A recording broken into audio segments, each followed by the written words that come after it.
Chapter 1. Are you defaming me? Under the scorching sun, Lin Chun stood by the roadside, wiping the sweat from his brow, indignantly searching for a taxi. The unscrupulous master had led him astray, forcing him into the dark blade as a battlefield medic for 5 long years. Just as he finally retired and returned to confront the old man, he discovered that the old man had left a letter and fled. My dear disciple, have you not always yearned to uncover the truth of your origins? You may now descend the mountain. When I found you, you were in possession of a unique jade pendant, which ought to hold clues to your heritage. However, being impoverished and indebted, I used that pendant as a token for an arranged marriage with the Chu family of Pingjiang, securing a bride price that allowed me to raise you through hardship. The money has been spent, so this engagement must be acknowledged. Nevertheless, I have seen the girl, Joshua. She is a stunning beauty and the head of a company, both exquisite and capable. You, young rascal, have struck gold. Live well, and when my grandchild is born, I shall come to visit you. Do not dwell on me too much.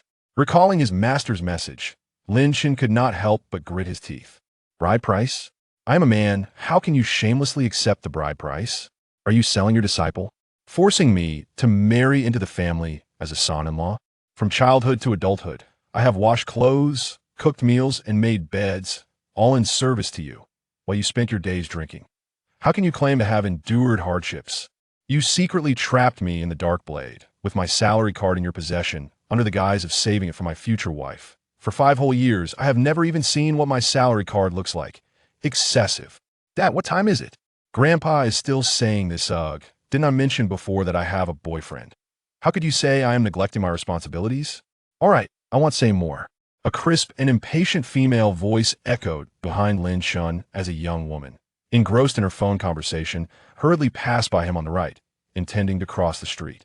At that moment, a large truck sped towards her from the left. Instinctively, Lin Chin's right hand shot out, grasping the woman firmly and yanking her back with urgency. Phew! The truck whizzed past, mere inches away. Lin Chun turned and shouted, "Are you out of your mind, oh?" The young woman, around 23 or 24 years old, was tall and striking, with exquisite features, winered long hair, and clad in a stylish, alluring sundress. In his hasty attempt to save her, Lin Chun inadvertently tugged at the strap of her dress, causing it to stretch dramatically and expose her entire front to the air. He turned his head just in time to see everything white and pink laid bare before him. "I'm so sorry." Lin Chun quickly apologized, retracting his hand as though it had been stung by a bee. The woman steadied herself, her face pale. The perilous moment had been too close for comfort. She glanced at Lin Chun with an awkward expression, instinctively lowering her gaze, only to let out a sharp scream as she hastily clasped her arms around her chest.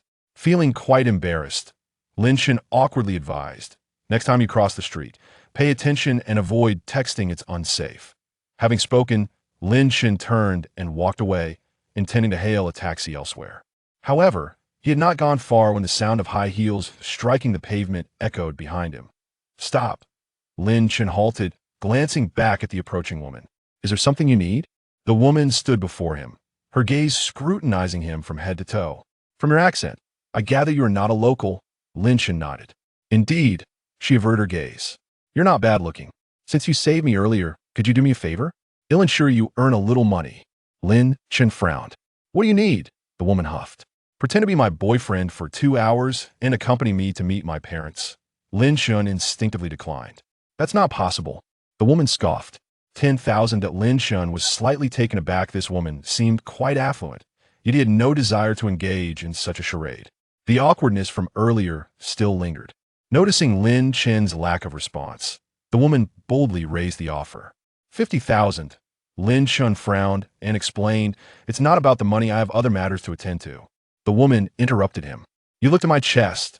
Lin Chun felt a wave of embarrassment wash over him. "I only did that to save you. If I hadn't pulled you back, you would have been hit." She retorted, "Your act of saving me is one matter, your gaze is another. If you don't agree, I will scream that you were peeking at me." Lin Chun was left speechless. "Are you repaying kindness with malice? Is this extortion?" The woman coldly replied, "You will earn this money, whether you want it or not." Lin Chun was speechless. "All right, since you aren't worried about being exposed, it matters not to me. However, the payment must be made up front." Considering the inevitability of the situation, he thought it wise to claim what was rightfully his, especially as he found himself in dire financial straits, all the money from his family, along with his earnings from the past few years, had been swept away by the old man. The woman smiled coldly, her gaze laced with disdain and mockery. "Your card number." Lin Shun recited the number, and the woman swiftly took out her phone. Within a minute, 50,000 yuan had been transferred. "Let's go." As Lin Shun followed her, she inquired, "What is your name?" "Lin Shun." She replied succinctly, "Very well. You are Lin Shun, a senior executive in import and export trading company in Yunhai City, the provincial capital. Your father holds 1/3 of the company's shares. I am Gu Yueshi, 24 years old. In the presence of my family, you may refer to me as Ye. Chapter 2. You are not worthy of my sister's slippers. I met you during my trip to Yunhai last June, and we've kept in touch ever since. It was only recently that we confirmed our romantic relationship. This time, you happened to be on a business trip here, and you decided to visit me. However, you have other matters to attend to later, so you must leave soon." Gu Yueshi succinctly laid out the background of Lin Shun. "This counterfeit boyfriend, that's the gist of it. In front of my family, the fewer words, the better. If absolutely necessary, feel free to improvise. As long as we can get through today smoothly." Lin Shun nodded. "All right, where are we headed now?"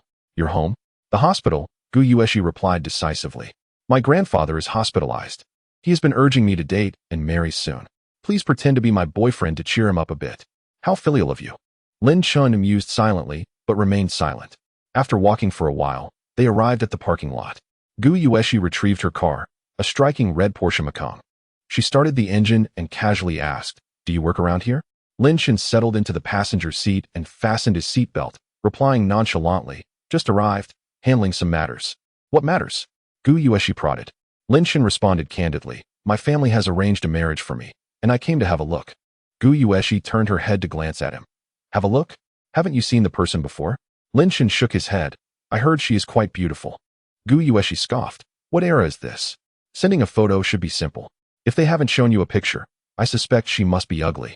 Afraid you might regret it after seeing her, hence the rush into marriage."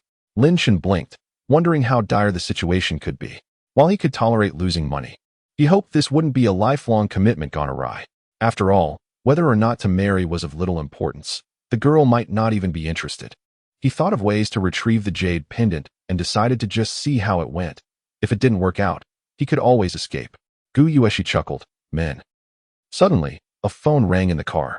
Lin Shun glanced at the car's display, which showed the caller's name, Shui. Gu Yueshi placed her slender finger to her lips in a shushing gesture and pressed the answer button on the steering wheel. "Sister." A cool, melodious voice came through. "I heard Grandpa is in the hospital?" "Yes, I'm on my way there now," Gu Yueshi replied. "All right, send me the address later, and I'll come visit." "You, the busy CEO, hardly has time for romance. Aren't you supposed to be in a shareholders meeting today? If you can't make it, there's no need to come. My father is already there." The woman's voice was gentle. "It's fine. I'll find some time after the meeting." "Okay, I'll send you the address later. Bye." Lin Shun casually asked, "Your sister is single too? No wonder your family is urging you." Gu Yueshi snorted. "My sister is like a phoenix from the heavens, beautiful and capable. At a young age, she is already the president of a company. What man could possibly be worthy of her?" Lin Shun replied nonchalantly, "There are always exceptional men out there." Gu Yueshi shot him a sidelong glance. "It certainly won't be someone like you." Lin Shun chuckled. "What's wrong with me? I'm quite exceptional, you know." "Just you?" Gu Yueshi mocked. "You aren't even worthy to carry my sister's shoes. You might as well go find your fiancée, who doesn't even dare to send a single photo." Lin Shun took the jibe in stride, smiling without anger, while inwardly pondering his master's claims of his fiancée's beauty and success. He wasn't sure how true that was. As they drove into the first hospital of Pingjiang City and parked, they proceeded to the inpatient department, entering a spacious single-patient room. On the hospital bed lay an elderly man with white hair, presumably Gu Yueshi's grandfather, Gu Jianjun. By the window stood a couple dressed elegantly, likely Gu Yueshi's parents, Gu Hongtao and Bai Qian. "Grandpa." Gu Jianjun smiled faintly upon seeing her. "Xiaoxi is here. And this is..." Gu Yueshi took Lin Shun's arm and cheerfully introduced, "Grandpa, this is my boyfriend, Lin Shun. He happened to be in Pingjiang today, so I brought him to meet you." "Boyfriend?" The three members of the Gu family turned their scrutinizing gazes upon Lin Shun, filled with appraisal and skepticism. Feeling the weight of their stares, Lin Chun instinctively straightened his back. Gu Jianjun examined him closely and suddenly remarked, "Have you served in the military?" Lin Chun was slightly taken aback, but smiled. "Yes. I just retired not long ago." "You have a keen eye, old man." Gu Jianjun chuckled heartily. "I've spent my life in the military. I can easily discern those who have served from those who haven tea, good soldiers from poor ones. You, young man, are as steadfast as a pine and calm as a mountain. You must be quite capable." Lin Chun realized that the military aura still lingered on him since leaving the Dark Blade. Most people might not notice, but Gu Jianjun, having spent his life in the army, certainly could. "Retired from the military? What will you do now?" Gu Hongtao's expression darkened, revealing disdain. Although he chose a business path over military service, he understood that truly exceptional individuals often remain in the forces. Lin Chun's young age and early retirement could only suggest one thing. He was average. Gu Jianjun inquired, "What will you do after retiring?" Lin Chun hesitated before replying, "I just arrived in Pingjiang and plan to find a job here." Gu Hongtao's face fell further. "No job?" Gu Yueshi grew anxious. Hadn't they crafted a family background for him? Why wasn't he playing along? Frustrated, she shot Lin Chun a fierce glare, clearly warning him. This glance did not escape the notice of the Gu family trio, but their interpretations varied. Gu Hongtao, initially skeptical about his daughter's sudden boyfriend, began to believe it might be real. Perhaps the boy's poor family background and lack of capabilities were why his daughter had hidden him away, unwilling to introduce him until now. If it weren't for her grandfather's serious condition and his persistent reminders about her marriage, she likely wouldn't have brought him home. How could this boy be worthy of Xiaoxi? Gu Hongtao's expression was frigid. This impoverished boy, with such lowly conditions, dared to seek to marry Xiaoxi and enter the Gu family? What a pipe dream. Noticing his son's demeanor, Gu Jianjun leaned back against the bed, chuckling. "Xiaoxi, don't be so judgmental. A man with ambition can rise from temporary setbacks. I started with nothing to build the Gu family today. One shouldn't only seek comfort without striving for progress." Gu Yueshi had no retort, merely acquiescing. "I was just worried you might not approve." Gu Jianjun smiled. "As long as he treats you well and acts like a man, I am satisfied. When will you get married and have a child for me to see?" "That would be my greatest joy." Gu Yueshi whined. "How can it happen so quickly? I'm only 24. Marriage is something that should wait a few more years." Gu Jianjun's eyes widened. "At 24, still considered young? You." Before he could finish, his face suddenly flushed, and he started gasping for breath, as if he couldn't catch his breath. "Doctor." The attending physician, Jiao Feng, soon arrived and, after a brief examination, appeared troubled, ushering the Gu family into the corridor. The elderly gentleman's recent illness has aggravated an old pulmonary injury, necessitating surgical intervention for any hope of improvement. However, the procedure is lengthy and poses a significant strain on his already frail body, with a 90% probability that he may not survive the operation. Gu Hongtao, filled with anxiety, inquired, "What should we do now?" Jiao Feng responded with a bitter smile. "I am powerless in this situation. I can only prescribe some medication to provide temporary relief for the elderly gentleman, but it will not address the underlying condition." Lin Chun, observing from the side, furrowed his brow. He recognized the lung injury, but wondered why it couldn't be treated. Wasn't that the doctor's responsibility? Gu Hongtao's expression turned to one of disappointment, just as Jiao Feng's phone rang unexpectedly. After a brief conversation, Jiao Feng's face lit up with excitement. "Mr. Gu, please do not worry. My mentor has just arrived at the hospital. I will ask him to come and take a look. He must have a solution." Gu Hongtao's eyes sparkled with hope. "Who is your mentor, Dr. Jiao?" Jiao Feng replied, "It is the esteemed Wen Yuan, one of the 4 renowned physicians. While I am not his direct disciple, I have attended some of his lectures and consider myself a student." Gu Hongtao's spirits lifted. "Then I must trouble you, Dr. Jiao. I will certainly express my gratitude later." With that, Jiao Feng departed. Shortly thereafter, he returned with the venerable physician, Wen Yuan, whose hair was white with age. Without delay, Wen Yuan entered the ward and began his examination of Gu Jianjun. After a moment, he looked up and instructed, "Prepare a set of silver needles." While they waited, Wen Yuan smiled reassuringly at Gu Jianjun. "Do not worry, my friend. The issue is not significant. I will acupuncture you, and you shall feel much better." Lin Chun breathed a sigh of relief. After all, this condition was not overly severe. While complete recovery might take time, alleviating the current symptoms was merely a matter of acupuncture. Truly, he was a master. The silver needles arrived swiftly, and Wen Yuan, once prepared, began the treatment. As the first needle was inserted, Lin Shen blinked in confusion. Wasn't it customary to puncture the Shinfeng point? Instead, Wen Yuan opted for the Kahuksha point. While the latter does have the effect of regulating qi and alleviating cough, for the elderly gentleman's ailment, this was inappropriate. Inserting the needle there would only trap the qi inside. As the second needle was placed into the Kahuksha point, Lin Shen began to discern Wen Yuan's acupuncture methodology. He instinctively murmured, "This is futile." Everyone was intently watching Wen Yuan's acupuncture technique, and though Lin Shen's voice was soft, it was heard clearly by all. Their gazes turned toward Lin Shen, each with varying expressions. Since he had spoken, Lin Shen continued, "Your approach addresses only the symptoms, not the root cause. This method is not only ineffective, but may also exacerbate the patient's discomfort." The atmosphere shifted dramatically at his words. Jiao Feng frowned and asked, "Are you a doctor?" Lin Shen replied calmly, "I have studied under a mentor for a few years." Jiao Feng scoffed, "Do you possess a medical license?" Lin Shen shook his head. Jiao Feng retorted coldly, "Without a medical license, how dare you speak so boldly? Do you know who this is? It is Wen Yuan, a nationally renowned physician, who needs your unsolicited advice." Lin Shen frowned, wishing to explain, but Gu Hongtao cast a sharp glance at him, displeased, and turned his attention to Gu Yueshi. "Control your boyfriend. He ought not to feign knowledge in such a serious situation." Gu Yueshi, chastised by her father, flushed red and quickly pulled Lin Shen back. Glaring fiercely at him, "Be quiet." Lin Shen held back his words, shrugged, and chose silence. "Very well, you are the one footing the bill. You have the final say." Lin Shen had only interjected out of a modicum of goodwill for the elderly gentleman, hoping to spare him further suffering.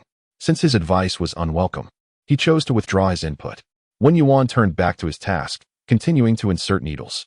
After several more punctures, Gu Jianjun's labored breathing noticeably eased, and the tension in his body relaxed. Wen Yuan nodded in satisfaction and glanced at Lin Shen with a smile. "See? It is proving effective." Yet Lin Shen shook his head, maintaining, "It is still ineffective." Wen Yuan furrowed his brow, about to speak, when Jiao Feng interjected with a derisive laugh. "You truly are stubborn. The elderly gentleman's condition has improved significantly, which is evident to all. Are you blind?" Wen Yuan frowned, speaking solemnly. "Medical skills may vary, but a physician must possess medical ethics. Young man, to be a doctor, one must adhere to objective facts and not rely solely on subjective conjecture. Otherwise, one risks becoming a quack, harming both others and oneself." Lin Shen did not argue but smiled. "Perhaps we should remove the silver needles and see." Jiao Feng, losing patience, snapped, "Mentor, why heed him? He lacks even a medical license and is merely making a nuisance of himself." Gu Hongtao, fearing Wen Yuan's ire, coldly interjected, "While old one is present, you have no right to speak. Leave. Your presence is unnecessary." Lin Shen remained still, gazing at Wen Yuan. The esteemed physician furrowed his brow, scrutinizing Lin Shen, who maintained a calm demeanor, his expression steady and respectful. After a moment of contemplation, Wen Yuan began to remove the silver needles one by one. Gu Jianjun lay quietly on the bed, his expression serene, breathing steadily, seemingly untroubled. Once he regained his breath, Gu Jianjun waved his hand, addressing Gu Hongtao. "Why are you dismissing him? Even if he is mistaken, his intentions are good." Suddenly, Gu Jianjun's words halted as he inhaled sharply and began to cough violently. This episode of coughing was even more intense than the previous episode, leaving his face flushed and suggesting he might suffocate at any moment. The room's occupants exchanged alarmed glances, their focus landing on Wen Yuan. Wen Yuan appeared bewildered, his brow furrowed in confusion, murmuring, "Why is this happening? I clearly administered the needles." Lin Shen interjected, "The 7-star acupuncture technique you employed is indeed commendable. However, you utilized a simplified version, which lacks 2 needles and significantly diminishes its efficacy." Wen Yuan turned abruptly, his expression one of disbelief. This young man had discerned that he was using the 7-star technique and had recognized that it was a simplified version. Wen Yuan's tone unconsciously shifted to one of inquiry. "Even in its simplified form, I applied it to regulate qi and alleviate the cough. So why is he reacting this way?" Lin Shen replied nonchalantly, "Instead of unblocking the passages, you have inadvertently trapped the qi within. Once you remove the needles, it will surge forth with even greater intensity." It is akin to pressing a gourd submerged in a water tank. While you apply pressure, it remains submerged. But once you release it, it will inevitably rise to the surface. Such is the principle at play. Wen Yuan's face was one of incredulity. I placed the needles incorrectly? Lin Shan glanced at Gu Jianjun, who was struggling to breathe and appeared on the verge of collapse. He stepped forward, without hesitation, took a silver needle from the tray, and articulated the solution. The first needle should not have been the Kahakshu, but rather the Shinfeng point. As he spoke, the needle was deftly inserted into the Shinfeng point, penetrating 3/10 of an inch, perfectly placed. Wen Yuan's eyes widened in astonishment. The silver needle, known for its flexibility, was inserted with such finesse that Lin Shan achieved what even Wen Yuan could not. The second needle was directed at the Bulang point, and Lin Shan, while speaking, continued to insert needles with remarkable speed, swiftly puncturing a row of silver needles into Gu Jianjun. Wen Yuan did not intervene. Instead, he even extended his hand to block Gu Hongtao and others who were about to step forward to stop Lin Shan. His gaze was fixed intently on Lin Shan as he performed the acupuncture, his eyes growing increasingly bright. The returning heaven needle, Wen Yuan exclaimed suddenly, his eyes wide with disbelief after observing Lin Shan's technique for some time. The returning heaven needle ranks third on the list of extraordinary needles in the world. A masterwork of acupuncture. To think that such a young man before him could wield it. Lin Shan turned his hand and pressed 2 acupoints on Gu Jianjun's body. Instantly, Gu Jianjun's tense form relaxed, and he exhaled a long breath, his previously dark and purplish face transforming rapidly into a pale red. He was recovering. Lin Shan released his grip, supporting Gu Jianjun as he lay back on the bed. Turning to Wen Yuan, he smiled slightly. Your insight is commendable. I am indeed using the returning heaven needle. The expressions of everyone in the room were peculiar. If Wen Yuan had said this to Lin Shan, it would seem entirely unremarkable. However, hearing Lin Shan address him in such a manner felt strangely off. Gu Hongtao and the others, lacking knowledge of medicine, were unfamiliar with the 7-star needle or the returning heaven needle, but they could clearly see that the old man, who had seemed on the verge of losing consciousness, was now breathing steadily, his complexion gradually returning to normal. It was evident to all that the old man's condition had improved. The astonishment on Wen Yuan's face, one of the 4 renowned physicians, spoke volumes. Wen Yuan had made a misdiagnosis, one that Lin Shan had rectified, thus imparting a lesson to him. Gu Hongtao's gaze reflected shock, a mix of joy and concern. He was pleased that his daughter had brought home a boyfriend with such remarkable medical skills, who had saved the old man, yet worried that given today's events, he might want to distance him from his daughter, which the old man would surely oppose. Gu Yueshi stood speechless, her expression one of incredulity. The man she had casually picked off the street was, unexpectedly, so extraordinary? That 50,000 was truly worth it. Wen Yuan's gaze towards Lin Shan was now filled with unabashed fervor. He clasped his hands respectfully and inquired, May I ask your name, sir? Lin Shan, came the reply. Wen Yuan pressed further, Might I inquire as to whom Mr. Lin studied under? I only know that my master's surname is Shui, Lin Shan responded. Wen Yuan pondered for a moment, but could not recall a renowned physician by that surname. He decided not to dwell on it, and gratefully said, I am fortunate to have Mr. Lin here today. Otherwise, I would have committed a grave error. I am immensely grateful. Lin Shan replied with a smile. You are too kind. Wen Yuan continued to seek guidance. While acupuncture has alleviated the patient's symptoms, it cannot eradicate them entirely. Do you have a solution, Mr. Lin? Lin Shan nodded. Acupuncture combined with medication, provided there is diligent care, can lead to recovery. Wen Yuan's eyes lit up, and after a moment of contemplation, he instructed Zhao Feng to bring pen and paper. He then voluntarily wrote down his prescription and respectfully handed it to Lin Shan. This is my prescription. I kindly ask for your guidance. Lin Shan accepted the prescription, scrutinizing it carefully. My prescription is quite similar, though it includes an additional 15 grams of wood ginger. Wood ginger? Wen Yuan murmured, lost in thought, his gaze becoming somewhat unfocused. The prescription pertained to Gu Jianjun's potential recovery, and Gu Hongtao and the others dared not interrupt, maintaining a quietude that grew increasingly peculiar on their faces. Was Wen Yuan actually seeking Lin Shan's advice on the prescription? Was Lin Shan's medical expertise surpassing Wen Yuan's? Gu Yueshi gazed at Lin Shan with bright eyes, as if she had discovered a new continent. What kind of extraordinary person had she brought home? Meanwhile, Wen Yuan's expression grew more animated as he considered the implications, his eyes shining brighter until he slapped his thigh in realization. So that's it. by adding with ginger. It creates a marvelous reaction with the other ingredients. This prescription's efficacy could be enhanced by at least 30%. Brilliant, simply brilliant. Coming back to his senses, Wen Yuan regarded Lin Shun with newfound respect. Mr. Lin, your medical skills are exceptional. I feel inadequate in comparison. May I have your contact information? I would like to express my gratitude properly and seek your counsel in the future. Lin Shun was slightly taken aback. You, a renowned physician, are asking me for advice. Wen Yuan's demeanor was sincere and unpretentious. There are no limits to medical knowledge. The accomplished can always learn from others. Seeing the sincerity in Wen Yuan's attitude, Lin Shun took out his phone and exchanged contact information. Mr. Lin, I will take my leave now. I will reach out to you later. All right. Wen Yuan turned to leave, with Zhao Feng awkwardly following suit, but not before leaving a parting remark. I am powerless to treat the old gentleman's illness. You should follow Mr. Lin's advice. In the room, the atmosphere was oddly charged as the Gu family looked at Lin Shun. Gu Yueshi was the first to break the silence. Lin Shun, did you just say my grandfather's illness can be cured? Lin Shun picked up a pen and added with ginger to Wen Yuan's prescription, handing it to Gu Yueshi. Boil 3 bowls of water down to 1. Take this prescription once a day for 3 times, for a month, combined with acupuncture. Suddenly, Lin Shun realized he was merely a temporary boyfriend. In 2 hours, he would no longer have any ties to the Gu family. So what was the point of acupuncture? Yet, the words were out, and he felt compelled to continue. Combining it with acupuncture will yield better results. Of course, if acupuncture is not feasible, simply taking the medicine will greatly improve the symptoms. And it is unlikely there will be a recurrence like today. The Gu family was filled with joy. Just moments ago, the attending physician, Zhao Feng, had declared he was out of options. Yet now, a solution had emerged.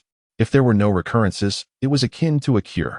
Although Lin Shun lacked a medical license, his words carried weight, especially coming from someone whom even Wen Yuan had sought guidance from. However, the mention of acupuncture raised concerns. Gu Yueshi furrowed her brow. If even Wen Yuan was not adept at acupuncture, how could other physicians be expected to perform it?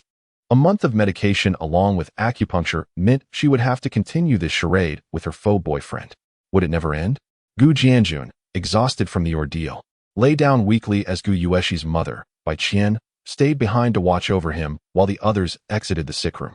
In the corridor, Gu Hongtao fixed his gaze on Lin Shun. Lin Shun, will my father-in-law's illness be completely curable? Lin Shun nodded affirmatively. With acupuncture and medication, there will be no issues. Gu Yueshi shot Lin Shun a glare, her expression inscrutable. Are you doing this intentionally? Using acupuncture as an excuse?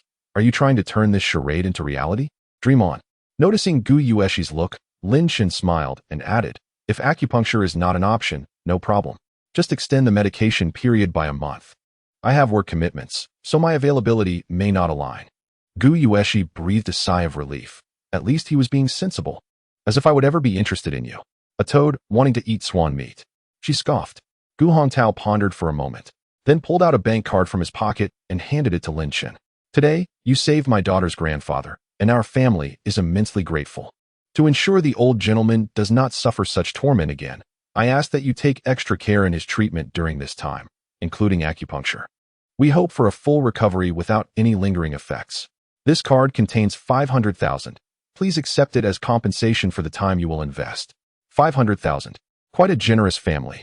Lin Shun hesitated before reaching for the card, glancing at Gu Yueshi. She seemed taken aback, clearly not expecting her father to make such an offer. While the money did not concern her, her father's actions meant she would have to continue the pretense with Lin Shun. Gu Yueshi protested, Dad. However, Gu Hongtao misinterpreted her protest, thinking she felt Lin Shun was her boyfriend and that he should not be compensated for helping her grandfather. He furrowed his brow and more firmly pressed the bank card into Lin Shun's hand. The password consists of 6/8. Xiaoxi, I am aware that you and Lin Shun are lovers. However, your relationship is one matter, while Lin Shun's treatment of your grandfather is another. I do not wish for the two to be conflated, nor do I hope this situation will influence the trajectory of your future relationship. A flicker of peculiar amusement crossed Lin Shun's eyes. Gu Hongtao, feeling disdainful of his lack of background and being merely a poor boy, had never regarded him highly. After he saved the old man, he chose to resolve this favor with money, so that when he inevitably disrupted their romance, he would not be burdened by the debt of gratitude. Now that he had accepted the money, the matter was settled, there would be no future entanglements, and he would not be accused of tearing down the bridge after crossing it. Since uncle has said so, I shall accept it. Lin Chun took the bank card, glanced at the fuming Gu Yueshi, and added with a smile, in the future, when I am with Yaya, we must buy a place of our own. I will save this money for now. Gu Yueshi's face flushed with anger as she glared at Lin Chun. Shut your mouth. Gu Hongtao's expression turned even colder. Ignoring the comment, he directly inquired, how often should we continue the acupuncture treatments? Once every 3 days will suffice. Afterwards, the frequency can be reduced. Gu Hongtao nodded. Very well, then Xiaoxi will contact you in 3 days. This statement subtly implied a dismissal, to which Lin Chun readily agreed. All right. I shall take my leave. Gu Yueshi blinked. Dad, I'll see him off. Good. Gu Yueshi and Lin Chun exited the inpatient department. Gu Yueshi halted, fixing her gaze upon Lin Chun, and asked fiercely, are you doing this on purpose? Lin Chun chuckled. The acupuncture? Gu Yueshi huffed. I am truly grateful for saving my grandfather, but do not harbor any thoughts towards me. I am not interested in you. Gu Yueshi's words were blunt. Yet Lin Chun was not offended. Rather, he found her quite amusing. She possessed a touch of the haughty young lady, yet her candor was not irksome. Lin Chun extended the bank card to Gu Yueshi.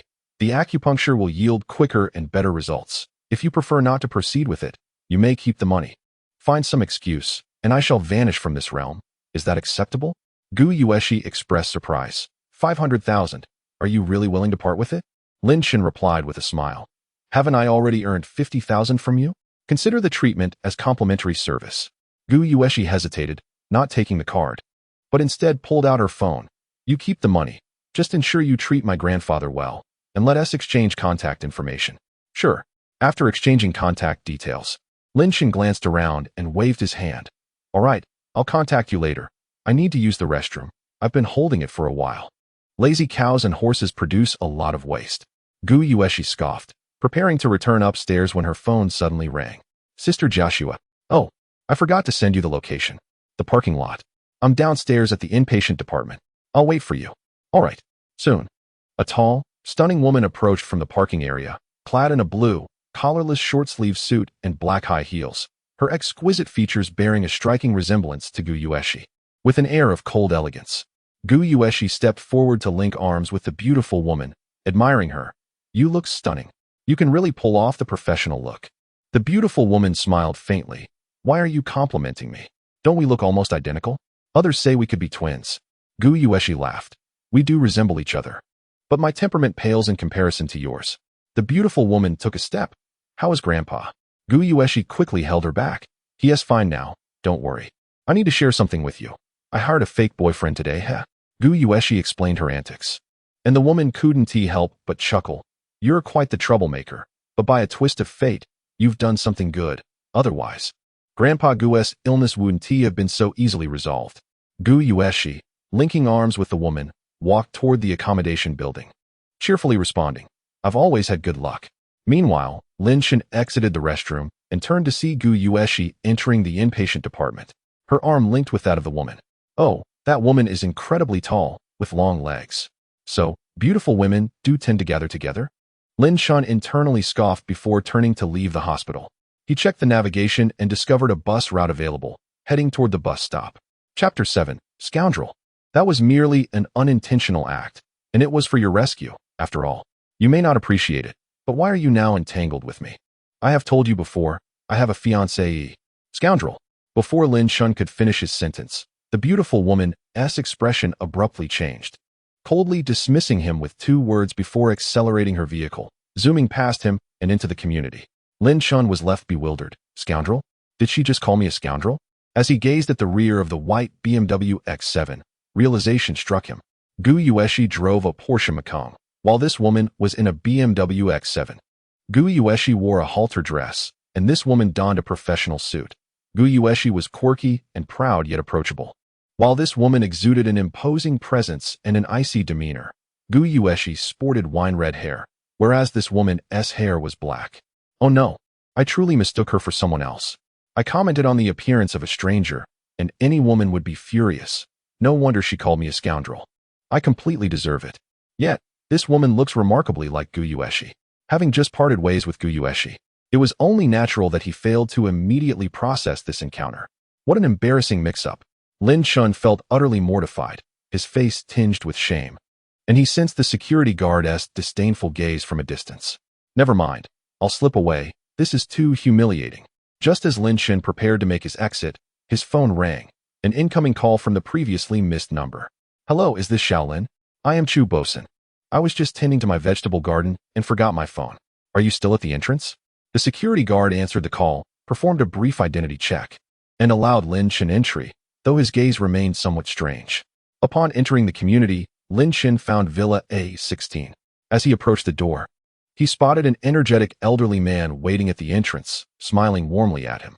Shaolin, right? Come in quickly. I've been waiting for you for quite some time.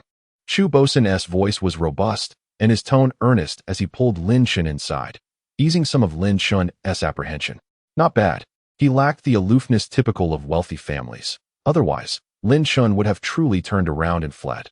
Good day, Grandpa Chu. Chu Bosun interrupted. Call me Grandpa. You are about to marry Xiao Shui, and we will be family, so no need for formality. Xiao Shui? Is that my fiancé's nickname? Noticing Lin Chun's expression, Chu Bosun paused. You don't know Xiao Shui's name? Your master didn't tell you anything, did he? Lin Chun awkwardly replied. He only left a phone number, nothing else. Chu Bosun chuckled. That guy really can't be relied upon. Xiao Shui is my granddaughter and your fiancée. Her full name is Chu Jiaxue. Lin Chun was at a loss for words. Having no understanding of the relationship between his master and Chu Bosun, nor the origins of this engagement, he could only nod silently. Upon entering the house, Chu Bosun instructed the maid to prepare tea for Lin Chun while they engaged in conversation. Chu Bosun seemed well informed about Lin Chun, hinting that he even knew about Lin Chun's involvement with the Dark Blade. He treated Lin Chun with warmth and familiarity, as if viewing him as a beloved grandson. Lin Chun felt helpless. His unreliable master had sold him out completely. Chapter 8. Are you dissatisfied with me? A marriage license? Lin Chun's eyes widened in disbelief. An hour has scarcely passed since I entered, and already we are to obtain a marriage certificate? This is utterly absurd. Even if one were to accept a betrothal arranged by their elders, should there not be some cultivation of feelings and a semblance of process? Lin Chun instinctively glanced at Chu Jiaxue, pondering the depths of her negative impression of him. Surely she would voice her objections. To his surprise, although Chu Jiaxue's lips curled in evident dissatisfaction, she refrained from opposing the idea. This is consent? Shaolin, you have no objections, do you? Chu Bosun's inquiry jolted Lin Chun back to reality, and he offered an awkward smile. Miss Chu and I have only just met today. Might this be too hasty? Chu Bosun dismissed his concerns with a wave. What is the haste? You have been in the military for 5 years, and Xiao Shui has patiently waited for you all this time. You both are not getting any younger. Let us not prolong this further. Matters of the heart can be nurtured gradually. You are a good lad, and I trust you will not cause Xiao Shui any heartache. 5 years. Lin Chun sought to speak again, but Chu Jiaxue suddenly interjected. Grandfather, I would like to speak with Lin Chun privately. Chu Bosun paused, then chuckled. Indeed. You young people need to converse properly. However, Xiao Shui. His words trailed off, his gaze fixed on her with a hint of significance. Chu Jiaxue nodded calmly. Rest assured, grandfather, since I have promised you, I shall not act recklessly. Only then did Chu Bosun smile. Very well, you two go and talk. Chu Jiaxue turned to Lin Chun. Shall we step outside for a stroll? Lin Chun, eager to converse with her, readily agreed. Certainly. They exited and walked along a narrow path until they reached the edge of an artificial lake, where Chu Jiaxue halted, turning to face Lin Chun with an icy glare.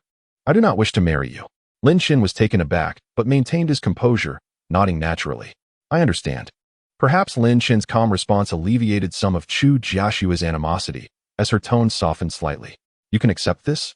Lin Chun shrugged, his demeanor serene and untroubled. Which woman does not desire a love that is passionate? Even if it is not fervent, there should at least be mutual affection, rather than being forcefully united. A forcibly squashed fruit may quench thirst, but is not necessarily sweet. A smile involuntarily tugged at the corners of Chu Jiaxue's mouth, amused by Lin Chun's playful words. She contemplated, I do not understand why grandfather insists on this marriage. I have no desire to wed at present, yet I do not wish to disappoint him. Lin Chun, momentarily confused, asked, What do you mean?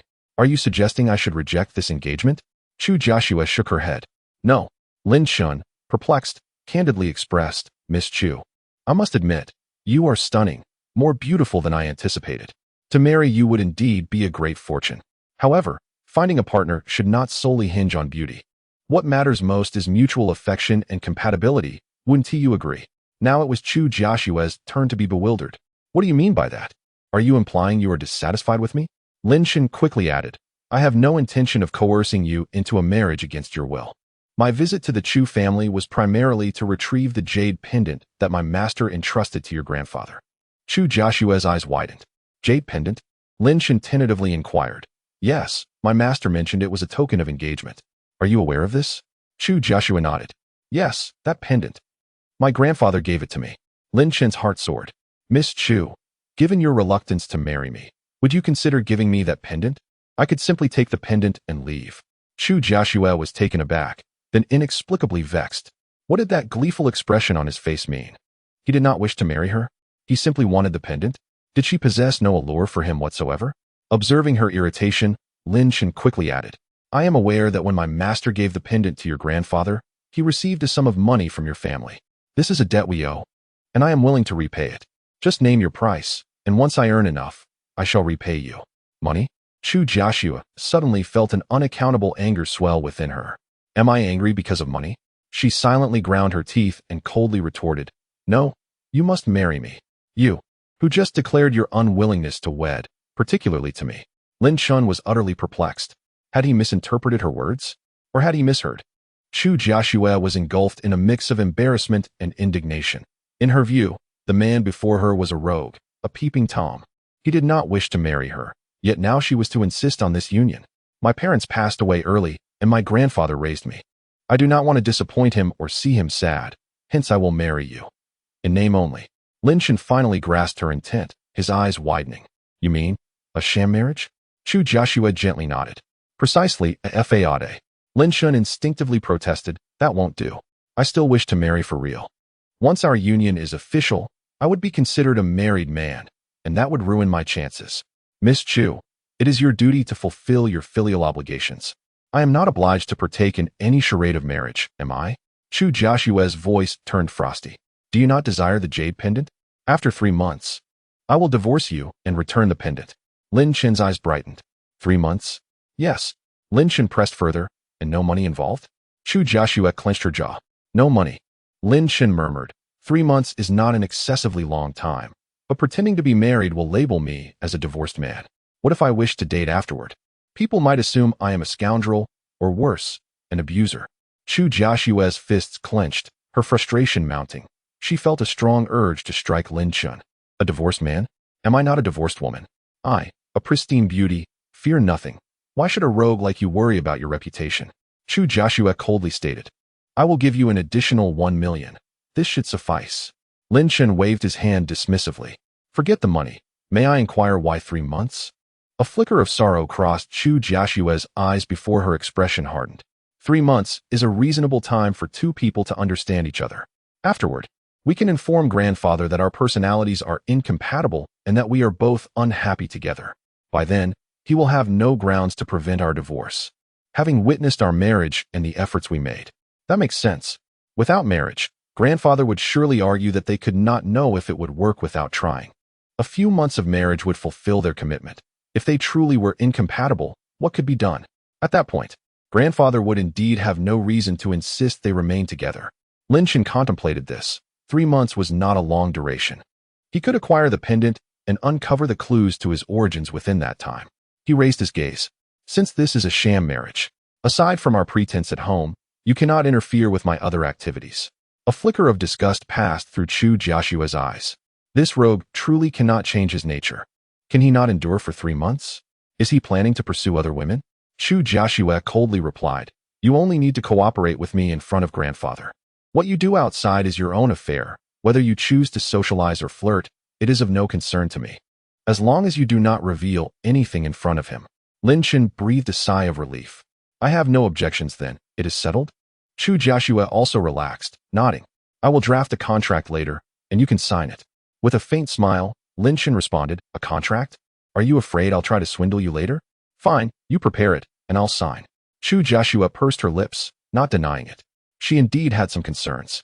Firstly, she worried that Lin Chen might renege on the divorce after 3 months. Secondly, she feared that he would demand exorbitant amounts of money, company shares, and other things during the divorce. In her mind, Lin Chen was nothing more than a rogue, capable of anything. Lin Chen perceived the aversion and wariness in Chu Jiashue's eyes, feeling helpless. What a mess this had become. Not only was their marriage a sham, but he had also become a complete villain in her eyes. Thinking of Gu Yueshi's face, which bore an uncanny resemblance to Chu Jiashue's, Lin Chen couldn't help but inquire. "Miss Chu." Chu Jiashue turned around, retorting, "In front of Grandpa, you may call me Jiashue." Lin Chen nodded. If they were to put on an act, they had to commit fully. They were about to get married, and if he kept calling her Ms. Chu, wouldn't that blatantly reveal that their relationship was superficial? "All right, Jiashue." Chu Jiashue glared at Lin Chen, correcting him. "I meant only in front of Grandpa can you call me that." Lin Chen spread his hands, explaining, "People are creatures of habit. I'm used to calling you a mess. Chu, sometimes I might not be able to switch gears immediately and could mistakenly call you that in front of the old man. It's just a form of address. If you're so concerned about this, then the charade won't work. This fellow is seizing the opportunity to be flippant and act like a rogue." Chu Jiashue scrutinized Lin Chen for a moment, ultimately refraining from retorting, as what he said made sense. To play the part of a couple, how could she be so sensitive about a mere form of address? "Fine, you can call me that, but don't get any lewd ideas." "Lewd?" Lin Chen smiled wryly. "This misunderstanding can't be cleared up? I'll have to bear the stigma of being a rogue forever? No, I have to ask. Joshua, let me ask you something. Do you have an elder sister or a younger sister?" Chu Jiashue's gaze instantly turned frigid, and the contempt in her heart swelled. "Now that you see you can't marry me, you want to set your sights on my sisters? How depraved can you be?" Chu Jiashue coldly replied, "No. My parents only have me as a daughter. None." Then how can Gu Yueshi and Chu Jiashue look so alike, like twins? Could she be a long-lost sister that even Chu Jiashue herself doesn't know about? Or is it really just a coincidence that they look so similar? Lin Chen wondered to himself, before explaining, "Jiashue, I think you've misunderstood me. The reason I said those things to you at the entrance of the neighborhood was because I had met a woman before." Before Lin Chen could finish his explanation, Chu Jiashue impatiently cut him off, saying coldly, "Lin Chen, my relationship with you is merely a 3-month contractual marriage.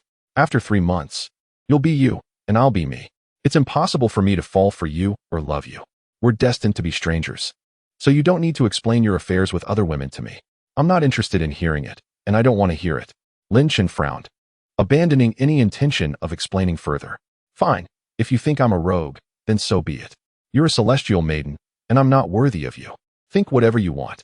As long as I can get the jade pendant, I'll just treat it as repaying a debt.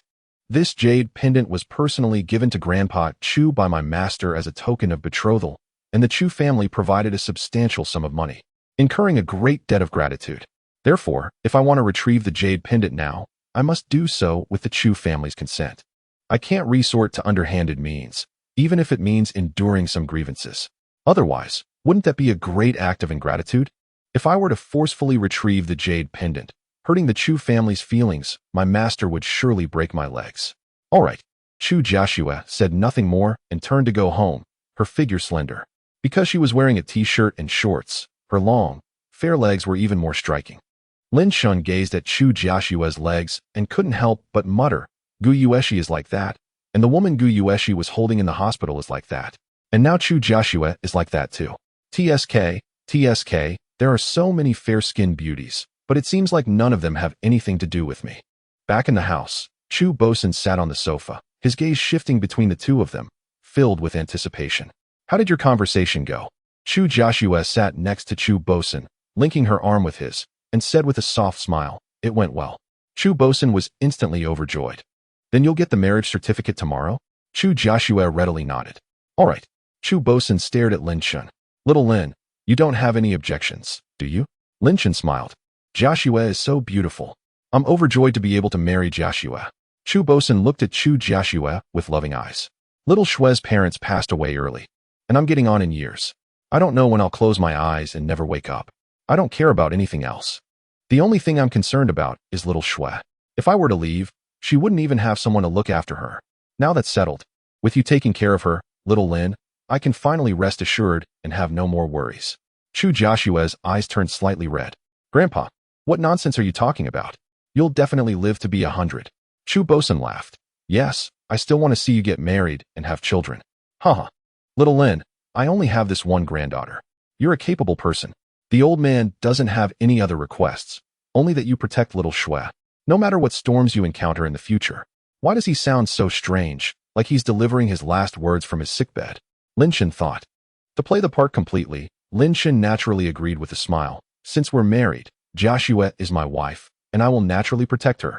Chu Bosun laughed heartily. Good. With those words, I can rest assured. Little Lin, let's have a good drink tonight, just the two of us. All right. Perhaps Chu Bosun had truly put down a great weight in his heart. He didn't drink much wine in the evening before he became intoxicated, but it was evident that he was genuinely happy, wearing an expression of great satisfaction.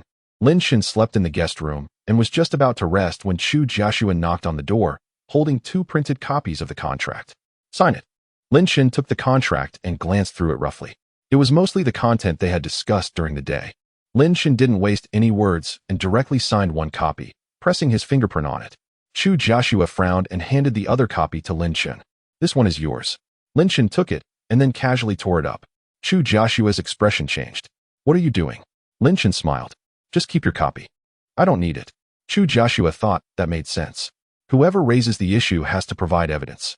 If Lin Shan wanted to renege on the marriage or extort money, even if he had this contract, he wouldn't take it out because it would be detrimental to him. Chu Joshua snorted coldly and turned to leave. But Lin Shan called out to her, Joshua. Chu Joshua stopped and turned to stare at Lin Shan, her face cold and her eyes wary.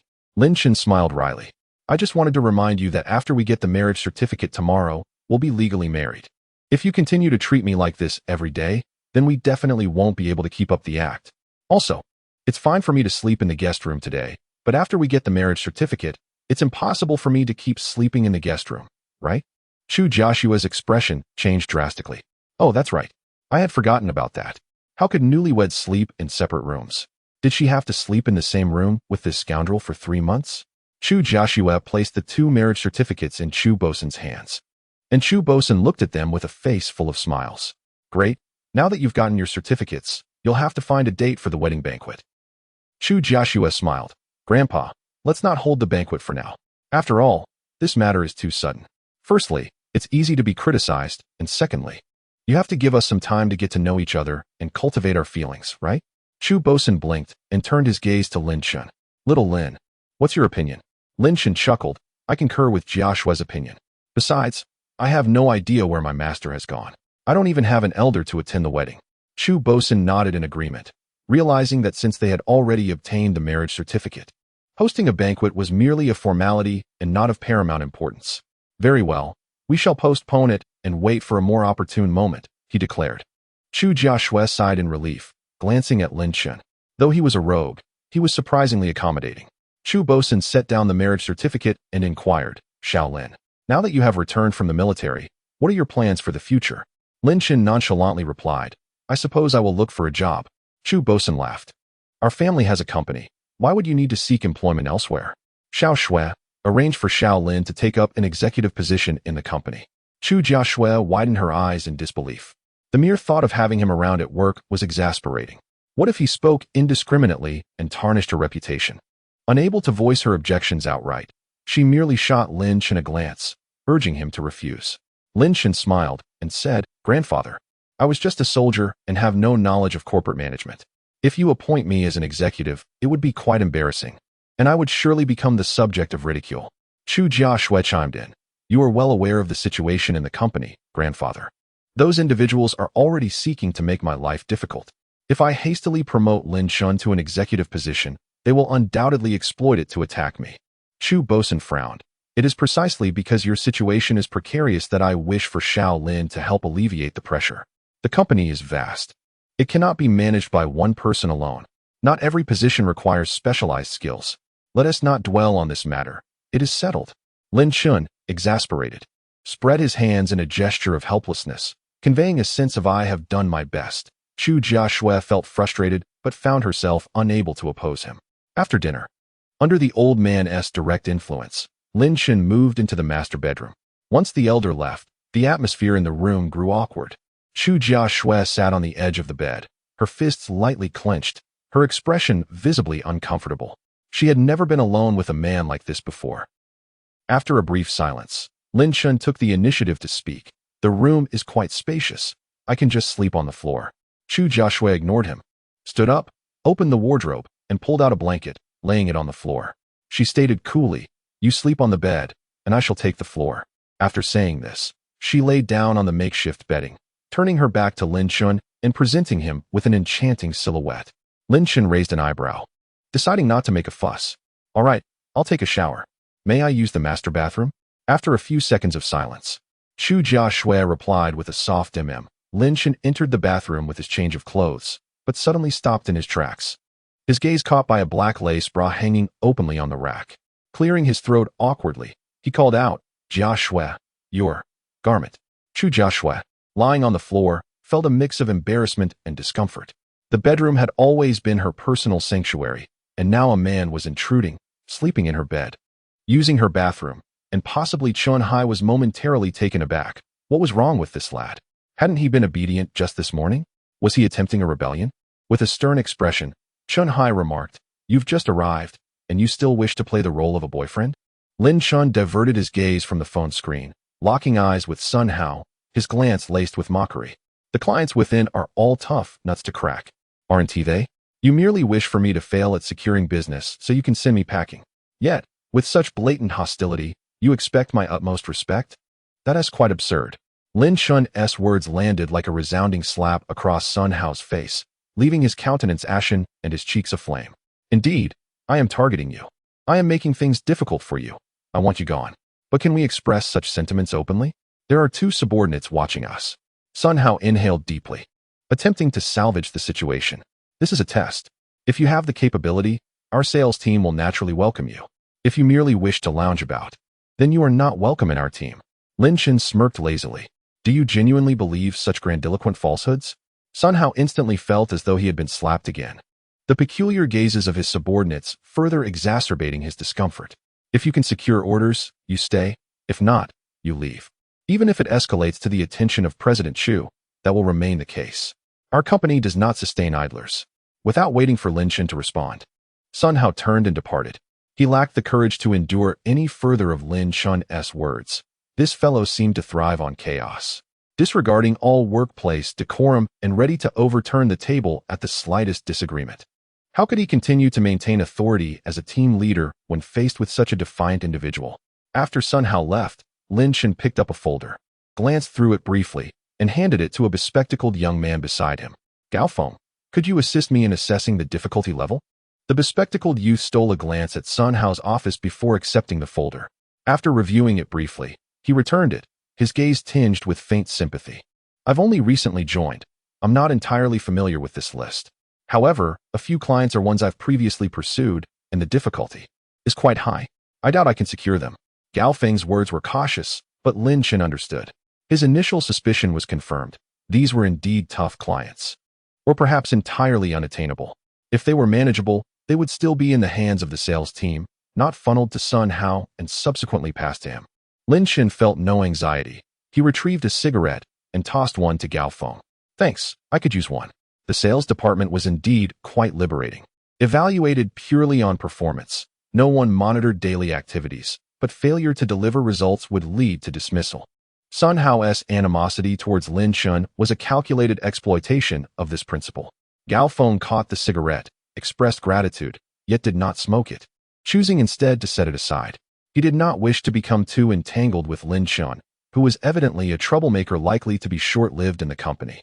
As Lin Chun enjoyed his cigarette, his phone rang. It was Gu Yueshi. "Tomorrow is my grandfather's acupuncture appointment. You're free, right?" Lin Chun responded with a smile. "Having received the payment, I am naturally available." "Good. Come over to my house tomorrow morning." "All right." Gu Yueshi hesitated briefly before adding, "Dress nicely. Don't look like a bumpkin. Coordinate with me a bit. Is that too much to ask?" Lin Chun raised an eyebrow, puzzled. What does dressing well have to do with acupuncture? Gu Yueshi suddenly erupted in frustration. "Aren't you pretending to be my boyfriend? Look presentable, and do not give other men any opportunity. Is that too much to ask?" Lin Chun blinked, "But our 2-hour transaction has concluded, and now it's merely about treatment." Previously, Gu Yueshi had compensated him 50,000 for acting as her boyfriend for 2 hours. In Lin Chun's view, He had now received a fee for treatment and was obligated to complete the remaining care for her grandfather. Gu Yueshi fell silent for a moment before saying, "During the treatment, you still need to continue acting as my boyfriend. Otherwise, wouldn't that be a breach of the arrangement? I can increase the payment. Name your price." Acting as a boyfriend again? Was he becoming a professional impersonator? One moment, he was playing a husband for Chu Jiaxua, and now he was to be a boyfriend for Gu Yueshi? After careful consideration, Lin Chun decided, "Fine, I'll accept the treatment fee. The boyfriend act can be deemed a complimentary service. After all, it merely involved playing a role during treatment and considering Gu Yueshi's beauty. Charging extra would seem rather greedy and inconsiderate." Gu Yueshi chuckled, "You agreed to this, so you cannot back out." Lin Chun laughed. "Is it really such a big deal to reconsider?" Gu Yueshi replied playfully, "All right then, just ensure you look the part tomorrow. Don't give any other men a chance. I'll send you the address shortly. See you tomorrow." Gu Yueshi hung up, leaving Lin Chun momentarily stunned. Look the part? Other men? It feels as though Gu Yueshi has set another trap for me. As Lin Chun waited for the end of the workday, planning to purchase a set of silver needles, he suddenly received a call from Wen Yuhan. She invited him to dinner as a gesture of gratitude for his assistance on that previous day, and she also wished to discuss some unresolved issues. After pondering, Lin Chun agreed. Returning to the Chu residence meant he would have to pretend to be a loving husband to Chu Jiaxua, which would be quite uncomfortable. Instead, dining out would provide an opportunity to delay his return and avoid any complications. When Yuhan would likely have silver needles, he could simply buy a suitable set later. Upon arriving at the restaurant, Lin Chun entered a private room where two people were seated, Wen Yuhan and her granddaughter, Wen Xiaoqiao. The young girl, around 17 or 18, had a delicate face and a petite figure, but possessed an impressive silhouette. She was dressed casually in a simple white t-shirt and black shorts, radiating youthful energy. "Is Miss Wen also studying medicine?" Lin Chun inquired. When Yuhan chuckled, "Not at all. She just finished her college entrance exams. Her parents are abroad on business, so she has come to stay with me for a while. You can just call her Xiao Qiao." When Xiao Qiao, with curiosity sparkling in her eyes, asked, "Mr. Lin, my grandfather says your medical skills surpass his. Is that true?" Lin Chun smiled. "That's merely your grandfather's modesty. Don't take it too seriously."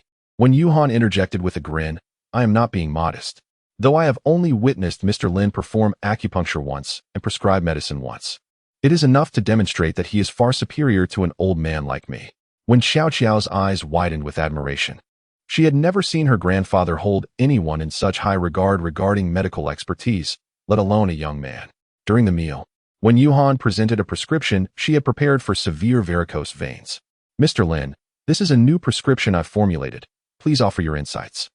Lin Chun accepted the prescription without hesitation, contemplated it briefly, and provided his feedback. The prescription is fundamentally sound and should yield results, but its efficacy for alleviating severe varicose veins is limited. If you add 30 grams of dingtong vine and increase the quantity of baixin grass to 25 grams, the results should be significantly improved. Dingtong vine. When Yuhan furrowed his brows, reclaiming the prescription and ceasing his meal, focusing intently on his calculations. After a moment, his expression lightened. "Brilliant. How did I not think to add dingtong vine?" When Yuhan lifted his head and respectfully clasped his hands together. "Mr. Lin, I am grateful for your guidance. Your medical expertise is extraordinary. You are worthy of being my teacher." Lin Chun chuckled. "Please, Mr. Wen. There's no need for such formality. You can simply call me Xiao Lin or Lin Chun." However, when Yuhan remained resolute.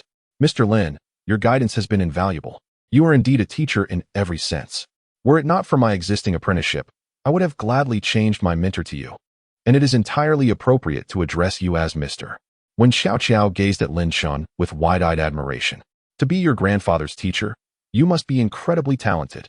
When Yuhan's attitude was resolute, leaving Lin Chun with no choice but to acquiesce to his manner of address. As the dinner neared its conclusion, Lin Chun inquired, "Old one, does your clinic possess silver needles? I require a set for acupuncture tomorrow."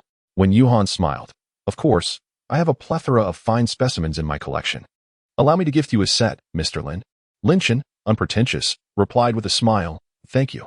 After the dinner, when Yuhan led Lin Chun to a nearby clinic, where he unveiled his collection, Lin Chun's eyes sparkled with delight. The assortment was impressive and comprised items unavailable in the market. He selected the most suitable set of silver needles, expressed his gratitude, and was about to take his leave when the sudden sound of hurried footsteps echoed from the front door. 4 men entered, the foremost being a middle-aged man in his 40s, flanked by 2 bodyguards who supported an elderly man with silver hair, seemingly in distress. The elder's complexion was flushed. His breathing labored, and he leaned weakly against the bodyguards, his eyes tightly shut. When Yuhan's expression shifted, "Mr. M.O." The middle-aged man spoke in a hushed tone. "Quickly treat him, heal my father, and I will offer a reward of 1 million. He gestured for the elder to lie down. Once the elder was settled, when Yuhan began his examination, his brows furrowing into a deep line, the middle-aged man queried, "What is the diagnosis?" When Yuhan, his demeanor serious, replied, "There is a disturbance in the vital energy and blood, with damage to the internal organs." "Has he sustained an internal injury?" The middle-aged man's expression brightened. "Yes." "Can it be treated?" When Yuhan sighed, "I cannot guarantee treatment for such an injury. I can only make an attempt." The middle-aged man's countenance darkened. "Dr. 1. You are renowned across the land. How can you speak of mere attempts? If your reputation is not backed by ability, speak plainly. I will seek another physician if you cannot help. If you can, then treat him. If you succeed, the M.O. family will certainly reward you handsomely. However, if you fail, the consequences will not be trivial." When Yuhan's expression faltered, caught in a dilemma, the man's words were laced with an unmistakable threat. Failing to treat could tarnish his reputation, leading to the closure of his clinic, for the M.O. family held considerable influence. Yet, if he attempted treatment, when Yuhan lacked confidence, who could guarantee success in healing, especially with an internal injury? The middle-aged man, frowning, spoke coldly. "Dr. 1, time is of the essence. Provide me with a response. Can you treat him or not?" When Yuhan felt the weight of his decision, the bitterness of his predicament evident. To declare his inability would ruin his reputation, while claiming he could help without assurance could cost the patient's life. After a brief moment of hesitation, he resolved to admit his limitations. After all, he truly lacked the capability to heal. Better to allow the family to seek another physician than to mislead them. As he opened his mouth to speak, Lin Chen's voice cut through the tension with a cold remark. "I have seen those seeking medical aid for life, but never those threatening a physician for it. Today, I am enlightened." The middle-aged man's icy gaze fell upon Lin Chen. "And you are?" When Yuhan, jolted from his reverie, suddenly remembered Lin Chen. His inability did not signify Lin Chen's lack of skill. When Yuhan hastily introduced, "Mr. M.O., this is Lin Chen. He is also a physician." The middle-aged man regarded Lin Chen with disdain, scoffing, a novice, unaware of the vastness of the world. "You have yet to see much." Having dismissed Lin Chen, the middle-aged man turned back to Wen Yuhan, stating coldly, "It appears you cannot help. Your reputation as one of the 4 great physicians seems inflated. We shall take our leave."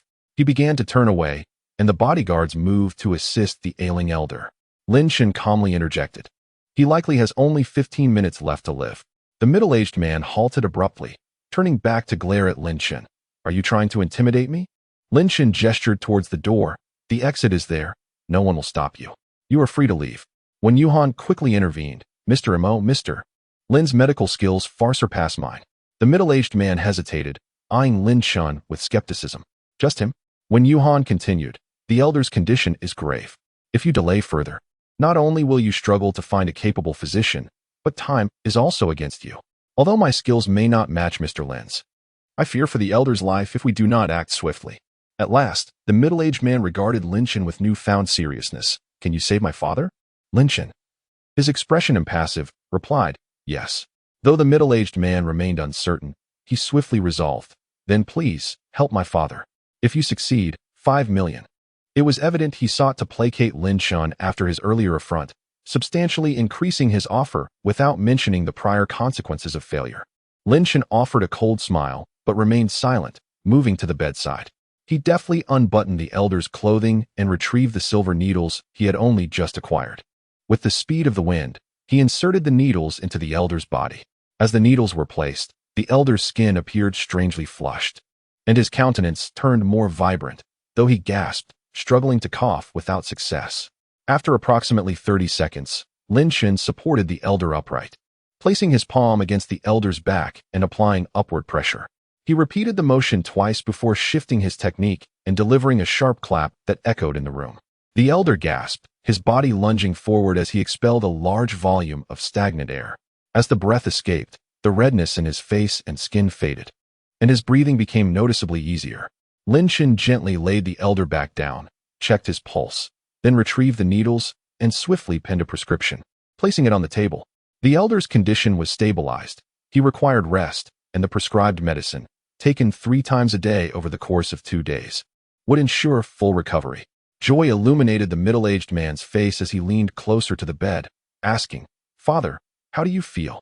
The elder, though pale, now had steady breathing and a glimmer of awareness in his eyes, replied, "I am fine now. I nearly suffocated just moments ago." Hearing this, the middle-aged man breathed a sigh of relief, retrieving a bank card and offering it to Lin Chun, his tone markedly more cordial. "Dr. Lin, thank you for saving my father. Here is 5 million. Please accept it." Lin Chun declined, his voice cool and detached. "No need for payment. Kindly leave. The Yuan Clinic is small and cannot accommodate individuals of your stature. In the future, please refrain from visiting. Even if you do, we shall not entertain you." Wen Yuhan stared at Lin Chun in astonishment. 5 million was a fortune, enough to purchase a 200-square-meter apartment outright. Yet Lin Chun had rejected it without hesitation. More importantly, he stood up for Wen Yuhan in the clinic. Meanwhile, the onlooker, Wen Xiao, gazed at Lin Chun with unrestrained admiration, captivated by his charisma.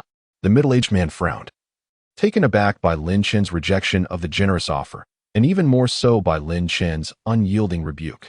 He glared at Lin Chun, his eyes sharp as knives, the aura of authority surrounding him palpable. "Do you know who I am? How dare you speak to me in such a manner?" Lin Chun chuckled. "What issue do you have with my words?" The middle-aged man stared coldly at Lin Chun. "Are you aware that with a mere utterance, I could force you and Hall into closure by tomorrow? Should I then be fawning over you, treating you with utmost deference?" Lin Chun smiled, a hint of disdain in his expression. "I am cognizant that you are either affluent, powerful, or both. But so what? Am I beholden to you for sustenance that I need to be mindful of your countenance?" The middle-aged man's face darkened considerably. His 2 bodyguards exchanged glances and simultaneously stepped forward, but the middle-aged man raised his right hand, waving them off. "Arrogant. Dr. Lin, how can you be so sure there won't come a time when you need to beseech me?" Lin Chun stated calmly. "Beseech? Do you even comprehend the meaning of that word? One seeks medical assistance. I do not require your aid to survive, but you require mine to do so. Had I not intervened just now, your father would have perished before your very eyes within 15 minutes. Of what use is your vast wealth then?" The middle-aged man's countenance grew even colder. He had been in a position of authority for so long that he was unaccustomed to being addressed in such a manner.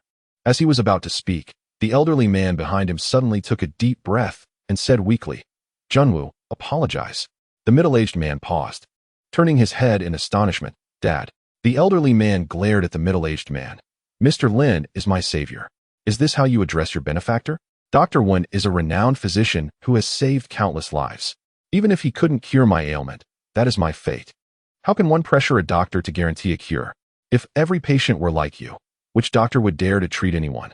The middle-aged man, reprimanded by the elderly man, dared not retort and said in a low voice, "I was just concerned about you. Dr. Lin saved you, and I offered 5 million as a reward, but he refused. Apologize." The elderly man's voice was resolute, rebuking him mercilessly. "I see you've been floating in the clouds for too long, forgetting how to interact with people normally." The middle-aged man looked reluctant, but ultimately dared not disobey his father's words, turning his head to say, "Dr. Lin, Dr. Wen, I apologize.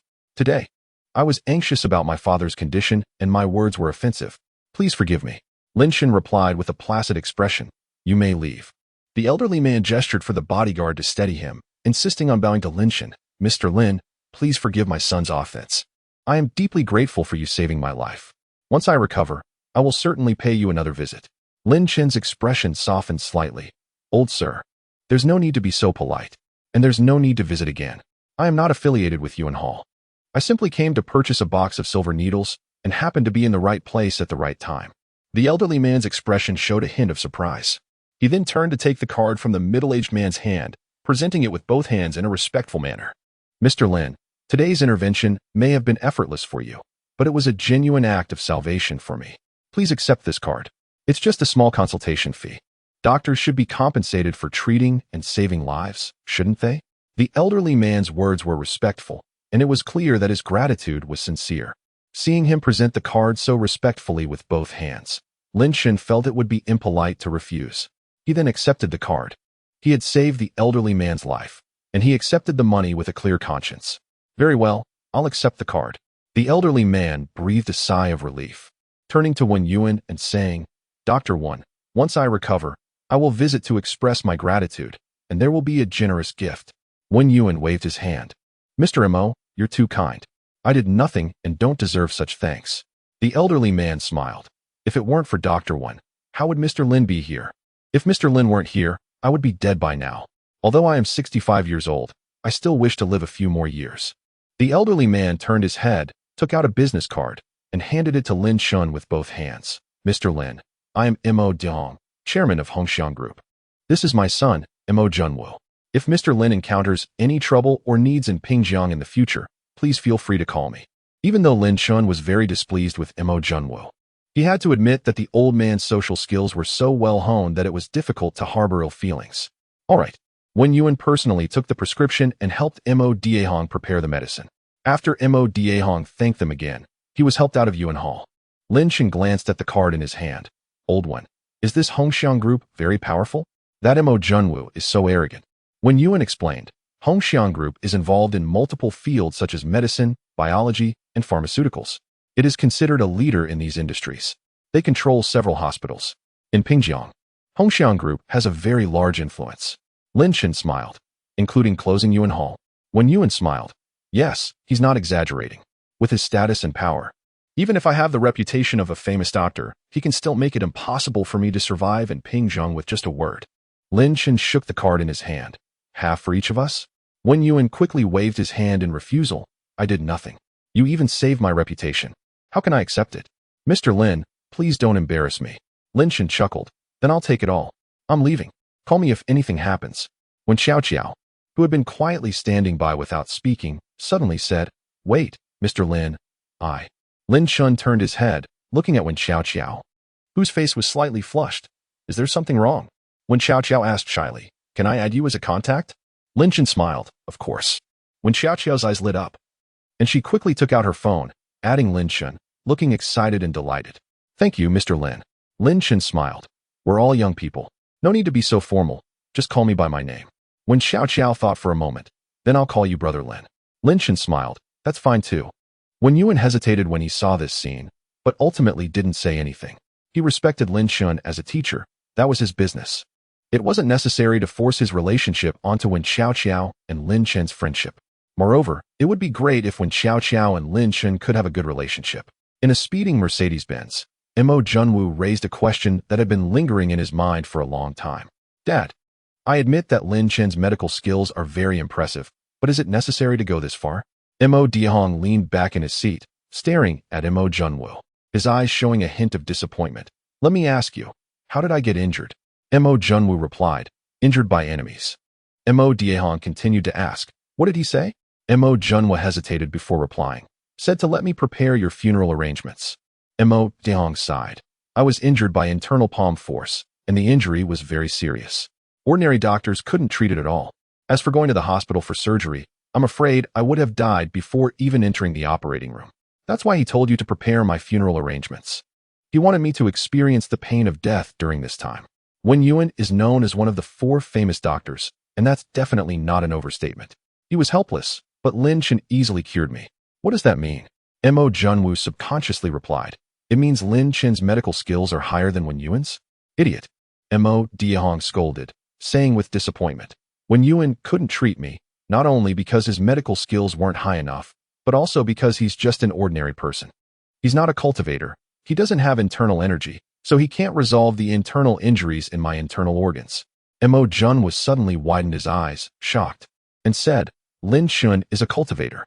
Mo Dahong gazed at the slow-witted Mo Junwu and sighed. My enemy is a cultivator. This time, he seeks to torment me, allowing me to experience the agony before death, which is why he granted me a chance to live. But what about next time? Mo Junwu's complexion began to pale. He was not foolish. In fact, he was quite intelligent, having successfully taken over the Hongxiang Group from his father. He had merely failed to grasp the critical point earlier. Lin Shen's ability to heal internal injuries indicated that he too was a cultivator.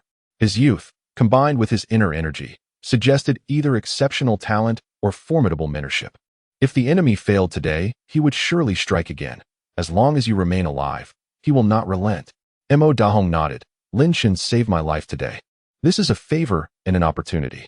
Through this matter, we might be able to befriend Lin Shen, and perhaps we can enlist his or his mentor's aid to resolve our troubles.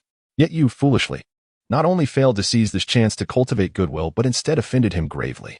Do you not wish for me to die sooner so that you can take over Hongxiang? Mo Junwa's face flushed a deep crimson, and he forced a smile. Dad, you know I didn't mean it that way. I just... Mo Dahong interrupted sharply. You think you are wealthy and powerful above others, believing that money can buy everything. Let me ask you, in this encounter with our enemy, what role did money play?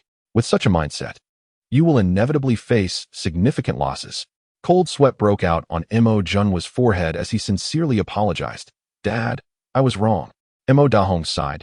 Junwu, remember, there are many people in this world we cannot afford to offend, not just the higher echelons of power, but also those cultivators. Offending the powerful might result in financial loss, but offending cultivators often leads to the loss of life. In their eyes, there is no distinction between the powerful and the poor. There is only the difference between those they can kill and those they cannot, for we all have but one life. Mo Junwa's cold sweat increased as he finally comprehended the foolishness of his actions today, with a formidable enemy still looming over them. He had unwittingly offended a skilled healer who could have been an ally, pushing him instead into the realm of hostility. Dad, I will apologize in person tomorrow. Not yet. He has already formed a prejudice against you. Even if you apologize, he may not accept it. Instead, send 5 million to Wen Yin tomorrow, and inquire about Lin Shen, find out what he's involved in. Based on that, offer him assistance indirectly. Wisdom gleamed in Mo Dahong's aged eyes as he gently advised Mo Junwu. His actions today were to aid Wen Yin. You offered him 5 million, which he refused, showing his character, valuing loyalty and righteousness over wealth. Such a person cannot be swayed by money. If you wish to befriend him, you must show genuine goodwill. If you can discreetly assist him, establishing a good relationship will naturally follow. Mo Junwu nodded earnestly. Dad, I understand. Rest assured, I know what to do. Mo Dahong replied. Do not dwell on gains and losses or calculate benefits. If you genuinely regard him as a friend, he will naturally regard you as one in return. All right. Mo Dahong contemplated. To prevent that person from striking at me again, contact General Gu from Phylong Security and have them send their finest expert over. Let him set his own price. Mo Junwu took out his phone. I will contact him immediately. I've arrived. Lin Shen stood before a standalone villa halfway up the mountain, surveying the surrounding scenery, reflecting on the wealth of the Gu family. This villa must be worth several tens of millions, at least. Gu Yueshi soon emerged, clad in an off-shoulder fitted dress, her exquisite collarbone adorned with a platinum necklace, drawing attention to her alluring figure. Gu Yueshi frowned. Why are you only just arriving? Lin Shen replied curiously. Didn't you say 11 o'clock? I was right on time. Gu Yueshi pouted. Well, it's not that you were late. Some people arrived early. Lin Shen chuckled. Who? Someone you don't like? Gu Yueshi did not respond but walked over, linking her arm with Lin Shen's, whispering, let's go inside. Just act natural and don't give anything away. Lin Shen glanced down. Due to the summer heat, everyone was dressed lightly, and he could distinctly feel her soft touch against his elbow. Gu Yueshi noticed Lin Shen's gaze, her face flushing slightly as she shot him a glare. Don't think too much. This is just an act for those inside. Lin Shen blinked. The ones inside are suitors? Gu Yueshi tugged Lin Shen inside. The son of my father's friend. Just remember, you are my boyfriend now, so act like one. As they entered the villa's living room, Gu Yueshi cheerfully called out, Dad, Lin Shen is here. Before Lin Shen could speak, a young man sitting on the sofa sprang up, glaring fiercely at Lin Shen, more specifically, at Lin Shen's elbow resting against Gu Yueshi's chest, his eyes ablaze with jealousy. Who are you? Take your arm away, little she. Lin Shen surveyed the young man and couldn't help but chuckle inwardly, realizing he was merely a shield. Gu Yueshi had no feelings for this young man. Rolling her eyes, she introduced, Lin Shen, my boyfriend. Boyfriend? The young man's voice rose sharply before he quickly reined in his reaction, attempting to maintain a facade of calm. Where did this boyfriend suddenly come from? You've never mentioned him before. Is he just someone you found to appease your uncle and aunt? You guessed it right. Lin Shen stifled a laugh internally, while feigning confusion on his face. Yeah, this is... Gu Yueshi explained, Wu Jiejun, son of Uncle Wuan. Uncle Wu is a friend of my dad's and the chairman of Jinan Real Estate. They are here today to visit Grandpa. Understanding dawned on Lin Shen. Wu and Gu Hongtao were friends. Each had a child, and now they were here to further their connections. Clearly, Gu Hongtao was pleased with Wu Jiejun and had intentions of deepening their relationship, but Gu Yueshi had no interest in Wu Jiejun, hence employing Lin Shun as a buffer. Gu Yueshi avoided answering Wu Jiejun's inquiry and turned to her father. Dad, you all chat. I'll take Lin Shun to treat Grandpa. Gu Hongtao maintained a composed demeanor, betraying no sign of anger or joy. Go ahead, Lin Shun. Thank you for your help. Lin Shun smiled. We are family. There's no trouble at all. Uncle, please entertain your guests. I'll go treat the old man. Gu Hongtao raised an eyebrow, his breathing becoming slightly heavier. Family? Who accepts you as family? Dream on if you think you can step into the Gu family's door. It seems I need to remind Wu Jiejun to distance Lin Shun from little she. As for Lin Shun treating the old man, I already provided 50,000 for his medical fees. Once Wu Jiejun manages to usher Lin Shun away, the old man's illness will be nearly resolved. No debts, no ties, a clean break. Well done. Once on the second floor, Gu Yueshi halted, giving Lin Shun a thumbs up, whispering praise. Keep it up and drive that annoying guy away. Lin Shun chuckled softly. You didn't mention this scenario beforehand. Gu Yueshi huffed. Aren't you my boyfriend? Protecting your girlfriend from other men's harassment is what a boyfriend should do. Lin Shun widened his eyes. You think so highly of yourself. Who thinks highly of themselves? Gu Yueshi playfully tapped Lin Shun's arm, but suddenly realized that her gesture might have been overly intimate. She shot Lin Shun a glare, reminding him, we have an agreement. Do not undermine our arrangement. And I must emphasize again, do not overthink. Lin Shun chuckled. Understood, understood. Not worthy of you, right? Gu Yueshi huffed, hesitating before adding. Actually, you're not too bad. You're fairly handsome. And your medical skills are impressive, better than that renowned doctor. If you were to practice medicine, you would certainly become a distinguished physician, earning a substantial income and enjoying a bright future. Lin Shun replied with a smile, what practice? I don't even have a medical license. Hospitals won't accept me. And I can't even open a clinic. Just take the exam, Gu Yueshi said earnestly. With your skills, passing should be a breeze. If it proves difficult, you could ask Dr. Wen to help you find a way. Acquiring a license should be easy for you. As Lin Shun gazed into Gu Yueshi's earnest eyes, he felt a surge of affection for her. Although her implication was that he should not harbor any misplaced feelings towards her, she had indirectly bestowed upon him the prospect of becoming a distinguished physician, guiding him towards a potential path. With a teasing smile, Lin Shun said, all right, I'll go get a license and treat those wealthy elites, charging millions for each treatment. In a couple of years, I might just become a billionaire. Then perhaps I would qualify to be your boyfriend? Gu Yueshi laughed at Lin Shun's words. Indeed.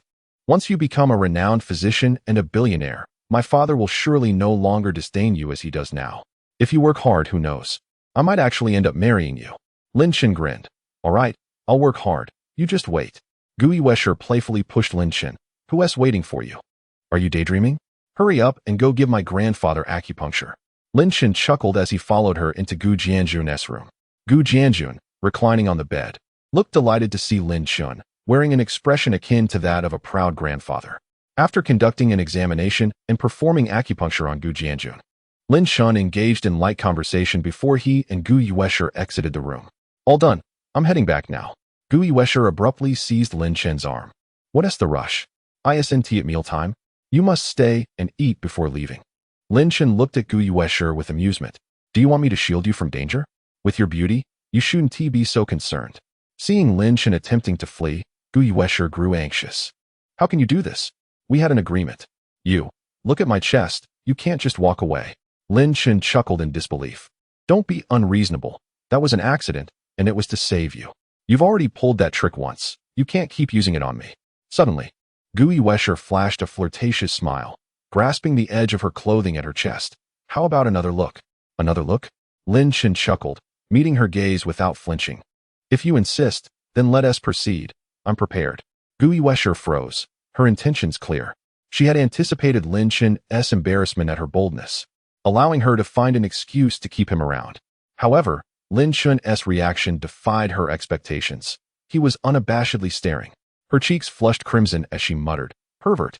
Lin Shun raised his hands in mock innocence. But you said it first. How am I a pervert? Huh?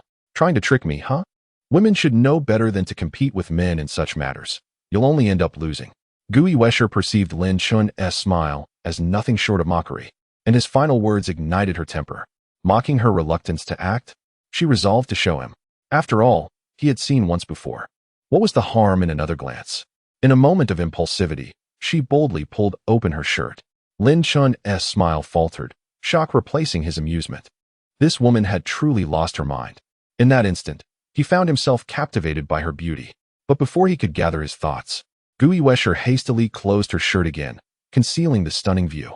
Regaining his composure, Lin Chun awkwardly asked, "You actually went through with it?" Gui Wesher's face burned with embarrassment, her heart filled with regret. What had compelled her to expose herself before this insufferable man? She must have lost her senses. What was he thinking of her now? Yet, catching sight of Lin Chun's flustered expression eased her anxiety. It seemed he was taken aback? Embarrassed? Well, as long as she wasn't embarrassed, he could be. After all, he had seen her once. What was one more look? Steeling herself, she feigned calmness and remarked, "Was it nice?" Lin Chun was at a loss for words. Nice. Not nice? He couldn't answer. Gui Wesher pressed on, "You saved me last time. So we're even now. This time, you didn't save me. You're taking advantage of me." Lin Chun sighed with a wry smile. "Are you always this competitive?" "Of course not." Gui Wesher instinctively retorted, then quickly redirected the conversation. "Stay for dinner. Help me fend off that guy, will you?" Lin Chun sighed again. "Fine.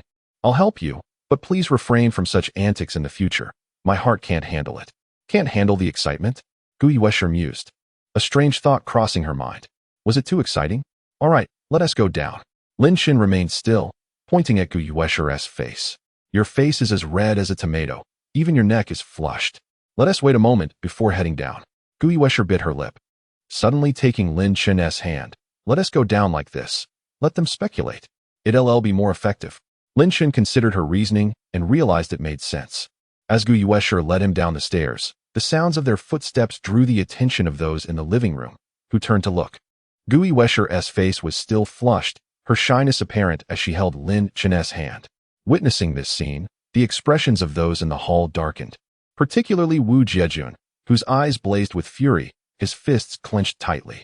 Just moments ago, Gu Hongtao had advised him to intensify his efforts to win Gui Wesher's heart and to get rid of the impoverished soldier returned from service. He had been feeling triumphant, only to be struck by this revelation, akin to a thunderbolt. Gui Wesher noticed the reactions around her and felt a surge of satisfaction. Their responses were exactly what she had hoped for, validating her earlier boldness.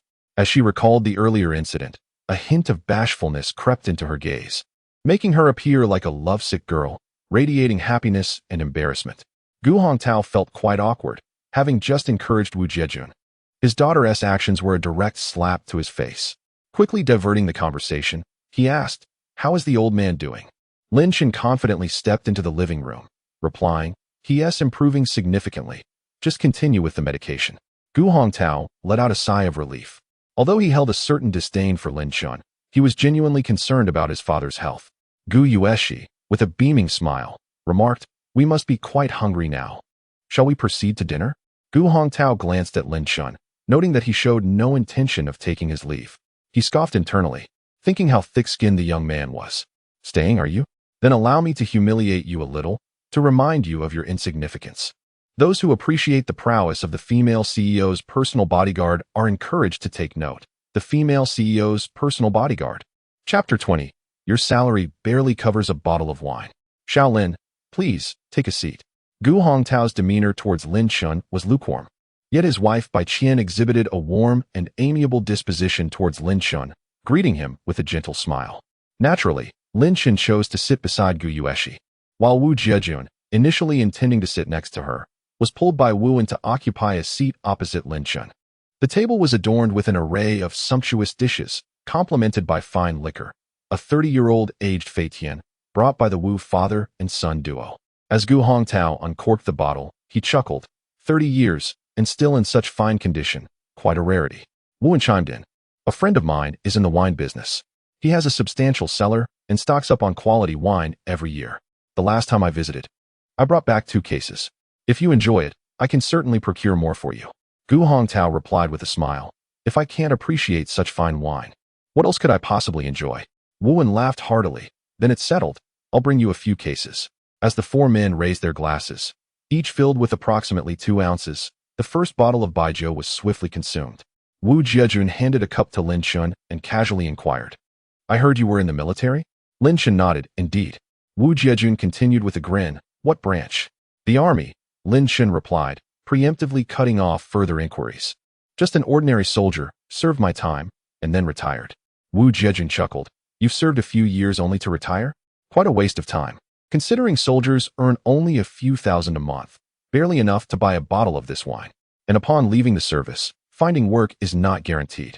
The skills acquired in the military hold little value in the city, leaving many veterans to settle for security jobs, earning a mere 3,000 to 4,000 a month. His words dripped with sarcasm. Lin Chun couldn't help but chuckle inwardly. Wu Jiejun was clearly impatient, resorting to subtle jabs without having even touched his drink or food. This statement was nothing short of an admission of his own lack of income and capability, implying that aside from being a security guard, he had no other prospects. Lin Chun responded with a smile, his demeanor unperturbed. Indeed, having just arrived in Pingjiang, I am still uncertain where to seek employment. Wu Jiejun's eyes lit up with feigned enthusiasm. Do you possess any specialized skills? Lin Chun shook his head. What I know cannot be applied to these jobs. Wu Jiejun nodded in agreement. Isn't that the truth? You might boast of your marksmanship and tank operation, but what relevance do those skills hold in society? Lin Chun concurred. Precisely. Gu Yueshi, overhearing Lin Chun's agreement, felt a surge of irritation. How could he allow this man to belittle him so? If he were to concede without a fight, would it not reflect poorly on her judgment? If her father shared such sentiments, it might compel her to entertain the idea of being with Wu Jiejun. With a swift motion, Gu Yueshi stepped on Lin Chun's foot, casting him a gentle yet warning glance before interjecting. Lin Chun possesses remarkable medical skills. My grandfather's ailment was beyond the abilities of one of the 4 esteemed physicians, Wen Yuhan, yet it was Lin Chun who managed to turn the tide. I believe Lin Chun could open a clinic and achieve great renown, attracting the attention of influential figures seeking his expertise. Gu Hongtao countered. But Xiao Lin lacks a medical license, does he not? Gu Yueshi smiled. He can simply take the exam. With his prowess, acquiring a license would be a mere formality. Gu Hongtao hesitated, caught in a dilemma between acknowledging her statement and outright denying it. After a moment of contemplation, he raised his glass and declared, Let us drink to that. As the dinner progressed, Gu Hongtao intentionally lauded Wu Jiejun, inquiring about his recent endeavors. Wu Jiejun seized the opportunity to boast about his current projects, animatedly recounting his exploits. Meanwhile, Lin Chun quietly focused on his meal, neither engaging in conversation nor raising his glass unless prompted. The scene did not escape Gu Yueshi's notice. She felt a swell of frustration. She understood Lin Chun's capabilities, yet wished he would at least make an effort. His silence felt like an unyielding surrender. Before long, 2 bottles of baijiu had been emptied, each participant having consumed nearly half a pound. Wu Jiejun, after his lengthy monologue, glanced at Gu Yueshi, seemingly fixated on Lin Chun, serving him food and pouring him more drink, which only deepened his jealousy. Lin Chun, there are some matters I am uncertain whether to discuss. Lin Chun smiled. If in doubt, it is perhaps best left unsaid. Huh. Wu Jiejun's mouth fell agape, momentarily taken aback. Wasn't he expected to respond with something along the lines of go ahead, it's all right? How was he to reply to that? After a brief moment of awkwardness, Wu Jiejun managed to smile. It's merely a heartfelt observation. Please don't take it the wrong way. I genuinely believe you and Xiao Shi are mismatched. Lin Chun responded with a smile. I find us quite compatible. I like her, and she likes me. Isn't that sufficient? Right, Yueshi? Finally, Gu Yueshi felt a surge of support for Lin Chun, nodding in agreement. Exactly. Love is a matter between 2 individuals. I love him. He loves me. Everything else is inconsequential. Wu Jiejun felt as though a dagger had been thrust into his chest, leaving him feeling raw and utterly frustrated. Yet, love is not the entirety of life. Life encompasses the mundane elements of existence: food, shelter, and expenses, not just the romantic notions found in novels. Life requires financial sustenance, and substantial sums at that. Casting a sympathetic glance at Lin Chun, Wu Jiejun added, Xiaoxi has enjoyed a life of privilege. Her daily expenses are considerable. Can you shoulder that burden? Purchasing clothing, cosmetics, handbags. Let us not even mention the finer things. Just one handbag might take you a year's savings to afford. Lin Chun may lack funds, but my family is well off. Gu Yueshi interjected before Lin Chun could respond. My father has only 1 daughter. He wouldn't allow me to suffer. As long as Lin Chun loves me and treats me well, that is all that matters. Isn't that right, Dad? You would prefer I find someone who treats me well over merely a wealthy man. Wu Jiejun was momentarily at a loss for words. Could it be so simple? Relying on someone else for support? Gu Hongtao's expression darkened slightly.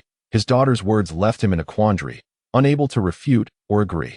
After a moment's reflection, he finally spoke. Caring for you is indeed paramount, but a man must also possess capability. A man's allure ultimately resides in his abilities. If he merely exhibits attentiveness, one could hire a caretaker to fulfill that role, perhaps even more effectively. You are correct in saying that I have only one daughter. The family business will naturally be entrusted to you and your husband in due course. If you lack knowledge in business management, and if your husband lacks capability as well, the company will inevitably falter amidst competition, possibly leading to ruin and crippling debt. How then can you ensure a comfortable and happy life? Are you prepared to work alongside your husband in a 9-to-5 job? Wu Jiejun sighed with relief. He had been unsure of how to respond. Indeed, Gu Hongtao's wisdom was profound. A man must provide for a woman, shielding her from life's storms. Relying on a woman to support him financially renders him less than a man. Lin Shen looked up with a smile. Is that what you aspire to be like? Wu Jiejun retorted sharply. Should I be like you? Lin Shen turned his head to gaze at Gu Yueshi, his eyes filled with deep affection. At present, I truly possess nothing, but I shall strive diligently henceforth to ensure that Yueshi leads a joyous and fulfilling life. Under Lin Shen's attentive gaze, Gu Yueshi felt her heart race. Though she was well aware that Lin Shen was merely acting, his warm and gentle eyes, brimming with tenderness, stirred ripples deep within her, softening her own gaze in return. I believe you can certainly achieve that. As Gu Yueshi and Lin Shen interacted, their affectionate exchange elicited a reaction. Apart from Bai Qian, who wore a smile of approval, the expressions of the Wu family and Gu Hongtao darkened instantly. Wu Jiejun scoffed. Sweet words can be uttered by anyone, but how many can genuinely deliver? Lin Shen remained unfazed, exuding confidence as he replied, I may not be able to provide Yueshi with a life of immense wealth, yet living without worries is certainly within my means. Just considering my medical skills, earning several million a year is quite achievable. Wu Jiejun mocked. You don't even possess a medical license. Who would dare let you treat them? Lin Shen explained. Wen Yuan can refer patients to me, those who are beyond the capabilities of regular hospitals. If I can save their lives when no one else can, charging a few million in consultation fees is hardly unreasonable. After all, they are affluent, and their lives are invaluable, wouldn't you agree? Glancing at Gu Hongtao and Bai Qian, Lin Shen continued, the circle of the elite is not vast. I wouldn't need Wen Yuan to continuously refer patients. Once I successfully treat a few, they will naturally advocate for me, and I can sit back and wait for clients to come to me. Wu Jiejun dismissed him with a scoff. Keep dreaming. You might have stumbled upon a lucky break with old Master Gu, but do you really believe you can replicate that success? If you were truly that skilled, you'd have joined the military hospital long ago instead of retiring. Lin Shen fixed Wu Jiejun with a steady gaze and smiled lightly. If you don't believe me, would you like me to examine you? Wu Jiejun retorted coldly. I'm young and healthy. What is there to examine? Are you suggesting I should eat less spicy food and drink more water? Lin Shen shook his head. No, you have an ailment. Wu Jiejun instinctively snapped back. You're the one who's ill. Wu Wen, who had been silent, raised a hand to halt Wu Jiejun, smiling as he said, Lin Shen, do enlighten us about Jiejun's condition. Lin Shen hesitated momentarily before responding. It's not easy to articulate. Wu Jiejun sneered. Not easy to articulate. Or is there simply nothing to say? Trying to frighten us first, and then deceive us. Such tactics are well worn, you know? Gu Hongtao interjected. Lin Shen, speak plainly. There is no need for hesitation. Wu Wen encouraged. Yes, speak directly. If there is a problem, we shall address it. Lin Shen regarded Wu Jiejun with an expression that conveyed, it is not my wish to speak. You leave me no choice. And stated, shall I speak plainly then? Wu Jiejun replied without hesitation, speak. If you cannot provide a reasonable explanation today, it will prove you are a fraud. Shao Shi, keep your eyes wide open and do not be deceived. Lin Shen sighed. You are incapable. Wu Jiejun shouted angrily. You claim to be diagnosing me. What does capability have to do with anything? Spare me the nonsense. Lin Shen calmly stated, I am diagnosing you. Your ailment pertains to your shortcomings in that regard. The room fell silent in an instant, and everyone exchanged glances, their expressions laden with intrigue. All present were adults and swiftly grasped Lin Shen's implication. Wu Jiejun, still young, was already lacking in that aspect. Gu Yueshi's beautiful eyes widened in shock, Her curiosity ignited, eager for the unfolding drama. Was this too explosive? Had Lin Shen not even taken Wu Jiejun's pulse, yet could deduce his inadequacy merely by observation? Was it truly credible? Wu Jiejun, comprehending the implication, felt his face flush with embarrassment, panic flickering in his eyes. Nonsense, he exclaimed. Lin Shen smiled slightly. You have a residual scar on your chin, shaped like a plum blossom. Though it is quite subtle, it is discernible upon closer inspection. This is a symptom of flower poison, which is transmitted through sexual relations. As everyone likely knows, flower poison. All eyes turned to the faint scar on Wu Jiejun's chin, scrutinizing it closely, and indeed, they saw the delicate plum blossom-shaped mark. Bai Qian's smile waned. Her gaze toward Wu Jiejun now tinged with disapproval. Gu Hongtao frowned, but remained silent, while Gu Yueshi pursed her lips, her disdain evident. They were not doctors, yet they understood that the probability of a normal person contracting flower poison was exceedingly low. Those afflicted usually engaged in promiscuous behaviors. In a state of panic, Wu Jiejun desperately explained, "This is merely a previous skin allergy. I scratched it, and it healed this way." "Uncle Gu, Aunt Bai, please do not listen to his nonsense." Lin Chun continued unperturbed. "Given the healing state of your scar, you likely contracted the ailment around 2 months ago. This condition suppresses the production of male hormones, and it is not difficult to treat.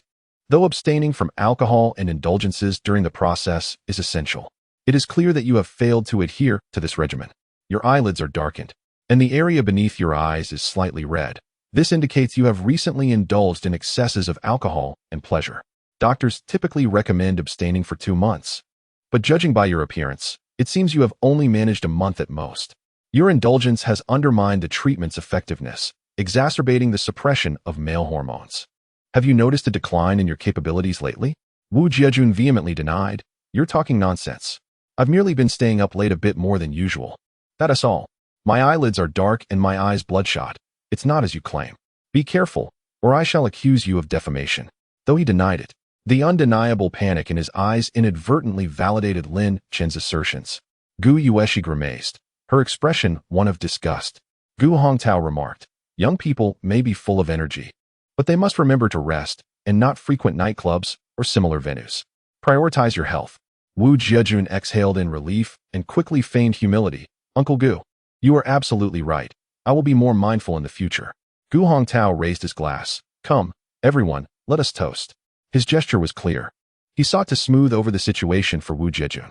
The more Lin Chun elucidated, the more evident the proof became, and the more embarrassing it would be for Wu Jiejun. Lin Chun smiled and refrained from further comments. He bore no personal animosity toward Wu Jiejun. It was merely a retort to his provocations. Now, no one dared question his medical abilities. No one claimed he could not earn a living through his skills anymore. Wu shot a resentful glare at Wu Jiejun, disappointed that he had made such a fool of himself, which reflected poorly on him as a father. Yet, what could he do? After all, he was his son. Wu changed the subject. "Jiejun, have you organized an outdoor camping trip?" Wu Jiejun snapped back to attention and eagerly responded, "Yes, I almost forgot. Shaoxi, we are planning to go camping at Minghua Mountain, where we can have a barbecue and everything. You should join us. I came specifically to invite you today." Before Gu Yueshi could respond, Gu Hongtao chimed in. "Tomorrow is the weekend. Shaoxi, staying at home is rather dull. It would be nice to have some fun together." Gu Yueshi hesitated. "I have plans with Lin Chun to watch a movie and go shopping tomorrow." Gu Hongtao laughed. "Then let us all go together. It's always enjoyable for young people to spend time together. Watching a movie and shopping can happen anytime." Wu Jiejun's eyes sparkled as a smile graced his face. Warmly inviting, "Lin Chun, why not join us? I have a brother who is also a veteran. You two are bound to find common ground." Just as Lin Chun was about to decline, Gu Yueshi interjected, "Are you inviting us? Then we shall go. Consider it an outdoor date." Wu Jiejun chuckled. "Exactly, the more, the merrier." Lin Chun glanced at Gu Yueshi, his expression conflicted. "I have some matters to attend to tomorrow, as I mentioned." Gu Yueshi interrupted him. "It's the weekend. Anything can wait until next week. Besides, didn't you say you'd accompany me? Camping is the same." Under the watchful eyes of many, Lin Chun felt compelled to save face for Gu Yueshi, especially after boasting of his commitment to her happiness. "Let me make a call and see if I can reschedule." Ignoring Lin Chun's hesitation, Gu Yueshi firmly declared, "It's settled then. We're going together. By the way, do we need to prepare a tent?" Lin Chun, feeling helpless, looked at Gu Yueshi at the villa's entrance. You seem to have your mind made up, and I can't keep up with your whims. Gu Yueshi explained. Just help me this once. You see, my father is firmly on his side, and I can't refuse. If you don't go, I'll have to go alone. And we can only imagine what might happen. Lin Chen frowned. This seems endless. I hardly have the time. Gu Yueshi raised her finger, feigning innocence. Just this once, please. Let us pretend to be a couple and dissuade Wu Jiejun. After that, we'll be free. Pausing for a moment, Gu Yueshi added. How about I offer you a financial incentive? Perhaps 50,000? Lin Chen remained silent, reluctant to play along, acting as a couple at home and as lovers outside. While she was indeed beautiful, it felt insincere and devoid of meaning. Noticing Lin Chen's reluctance, Gu Yueshi shook his arm playfully and pleaded, just help me this once. It's the weekend, and you have nothing planned, right? Consider it a fun outing without any costs, plus you'll have a beautiful companion. The thought of the weekend jolted Lin Chen back to reality. Yes, tomorrow was indeed the weekend, and wouldn't Tichu Jiashue also be resting at home? Staying at home for 2 days would feel like an elaborate charade. Usually, he would return home after work for a casual meal with his father, minimizing their interaction. But with the increased time spent together this weekend, it would be easy to slip up. Attending the camping trip might actually reduce their contact and help him avoid awkwardness. With this realization, Lin Chen wavered. Seeing his indecision, Gu Yueshi pressed on. How about this? You help me this time, and I'll introduce you to a beautiful girl. Lin Chen pondered for a moment. Forget about the introductions. I'm broke, with no house or car. You'd just be wasting your time on me. Fine. I'll help you. Consider it a favor owed to me. Curious, Gu Yueshi asked. A favor? What do you want me to do? Lin Chen replied with a smile. Nothing comes to mind just yet. Just remember it. As a newcomer, I'll surely need your assistance in this unfamiliar environment. Rest assured, I won't ask anything excessive. And you can refuse if you feel uncomfortable. Relieved, Gu Yueshi readily agreed. All right, it's a deal. Lin Chen nodded. See you tomorrow. Gu Yueshi inquired. Where do you live? I can pick you up. Lin Chen, wanting to keep his situation private, casually responded, no need. Just tell me a place to meet. After leaving the Gu residence, Lin Chen returned to the company, only to run into Chen Hai. Chen Hai, still holding a grudge against Lin Chen for a previous slight, seized the opportunity to confront him. He boldly blocked Lin Chen's path and chastised him. Lin Chen, you've just joined the company, and already you're slacking off. Is this how you uphold discipline? And the stench of alcohol? Did you sneak out to drink? Mind your own business, Lin Chen retorted, glancing at the sales group sign. This is the sales department. Our duty is sales. I'm not required to run around chasing clients or socializing to build connections. I can simply remain in the office and wait for orders to fall from the sky. If you're so keen on monitoring attendance, perhaps you should work in HR. You're wasting your talents here in sales. Chen Hai's face turned crimson from Lin Chen's sharp retort. You just started. What business do you have to run? Lin Chen scoffed. Newcomers are exempt from pursuing orders? Don't you know the team leader provided me with a client list? Time is of the essence. I must act swiftly. Not all of us can spend our days sipping tea and playing with our phones, relying on flattery for sales. Lin Chen's words struck hard, akin to a resounding slap to Chen Hai's face. The stares of their colleagues pierced through him, igniting his fury. Chen Hai, red-faced with rage, demanded, who's flattering? You better clarify. With a grin, Lin Chen replied, oh, I misspoke. That's not flattery. That's simply following the leader's guidance and wholeheartedly supporting their decisions. If the leader says to go east, we go east. If they say to chase dogs, we don't catch chickens. And when the leader is pleased, the results follow. A female colleague couldn't help but chuckle, quickly covering her mouth and turning away. Although others held back their laughter, their expressions betrayed their amusement. Lin Chen, what are you babbling about? Despite Chen Hai's lackluster abilities, he was a loyal supporter of Sun Hao, often receiving stable clients as a reward for his allegiance, allowing him to perform well in the group. The laughter from his colleagues felt like a knife piercing his heart, raising his blood pressure in an instant. With clenched fists, he swung a punch at Lin Chen. Chen Hai was tall, at least 6 feet, and his punch was swift and powerful. Colleagues gasped, fearing for Lin Chen's fate. But as Chen Hai's fist neared Lin Chen's face, it suddenly halted 3 inches away, not by choice, but because Lin Chen had seized his wrist. Taken aback, Chen Hai struggled to free himself, but Lin Chen's grip was as solid as iron. He looked up to meet Lin Chen's cold, mocking gaze, and dread filled him. He had kicked a steel plate. Suddenly, a sharp pain shot through his wrist, compelling him to kneel, but the next moment, the pain vanished as Lin Shan released him. With a casual flick, Chun-Hai felt as if he had been tossed by a powerful wave, losing all resistance. And he fell to the ground with a thud. Lin Shan remarked coolly, "Don't humiliate yourself. Fighting is my forte." After stating this, Lin Shan ignored Chun-Hai and walked calmly to his desk, sitting down and opening his computer. Embarrassed, Chun-Hai scrambled to his feet and left, defeated and humiliated. Beside him, Gao Feng silently gave Lin Shan a thumbs up, his face filled with admiration. "Brother Chun, you are truly remarkable. Just now, I thought you were going to suffer a loss." Lin Shan chuckled in response. "In other matters, I might face setbacks, but in fights, I have never been at a disadvantage." Gao Feng whispered, "You were right not to take action. Otherwise, the team leader would have undoubtedly shown bias." Lin Shan nodded, understood. If it weren't for the company, his hand would have been broken by now. Gao Chun was startled and quickly advised, "Don't act impulsively. If you strike first, the team leader will certainly use that as an excuse to expel you." Lin Shan laughed, "It's no big deal. It's just a matter of a few days."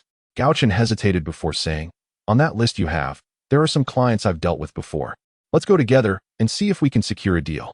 Lin Shan was somewhat surprised. "Why are you helping me?" Gao Feng replied softly, "You did what I have longed to do but lacked the courage to attempt. I hope you can stay." Lin Shan laughed. "Have you been bullied by Chun-Hai?" Gao Feng's face flushed slightly. "Yes. He takes advantage of being an old employee and the team leader's confidant, often bossing us around and even snatching our client's business. None of us can stand him. But under the roof, we have to bow our heads. If we want to earn this money, we have no choice but to endure." Lin Shan nodded, refraining from further commentary, merely saying with a smile, "All right, let's run some errands together later, and I'll treat you to a drink." Although Lin Shan was indifferent about this job, he did not want to be dismissed by Sun Hao in such a humiliating manner. Chu Jiaxue would surely find amusement in that. If he could stay, Lin Shan would make an effort.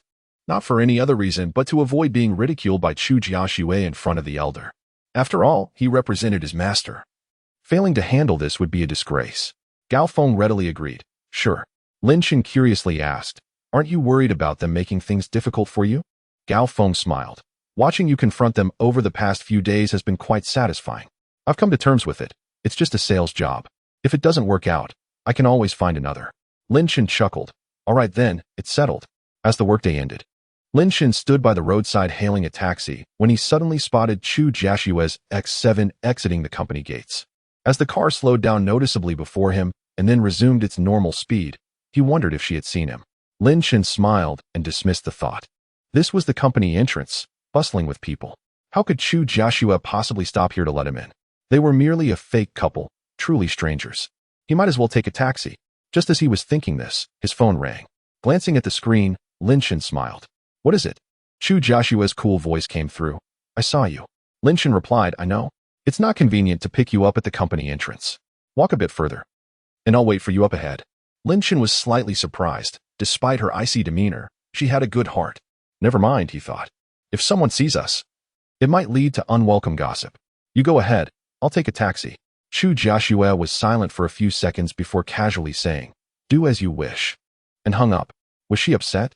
It shouldn't be too serious. Perhaps just a little awkwardness from being turned down. After all, he was doing this for her sake.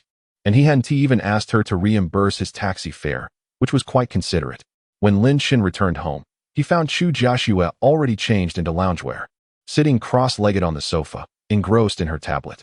He couldn't help but admire how the beautiful goddess looked captivating, regardless of her attire or actions. "Shaolin, you're back. Why didn't you come back with Jiaxue?" Chu Bosun smiled. "I was delayed handling something," Lin Shan explained with a smile. "Our work schedules are different, so it's hard to coordinate. It's better this way." Chu Bosun nodded, not thinking much of it. "That makes sense. Since you're both on your own paths, Shaolin. There are several cars in the garage. Choose one you like." "Sure, I'll take a look later," Lin Shan replied. "Why wait? Go now." "Xiaoxue, take Shaolin with you," Chu Bosun urged. Chu Jiaxue nodded. Her expression relaxed as she rose, and Lin Shan followed her. In the garage, a row of cars awaited: an Audi A8, a BMW 1 Series, a BMW X7, and two more covered with car covers. Chu Jiaxue crossed her arms and stood at the door. "Choose." Lin Shan pulled off the covers of the two sports cars, his eyes widening with excitement. Astonishingly, a Maserati MC20 and a Ferrari 812 GTS stood before him. both stunning and exorbitant, with the Maserati costing over $3 million and the Ferrari at least $5 to $6 million. Curiously, Lin-Shan asked, "Whose cars are these? Yours or your grandfather's?" Chu Joshua bit her lip. "The Audi A8 belongs to my grandfather. The X7 and the two sports cars are mine. I usually drive the X7 to work, and for leisure, I take the sports cars." Lin-Shan's gaze fell upon the modestly priced 1 Series BMW, and he chuckled. "Your cars are too extravagant. Driving them would attract too much attention. I'll just take the BMW 1 Series." Chu Joshua pursed her lips. "That's the car the housekeeper uses for grocery shopping. The housekeeper drives it?" Lin-Shan was momentarily speechless. "So I only have the choice of these two sports cars?" Chu Joshua nodded. "Don't men usually prefer driving sports cars? It's convenient for picking up girls. Just park the car, and they'll come to you." Lin-Shan shook his head. "I'm not into that. How about you drive the sports car, and let me take your X7. Chu Joshua shot him a glare. "Dream on." After contemplating, Lin-Shan decided to forego the idea. "Forget it. These cars attract too much attention. I'll just buy one myself later." Chu Joshua was slightly surprised. "Choose one. After 3 months, the car will be yours." Lin-Shan firmly shook his head. "The cars are nice, but they don't suit me." "It's fine." Chu Joshua looked astonished. How could he refuse a multi-million-dollar car without a moment's hesitation? "What kind of car do you want to buy?" Lin-Shan casually replied. "Just something around 200,000 to 300,000 for daily commuting." Chu Joshua softly said, "All right, I'll cover the cost of the car." Lin-Shan shook his head. "No need. We're not a real couple.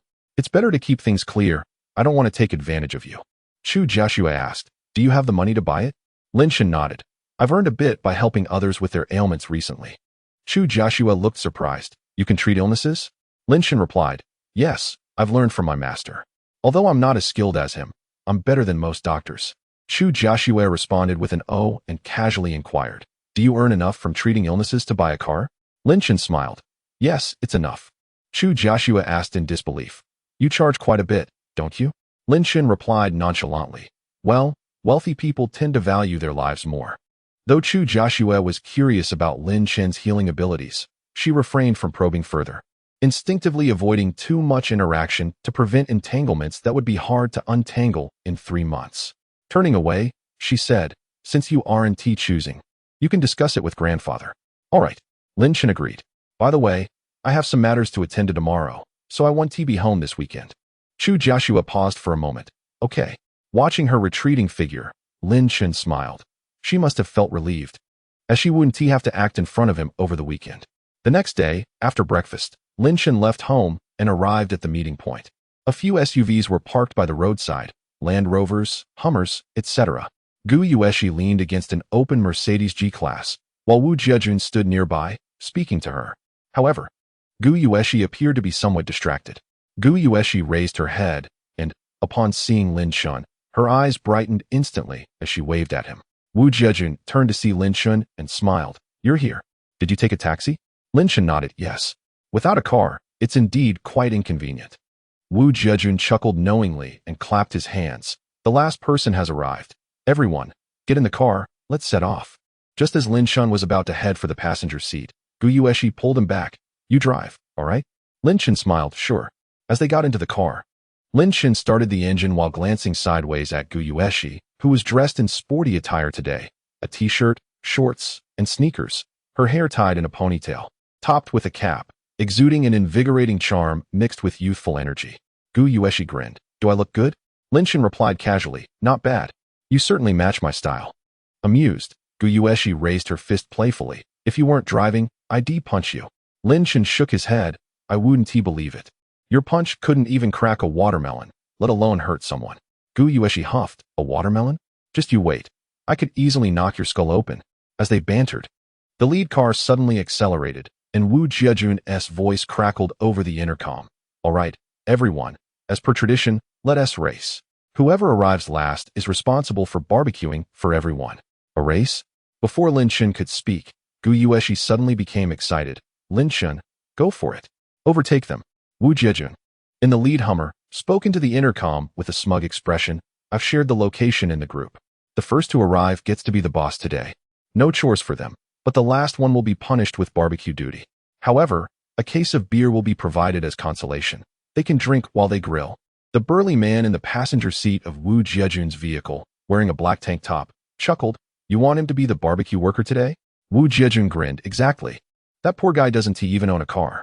How good could his driving skills be? I've already arranged it. All the drivers are racing experts. He is bound to lose. The burly man laughed. That's quite ruthless. Wu Jiejun scoffed. Competing for women with me is a fool's errand. Besides, he offended me. If he doesn't embarrass himself today, I, Wu Jiejun, will write my name backward. The burly man asked, how did he offend you? In front of his friends. Wu Jiejun was candid. He caught a disease, and the doctor advised me to avoid alcohol and women. I only abstained for a month, but my condition worsened, and they said my hormone levels were disrupted. Yesterday, in front of Gu's family, he said I was sick and suggested I was incapable. You wouldn't believe the way Gu Yueshi's parents looked at me. I felt like I could just kill him. The burly man laughed heartily. Embarrassed in front of your future in-laws, huh? No wonder you want to deal with him. But Jiejun, how could Gu Yueshi, a wealthy heiress, fall for a guy with nothing? Wu Jiejun expressed his irritation. Who knows what is going on in her head? I feel like she is using Lin Shun as a shield, or perhaps it's all an act. Regardless of whether it's true or not, I must win her over. The burly man chuckled. Gu's family has only her as a daughter. Once you win her, the Gu family fortune will eventually be yours, huh? Wu Jiejun replied. That's a discussion for another time, but with Gu Yueshi's looks and figure, she would certainly make a great wife. While Wu Jiejun was joking with the burly man, a Mercedes G-Class suddenly emerged from the rear of the traffic. Wu Jiejun paused. Zhongli. Is that G-Class Gu Yueshi's? The burly man looked back in surprise. Yes, that guy is caught up? Wu Jiejun sneered, flooring the accelerator. Dream on if you think you can surpass me. The Hummer surged forward, racing wildly. After a few kilometers, Wu Jiejun finally relaxed slightly, easing off the speed, as driving fast amidst traffic could be perilous. He glanced in the left rearview mirror and didn't see the G-Class, sighing in relief. Did we lose him? Zheng Li's shocked voice called out. To the right. Wu Jiejun instinctively looked to the right and saw a black vehicle swiftly overtaking from that side, then cutting across in front of another car, darting ahead like a swordfish swimming upstream, leaving the Hummer in its wake. Wu Jiejun's eyes turned red with anger as he slammed the accelerator down to chase after the black G-Class. However, he was going too fast and nearly collided with a nearby vehicle, causing both men in the car to break out in a cold sweat. By the time Wu Jiejun regained control, the G-Class was already a distant silhouette. Damn it! Wu Jiejun slammed his hand on the steering wheel, his face darkening. Is this guy cheating? How could his driving skills be so exceptional? Zheng Li, equally astonished, replied. Could it be that he was a military driver? Someone who specializes in cars? Wu Jiejun seethed. I was going to have him work the barbecue and humiliate him. But now he is showing off in front of Gu Yueshi. This is a huge loss. Zheng Li's eyes gleamed with determination. No worries. I'll help you reclaim your honor later. Isn't he retired? I'll find an excuse to spar with him and take him down. Wu Jiejun's expression darkened. No need to rush. If you take him down immediately, Gu Yueshi might sympathize with him and resent me. Let us use some tactics first to make Lin Shen lose face. Then Gu Yueshi will be disappointed in him, and she'll kick him to the curb. Zheng Li nodded, cracking his knuckles. All right, I'll make sure to greet him properly when we meet. Wu Jiejun understood Zheng Li's intent and grinned. I'll be waiting for the spectacle. Zheng Li replied confidently. Leave the physical matters to me. Just watch. I'll show him who's boss. Wu Jiejun approved. Yes. Don't let him have a chance to flaunt his lead. Lin Shun, effortlessly maneuvering his vehicle through the traffic, left the trailing cars far behind. While he wasn't particularly fond of racing, he despised the idea of being relegated to barbecue duty even more. Gu Yueshi extended her hand out of the window, relishing the rush of wind against her palm, her face alight with excitement. I love racing. Unfortunately, my skills aren't great, which is why I let you drive. But your driving is incredible. You've left their taillights behind. Lin Shen casually replied, it's all right. Gu Yueshi's expression was jubilant. This racing thing is definitely Wu Jiejun targeting you. But now you've embarrassed him big time. Should I reward you? Lin Shen responded lightly. Without addressing Gu Yueshi's reward, just wait and see. There are plenty more tricks up their sleeves in the coming days. Gu Yueshi observed Lin Shen's calm demeanor and curiously asked, aren't you afraid? Lin Shen chuckled. What is there to fear? I'm not your real boyfriend. Gu Yueshi widened her eyes. You better not bail on me. If you run away, I want to know how to handle it all on my own. Lin Shen chuckled casually. Even if I had to flee, I would certainly take you with me. At that moment, I would wear a stern expression and ask you, I'm leaving. Are you coming with me or not? You would feign a look of grievance and follow me, and then the matter would be settled, wouldn't it? Gu Yueshi instantly felt her mood lighten, laughing. That sounds good. Just act a bit domineering, and I'll play the part of the aggrieved little wife leaving with you. Wu Jiejun would surely explode with rage. Lin Chen laughed heartily. Whether he explodes or not, I cannot say, but I can wager that the moment we leave, he will rush to inform your parents, claiming that I am incapable and unworthy of you, and how I mistreated you. Your father already disapproves of me, and this would give him a blatant reason to intervene and force me away from you. Gu Yueshi laughed so hard that her body trembled, her chest rising and falling like waves. It's truly a shame you're not a screenwriter. Lin Chen replied with a smile. It's not impossible, provided someone is willing to pay. You're just obsessed with money.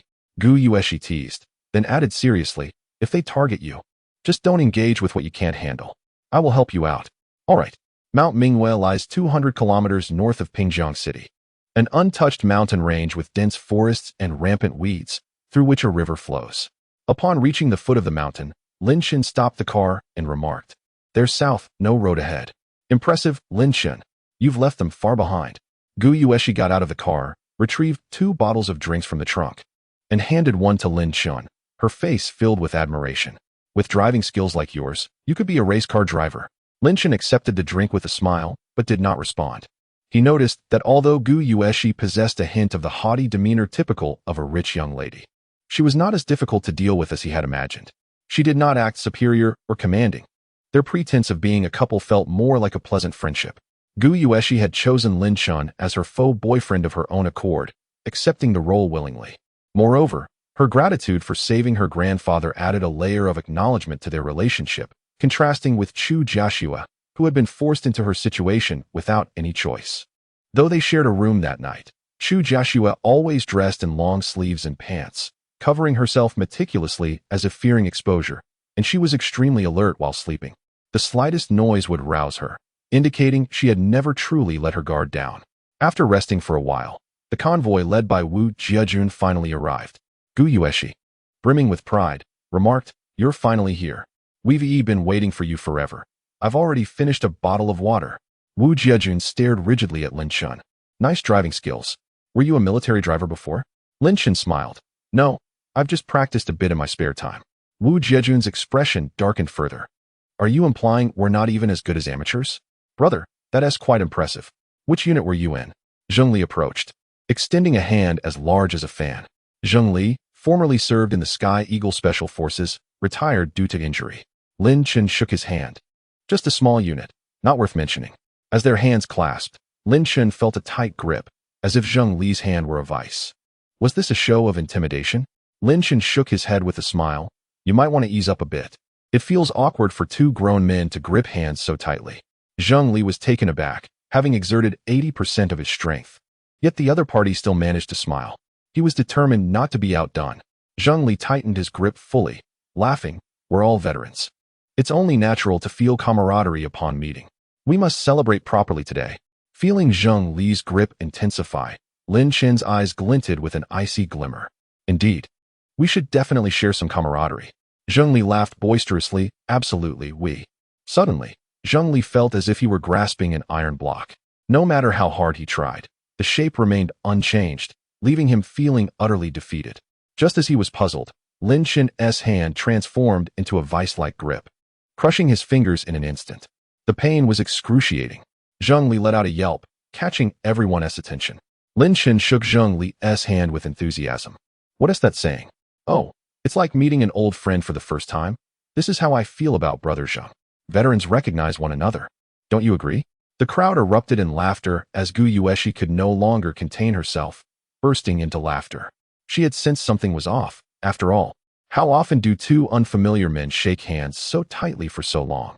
Originally intending to intervene to rescue Lin Chen, she realized that he was not the one at a disadvantage and chose to enjoy the spectacle instead. You look just like you're greeting a superior, huh? Her comment evoked strange expressions from the onlookers, and it was true. Zheng Li's posture resembled that of a subordinate greeting a superior, hunched over and swaying with Lin Chen's movements. Zheng Li's face, already flushed from pain, turned purple from embarrassment. Men, after all, fear losing face, especially in front of women. Even if she was not his girlfriend, a dismissive glance or a mocking word could ignite their fury. Zhang Li felt the urge to retaliate, but was held back by the agony he endured. Just as he was about to abandon his pride and demand Lin Shen release him, Lin Shen suddenly let go, patting his arm jovially. "We must drink a few rounds later." Zhang Li felt the release and quickly withdrew his hand, forcing a smile. "Of course." With the astonished gazes of the crowd upon him, Zhang Li shrugged off the moment, feigning nonchalance. "You certainly have quite a grip. My hand feels as if it's about to snap." Lin Shen looked surprised. "Is that so?" "Oh, perhaps it's because I was so delighted to meet you that I lost control of my strength. But we're all soldiers here, so it should be fine, right?" Internally cursing, Zhang Li thought, "Can he admit to being hurt? I'm fine. After a few exchanges, Zhang Li turned to the group. "Let us distribute the gear and prepare to move. We'll have to trek up the mountain ourselves." Zhang Li approached the back of the vehicle, opened the trunk, and began to organize the supplies. Wu Jiejun glanced at the seemingly unfazed Lin Chun and moved to the back, only to find Zhang Li's upper body concealed within the trunk, his face contorted in pain as he desperately rubbed his right hand. "I'll help you out," Wu Jiejun offered, moving beside Zhang Li, peering into the trunk while pretending to assist. "What is going on?" Zhang Li held out his hand, whispering, "Is that guy's hand made of iron?"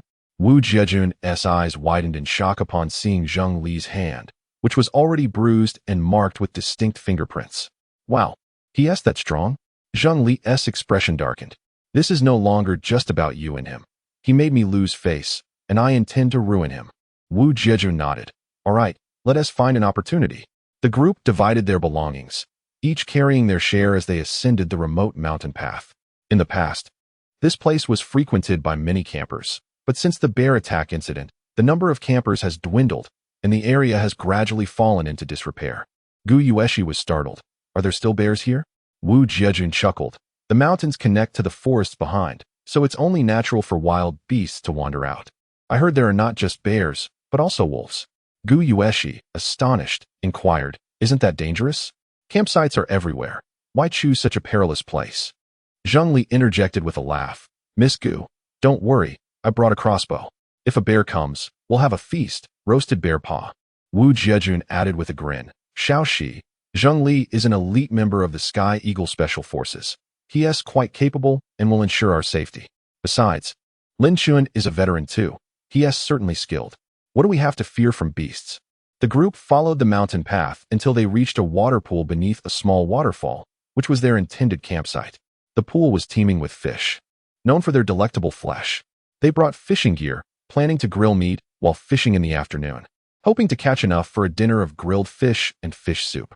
Wu Jiejun clapped his hands and said, "Let us set up the tents first. To prevent any potential danger, let South keep our tents close together."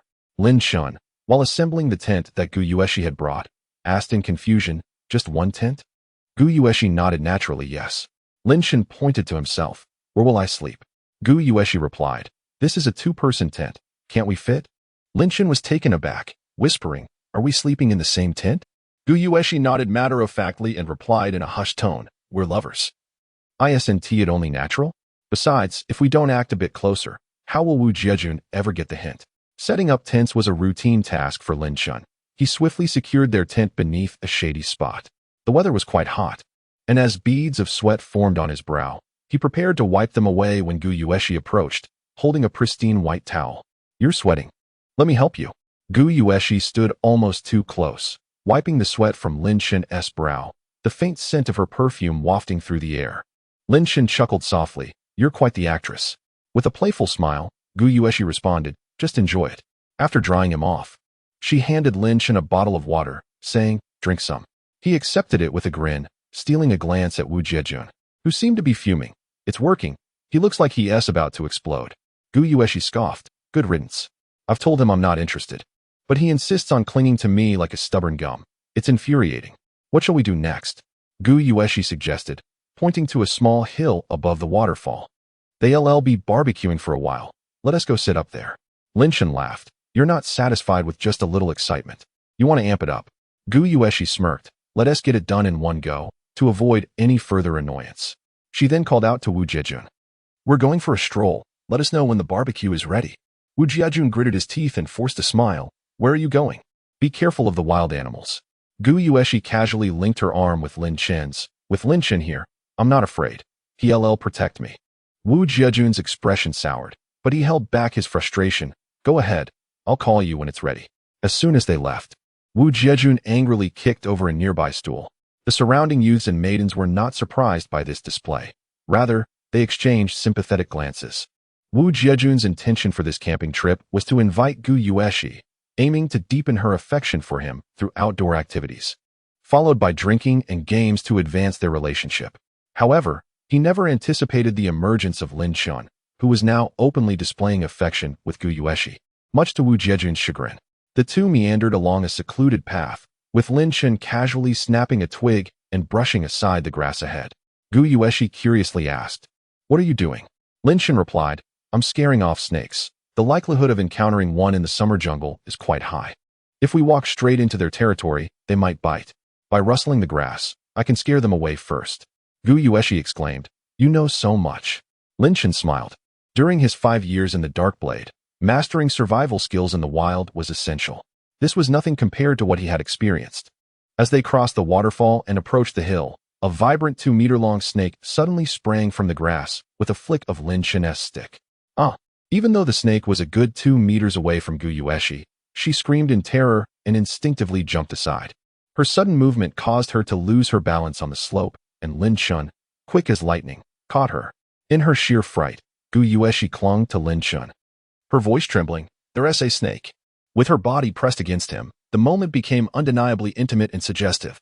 Lin Chen felt a rush of emotions. After a long time without the company of a woman, having such a stunning beauty in his arms was overwhelming. Despite his racing thoughts, he maintained composure, gently patting her shoulder to reassure her. "Don't worry, it's gone." Gu Yueshi looked up, her face pale. "It's really gone?" Lin Chen chuckled. "Yes, it's gone. You're scared of it, but it might be even more scared of you." His words made Gu Yueshi laugh, her fear dissipating as she shot him a playful glare. "Am I that terrifying?" Lin Chen laughed. "Get down now. You're quite the distraction." Gu Yueshi blushed, realizing her position, and hastily began to disengage. But as she did, she caught sight of the campsite below, where several people appeared to be watching them. Her movements slowed as she attempted to extricate herself from Lin Chen's embrace with a semblance of grace. Lin Chen, puzzled, glanced back and suddenly understood. She was putting on a show. "That's enough. You're really getting into character," he thought. Gu Yueshi shot him an exasperated look. But just as she was about to stand straight, she grabbed Lin Chen's arm again, her expression slightly embarrassed. "My legs feel a bit weak." Lin Chen widened his eyes. "Still acting? You can't be serious about wanting me to carry you, can you?" Gu Yueshi, her cheeks flushed, retorted. That snake was huge and colorful. It clearly looked venomous. Who wouldn't be scared? Lin Chen conceded. "Fair point. I can't measure others by my own courage. Let us take our time." Gu Yueshi glanced at the hill ahead, stamped her foot to compose herself. "I'll hold on to your arm. Let us go rest at the top." "Sounds good." Lin Chen led the way, with Gu Yueshi cautiously following, gripping his arm. Upon reaching the summit, Lin Chen gathered some broad leaves to lay on the grass, smiling. "The view is splendid. Let us sit." Gu Yueshi settled herself on a broad leaf, her legs elegantly crossed, drawing attention with their fair and slender appearance. "Thank you. You are quite observant," Lin Chen remarked with a smile. "Have you discovered yet another of my virtues?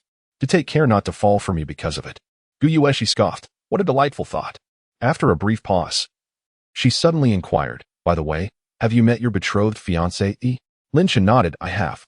Gu Yueshi perked up. "So, is she unattractive?" Lin Chen shook his head. "No, quite the opposite. She is very beautiful." Gu Yueshi widened her eyes in disbelief. "Is that true? You needn't be embarrassed to tell a fib. I wouldn't mock you."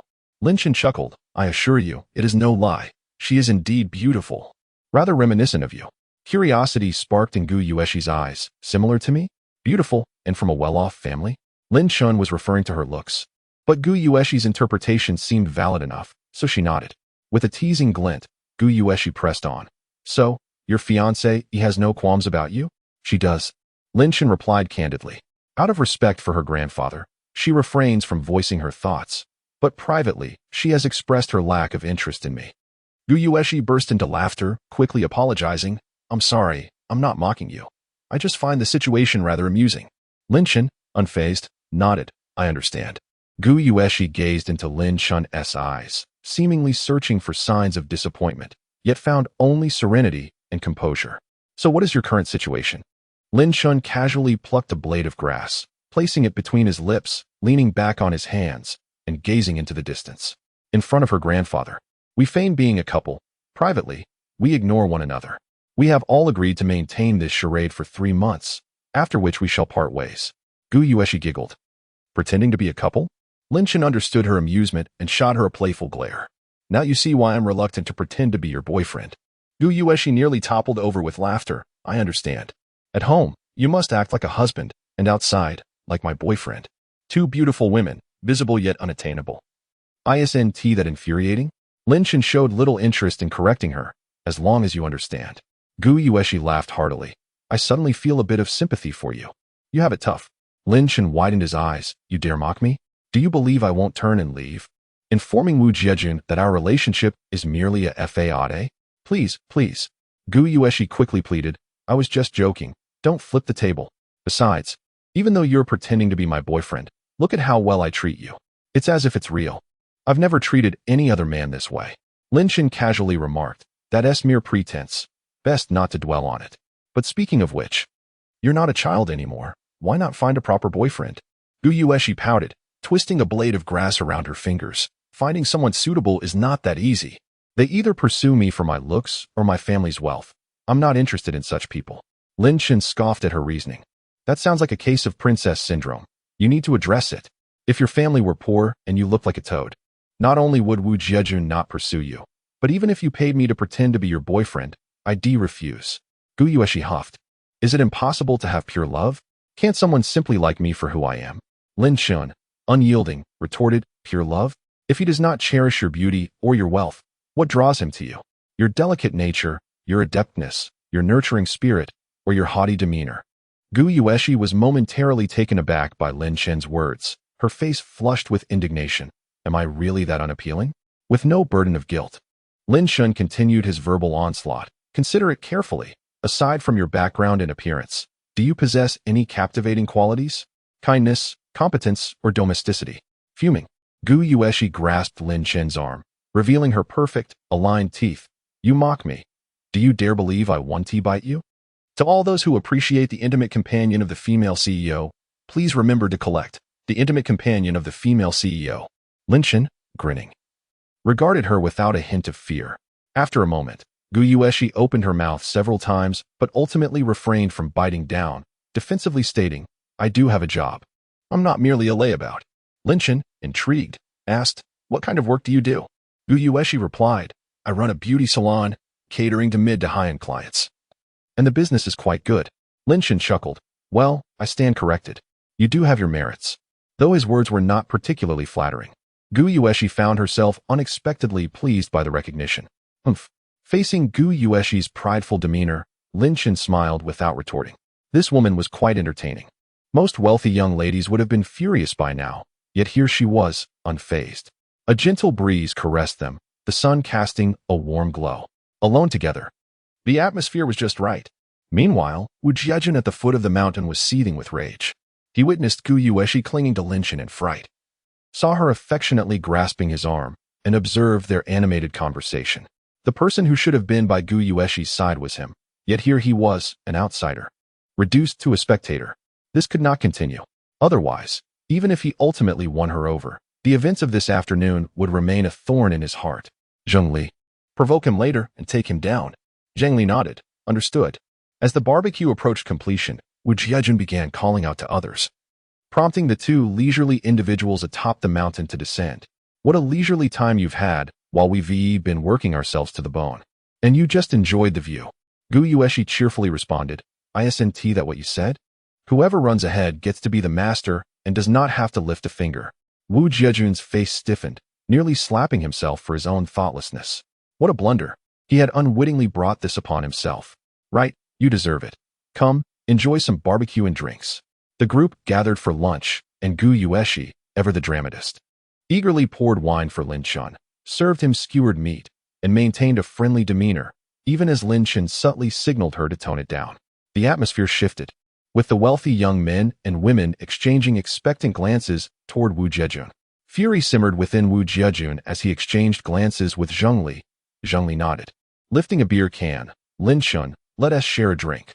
We've both served in the military, so let us have a can together. Lin Shun accepted the offer, and the two clinked cans. After finishing his beer, Zheng Li crumpled the can effortlessly into a ball. Lin Shun, since we have some free time, how about we spar a little? Before Lin Shun could respond, the surrounding crowd erupted in anticipation, all eyes fixed eagerly upon him. Gu Yueshi frowned. We haven't even finished our meal. What else with this ridiculous behavior? Wu Jiajun replied with a smile. They've both served in the military. A sparring match is perfectly normal. No need to worry, we're merely spectators. But Zheng Li, you're an elite. Do take it easy. Zheng Li grinned, rising to his feet, and beckoned Lin Shun to join him in a nearby clearing. Gu Yueshi set down her chopsticks, ready to protest, but Lin Shun suddenly stood up, gently pressing her shoulder down, smiling. All right, let us have some fun. Gu Yueshi turned her head, concern etched on her face as she glanced at Lin Shun, who simply smiled and patted her shoulder. Lin Shun approached Zheng Li, smiling. Let us see what you've got. Be careful. Zheng Li bellowed and lunged at Lin Shun, swinging an elbow at Lin Shun's temple. Lin Shun recoiled slightly, raising his left arm defensively. Zheng Li's elbow collided with Lin Shun's forearm, producing a dull thud. Lin Shun remained unyielding, while Zheng Li staggered backward, his eyes widening in astonishment. His elbow strike could shatter a stack of bricks, yet Lin Shun hadn't even flinched. Zheng Li gritted his teeth and charged once more, executing a flying kick followed by a sweeping leg aimed at Lin Shun's shin. Lin Shun's gaze turned icy. The force behind the kick was formidable, targeting his vulnerable shin with the clear intent to cripple him. Instead of evading, Lin Shun unleashed a swift, powerful kick of his own. Their legs met in midair with a resounding crack. Zheng Li howled in agony, collapsing to the ground, his face contorted in pain. His right leg contorted like a broken-legged dog. Lin Shun retracted his leg, a faint smile playing on his lips. Your kick was rather vicious. I had to act, or my shin might have been fractured. Are you all right? I held back, but you kicked with excessive force. Zheng Li stared at the nonchalant Lin Shun, his eyes filled with trepidation. How could Lin Shun be unscathed while his own leg felt like it was about to break? He struggled to his feet, gingerly placing his right foot on the ground, unable to bear weight. I'm fine, Zheng Li forced a smile. Just a friendly spar. Lin Shun knew that while Zheng Li's shin wasn't completely shattered, it was likely fractured, a fitting lesson. Shall we continue? Zheng Li was mortified. The outcome was obvious to everyone. Was this taunting? His face flushed crimson. He didn't want to concede, but what choice did he have? Attack in his injured condition? You possess an invulnerable physique. I am no match for you. I yield. The moment Zheng Li uttered the words, the gazes of those around him made him wish he could vanish. Utterly humiliating. Wu Jiajun was dumbfounded, utterly stunned. Zheng Li, a member of the Skyhawk Special Forces, skilled in combat, capable of taking on 10 opponents with ease? He always presented himself as an outdoor survival expert and a martial arts master. Yet, Lin Shun had defeated him in 2 moves. Wu Jiajun's heart sank. His greatest asset had failed. It seemed thwarting Lin Shun would be no easy task. Lin Shun, you were amazing. Gu Yueshi's jubilant cry rang out. Wu Jiajun turned to see Gu Yueshi rushing toward Lin Shun, looping her arm through his like a triumphant hero, her beautiful eyes brimming with admiration. Devastating. Wu Jiajun suddenly longed to go home. Camping? What a farce. Was he here as a saboteur or a matchmaker? Lin Shun had stolen the show. Lin Shun returned to his seat, sensing a shift in the atmosphere. He looked up to find himself the object of fervent, adoring glances. Brother Chen, what unit were you in? You're incredible. Those moves were absolutely stunning. Come, let's have a drink. Lin Shun chuckled. These affluent youths were quite pragmatic. They had likely anticipated his embarrassment, but now that he had effortlessly defeated their esteemed Zheng Li, their attitude had transformed, even addressing him as Brother Chen.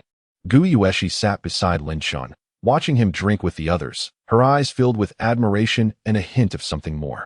Manly, skilled in medicine, an excellent driver. Considerate, and a formidable fighter. Being near him feels so safe. A thought flickered through Gu Yueshi's mind. If only he were my boyfriend. Gu Yueshi's face flushed slightly, but she quickly regained her composure. What am I thinking? Am I being foolish? Do I like him? My father would never approve of us being together. He's just a shield. Everything I'm doing is to make Wu Jiajun give up. I certainly don't have feelings for Lin Shun, let alone love him. After the barbecue, the group prepared to go fishing. Zheng Li, nursing his injured leg, reclined in a chair, worrying about how he would descend the mountain the next day. Wu Jiejun, without Zheng Li's assistance, didn't dare provoke Lin Shun and became unusually compliant. Although Wu Jiejun was the organizer of the event, the participants were all from wealthy families. They would humor him, but not necessarily obey his commands. A few drinks had bridged the gap between Lin Shun and the group of heirs. Zheng Li, despite his reputation and demeanor, had always been polite and even ingratiating toward them. Lin Shun, on the other hand, was humble about his abilities, never boasting, and treated everyone with equality and sincerity. He didn't fawn over them because they were wealthy or influential, expressing himself freely and confidently. In contrast to Zheng Li, Lin Shen's genuine and unpretentious manner made him seem like a true master. Who wouldn't admire someone like that? The afternoon passed in the pleasant atmosphere of fishing. In the evening, they grilled the fish they had caught, made fish soup, and drank around the table. Wu Jiejun sulked with a can of beer, then excused himself to play on his phone. Watching Lin Shun happily drinking with his friends, Wu Jiejun felt resentful and infuriated. Aren't you my friends? Don't you know Lin Shun is my rival? Why are you drinking with him so happily? Have I become the outcast? Are you even human? As darkness fell, Wu Jiejun's phone battery died. He got up to head to his tent, intending to avoid the scene, but stopped abruptly. Deep in the woods, something green was glinting. Wu Jiejun stared intently and realized that the green glints were pairs of eyes, flickering and slowly approaching. After a few seconds, Wu Jiejun's face turned ashen, and he let out a terrified scream. Wolves. A pack of wolves. The others, startled, looked around. Gao Xiaoman, with her red-dyed hair, laughed. Wu Jiejun, don't try to scare us. Wu Jiejun turned to flee, tripping and falling after a few steps. The wolves, which had been moving slowly, suddenly accelerated, charging toward the campsite. Wu Jiejun looked back and, seeing the approaching pack, was seized by panic. He scrambled toward the others, screaming in terror, "They're coming." At the same moment, Lin Shun heard the sound of branches and bushes being broken in the woods. It was clear that Wu Jiejun wasn't lying. A pack of wolves was approaching rapidly. There was no time to seek shelter. Lin Shun leaped to his feet and shouted, "Everyone, stand back to back in a circle. Grab anything you can use as a weapon, barbecue forks, chairs, sticks." Lin Shen's image as a formidable fighter proved invaluable. Regardless of their inner thoughts, the wealthy youths followed his instructions, quickly forming a circle and grabbing whatever was at hand. Wu Jiejun scrambled to Zheng Li's tent. Zheng Li reacted swiftly, grabbing a nearby crossbow and loading an arrow. In that brief moment, the wolves burst from the trees. Seeing the assembled group, they didn't attack directly but fanned out, encircling them in a wide arc. Gu Yueshi stood behind Lin Shun, her eyes filled with terror and her face pale. Lin Shun, with an air of calm, handed her a folding chair while loudly instructing, "The attack pattern of wolves is quite similar to that of dogs. They approach their target and bite down without letting go. Once the target falls, they will go for the neck. Everyone, face the wolves directly and do not be afraid. The more fear you show, the quicker they will strike. If a wolf lunges at you, wave your belongings, shout loudly to intimidate them, or use a chair to keep them at bay. Remember, maintain a circle, back to back, and do not run." After giving his instructions, Lin Shun gently patted Gu Yueshi's shoulder and smiled reassuringly. "Don't worry, I'm here, everything will be fine." Seeing Lin Shen's composed smile eased Gu Yueshi's tension considerably. "What should we do? Are we just going to remain in a standoff?" Lin Shen chuckled, his gaze scanning the pack of wolves. A standoff is one approach, but it is not a sustainable solution. Wolves are incredibly patient hunters. A better strategy is to locate the alpha wolf and eliminate it. The pack will scatter naturally. Lin Shen's gaze fixed on a significantly larger male wolf lurking behind the pack, its presence akin to that of a commanding general, its eyes ominously fixed on the group. "Remember what I said, do not be afraid." Lin Shun casually picked up 2 stainless steel roasting forks, each about 30 centimeters long, with ebony handles, their tips sharp like daggers. He stepped toward the imposing wolf, and as he moved, the surrounding wolves crouched low, baring their teeth and glaring menacingly at him. The lead wolf suddenly let out a low growl, and at its signal, the entire pack charged. One wolf leapt forward, aiming directly for Lin Shun. He sidestepped, thrusting the fork with his left hand, piercing the wolf's eye with precision, driving it deep. The wolf did not have time to howl before it fell lifeless. The death of the wolf did not deter the others. They surged forward, a dozen wolves attacking Lin Shun, while 3 or 4 targeted Zheng Li and Wu Jiejun. And another trio lunged towards the crowd. Zheng Li raised his crossbow and shot at the nearest wolf, But before he could load another bolt, the remaining wolves charged forward. Zheng Li drew a dagger and engaged in combat, while beside him, Wu Jiejun, witnessing a wolf leap towards him, turned pale with fear.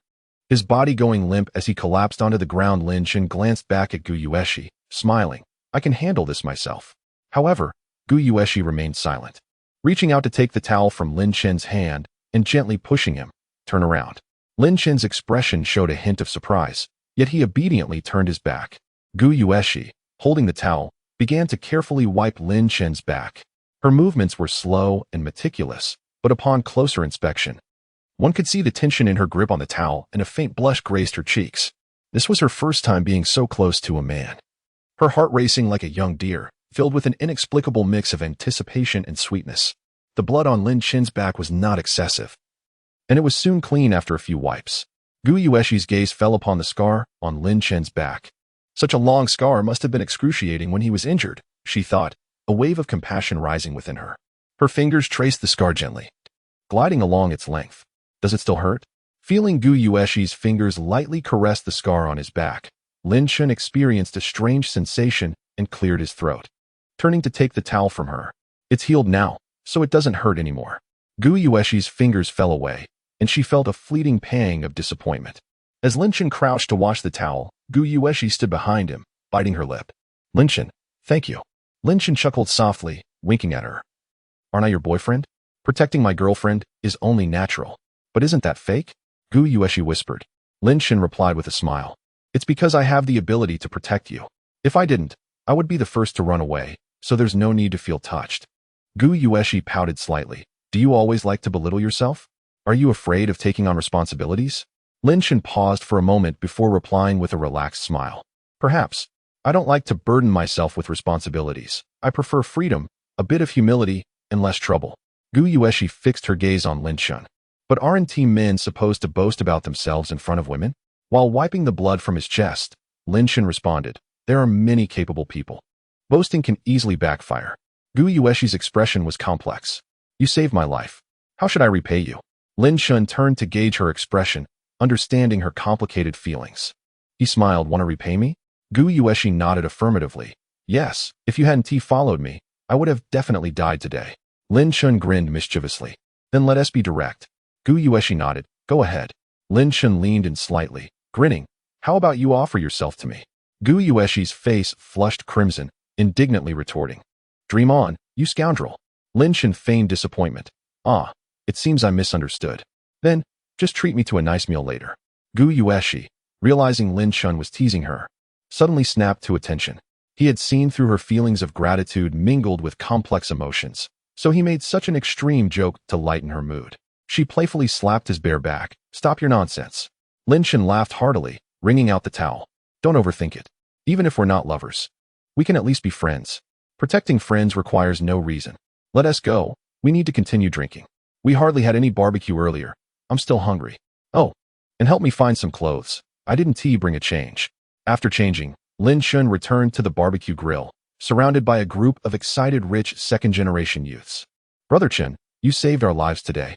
From now on, you're our big brother. Just tell us what you need. Yes, the group recalled the earlier events, their fear transforming into exhilaration. Lin Chen, bare-chested and covered in blood, had fought off a pack of wolves, his fierce roar intimidating them, leaving them in awe. What is a real man? This is a real man. Just experiencing this scene is enough to boast about for a lifetime. Lin Chen, unpretentious, replied, you all said it. If you need anything in the future, don't run away. Gao Xiaoman patted her ample chest excitedly. Brother Chen, from today on, you're my idol. If anyone does anything inappropriate, I'll cut ties with them. Lei Kuan chimed in. Brother Chen is capable and down-to-earth. We're lucky to know him. Gao Xiaoman gazed at Lin Chen. Too bad Brother Chen has a girlfriend. Otherwise, I'd definitely pursue him. He has just two men. Lei Kuan laughed. You could ask Brother Chen if he minds having another girlfriend. Gu Yueshi, sitting beside Lin Chen, felt an inexplicable annoyance, even though she knew they were joking. She playfully scolded, get lost. Lin Chen is my boyfriend. If anyone dares to steal him, I'll turn against you. Lin Chen held his drink, smiling slightly without turning his head. Although he had saved Gu Yueshi, he did not intend to use this act to deepen their relationship. His purpose in Pingjiang was to obtain the jade pendant and uncover the truth about his origins. After confirming with Chu Jiaxue that their marriage was merely a fade, Lin Chen realized he might just be a transient visitor in Pingjiang. Therefore, he decided not to leave any ties behind.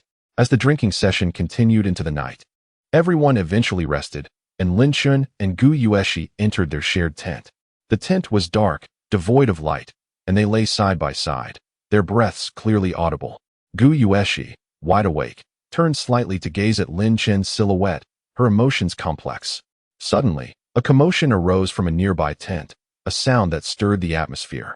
Although it was clearly suppressed, the faint sounds, reminiscent of a cat's meow, reached both Gu Yueshi and Lin Chen's ears, igniting their nerves. In the darkness, their previously steady breaths seemed to waver, akin to a small stone disturbing a tranquil pond, creating ripples. In the dim light, Gu Yueshi's face burned, her heart racing as if it would leap from her chest. Reflecting on the day's events, she realized she had developed feelings for the man beside her, not just gratitude, but genuine affection. This man, despite lacking a wealthy background, seemed to possess an abundance of virtues, exuding a vibrant masculinity. Biting her lip and summoning her courage, Gu Yueshi tentatively reached her hand toward Lin Chen. In the darkness, her hand brushed against his, causing her to tremble slightly but not withdraw. Lin Chen instinctively pulled his hand inward, thinking the contact was accidental. Gu Yueshi's face grew even hotter. While she had little experience in romantic pursuits, she understood that taking the initiative in such a confined space could lead to unforeseen consequences. Yet, it was precisely this darkness that emboldened her, if it were daylight. She doubted she would have the courage to act. Since she had already extended her hand, she resolved to go all the way. With determination, Gu Yueshi bit her lip and reached out again, this time without hesitation, firmly grasping Lin Chen's hand.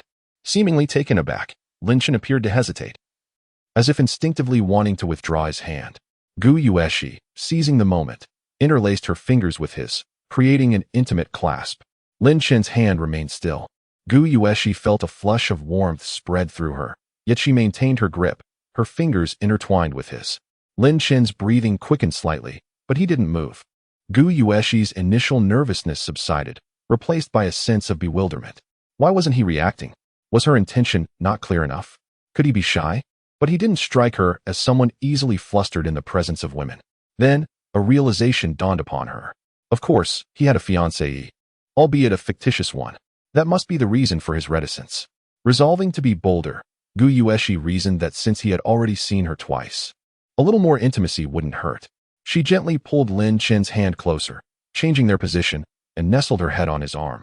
In the dim light, she saw him turn to look at her. A wave of apprehension washed over her, so she closed her eyes and adjusted her position for greater comfort, remaining still.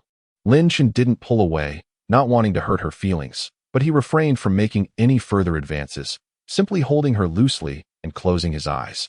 Gu Yueshi waited anxiously, and when she realized that Lin Chen wasn't rejecting her, she breathed a sigh of relief.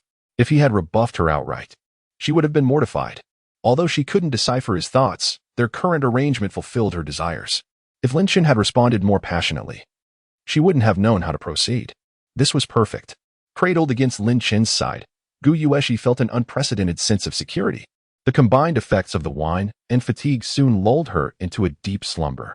While Gu Yueshi slept soundly, Lin Chen was in agony. He was at an age when his hormones were raging, and the sounds from the neighboring tent had already made him uncomfortable. Gu Yueshi's close embrace only intensified his torment. He stared at the tent's ceiling, enduring the discomfort for what seemed like an eternity before finally drifting off to sleep. Lin Chen was awakened by a slight movement. He opened his eyes and saw Gu Yueshi carefully trying to disentangle herself from his embrace. Their eyes met. Gu Yueshi's face flushed crimson. She abruptly sat up, using her disheveled hair to conceal her embarrassment. "Good morning," she said, her voice slightly awkward. The unexpected greeting amused Lin Chen. He sat up, smiling, and replied, "Morning. I'm going for a walk. You, freshen up." Gu Yueshi bit her lip and nodded. "Okay." Lin Chen unzipped the tent and went to the pool, where he splashed cold water on his face, instantly invigorating himself. He sat on a round stone by the water's edge and lit a cigarette. Gu Yueshi's initiative in holding his hand and nestling against him had been unexpected. What did it mean? Gratitude? Affection? Lin Chen shook his head, banishing the confusing thoughts from his mind. He decided to attribute it to a stress reaction after a life-threatening experience. In such circumstances, people often exhibit behaviors driven by specific emotional needs, which tend to dissipate once they are in a different environment and their emotions have stabilized. It was like a man and a woman stranded on a desert island. Regardless of their differences in status or appearance, the extreme situation could easily foster feelings between them. However, once rescued and returned to civilization, the vast disparities between them would quickly create a divide. In the wilderness, surrounded by wolves, she might have seen him as her savior, but back in the city, she might perceive his abilities as insignificant and his lack of wealth as a disqualification. The neighboring tent opened, and Lei Kuan emerged, stretching languidly. Spotting Lin Shin smoking by the pool, his eyes lit up, and he approached him. "Brother Chun, up so early?" Lin Shin glanced at Lei Kuan, his expression displeased. It was this guy who had been making noise last night, keeping him awake for so long. "Kunsi, not bad. That physique." In the courtyard, Chu Jiashue cast a discerning eye upon the black BMW X5 parked there. Still bearing temporary plates, it was clearly a recent acquisition. An X5, fully equipped, would easily cost around 800,000 yuan. Lin Shin had claimed that he earned the money to buy the car by rescuing people, which implied a substantial reward. "Why an X5 though?" Lin Shin quipped. "To match you, of course. You have an X7, and your family's grocery car is an X1. So I got an X5. Can't let you lose face, right?" Chu Jiashue didn't offer much commentary, instead asking, "I heard you made a bet with the sales team?" Lin Shin inquired, "What bet?" Chu Jiashue clarified, "If you don't make a single sale by the end of the month, you'll be fired." Lin Shin nodded, unconcerned, and replied, "That's just what Sun Hao said. I didn't make any bet. Are you planning to help me?"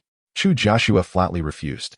While it's true that he's using his position to undermine you, if you can't make a single sale, it means you're not capable. There's no point in staying in the sales department, let alone helping me. You'd be better off leaving sooner rather than later to avoid being ridiculed. We're dragging you down, right? Lin Shin added with a smile. "Don't worry, I know what I'm doing.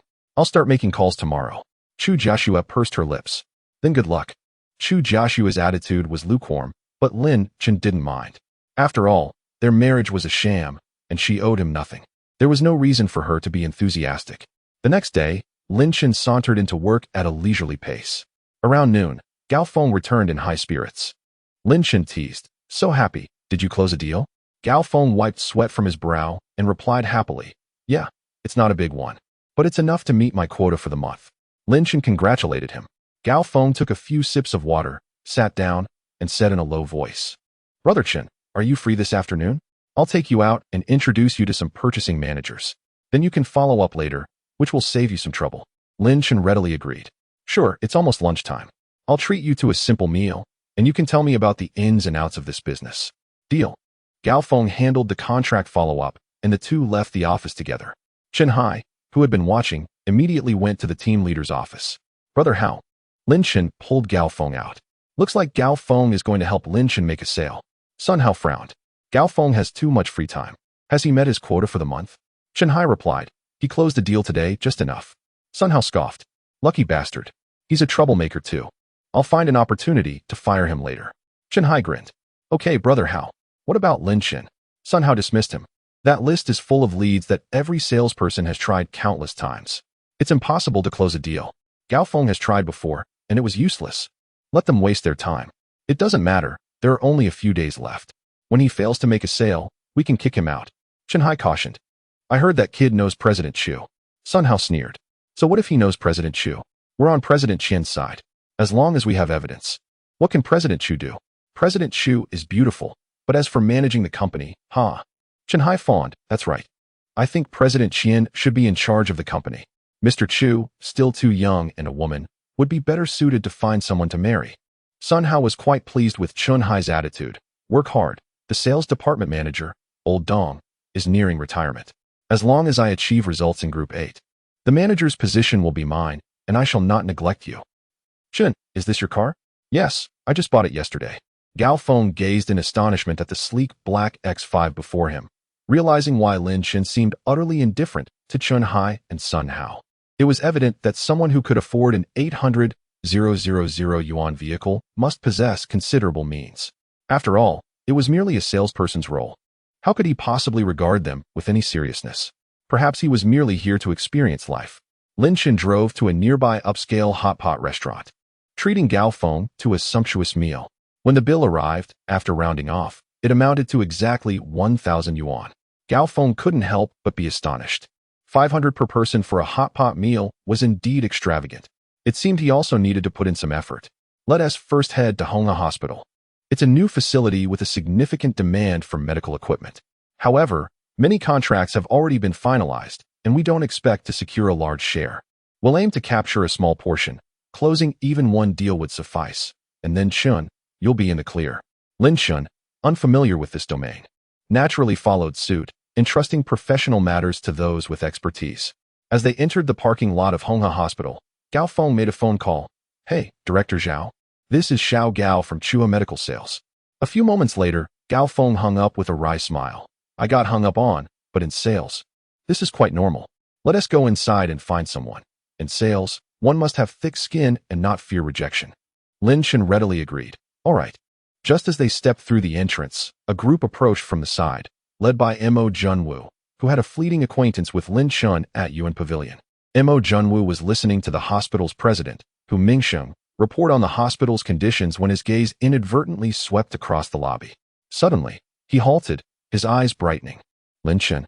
Hello, Director Zhao. I am Xiao Gao from Chua Medical Sales, and this is Xiao Lin. I just called you. In the office. Zhao Daming frowned at the sight of Gao Feng and Lin Chun entering. Haven T, I already informed you that we have a demand for medical equipment. Yet we have practically finalized our suppliers. We have no business to offer you. Gao Feng maintained a smiling demeanor. Director Zhao, we aren't expecting any large orders.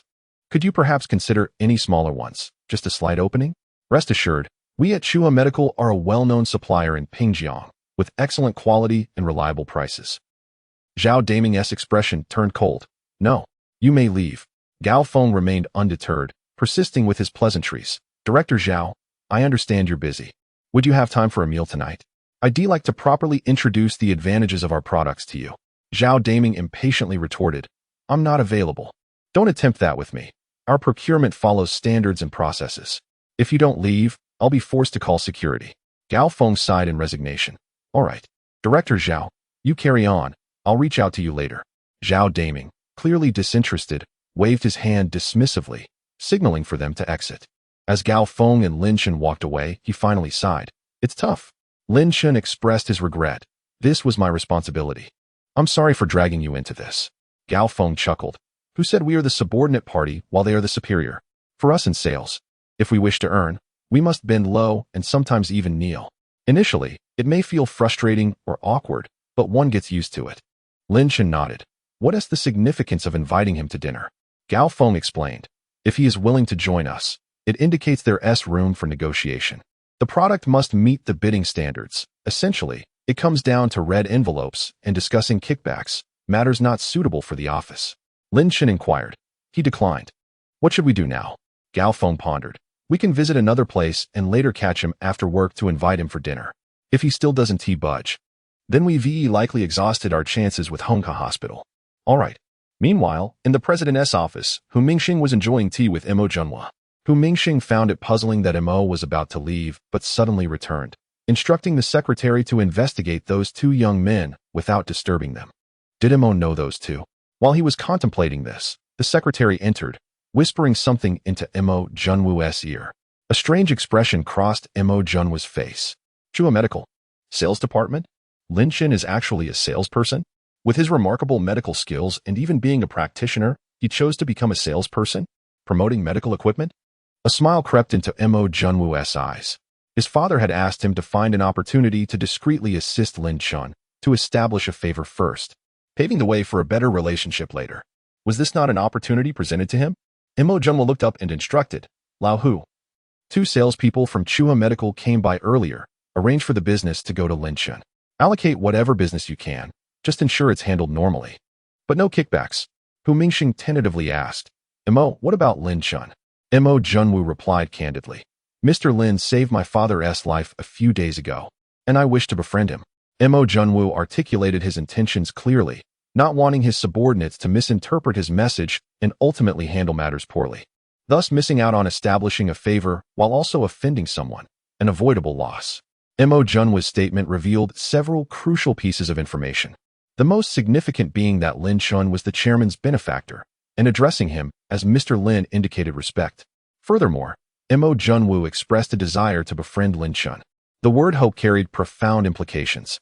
For someone of Mo Junwa's stature to articulate such a sentiment signified much. Hu Mingxing's pupils constricted in shock. Mo, I understand. I'll arrange it immediately. The assistant added. They were looking for Director Zhao Daming. Hu Mingxing picked up his phone, poised to dial. When Mo Junwoo cautioned, don't mention me, it would seem too deliberate. Hu Mingxing understood instantly. This was about offering a favor without making it overtly obvious. He dialed Zhao Daming's number. As Lin Chen and Gao Feng entered their vehicle, just as Lin Chen started the engine, Gao Feng's phone rang unexpectedly. He picked it up, momentarily stunned, then quickly answered. Director Zhao. Yes, you say. No, we're still here. All right, we'll be there shortly. Gao Feng hung up, his face brightening. Director Zhao wants us to return for a discussion. He mentioned there's business he can offer us. With the prospect of business. Lin Chen also felt elated. Why the sudden change of heart? Gao Feng replied excitedly. Who knows? Regardless, it's good news. If you can close the deal. You want to have to leave. Let us go and not keep him waiting. Zhao Daming chuckled. I just received a call from a supplier who encountered some issues, resulting in several orders suddenly becoming available. Hence, I invited you to discuss a few matters. May I know how to address you? Lin Chen smiled and replied, you can call me Lin Chen, or just Xiao Lin. Zhao Daming responded with a hearty laugh. I've met Xiao Gao a few times, but this is my first encounter with you, Xiao Lin. Gao Feng quickly interjected. Lin Chen has just been transferred from another sales team and has been assigned to manage the business for Hongkong Hospital. Since I have previously interacted with Director Zhao, I thought it best to bring him along for this introduction.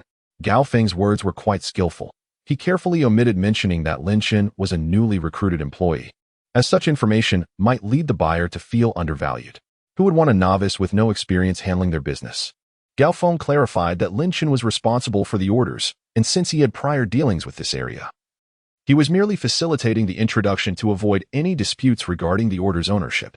Zhao Daming sighed in relief and stood up. Let me show you our requirement list. Zhao Daming had just received instructions from the hospital director to prioritize procurement from Chua Medical, stating that they should provide as many supplies as possible, adhering to proper procedures without any underhanded dealings, specifying that the orders should be allocated solely to Lin Chun. The director even cautioned Zhao Daming to follow through. As it was a directive from Mo, Zhao Daming was taken aback. This relationship was indeed powerful. What could he do but comply? Not only did he have to comply, but he also needed to execute the task flawlessly. As for the commitments made to others, they could be addressed later. Zhao Daming retrieved an unsigned medical equipment requirement list and placed it before Lin Chun. Xiao Lin, take a look. Here is our requirement list. Please see what Chua Medical can provide. Gao Feng glanced over it and was instantly exhilarated. This was a significant deal. With Gao Feng's assistance, they identified a batch of equipment available from Chua Medical, including a remarkably expensive MRI machine, with the total value reaching 18 million. Zhao Daming observed the list and remarked, we urgently need this batch of equipment. You have the contract with you, right? Gao Feng was momentarily stunned. Were they already discussing the contract? Yes. Zhao Daming responded with a smile. Then let's proceed with the contract signing. Gao Feng felt as though he were dreaming. They were signing the contract in less than half an hour without negotiating the price, simply adhering to the bidding price. This was quite extraordinary. Even more astonishing was the fact that Zhao Daming did not negotiate a kickback, but simply stated, let's sign. Only after confirming the entire equipment list, finalizing the prices, and signing did Gao Feng regain his composure, promptly expressing his gratitude. Director Zhao, thank you so much. I must treat you to dinner tonight. Zhao Daming firmly declined. Let's skip the meal. As long as you ensure the quality of the equipment and maintain proper follow-up, that will suffice. Zhao Daming turned to Lin Chun, shaking hands warmly. Xiao Lin, our hospital is in its nascent stage, and we will likely have many more equipment needs in the future. I will reach out to you when the time comes. Gao Feng's eyes widened in astonishment. More needs? He would proactively reach out? What was happening? They were the client. Yet their attitude made it seem as though they were the ones in control. Thank you, Director Zhao. We shall take our leave now. Of course. Allow me to escort you to the elevator. Zhao Daming warmly offered, and only after seeing them off did he return. Gao Feng, not being foolish, turned to Lin Chun and asked, Brother Chun, do you have some significant connections? It seems that everything Director Zhao did today was directed towards you. Lin Chen inquired. You mentioned that Honghe Hospital is a private institution. Who is the investor? Gao Feng, clearly having done his homework, answered without hesitation. Hongxiang Group. Hongxiang Group? The Mo family? Lin Chen's suspicions were confirmed. Although he was unsure how the Mo family became aware of his business endeavors, it was evident that this transaction was under their instructions. They were doing him a favor. Otherwise, an 18 million order would not be signed off without negotiations or kickbacks. Such a notion was absurd. Lin Chen nodded. That explains it. Gao Feng curiously asked, what happened? Lin Chen succinctly explained, I previously assisted the chairman of Hongxiang Group with a matter, and I have no idea how they learned I was handling business here. This is indeed a favor. Gao Feng was flabbergasted. Brother Chen. This favor is incredibly valuable. An 18 million order. Lin Chen chuckled. Just keep this between us. No need to spread it around the company. I promise to keep it a secret. Gao Feng assured. Then excitement bubbled up within him. I can't wait to see the expressions on Chen Hai and Sun Hao's faces when they learn you closed such a big deal. It will surely be spectacular. As the heat of the day bore down, Lin Chen and Gao Feng returned to the company, only to be met by Chen Hai's sarcastic remarks. Working so hard in this heat, I suppose you must have achieved something significant? Gao Feng grinned. You are correct. Brother Chen closed a deal. Chen Hai's expression faltered momentarily before he sneered. You just helped him out for the first time today. If you were truly that capable, you wouldn't be scrambling to meet quotas as the month ends. Gao Feng chuckled. I may not be remarkable, but Brother Chen is. He not only closed a deal, but secured a major one. Chen Hai scrutinized Gao Feng's exuberance, then turned to Lin Chen, his heart suddenly filled with uncertainty. Wait, could it be that Lin Chen actually got lucky and closed a substantial deal? What deal? Gao Feng laughed. Honghe Hospital. Including a complete set of MRI equipment among other supplies, totaling 18 million. 18 million. Chen Hai's smile froze. A few onlookers nearby widened their eyes in disbelief. An 18 million order was certainly not a super deal for Chua Medical, but it was undoubtedly significant. How could a newcomer manage to secure such a deal?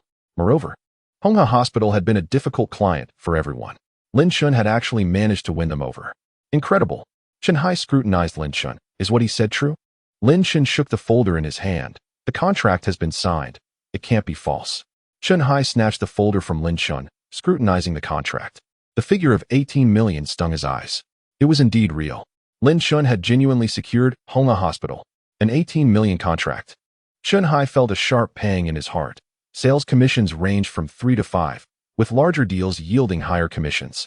At this amount, the commission would be calculated at 5, meaning Lin Chen could earn a whopping 900,000. If only he had pursued this deal himself. Lin Chen retrieved the folder with a smile. As you said, hard work yields rewards. His words struck Chen Hai like a resounding slap, leaving him speechless. Gao Feng reminded. Brother Chen, the contract is only signed. We still need to complete the remaining processes. First, we need to affix our company's seal. Then send it to the hospital for their stamp, and finally retrieve a copy for ourselves to complete the transaction. Lin Chen nodded, dismissing Chen Hai, and headed straight to the team leader's office.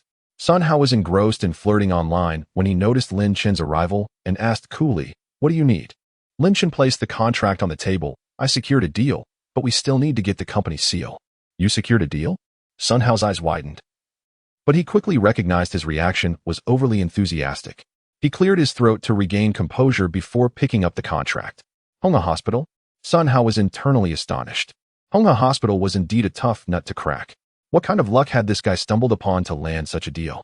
Recently, Honghe Hospital has been engaging in significant activities with considerable demand. Perhaps they stumbled upon a small order of leftover materials. There was no longer any justification for dismissing this individual. Sun Hao felt a surge of discontent as he flipped to the page detailing the amount, his movements abruptly pausing. A sudden realization struck him. 18 million. Sun Hao swiftly perused the contract. The price reflected the bid amount, and his signature was present. Everything appeared to be in order. This contract was authentic. Taking a deep breath, Sun Hao regained his composure. All right, I will handle it. You may leave now. After Lin Chen departed, Sun Hao righted the fallen chair and sat down, his gaze fixed upon the document, his eyes glimmering. 90,000. Sun Hao had encountered such sums before. Yet this particular 90,000, now in Lin Chen's hands, transcended mere profit. It signified Lin Chen's success, rendering Sun Hao incapable of dismissing him and irretrievably tarnishing his own reputation. What respect could a leader command if continually undermined by subordinates? Who would heed his words? Lost in thought, Chen Hai slipped into the room and closed the door behind him. Observing Sun Hao's stupor over the contract, he discerned Sun Hao's contemplation and spoke in a hushed tone. Group leader, I have a plan to expel him. Sun Hao replied gravely, speak. Chen Hai continued, the contract lacks an official seal. It bears only the initial signatures of the respective parties. If we nullify this contract, reprint it, and after you sign and seal it, we can approach Director Zhao for another signature. The contract will still be valid, but it will no longer be Lin Chen's. Sun Hao's eyes sparkled with intrigue. Will Director Zhao agree? Chen Hai replied swiftly. The contract remains unchanged for Honghe Hospital and Director Zhao. As the buyer, he will not be concerned about whether it was signed by Lin Chen or yourself. His focus is on product quality, pricing, and rebates. Whatever rebate Lin Chen promised, we shall match or even exceed it, as long as we maintain a unified front with Director Zhao. This will effectively eliminate Lin Chen from the equation, won't it? Sun Hao's enthusiasm grew. This scheme might indeed work. Lin Chen, being an outsider with no local connections, had merely stumbled upon this order. Anyone could have secured it.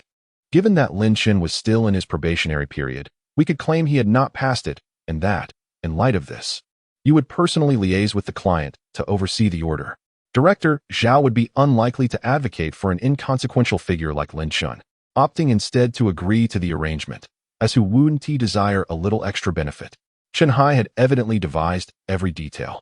Laying out the strategy, once Director Zhao was secured, we would assert that the client was dissatisfied with the contract and Lin Chen, necessitating a renegotiation, ultimately leading to you resolving the matter. Lin Chen would be left speechless, and even if he escalated the issue to President Chu, he would have no evidence. A smile crept upon Sun Hao's face. Chen Hai, your mind works swiftly. Chen Hai flattered. All thanks to your astute guidance, group leader. Nodding, Sun Hao instructed. You may leave now. I need to contemplate this. Should we succeed, your contributions shall not be forgotten. Once Chen Hai exited, Sun Hao lit a cigarette, lost in thought. Concluding his smoke, he resolved. 90,000 in commissions awarded to Lin Chen would leave him bereft of dignity within Sales Group 8. He had to expel him.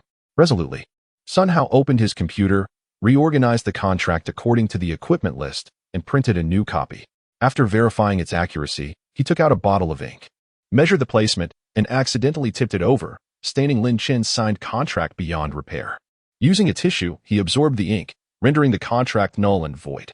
He placed it into a plastic bag, destined for Director Zhao's review and subsequent destruction. Otherwise, he risked facing repercussions without justification. As the workday drew to a close, Sun Hao took the newly printed contract to the office of the sales department manager, completed the signature and seal, and left for the day. The following morning, Sun Hao did not report to work, but drove directly to Honghe Hospital. He was fortunate to meet Director Zhao, who welcomed him warmly upon learning of his affiliation with Chuhe Medical. However, the moment Sun Hao conveyed his message, Zhao's smile faded. Where is Shaolin? Wasn't he the one I was coordinating with yesterday? Why the sudden change? Frustrated, Sun Hao presented the ink-stained contract before Zhao. This young man lacks attention to detail. He treated such an important document carelessly. I have reprimanded him severely and personally come to apologize. I will take full responsibility for this order moving forward, ensuring no further mistakes. Zhao glanced at the contract bearing Sun Hao's name. So, this contract is now between you and me? Sun Hao nodded. Indeed. I have already affixed the seal. All that remains is for you to sign, allowing us to proceed with the hospital's official seal. Lowering his voice, Sun Hao added, we will adhere to the conditions previously agreed upon with Lin Chen, and to express our regret for the oversight, I will offer a separate apology. He discreetly gestured a sign for 20. Director Zhao stood. Please enjoy some tea while I use the restroom. A sense of foreboding enveloped Sun Hao. He felt an ominous sign. However, he could not voice a request for the signature before Zhao left. After a while, Zhao returned to the office. Group Leader Sun, I regret to inform you that I cannot sign this contract. Sun Hao's complexion drained of color as he urgently replied. Director Zhao, this contract remains unchanged, and I assure you that all your conditions will be fulfilled. Why refuse to sign? Zhao replied sternly, please mind your tone. We select suppliers based on standards and processes. I have no personal conditions. Group Leader Sun, kindly leave. Sun Hao hastily apologized. Director Zhao, I did not mean to imply that. I merely wish to understand what it would take for you to sign this contract. Zhao's voice turned icy. Have Lin Shan come, I will sign with him. Otherwise, this is non-negotiable. Sun Hao's face turned ashen. 18 million in business slipped through his fingers. If he failed to secure this order and Lin Shan reported the incident to President Chu, the consequences would be dire. Reluctantly, he inquired, Director Zhao, could you enlighten me on your insistence to sign with Lin Shan? Zhao's gaze bore into Sun Hao, dripping with sarcasm. Do you believe Lin Shan's success in securing this order was mere luck, a fortunate coincidence in our need? Do you think anyone else could have accomplished what he did? Sun Hao's pallor deepened. Is that not the case? Zhao retorted with a scoff. This order was secured without haggling, devoid of any public or private conditions. The equipment list was presented and the contract was signed. Do you think you, Group Leader Sun, could have managed that? Or do you believe we have only Chuhe Medical as a supplier, desperately seeking their business? Lin Shan reclined against his bed, a subtle smile gracing his lips. You chose the path of recklessness while I tread the road to fortune. Let us see how this unfolds. He dialed Chu Jiashua's number. Her voice remained as cold as ever. What is it? Lin Shan replied with a chuckle. I secured an 18 million deal yesterday. Surprised, Chu Jiashua responded. You managed to land it on your own? Lin Shan laughed. Of course. Her tone regained its composure. Congratulations on earning a substantial commission. You need not worry about being dismissed. Lin Shan responded with a cheerful countenance. That's not necessarily the case. Chu Jiashua, astute as she was, immediately discerned an issue, inquiring, what has transpired?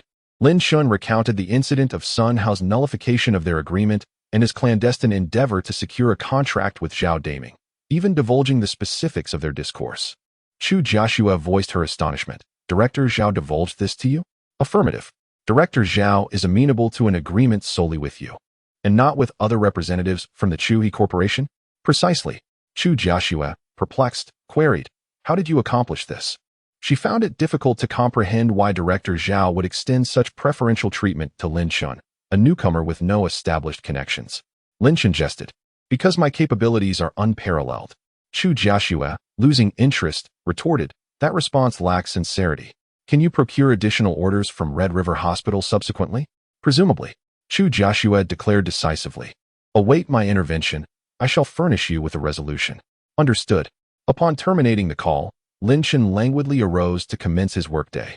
Scarcely had he arrived at the office when Gao Feng approached him, remarking, Group Leader Sun has yet to arrive. Upon his entrance, retrieve the contract and convey it to the hospital for authentication. Once sealed, the contract shall be deemed ratified.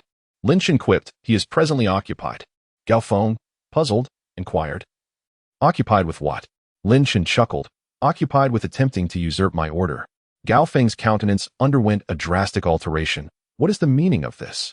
Lin Shan, glancing at Shanhai, who was eavesdropping, along with several other colleagues, jested, subsequent to my submission of the contract to Group Leader Sun, he drafted a new iteration, inscribed his name as the agent, affixed the official seal, and made an early visit to Director Zhao at Red River Hospital, beseeching him to re-sign and affix the official seal. Shanhai's complexion paled, as he wondered how Lin Shan had acquired such precise knowledge. Could it be that Sun Hao had failed to sway Director Zhao? The surrounding colleagues exchanged glances, their gazes filled with astonishment, commiseration, and indignation. How could he perpetrate such an act? It is patently. Gao Feng's words abruptly ceased as realization dawned upon him.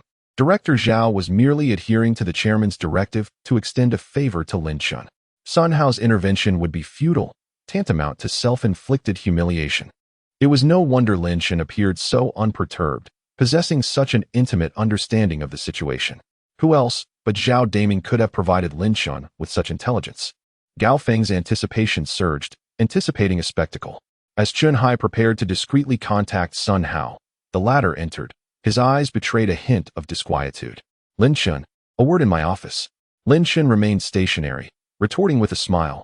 What is it, Group Leader Sun? Director Zhao declined to contract with you. And now you seek my assistance in finalizing the order?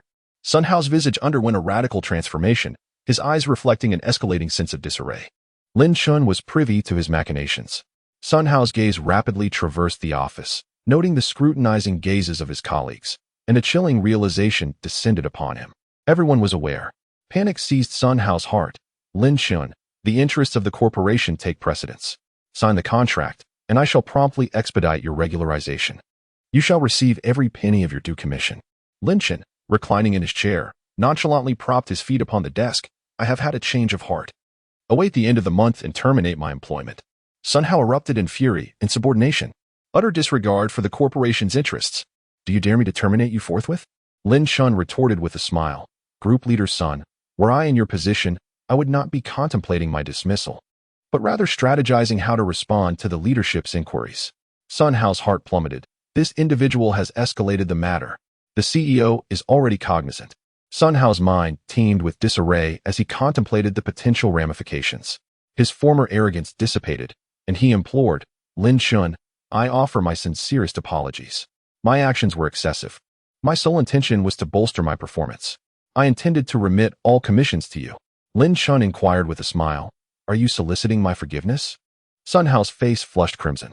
Subjected to the scrutiny of his peers, he felt as though he were undergoing a public trial. Nevertheless, he could ill afford to concern himself with such matters. With a resolute nod, he conceded, Indeed, I offer my apologies and beseech your forgiveness. Lin Chen's smile receded. Your apology is permissible, but I withhold my acceptance. Sun Hao exclaimed in indignation, You are toying with me. Lin Chen retorted icily. Is it your prerogative to exploit me, but not mine to retaliate? Do you presume to own this corporation? Do you believe the world revolves around you? As Sun Hao prepared to retort, the sales department manager's assistant materialized at the entrance. Group leader Sun, Manager Dong requests your presence in the CEO's office. Sun Hao's face drained of color, his legs faltering, and he nearly collapsed. Grasping the adjacent desk for support, his mind reeled in confusion. Fixated on a single thought, I am ruined. Utterly ruined. The atmosphere within the 8th sales group was fraught with tension. Chen Hai fidgeted nervously, while Gao Feng exuded excitement and anticipation. The other employees engaged in hushed exchanges, awaiting the outcome.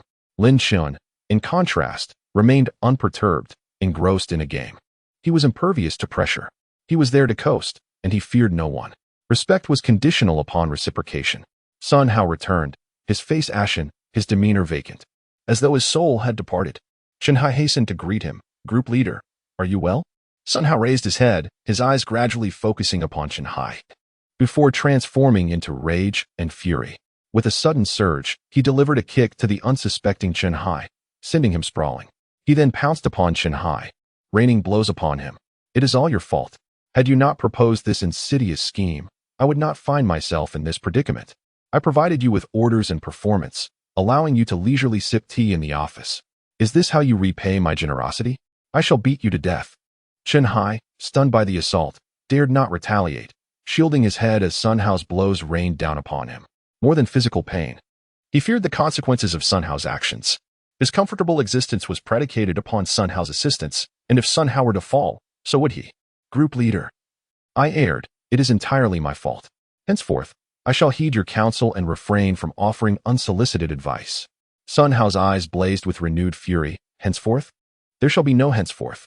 I have been terminated, and you shall not enjoy favorable circumstances either. Terminated? Lin Shun arched an eyebrow, his expression unchanged. The outcome did not surprise him. With irrefutable evidence, Chu Jiaxue would seize the opportunity to remove Sun Hao and strike a blow against the Qin family. Chen Hai's face also paled. His comfortable days were over. No one intervened to restrain Sun Hao. All were content to witness the spectacle. Their sentiments toward Sun Hao and Chen Hai were largely unfavorable, and the present scene, akin to dogs devouring one another, was a source of amusement. Gao Feng chuckled and turned to Lin Chun, his gaze filled with admiration. Brother Chun is remarkable. He has overthrown Sun Hao in a matter of days.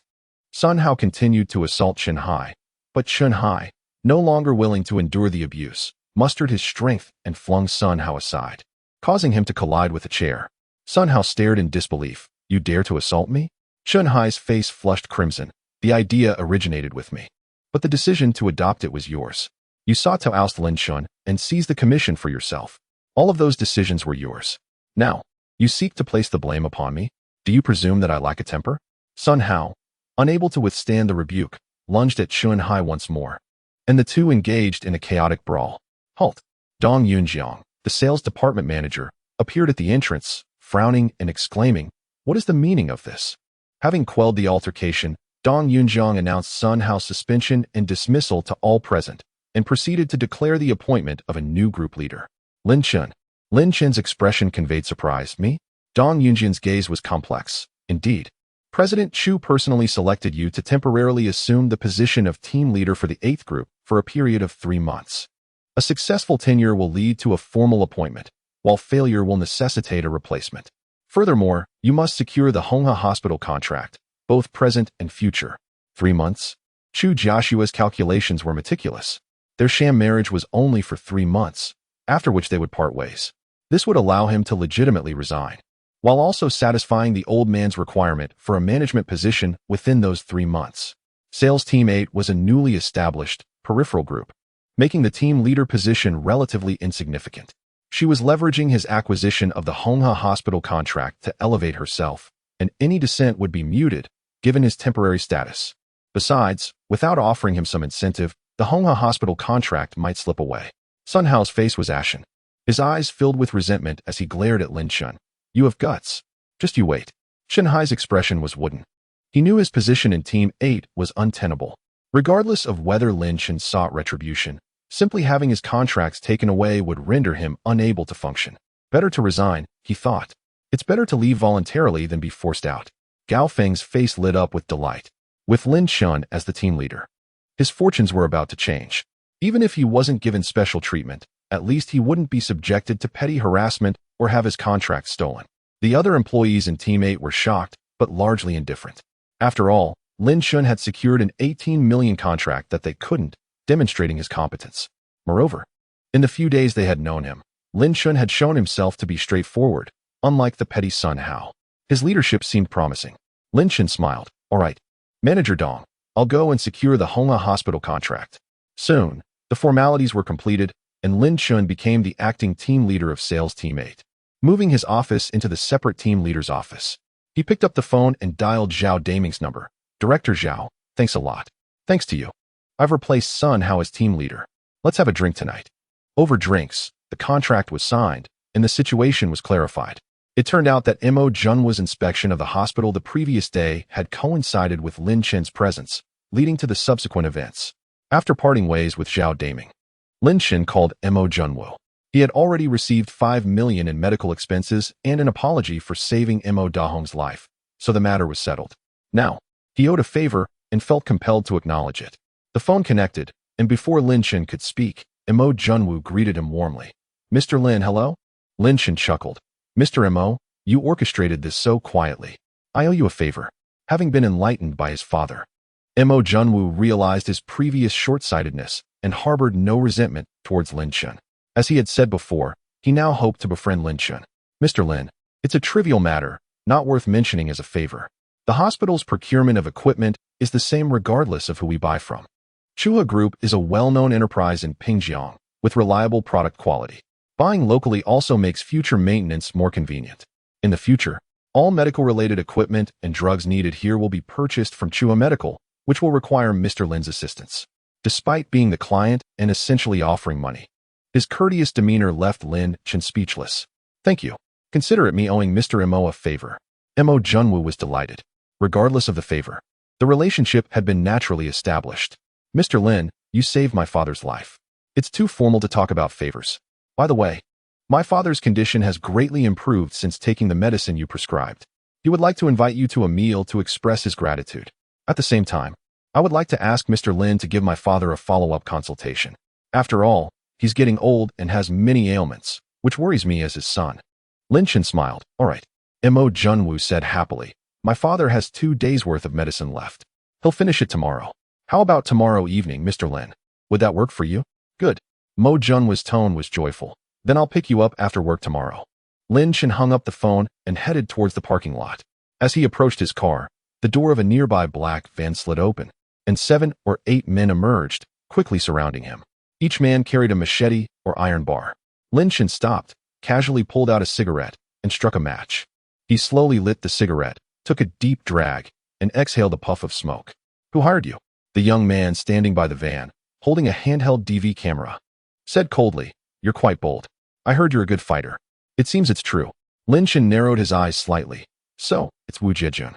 He had only recently arrived, and only displayed his skills when fighting off the wolves a few days ago. Although he had injured Zhongli, he had also saved his life. He shouldn't harbor such deep hatred towards him. That left only Wu Jiejun. The young man replied coldly, I don't know who you're talking about. The boss gave the order, and I'm just responsible for carrying it out. Lin Chen flicked the ash off his cigarette. I'll ask who your boss is later. I'm asking now, what do you plan to do to me today? Beat me up, cripple me, or just kill me? The young man said coldly, You're quite perceptive. You guessed right. Nothing less will do. We'll take our time. Lin Chen chuckled. This is deep-seated hatred. Killing me isn't enough. You want to torture me first, make me wish I were dead, and then kill me. The young man raised the DV camera and began recording, shouting, Go, cripple him. The thugs charged forward with their machetes and iron bars. Lin Chen flicked the cigarette butt from his hand, hitting the face of the man in the lead. The man was caught off guard, his movements faltering as he instinctively closed his eyes.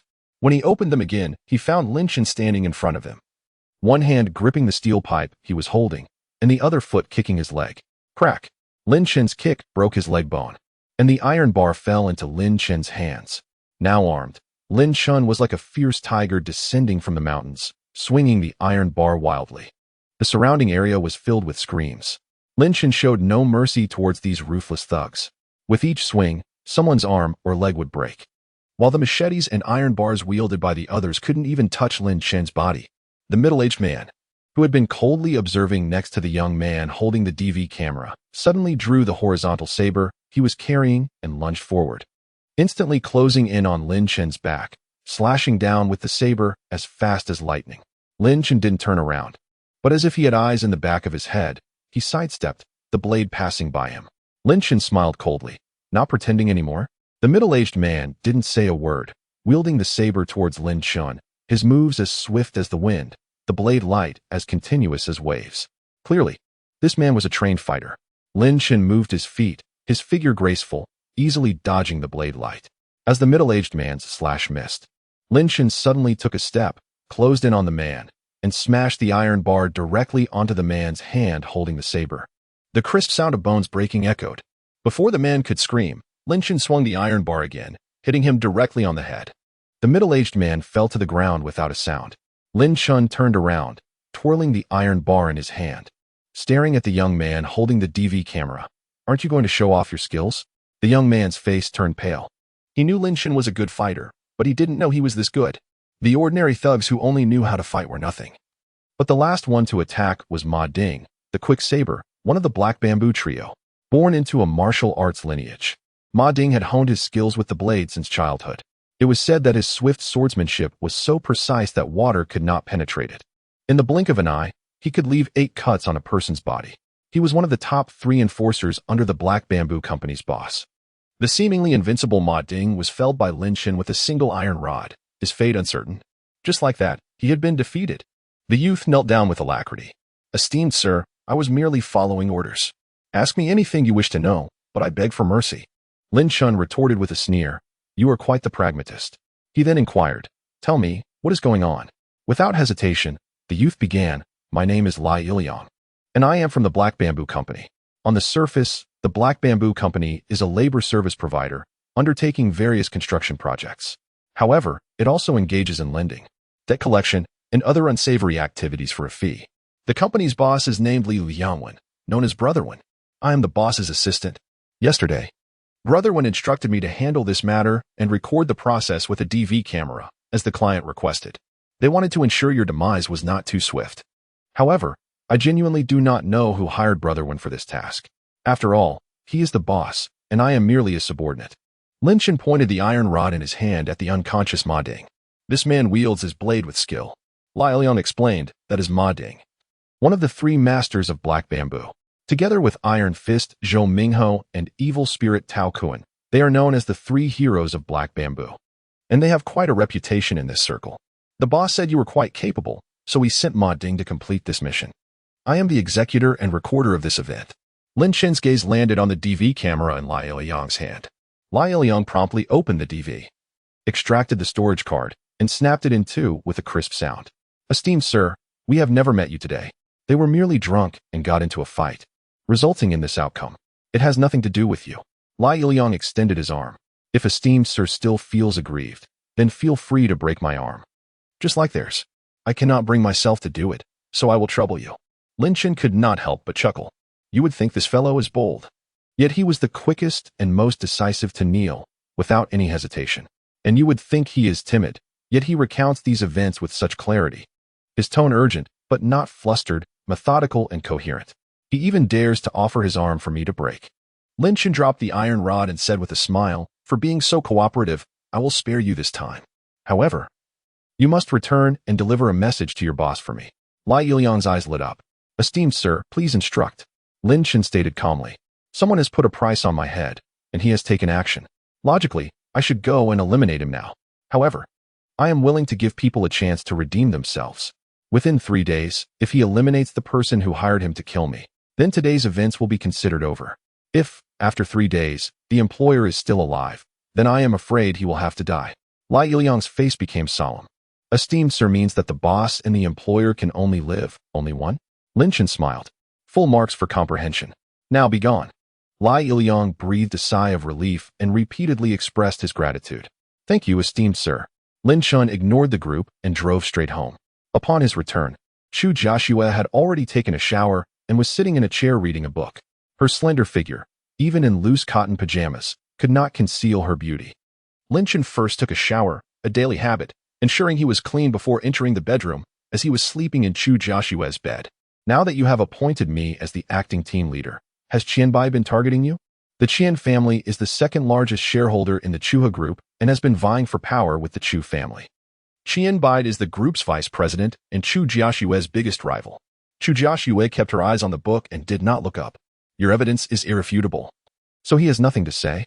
"However, Dong Yunjiang is Qianbai's man. You must achieve some success, preferably finalizing the Honghe Hospital order contract as soon as possible. Otherwise, they will cause trouble for you." Lin Chen nodded. "I had dinner with Director Zhao of Honghe Hospital tonight, and they have the contract. It can be finalized tomorrow." Chu Jiaxue breathed a sigh of relief. "That is good. What are your plans for the future?" Lin Chen smiled. "I am just here to coast along." "Didn't you say I would be acting for 3 months?" "The time is just right. I will leave when the time comes." Chu Jiaxue paused for 2 seconds. "That is fine too. Just do not cause trouble during these 3 months." Lin Chen asked with interest. "I heard that you are being heavily targeted by Qianbai and the company and are having a hard time." Chu Jiaxue pursed her lips. "That is none of your concern." Lin Chen shrugged. "All right, I was just meddling." Chu Jiaxue's phone suddenly rang. She turned to the side and answered the call. "COC. "Yes, tomorrow at the company. At noon." "All right, I will wait for you at the company. Call me when you arrive." In a spacious office, Li Liangwen sat on a leather sofa, puffing on a cigar. He sneered. "He has quite the audacity." Lai Yiliang replied respectfully. "That is what he said." Li Liangwen asked, "How badly were Ma Ding and the others injured?" Lai Yiliang replied, "Ma Ding's right arm is broken, and he has a mild concussion. The other brothers either have broken arms or legs. He is truly ruthless." Li Liaowen sneered, opened a drawer, and took out a handgun, slamming it on the table with a loud thud. "If he dares to come, I will be waiting for him." Lai Yiliang hesitated before saying, "Boss, this matter is, after all, at the behest of another. This Lin Chen seems to be a formidable outsider. Do we need to shoulder this ourselves?" Li Liaowen glared. "The Wu family has been cooperating with us for many years, and they entrust many businesses to us. Do you expect me to kill old Wu's son now? Do you not want to make money anymore?" Lai Yiliang fell silent. Li Liangwen pondered, and then said, "Call Iron Fist and Evil Spirit and have them return. It is not advisable to use guns in the city. Since that kid is coming, we will wait for him here and take care of him." "Understood, boss." Lin Chen went straight to Honghe Hospital upon arriving at work and retrieved the contract with the official seal. After submitting the contract, Lin Chen had completed this order. The remaining matters would naturally be handled by other departments in coordination with the hospital. Gao Feng walked over with a piece of paper. "Brother Chen, this is Chun Hai's resignation letter. He asked me to give it to you." Lin Chen smiled. "He does not even have the courage to face me. Coordinate the handover with him. You will temporarily be responsible for the business in his hands." Gao Feng was overjoyed. "Understood, Brother Chen." The other colleagues were envious but had nothing to say. When Lin Chen was being made difficult by Sun Hao and Chen Hai, they stood by and watched. Only Gao Feng stood up to help Lin Chen. Now that Lin Chen had gained power and turned the tables, it was only natural for him to reward Gao Feng. Lin Chen played games in the office, passing the time until noon. He left the office a little early, walked to the elevator entrance, pressed the down button, and then idly looked at his phone. Ding! The elevator doors opened. Lin Chen, with his eyes fixed on his phone screen. glanced to see that the elevator was empty, and subconsciously stepped inside. There was someone in the elevator. Lin Chen subconsciously put down his phone, looked up, and prepared to press the floor button. However, the next second, his movements froze abruptly. Standing just a step away from Lin Chen were two beautiful women, arm in arm, staring at him in astonishment. On the left was Chu Jiaxue, wearing a blue collarless short-sleeved suit dress, with a delicate face and a cold demeanor. On the right was Gu Yueshi, wearing a white off-the-shoulder puff-sleeve top, revealing a sensual waist, paired with black shorts and black-strapped high heels, looking beautiful and sexy. Gu Yueshi was holding Chu Jiaxue's arm. They were of the same height, and their nearly identical faces were filled with the same look of shock. Lin Chen was stunned. What was happening? What should he do? One is his legitimate faux wife, the other his pretended girlfriend. Should he greet them? At this moment, his formidable psychological resilience came into play. In a brief pause of less than half a second, Lin Chen regained his composure, offering a polite nod and a smile to both women as a form of greeting. Without waiting for a response, he turned away, facing the elevator door, his back to the two ladies. He even raised his phone to continue perusing what he had not finished reading moments ago. Chu Jiaxue and Gu Yueshi instinctively suppressed their surprise, donning natural expressions. Neither wished for the other to uncover their acquaintance with Lin Chen. The elevator was enveloped in silence. Yet the minds of the three were tumultuous. Lin Chen's gaze was fixed on his phone, but his thoughts wandered far from it. They truly knew each other. With such striking resemblance, they must share a blood relation. They were not identical twins. One bore the surname Gu, the other Chu. Could they be cousins? The world was indeed a small place. He had sought out Chu Jiaxue to fulfill an engagement, only to be forcibly whisked away by her cousin, masquerading as her boyfriend. Many of Lin Chen's previous confusions found resolution in that fleeting moment. When Gu Yueshi had dragged him to the hospital to impersonate her boyfriend, she had received a phone call in the car, noted as Shui. Wasn't that Chu Jiaxue? Upon leaving after visiting old Master Gu, he had seen Gu Yueshi linking arms with a tall woman approaching the hospital. Wasn't that Chu Jiaxue? Gu Yueshi's grandfather was hospitalized, and it made sense for Chu Jiaxue to visit. When he had inquired whether Chu Jiaxue had a sister, she might have thought he meant a biological sister. Considering she believed him to be a rogue, she had undoubtedly answered without hesitation, denying any such relation, affording him no chance for further explanation. However, had Gu Yueshi and Chu Jiaxue not met before? Chu Jiaxue's lack of response indicated that Gu Yueshi had not informed her that her false boyfriend was Lin Chen, at least not sharing his name. Moreover, it was evident that Chu Jiaxue had not disclosed to Gu Yueshi that she was already married, with Lin Chen being her fake husband. This was truly absurd. Of the three, it seemed that only Lin Chen grasped the truth of the situation. Both women remained blissfully ignorant. The elevator dinged, jolting Lin Chen from his reverie. He swiftly exited, not looking back. Chu Jiaxue and Gu Yueshi emerged, arms linked. Gu Yueshi, taking the initiative, inquired, "Sister, do you know that guy from earlier?" Chu Jiaxue felt a pang of anxiety, responding nonchalantly, "I don't know him. Probably a company employee." Gu Yueshi breathed a sigh of relief. Had it been before their camping trip, she would certainly have told Chu Jiaxue that this was the man she had hired as her fake boyfriend, especially since she had mentioned that her faux boyfriend was treating her grandfather. Now, however, Gu Yueshi refrained from sharing. If she revealed that this man was her fake boyfriend, skilled in medicine, capable of facing down threats alone, and had saved her life, Chu Jiaxue would undoubtedly become curious. As Lin Chen's superior, if she developed any interest, it could spell trouble for Gu Yueshi. She resolutely decided against mentioning it. In her sister's eyes, Lin Chen was merely an ordinary employee, and she preferred it that way. Fortunately, Lin Chen reacted quickly. Had he casually called her Ye, she would have found it impossible to explain. Just as Gu Yueshi resolved this in her mind, Chu Jiaxue was making her own decisions. She must not allow Xiao Shi to suspect anything. Otherwise, it would be exceedingly awkward. Thankfully, Lin Chen remained silent. If he had called her name, the truth would have been exposed. Gu Yueshi chuckled. "Your company's staff is quite bold. A nod to the boss suffices as a greeting." Chu Jiaxue laughed, continuing the charade. "Perhaps he is a new employee.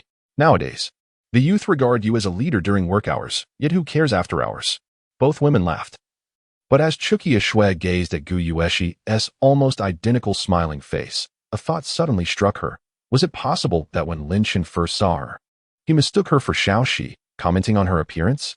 The notion flitted into Chu Jiaxue's mind for less than a second before she dismissed it. How could that be?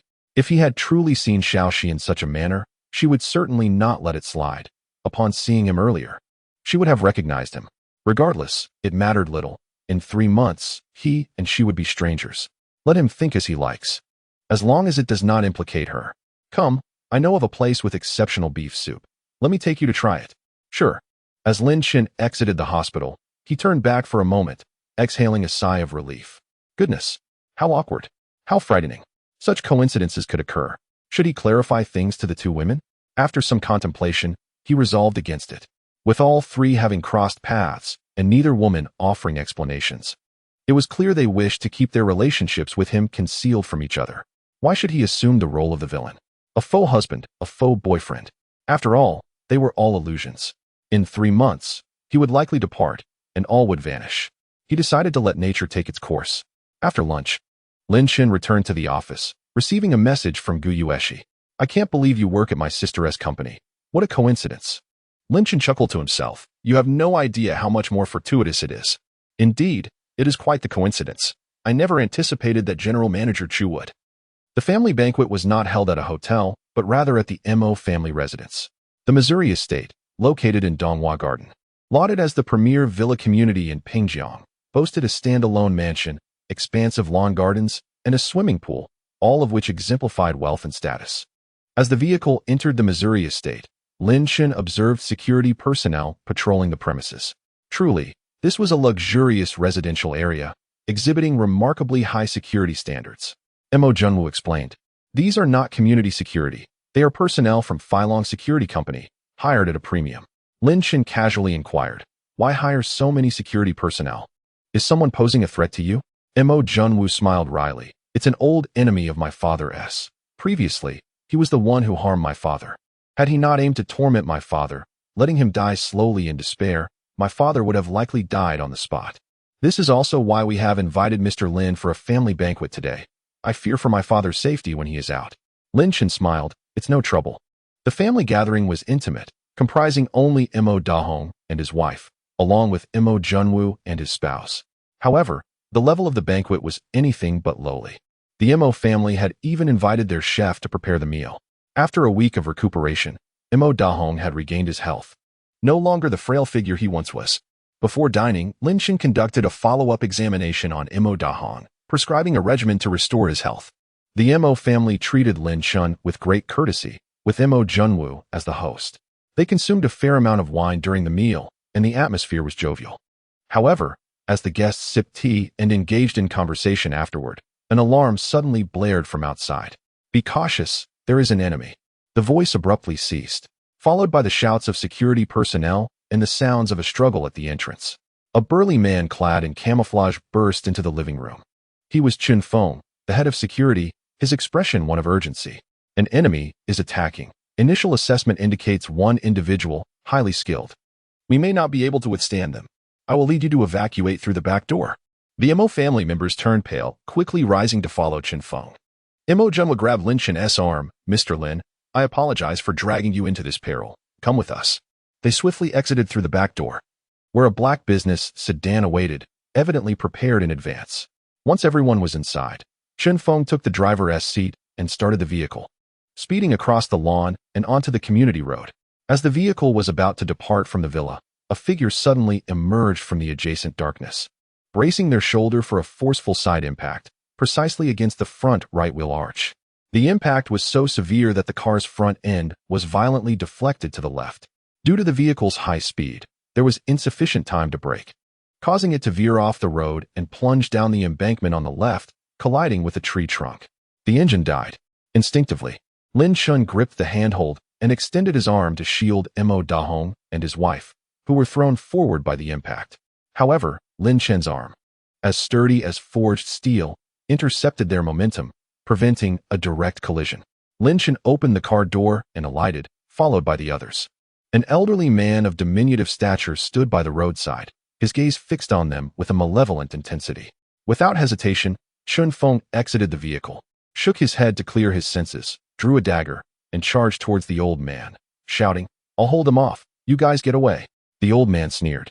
None of you will escape today. Mo Dahong, you were fortunate to be rescued last time, but let's see who can save you now. Chun Feng reached the old man, and the two engaged in combat. However, within a few exchanges, the old man disarmed Chen Feng, delivering a kick that sent him flying. While still airborne, Chen Feng coughed up blood. The old man weighed the dagger in his hand. Mo Dahong, you have plenty of money to hire bodyguards to risk their lives for you. But it's a pity you hired an incompetent one. Mo Dahong stepped forward, confronting the old man directly. Shang Shiji, you want to kill me. I won't run. I'll indulge you. But please, spare the others. Shang Shiji retorted with a vicious tone. Mo Dahong, even if you wanted to flee, could you? Not only will you die today, but your entire family will perish, without exception. Mo Dahong exclaimed in fury, you lunatic. We ventured out together, partnered in business. But you strayed down a wicked path, repeatedly scheming against me. Out of consideration for our past camaraderie, I showed you leniency, never taking your life. Instead of gratitude, you've become even more depraved, not only seeking revenge against me, but also harming my family. Do you have no humanity? Humanity? You caused me to spend 20 long years in prison. Do you know how I endured those 20 years? Shang Shiji glared at Mo Dahong, his eyes filled with madness and resentment. When one door shuts, another opens. I toiled as a beast of burden in prison for 2 decades, diligently honing my martial skills. And today I can finally avenge myself and take the lives of your entire family. Lin Shun emerged from the shadows, toiling for 2 decades. You've certainly shown perseverance. It's a pity it was all in vain. Shang Shiji cast a disdainful glance at Lin Shun, a callow youth like he wants to play the hero. You seem to be a guest of the Mo family, so consider yourself unlucky today. You shall accompany the Mo family to hell. Lin Shun stared at Shang Shiji, stating calmly, Mr. Mo was right. You truly are a madman. Shang Shiji's eyes flashed with ferocity. Call me a madman, eh? Then go to hell. Shang Shiji flicked his wrist, sending the dagger streaking like a dark flash towards Lin Chen's heart. With a nonchalant step and a slight shift of his body, Lin Chen casually reached out and snatched the dagger from the air. With a flick of his own wrist, Lin Chen sent the dagger hurtling back towards Shang Shiji at an even greater velocity. Shang Shiji was aghast, hastily dodging. The dagger grazed his face, leaving a bloody gash. The blood trickling from the wound only intensified his sinister appearance. Wiping his face, Shang Shiji's eyes burned with murderous intent. In a blur of motion, he was upon Lin Shun, aiming a punch at his chest. Lin Shun did not evade, allowing Shang Shiji's fist to connect with his chest. Bang! Shang Shiji's face lit up with delight. Due to his time in prison, he was not skilled with weapons, but he excelled at hand-to-hand combat. The force of his punch was sufficient to shatter 5 stacked bricks. This punch would surely break a row of ribs in this young man. The next moment, Shang Shiji's expression froze. Lin Chen's chest did not cave in as he had anticipated, nor did any bones break. Moreover, at the instant of impact, Lin Chen had also thrown a punch. In an almost identical move to Shang Shiji's, he struck Shang Shiji in the chest. Crack! Shang Shiji's chest caved in. His ribs fractured in numerous places, the broken ends piercing his internal organs. Blood instantly gushed from Shang Shiji's mouth. He looked down with difficulty at his collapsed chest, his body instantly collapsing. He stared at Lin Chen, his eyes filled with despair and terror, trying to speak, but blood choked his throat, only allowing a gurgling sound. After a few seconds, he twitched violently, his head lolled to the side, and he died. Mo Dahong and the others watched in a mixture of shock and elation. Although Mo Dahong had previously suspected that Lin Chen was a cultivator, he also felt that Lin Chen was too young and certainly no match for Shang Shiji, who had toiled for 20 years in prison. He had not even considered asking Lin Chen to intervene. But who would have thought that Lin Chen would so easily dispatch Shang Shiji with a single punch? Mr. Lin, are you all right? Mo Dahong asked with concern, having witnessed Shang Shiji's punch connect with Lin Chen's chest. Lin Chen smiled. I'm fine, he couldn't hurt me. Mo Jun was stared at Lin Chen with fervent eyes, his heart filled with relief and lingering fear. Fortunately, he had invited Lin Chen home today, or his entire family would have perished at the hands of Shang Shiji. Mr. Lin, I must explain, the invitation to dinner was merely to avoid the dangers of being outside. We truly didn't know he would attack us today. And we certainly didn't intend to manipulate Mr. Lin into helping us. Mo Junwoo explained quickly. The events of the day were too coincidental, and it would be disastrous if Lin Chen suspected them of setting a trap to exploit him. Lin Chen smiled. Mr. Mo, there's no need to explain. I understand the situation. Lin Chen had refrained from intervening immediately, choosing to retreat with the others in order to ascertain this very point. Lin Chen was powerful and could have saved them, but he didn't want to be manipulated. The subsequent events had largely confirmed that today's events were coincidental, and he had gained a clear understanding of the feud between Mo Dahong and Shang Shiji, which led him to intervene and save the Mo family. Mo Dahong and Mo Junwoo breathed a sigh of relief. They had been genuinely concerned that Lin Chen might misunderstand. Lin Chen's gaze fell on Shang Shiji's corpse. A man has died. Will there be any trouble? Mo Dahong shook his head. It's nothing. We'll take care of it. Mo Junwoo was quick on the uptake, adding, as long as it's handled properly, no one will investigate. If Mr. Lin ever encounters similar situations in the future, please don't hesitate to call me. I'll send someone to handle it. Lin Chen nodded. Very well. Chun Feng clutched his stomach and struggled to his feet. Mr. Lin, you saved my life. I can't thank you enough. Lin Chen smiled. It was a mere trifle. Don't mention it. Chun Feng said, everyone, please return inside. I'll take care of things out here. All right. The group returned to the villa, and the two frightened women left. The Mo father and son continued to drink tea with Lin Chen. Half an hour later, Chun Feng entered and reported on the situation. Several security personnel were injured, including two seriously, but fortunately, no one had died, which was a small mercy. Lin Chen rose to take his leave, and the Mo father and son personally escorted him to the door. Mo Dahong said sincerely, Mr. Lin, you healed my injuries, saved my life. And today you saved the lives of my entire family. If Mr. Lin ever needs anything in the future, please don't hesitate to ask. And give the Mo family an opportunity to repay your immense kindness. The Personal Adept of the Female CEO, Chapter 52. Your smile is delightful. Upon returning home, Lin Chen noticed the study was still illuminated. This woman works tirelessly. Even at this late hour, she remains engrossed in her tasks. After a week of cohabitation, Lin Chen observed that Chu Jiaxue did not deliberately avoid him. When unoccupied, she would read or watch dramas in the bedroom before retiring for the night. While if she was in the study, it was undoubtedly for work-related matters. After showering and drying his hair, Lin Chen glanced at the clock. It was past 11. Yet Chu Jiaxue had not returned to her room. Was she truly that busy? Hesitating for a moment, he made his way to the study. After all, they shared a living space. Despite the pretense of their marital relationship, a simple gesture of concern for one another seemed only polite. The study door was ajar, so Lin Chen knocked lightly before pushing it open. Dressed in her pajamas, Chu Jiaxue was typing away at her keyboard. Upon noticing Lin Chen's entrance, she paused, her gaze resting calmly upon his face. Is there something you need? She inquired. Leaning against the door frame, Lin Chen smiled. Nothing urgent. I merely noticed you were working late and thought to check in. Is it about company matters? Concern? A ripple of surprise coursed through Chu Jiaxue's heart. Could this man truly care? Perhaps due to their awkward encounter earlier in the day, she refrained from her usual icy retort and replied, Yes, we have a shareholders meeting tomorrow, and there are preparations to be made. Lin Chen, puzzled, asked, as the CEO, shouldn't your subordinates handle that? Chu Jiaxue patiently explained. The company is currently at a developmental impasse. In business, one must either advance or regress. To continue growing, we must explore new profit avenues. I am preparing to acquire a pharmaceutical factory to expand into the medical sector. However, many shareholders lack a sense of urgency, believing the status quo is sufficient and are reluctant to take risks. Understanding dawned upon Lin Chen. So, you need to persuade them at tomorrow's meeting? With a slight frown, Chu Jiaxue confirmed, Indeed. Our family holds only 25 of the shares. If the supporters do not constitute at least 51, the proposal cannot pass. What is the stance of the Qian family? Lin Chen inquired. Chu Jiaxue, who often kept her frustrations bottled up, finally had an attentive listener in Lin Chen. She seized the opportunity to vent. They are opposed. Many shareholders support Qianbai rather than me, so tomorrow will likely be challenging. Lin Chen chuckled. With only 25 of the shares, why burden yourself so? Why shoulder the entire responsibility for the company's development alone? Those men are merely shirking their duties. You could sell your shares, withdraw your investment, and start your own venture, free from entanglements. You could develop it as you please. Chu Jiaxue shot him a glare. It's easy for you to say. Lin Chen laughed. The situation is as it is. You resemble a delicate woman dragging along a few ruffians. While they exert full effort for minimal results, you expend much yet achieve little, and the worst part is they siphon off your hard-earned gains. Why endure such hardship?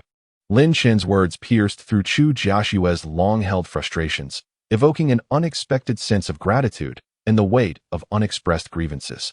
Indeed, those men, rather than assisting in times of need, only hinder progress, and the moment there's a potential benefit, they rush to seize it. It dawned upon her that Lin Shun was not as insufferable as she believed. At least he was sensible, kept his promises, and understood her inner turmoil. Her tone softened. This company was founded by my father. It embodies his dedication. How could I bear to relinquish it? Furthermore, it involves other family matters. I cannot abandon it. Lin Shun smiled knowingly. That makes sense. In that case, consider reclaiming other shares. Not necessarily all, but if you can achieve a controlling stake, your burden will lessen. Chu Joshua chuckled at Lin Chen's suggestion. It's easy for you to say. The company is performing well, generating dividends annually. Who would be foolish enough to sell their shares? They wish to acquire mine instead. With a resigned flick of her hair, she added, moreover, even if someone were willing to sell, I lack the funds. To acquire 26 of the shares would require billions, which I simply do not have. Lin Chen replied with a smile. As long as there is a goal, solutions will outnumber difficulties. Chu Joshua offered him a gentle smile. Thank you for your comfort. It has lightened my heart. Lin Chen's eyes widened in surprise. What was that expression? She inquired, puzzled. He grinned. You smiled just now. That was your first genuine smile for me. A flush crept across Chu Joshua's fair complexion as she scolded playfully. Go to sleep. Don't disturb my work. Lin Chen chuckled as he made his exit. All right, I'll take my leave. But, Joshua, remember to smile more often. There's no need to maintain a stern demeanor at home. You look quite lovely when you smile. With that, he slipped away, leaving Chu Joshua blushing. Biting her lip, she touched her warm cheeks, feeling a mix of embarrassment and a hint of joy. Did she truly need him to validate her beauty? The Personal Adept of the Female CEO, Chapter 53, Challenging Me? You're not quite ready. At the Chua Group conference room, Chu Jiaxue concluded her presentation, stating, for the company to progress and break free from its current stagnation, investing in new industries and seeking fresh profit channels is essential. I hope for everyone's support in this investment. Shareholder Wang Wei chuckled. Acquiring the Linhai 6th pharmaceutical factory will require substantial funds. Our company's balance sheet doesn't support such an expense, and loans pose significant risks. Shareholder He Bin echoed, indeed. We do need to secure at least 200 million in loans. This would place a considerable burden on the company. Currently, our operations are stabilizing. Why rush? Taking large steps could lead to disastrous consequences. Laughter ensued among the shareholders, their mirth superficial. Chu Joshua's expression darkened, frustration brewing within her. How could such short-sighted shareholders ensure the company's future? Could she truly persevere in this environment? Wang Wei turned to Qian Bai. What are your thoughts, Qian? We're all ears. Chu Joshua directed her gaze towards the calm, fox-like smile of Vice President Qian Bai, her hopes for a favorable outcome dwindling. Qian Bai had a habit of opposing her for the sake of opposition. Once he voiced his dissent, the matter was virtually settled. Last night's conversation with Lin Shun replayed in her mind, leaving her feeling exhausted and disheartened. At over 50, Qian Bai was slightly portly, his smile warm and inviting. Yet those familiar with him understood he was a ruthless character. If one fell for his facade, they might find themselves sold out, oblivious to their own complicity in the betrayal. With a composed demeanor, Qian Bai began, Chu, I have a few questions. Though internally disheartened, Chu Jiaxue maintained her calm exterior. Go ahead, Qian Bai inquired. Regarding the acquisition of the Linhai 6th pharmaceutical factory, how confident are you? Chu Jiaxue replied with assurance. I've spoken with their chairman. As long as we reach a consensus, we can sign the contract at any time. The price is around 200 million, with little fluctuation expected. Nodding, Qian Bai continued. What amount do we need to borrow? Had indeed mentioned these matters earlier, yet at this moment, she found it necessary to reiterate. Initially, we can allocate liquid funds from the company to support our endeavors. What we lack is the capital for purchase. A loan of 200 million would suffice. Qian Bai responded with a smile, inquiring whether the loan negotiations had been settled. Nodded, stating that she had discussed the loan of 200 million with several banks. And there were no issues. Qian Bai acknowledged her words, remarking that for the company to thrive, constant expansion was essential. He expressed his support but cautioned that a loan of 200 million, coupled with the diversion of company funds, would have a significant impact on the organization. He posed a critical question. What if things were to fail? The implications were clear. Realized Qian Bai's intentions. He wanted her to bear the entire responsibility. Should success be achieved, the accolades would be collective, and profits shared among all. But in the event of failure, the burden would fall solely upon her shoulders. How would she shoulder such responsibility? By resigning and being ousted from the company, it seemed to be her only option. All eyes turned toward, most filled with a mix of amusement and schadenfreude, with only a few displaying genuine concern. Seated in the presidential position, was not only capable but also resolute. After a brief moment of hesitation, she declared, "If I fail, it indicates my inadequacy to lead this company, and I shall resign." Qianbai's eyes sparkled with approval as he raised his hand. "Excellent. I wholeheartedly support President Chu's decision." Witnessing Qianbai's affirmation, the others promptly followed suit, raising their hands in unison to show their support. The motion passed unanimously. After the meeting, shareholder Wang Wei approached Qianbai, whispering, "Brother Qian, what are your thoughts on this matter?" Qianbai replied calmly, "She won to succeed." Wang Wei, intrigued, inquired if there was any insider information. Qianbai cryptically responded that someone at the bank would intervene, and once she finalized the contract with the pharmaceutical company and made the initial payment, she would suddenly find herself unable to secure the loan. Wang Wei's eyes lit up. Once the contract is signed and the initial payment made, if she defaults, not only would she lose her investment, but also face hefty penalties. If the bank refuses to lend, she will be left without options, ultimately forced to resign. "Old Qian, you could take over, utilizing your own methods to secure the loan, resolving the issue and establishing your position while decisively ousting the Chu family, a dual victory." Qianbai smiled nonchalantly. Her resignation was her own assertion, and I supported her. I want to be blamed for any shortcomings. Wang Wei gave a thumbs up. "That is a brilliant maneuver, Brother Qian." Qianbai smiled slightly. "Since I've expressed my support, let us encourage the team to expedite the signing of the pharmaceutical contract." Wang Wei replied cheerfully, "We've already conducted preliminary assessments and negotiations. We were merely waiting for internal consensus. Now that we have it, if we act swiftly, the contract can be finalized within 3 days." Qianbai chuckled. "Let us expedite it." Wang Wei flattered, "Brother Qian, I have always supported you. Remember to keep me in mind when benefits arise." Qianbai responded with pride, "Rest assured, you shall not be overlooked. Without Qian Group backing me, the company will truly flourish under my leadership. As for her, she is merely a novice, unprepared for the task. As for the other matters." Lin Chun was astonished by the audacity of the woman, questioning whether she truly believed that success would bring no reward and that failure would rest solely on her shoulders. Gao Feng lamented, "Indeed, she has issued a military order before all shareholders, and now the entire company is aware." Lin Chen frowned. "Who leaked this information?" Gao Feng shook his head. "I cannot say, but it seems that nearly everyone knows by now." Lin Chen chuckled. "What is your take on this?" After some thought, Gao Feng replied, "President Qian has always been at odds with President Chu. That is common knowledge. I doubt the acquisition will proceed smoothly." Lin Chen sighed. "If even ordinary employees like us can foresee this, how could she be oblivious?" Gao Feng laughed. "Perhaps President Chu has her own strategies. Such matters are like a duel, where each participant holds their cards close until the end." Lin Chen smiled. "You have a point. Who do you believe manages the company better, President Chu or President Qian?" Gao Feng chuckled. "Well, since you're on friendly terms with President Chu, I naturally hope she leads the company." Lin Chen laughed. "Your honesty is refreshing." Gao Feng continued. "In truth, President Chu is quite admirable. She displays vigor and concern for the lower-tier employees. As for President Qian, he may have grown accustomed to his elevated position." After Gao Feng departed, Lin Chen leaned back in his chair, contemplating whether to advise. The events of the shareholder meeting had spread throughout the company in no time. It was impossible that no one was stoking the flames behind the scenes. Qianbai was the only suspect. He seemed intent on creating an internal narrative to ensure S downfall when the time came. After deliberating for a while, Lin Chen decided against intervening. Was astute. She was unlikely unaware of her actions. Perhaps she had an ace up her sleeve, or perhaps she was committed to her course of action for her own reasons. Ultimately, he was not her husband in any genuine sense, nor were they even friends, merely partners in a collaborative endeavor. He would let her be.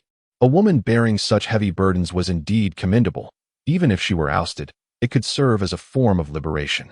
After work, Lin Chun drove to the Gu family residence, as customary, to provide acupuncture for the elder. Upon finishing, he descended to find Bai Qian eagerly serving him water. "You've worked hard, Shaolin. Dinner will be ready soon. You must stay and eat with us." Lin Chun politely declined. "Auntie, perhaps next time.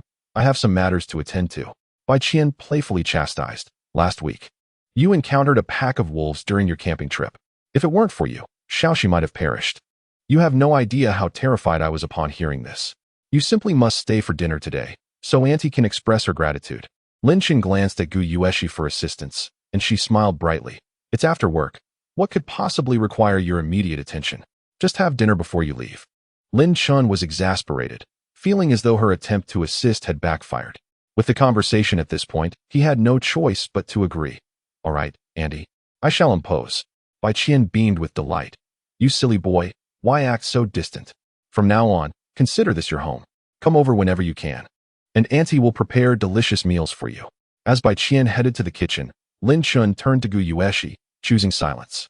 Gu Yueshi, feeling slightly shy under his gaze, naturally sat beside him and nudged his arm. Come on, express your gratitude. You're going to eat anyway. Lin Chen asked, how did your mother find out about the wolves? Gu Yueshi shook her head. Gao Xiaoman informed her family, and her mother told mine. I even got scolded for not keeping them in the loop about such a significant event. Lin Chen realized. So your father knows too? Gu Yueshi leaned in closer with a smile. Are you wondering if my father still disapproves of us being together? Lin Chen felt slightly awkward. Pushing her away gently. What else with the closeness? Speak your mind. Gu Yueshi chuckled. Right on the mark, aren't I? Feeling guilty, haha. Lin Chen had merely asked out of curiosity, not genuinely wishing to develop anything with Gu Yueshi, but he had indeed contemplated such a notion at that moment. What am I guilty about? Do you believe I'll immediately tell the aunt the truth? Gu Yueshi grabbed Lin Chen's arm, threatening in a fierce whisper, you wouldn't dare. If you dare to speak, I'll say you were eyeing my chest, and not just once, but twice. And you held me while sleeping. As Lin Chen was about to speak, movement came from the doorway. Gu Hongtao entered, holding several invitation cards. Upon seeing Lin Chen, Gu Hongtao paused, his gaze somewhat complex. Lin Chen, you're here. Lin Chen smiled. Yes, I'm here to give the old man acupuncture. His recovery is progressing well. We can reduce the frequency of acupuncture later to once a week. Gu Yueshi pouted and changed the subject. Dad, what are you holding? Gu Hongtao raised the invitation cards in his hand, his eyes gleaming with excitement. Lu Zhenhao has come to Pingjiang. He's hosting an evening banquet and sent me an invitation. Our family will attend together. Gu Yueshi asked in surprise, Lu Zhenhao? The real estate tycoon from Linhai City? Gu Hongtao nodded. Yes, that's him. Gu Yueshi blinked, then suddenly linked arms with Lin Chen. Can Lin Chen come with us? Lin Chen was taken aback. How did I get involved? He quickly declined. Your family is going to the banquet. What would I do there? Don't worry about me. Gu Yueshi tightened her grip on Lin Chen's arm and chuckled. You're my boyfriend, my future husband, so aren't you family? Lin Chen rolled his eyes. You're overdoing the acting. Husband? Gu Hongtao frowned again upon witnessing this scene, his expression displeased. However, this time he didn't say much, only remarking blandly, they only gave us 3 invitations, inviting our family of 3. You can't expect me to shamelessly ask for another invitation, can you? Gu Yueshi was immediately disappointed. Only 3? That's so stingy. Gu Hongtao was speechless. When people send invitations, they certainly know the recipient's family situation. We're a family of 3, so they'd only send 3 invitations. Besides, an invitation to Lu Zhenhao's banquet is a symbol of status. Many people want one, but can't get it. You think it's as common as cabbage? Gu Yueshi pouted. I know this banquet is high class, so I wanted Lin Chen to attend, to meet some people and expand his network. Lin Chen was astonished. Are you serious? We're just acting. That's enough. Expand my network? Do you really think there's a future for us? Even if you agree, your sister won't. Even if your sister agrees, your father won't. Gu Hongtao gritted his teeth. Next time, perhaps. There will be plenty of opportunities in the future. Lin Chen quickly chimed in. Yes, let's talk about it later. I don't like attending such banquets either. A bunch of wealthy people flaunting their wealth. A poor guy like me would feel out of place. Gu Hongtao glanced at Lin Chen, his gaze subtle. So you're self-aware? You know you're a poor guy, yet you want to pluck my daughter, this rose? Are you worthy? Gu Hongtao had originally planned to use some means to force Lin Chen to leave his daughter, but after encountering the wolf pack during the camping trip last weekend, Lin Chen displayed extraordinary power and saved his daughter, which made Gu Hongtao consider a different approach. He still looked down on Lin Chen. What's the use of being able to fight? In this day and age, it's all about money. The city isn't filled with wolves, but with people. Money and power are what command respect. You can't just treat all your enemies like wolves and kill them, can you? However, Lin Chen first saved the old man, then saved his daughter. These acts of gratitude were indeed significant, and Gu Hongtao felt it would be inappropriate to use despicable methods again. Gu Hongtao planned to find an opportunity to have a heart-to-heart talk with Lin Shun, offer him a large sum of money, and ask him to leave his daughter. To leave Pingjiang as if he had never come. Cut off contact, and with the person gone, his daughter might be sad for a while, but she would eventually recover. People have to move forward, don't they? After having dinner at the Gu's, Gu Yueshi escorted Lin Shun to the door. Lin Shun chuckled. How do you come up with these ideas on a whim? Gu Yueshi said earnestly. You're a capable person. What you may lack is just a platform. Meeting more high-level people will be helpful for your life. Lin Shun chuckled. My skills in fighting and killing, well, they're not very useful. Gu Yueshi familiarly patted Lin Shun. Who's asking you to fight and kill? Don't you have excellent medical skills? Let's not talk about anything else. These people are all wealthy. Just like you said before, as long as you can cure a few of them, you'll make a name for yourself in this circle. In the future, you'll be a revered divine doctor. And your status will naturally be different. Lin Shun subconsciously recalled Mo Junhwa's attitude towards Wen Yuan and chuckled. That's not certain. Wealthy people's thoughts are different from ours. Besides, I'm not planning to be a full-time doctor. But still, thank you for thinking of me. Gu Yueshi asked in confusion, isn't being a doctor good? It's better than your current job, whether it's income or social status. Lin Shun couldn't explain this to Gu Yueshi, so he could only chuckle. Maybe I'll quit in 2 or 3 months. Who can say what the future holds? All right, I'm leaving. Just as Lin Shun returned home, the phone rang. It was Wen Yuan. Mr. Lin, are you free on Saturday night? Lin Shun chuckled. I'm a free man, of course I'm free. Wen Yuan pleaded. I have a patient. And I'm not confident. I'd like to ask Mr. Lin to accompany me and help me assess the situation. Would that be all right? Lin Shun had nothing to do. So he agreed. Great, Mr. Lin. I'll pick you up on Saturday. Lin Shun chuckled. No need to trouble yourself. I'll meet you at the shop then. All right. I'll be waiting for you at the shop. Lin Shun hung up the phone, not taking it too seriously. There are countless diseases in the world. Even the best doctors will often encounter illnesses they can't cure. It's normal for Wen Yuan to lack confidence and ask for his help. Wen Yuan's medical skills are actually excellent, but he's slightly lacking in the flexible application of medications.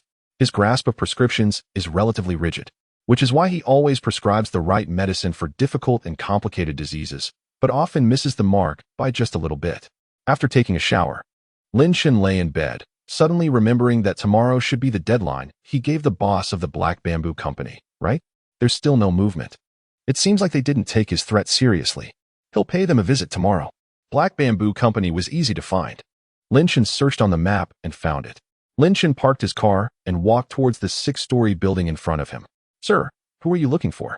Lin Shun smiled slightly. Is Mr. Li in? I had an appointment with him. The receptionist replied, yes, he is. May I have your name, sir? Lin Shun chuckled. My surname is Lin. I made an appointment with Lai Ilyong 3 days ago.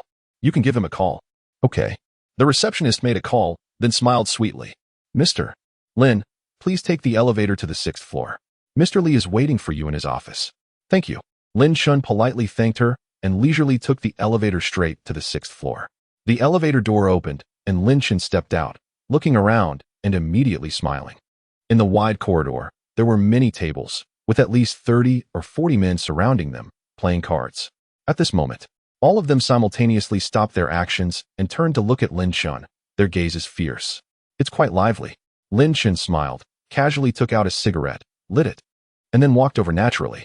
All of them had a machete or iron rod placed beside them. Everyone put down their cards, gripped their machetes, gripped their iron rods, and stared intently at Lin Shun.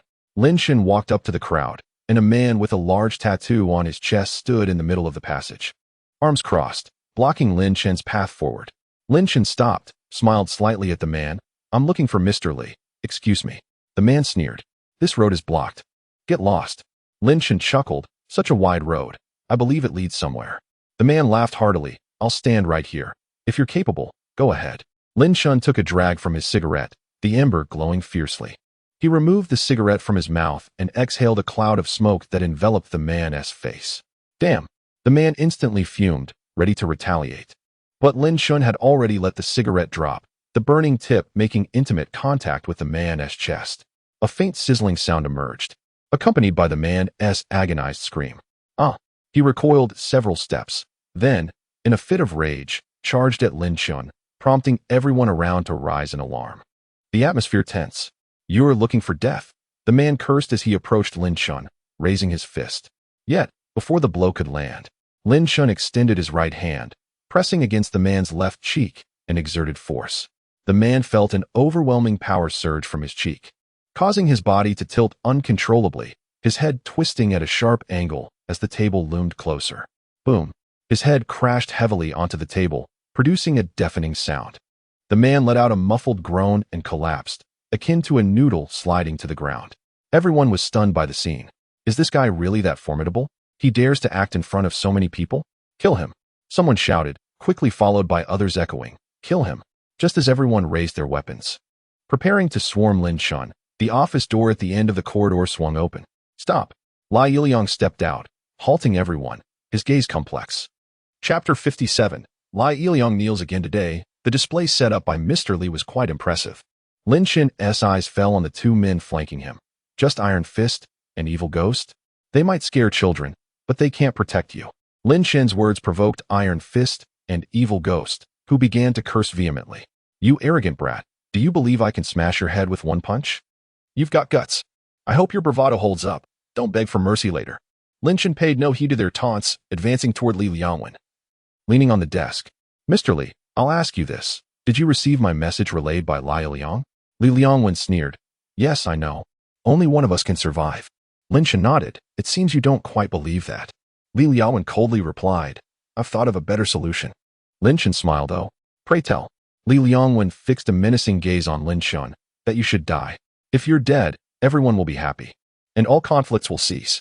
Good idea, Lin Shun replied with a chuckle. So, you've gathered so many people to wait for me. This is a banquet of betrayal. Isn't it? Li Liangwen boasted. On my turf, you must obey. If you're a dragon, you must coil. If you're a tiger, you must lie down. Trying to intimidate me? I was making my way in society long before you were born. Lin Shun sighed. Isn't it better to live well? Why seek death? Very well, since you've made your choice, I shall fulfill your sense of justice. Li Liangwen ceased the banter, coldly commanding, kill him. Iron Fist and Evil Ghost lunged at Lin Shun simultaneously.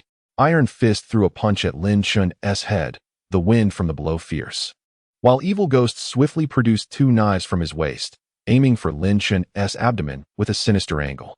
Lin Shun's eyes glinted coldly. This man intended to gut him, pulling out his entrails. It was no wonder he was called Evil Ghost. If he wished to play the part of a ghost, he should go underground to truly become one. Lin Shun sidestepped, Iron Fist's punch missing its mark. Before he could retract his fist, Lin Shun executed a clean elbow strike to the back of his neck. Crack! Iron Fist's neck was instantly broken. Evil Ghost's knife missed its target. But as he retracted to stab again, Lin Shun's hand grasped his wrist with a grip akin to iron. Evil Ghost felt his right hand suddenly immobilized, as if encased in cement. In a fleeting moment, he watched in horror as his hand moved involuntarily, carving a smooth arc before driving the knife into his own neck. Lin Shun released his grip, and Evil Ghost fell, terror etched on his face. Li Liangwen's expression shifted dramatically as he drew a handgun from beside his chair and aimed it at Lin Shun, pulling the trigger. In that instant, Lin Shun seemed to anticipate his move. He swiftly sidestepped, evading the gun's aim, and retaliated with a knife thrust. Bang! As the gun fired, a knife pierced Li Liangwen's throat, the force causing his head to snap back. The gun clattered to the ground as Li Liangwen clutched his neck, collapsing. Fear and regret filling his eyes. Why hadn't he heeded the warnings and sought to kill Lin Shun? Wouldn't it have been simpler to eliminate Wu Jiajun? Chapter 58. The Watchdog? Lin Shun casually pulled up a chair and sat leisurely. Who hired you to kill me? Lai Yiliang answered without hesitation, Wu Jiajun. Lin Shun nodded. This answer was not surprising, merely a confirmation. What was the connection between Wu Jiajun and Li Liangwen? Lai Yiliang was sweating profusely. The Wu family is in real estate development, and our Heiju company handles contracting. We secured considerable business from the Wu family, establishing a cooperative relationship. Brother one. Li Liangwen didn't want to jeopardize this relationship, affecting future profits. Lin Shun smiled. So, the Wu family is the financial backer of Heiju? Lai Yiliang shook his head. No, Heiju and the Wu family only share some cooperative ties. Heiju's true backer is Outyin Group. Lin Shun furrowed his brow. Outyin Group? Lai Yiliang looked cautiously at Lin Shun. Big brother, hasn't he heard of Outyin Group? Lin Shun chuckled. I've been in Pingjiang for less than 10 days. Lai Yiliang quickly explained.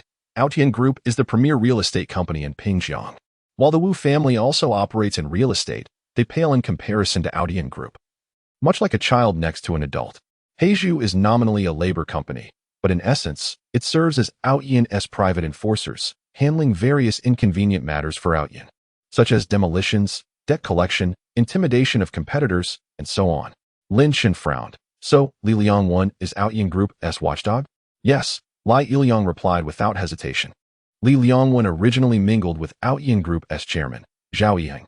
After Zhao Yiheng rose to prominence, he had Li Liang-1 establish Heiju to gather enforcers for him to handle private affairs. Officially, Zhao Yiheng would provide Li Liang-1 with some projects. But Li Liang-1 doesn't undertake the work himself. He contracts the projects and subcontracts them to others, pocketing the difference.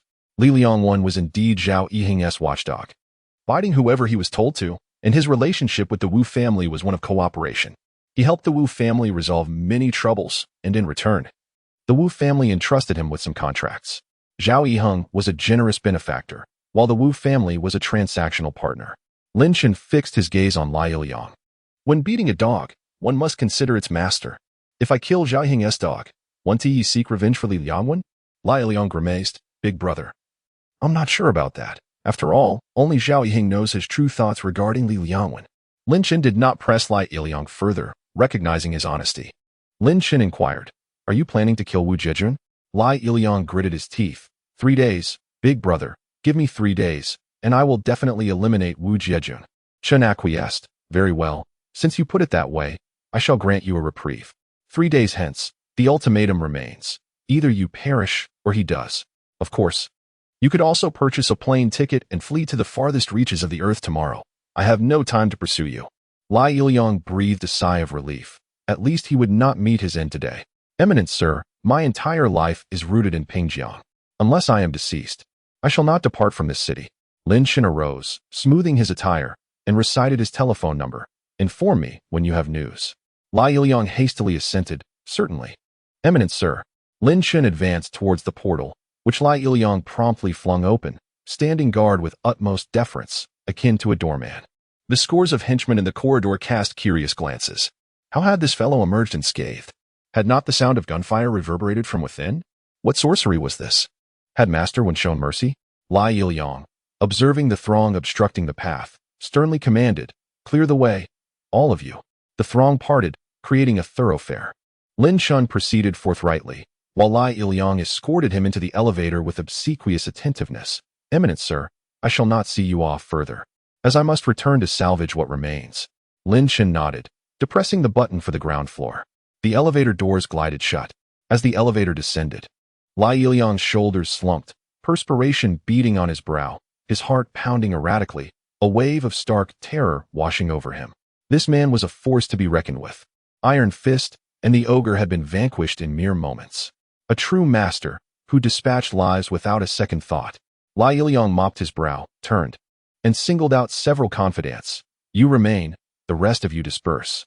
Once the henchmen had departed, Lai Iliang intoned, follow me inside. The chosen few trailed Lai Iliang, their complexions paling as they beheld the corpses strewn upon the floor. Lai Iliang asserted, conceal their remains, and alert no one. Understood. The confidants silently executed the grim task of corpse disposal.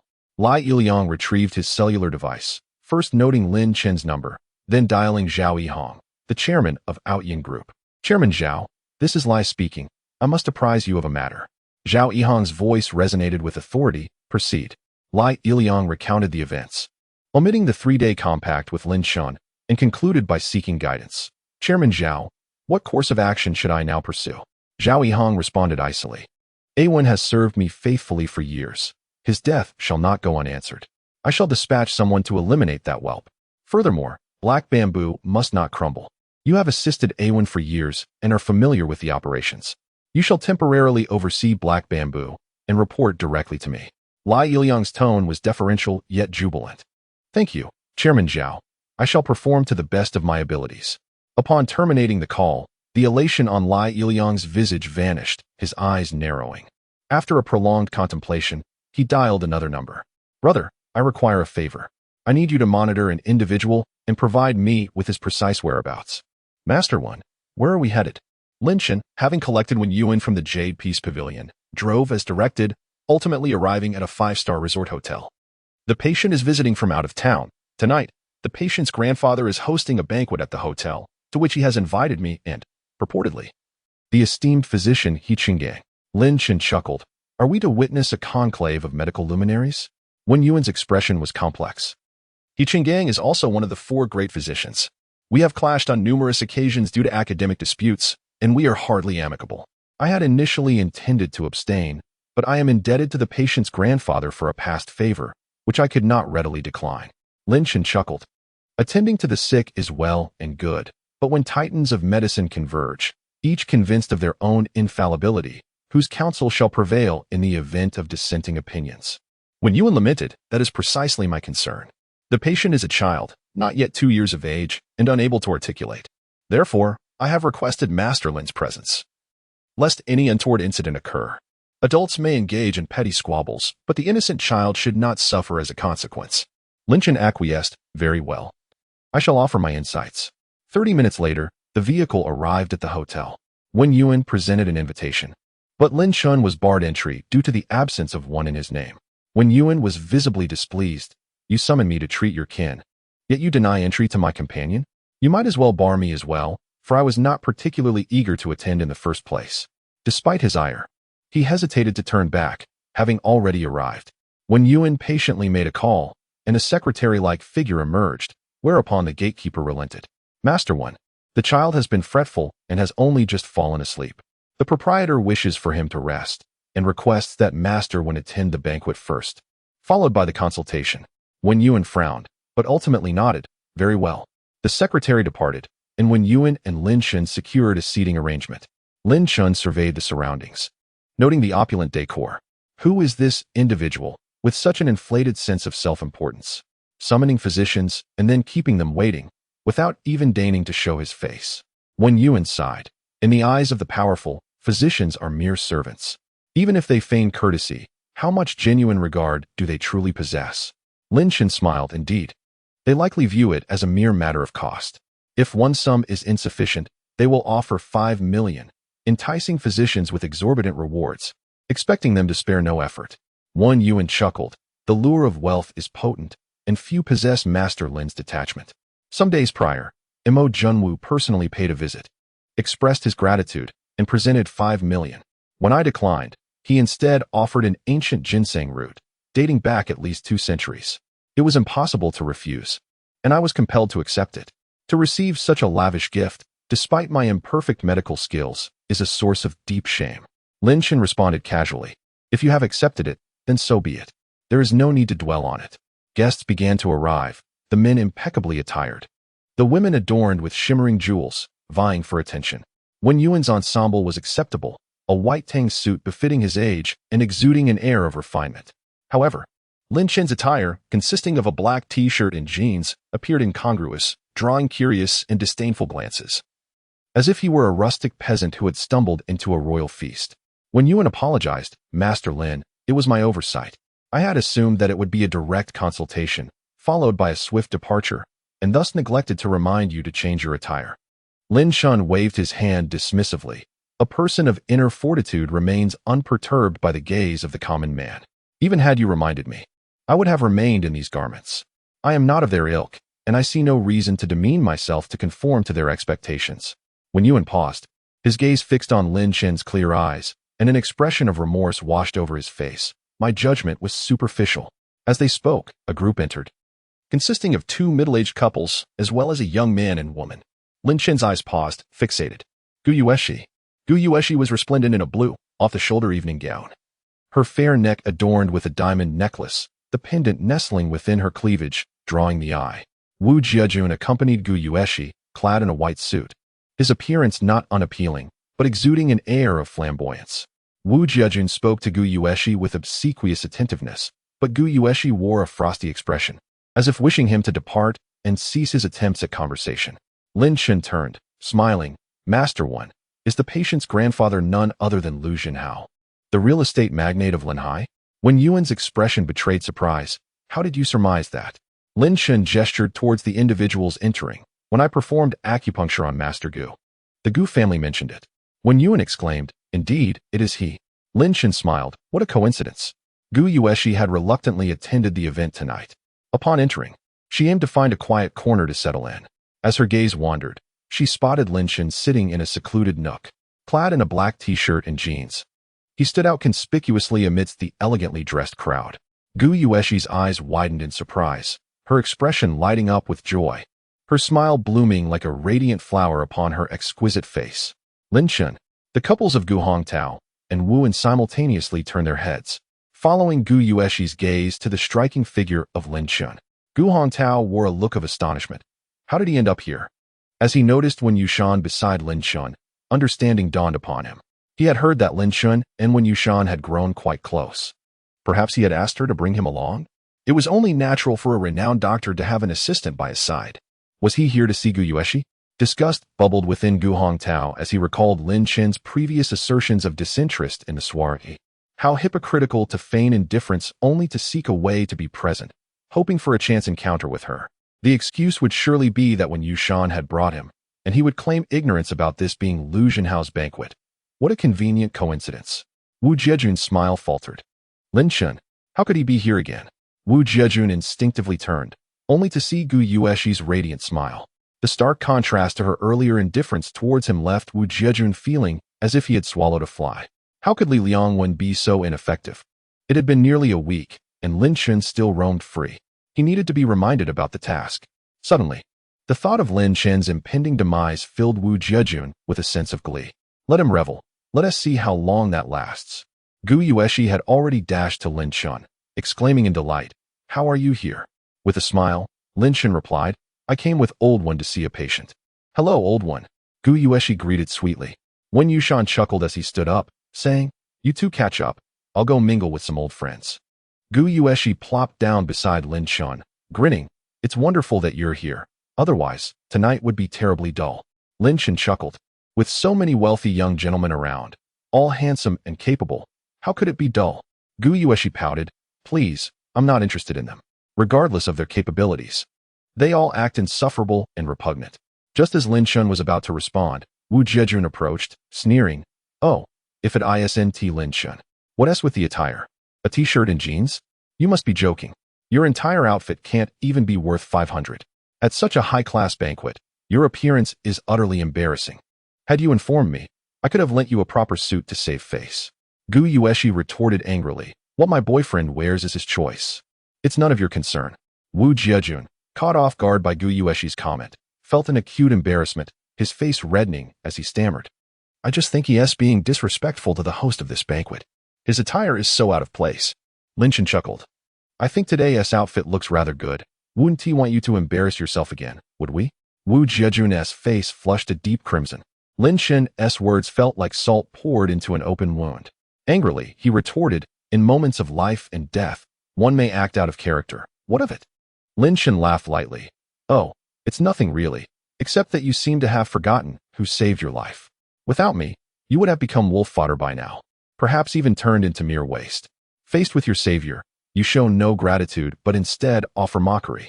Is this how one repays a life debt?" Their altercation drew the attention of those nearby, and Wu Jiejun felt the piercing stares of the crowd like arrows, making him uncomfortable. He glared at Lin Shen. "Enjoy your arrogance while it lasts. I'll see how long you can maintain it."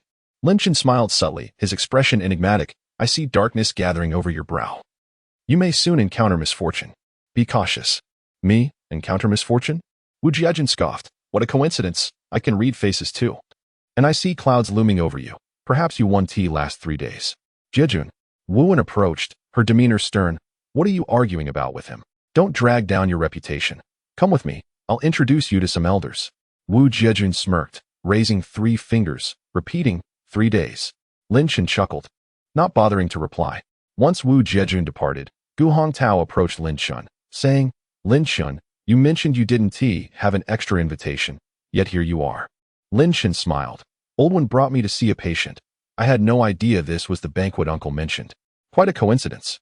"Coincidence?" Gu Hongtao replied with a forced smile. "Indeed, quite a coincidence." Lin Shen noticed Gu Hongtao's reaction and paused. Realizing Gu Hongtao assumed he had deliberately sought Wen Yushan's aid to be present in order to showcase his connections and capabilities. Understanding Gu Hongtao's perspective, Lin Shen opted not to clarify. Let him think as he wished, it mattered little to him. Gu Hongtao seemed unwilling to engage further with Lin Chun. Turning to Gu Yueshi, Xiao Shi, let us go meet some elders. Though Gu Yueshi was reluctant, she could not refuse. Turning to Lin Chun, you stay here. I'll find you later. Lin Chun smiled nonchalantly. All right. After Gu Yueshi left, Lin Chun found himself bored, pulling out his phone to play a game. While some guests noticed the solitary figure in the corner, their curiosity waned as none recognized him, ensuring his peace. Mr. Mo. Old Mr. Mo. Suddenly, a lively commotion erupted in the banquet hall. Lin Chun looked up, amusement lighting his face. Familiar faces had arrived. Mo Dahong and his son Mo Junwoo entered. Greeted warmly by the guests, for the Hongxiang group was renowned in Pingjiang, and the Mo family held considerable influence. It was said that Mo Dahong and Lu Zhenhao, the host of the banquet, were old friends. Lin Chun turned away, hoping to avoid their notice and the ensuing trouble. Though Mo Dahong and his son did not recognize Lin Chun, they spotted Wen Yushan. After exchanging pleasantries, they learned of Lin Chun's presence and swiftly made their way toward him. Mr. Lin. Lin Chun turned helplessly. I had my back turned and still couldn't evade you. Mo Dahong chuckled. Mr. Lin, why are you hiding from us? I never expected to see you here. What a twist of fate. Lin Chun replied. I'm merely old Wen's assistant today, here to see a patient. You two enjoy your gathering. Please ignore me. Mo Dahong, astute as ever, quickly grasped Lin Chun's desire for discretion, saying, Understood, we won't disturb you, and we can chat later. Not far off, Gu Hongtao frowned, recognizing the Mo family. Although their industries differed, he was astonished to see them approach Lin Chun. What was going on? Did Lin Chun know the Mo family? As he pondered, the Mo family turned to leave, and Lin Chun resumed his game.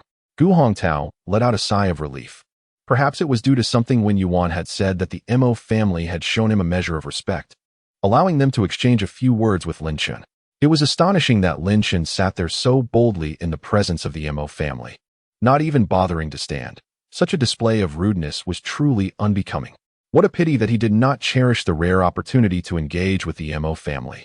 He was indeed a piece of uncarved wood. Suddenly, a commotion erupted in the crowd as the host of the gathering, the real estate magnate Lu Zhenhao, made his entrance. In his 50s, Lu Zhenhao was a robust man, exuding an air of authority, his face adorned with a smile that could not quite mask the formidable aura he projected. Lin Chun disregarded Lu Zhenhao's enthusiastic speech and the lively exchanges around him, engrossed in his phone. You seem quite at ease. Gu Yueshi plopped down onto the chair beside Lin Chun, unabashedly leaning against him, her head tilted toward his screen to see what he was playing. Lin Chun glanced at her, surveyed the surroundings, and sighed, Could you not cause me more trouble? Gu Yueshi blinked her enchanting eyes innocently. What trouble am I causing? Lin Chun gestured toward a group of young men nearby, their eyes blazing with jealousy as they fixated on Gu Yueshi.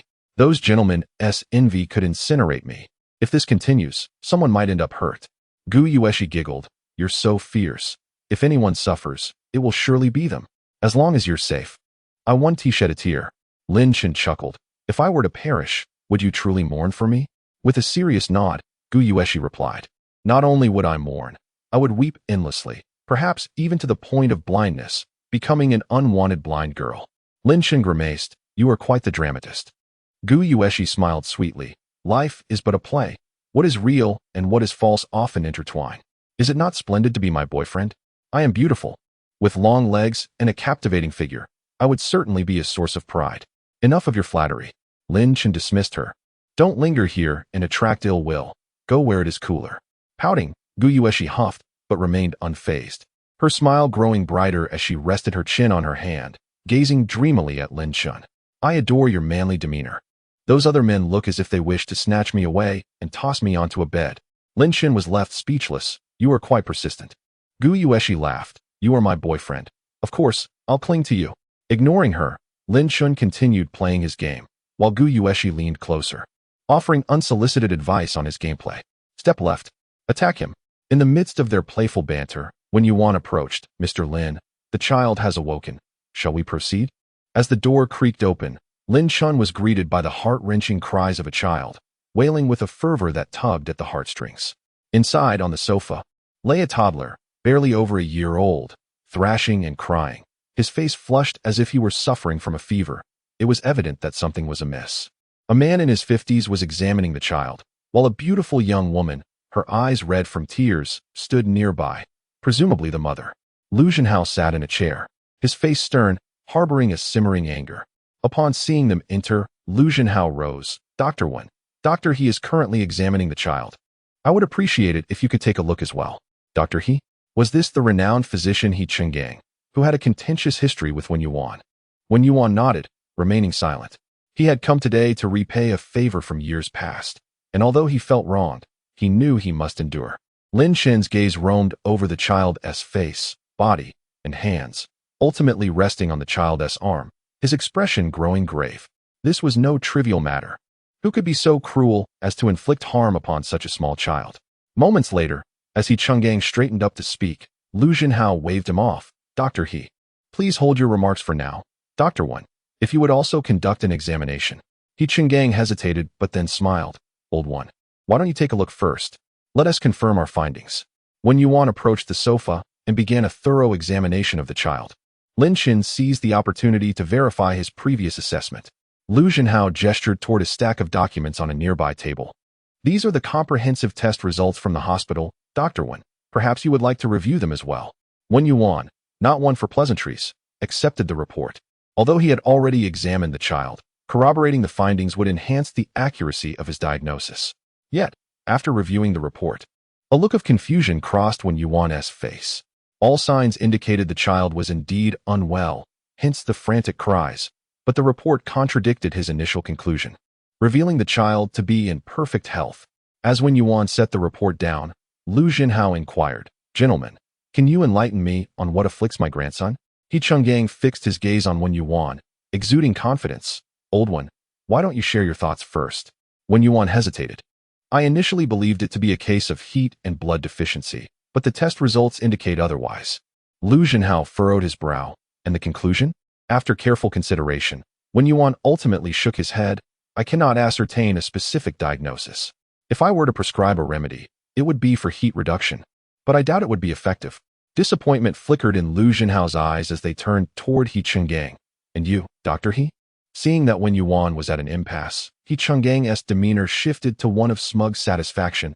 Old one, your medical skills seem to have waned. I concur with your assessment of heat and blood deficiency, but your prescribed remedy would surely be ineffectual. Wen Yuan's face flushed with embarrassment. Do you have a solution?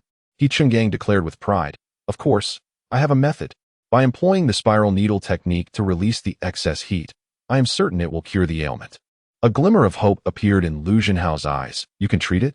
He Chenggang, brimming with confidence, replied. If I say I can treat it, then I surely can. Lu Zhenhao beamed. Excellent. Dr. He, should you successfully cure my grandson, I shall reward you handsomely with 10 million. He Chengang's eyes sparkled with greed. Thank you, Mr. Lu. Lu Zhenhao's smile vanished. Dr. He, I do not understand your methods or principles, but this is my only grandson.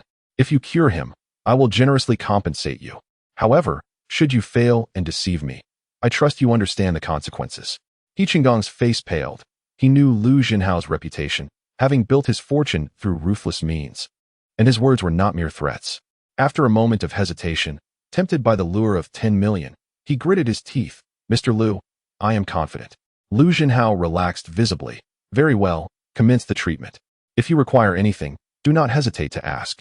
Turning to Wen Yuan, Lu Zhenhao spoke in a calm tone. Doctor. 1. I appreciate your efforts. Xiaozhang, please escort Dr. Wen out. Wen Yuan sighed, preparing to leave, when Lin Chen suddenly tugged at his sleeve. Turning around, Wen Yuan snapped back to reality. How could he have forgotten Lin Chen? He had been so engrossed in examining the child and scrutinizing the report, entangled in a web of speculation and self-doubt, compounded by He Chengang's mockery, that he had lost sight of his purpose. Just a moment, Wen Yuan told his secretary, and he stepped a few paces with Lin Chen, quietly asking, I apologize, Mr. Lin, I was lost in thought. What do you think about this child's condition? Lin Chen murmured, this child is not ill. He is afflicted by a goo curse. Wen Yuan's eyes widened in astonishment, her voice involuntarily rising in volume. A goo curse? The gazes of everyone in the room converged upon them. Realizing her indiscretion, Wen Yuan repeatedly apologized. I'm sorry. Lu Zhenhao's gaze bypassed Wen Yuan, settling directly on Lin Chen's face. He inquired in a deep voice, Young man, are you suggesting my grandson is cursed? Lin Shun had initially intended to discreetly inform Wen Yuan of his diagnosis, allowing her to relay the information. However, Wen Yuan's startled reaction had drawn everyone's attention to him, leaving him no choice but to acknowledge the situation. Yes, he is not ill. He is afflicted by a goo curse. Although Lin Shun preferred to avoid the limelight, he could not ignore the plight of an innocent child. As a physician, he could not stand idly by. Furthermore, he was familiar with the spiral needle bloodletting technique that He Chenggang had mentioned. While the technique was intricate, it was not appropriate for the child's condition. Before Lu Zhenhao could speak, He Chenggang scoffed derisively, "A goo curse? Young man, you have clearly become infatuated with fiction. Such things do not exist. These are merely venomous insects, exaggerated and mythologized." Lu Zhenhao turned to Wen Yuan, inquiring, "Dr. Wen, who is this?" Wen Yuan introduced him with a hint of embarrassment. "This is Mr. Lin Shun. His medical skills are extraordinary, far surpassing mine." Lu Zhenhao frowned, his expression conveying disbelief. Lin Shun was simply too young. He Chenggang sneered. "Old one, you seem to be regressing. Are you resorting to such theatrical tactics? Even if you wish to promote him, you must concoct a more plausible diagnosis. A goo curse? Have you ever even seen a goo?" Lu Zhenhao fixed his gaze upon Lin Shun, his eyes piercing. "Dr. Lin, from which hospital or clinic do you practice?" Lin Shun calmly replied, "I possess medical skills, but medicine is not my profession." Lu Zhenhao pressed, "Then what is your current occupation?" Lin Shun paused for a moment before responding, "I am a sales team leader at a medical equipment company." "Selling medical equipment?" He Chenggang scoffed. "You are truly audacious. Have you become so accustomed to deceiving clients that you dare to deceive Mr. Lu as well?" Ignoring He Chenggang, Lu Zhenhao inquired in a measured tone, "Why do you believe he is afflicted by a goo curse?" Lin Shun calmly explained, "He is likely afflicted by a blood-burning goo. This goo is microscopic. You can consider it an amplified virus. However, it is indeed alive and sentient. It can lie dormant within the blood vessels, secreting a hormone-like fluid. This fluid is mildly toxic and soluble in blood, causing symptoms similar to blood fever. As the blood-burning goo secretes more fluid, the symptoms will worsen, manifesting as itching and intermittent stinging. While this toxin is not fatal, it will circulate throughout the body, damaging various organs, particularly the brain, eventually leading to imbecility." Lu Zhenhao's expression shifted, clearly disturbed by Lin Shun's description. "How did you arrive at this diagnosis?" Lin Shun pointed to the child's right arm. "There are some reddish spots here, purplish in hue, all located above the blood vessels. These are the entry points of the blood-burning goo." The crowd focused their attention on the line of minute red spots, their expression skeptical. They resembled the marks left by crawling insects or mosquito bites. He Chenggang scoffed, "Nonsense. No such insect exists that can penetrate the skin, enter the blood vessels, and survive. You are simply spreading alarm. Furthermore, who would harm a child under the age of 2 in such a manner?" Lu Zhenhao pressed Lin Shun, "Do you have any further evidence?" Lin Shun smiled. "Medical skills are for curing diseases, not solving crimes." Lu Zhenhao nodded, turning to his secretary and instructing, "Escort Dr. Wen and Dr. Lin out." Wen Yuan protested, "Mr. Lin's medical skills are extraordinary. If he says this is the case, then it must be true. Mr. Lu, the child's safety is at stake. You must proceed with caution." Lin Shun restrained Wen Yuan. "Medicine can only cure curable diseases, and Buddha only helps those with the aptitude. Let us go." Wen Yuan understood Lin Shun's meaning. He sighed. "The child cannot speak. He is innocent." Lin Shun, already at the door, paused upon hearing Wen Yuan's words. "The spiral needle bloodletting technique is useless. It may even exacerbate the condition. Approximately 1 day after acupuncture, the child's blood vessels will gradually darken in color, indicating an increase in toxins." With those words, Lin Shun departed without hesitation. Wen Yuan sighed in relief, following him out. Lin Shun had left a prediction. If the child's blood vessels did indeed darken, Lu Zhenhao would realize the veracity of Lin Shun's words. Wen Yuan disapproved of Lu Zhenhao's attitude, but he could not bear to see a toddler suffer. Becoming an imbecile? That would be too cruel for the child and his family. As for how Lu Zhenhao would persuade Lin Shun to intervene, that was his concern. He had fulfilled his obligation for the day. As they arrived at the hotel entrance, they encountered the Gu and Wu families preparing to depart.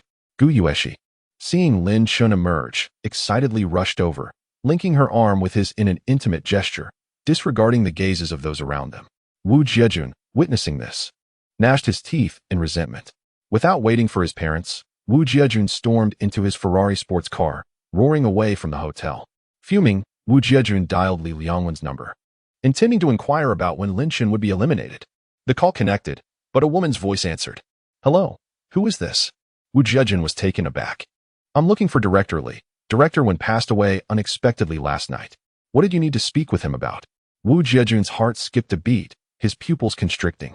Li Liangwen was dead? Wu Jiejun instinctively slammed on the brakes, slowing the car. I am Wu Jiejun from Jinan Real Estate. I have an important collaboration with Director Li. How did he die? The woman, aware of the relationship between Jinan Real Estate and Li Liangwen, lowered her guard slightly. I am not entirely sure. I heard he offended someone he should not have, and they came looking for him and killed him. Someone came looking for him and killed him? Wu Jiejun's heart raced, an ominous feeling creeping over him. Do you know who it was? The woman replied. I asked Lai Iliang, but he was evasive. I asked a subordinate, who said that a young man visited Director Wen's company yesterday, and then Director Wen died. Oh, and his two henchmen, Iron Fist and Evil Ghost, also died. A young man? Wu Jiejun's heart pounded faster, a nameless dread seizing his heart. Was his name Lin Chen? The woman sighed. I am not sure.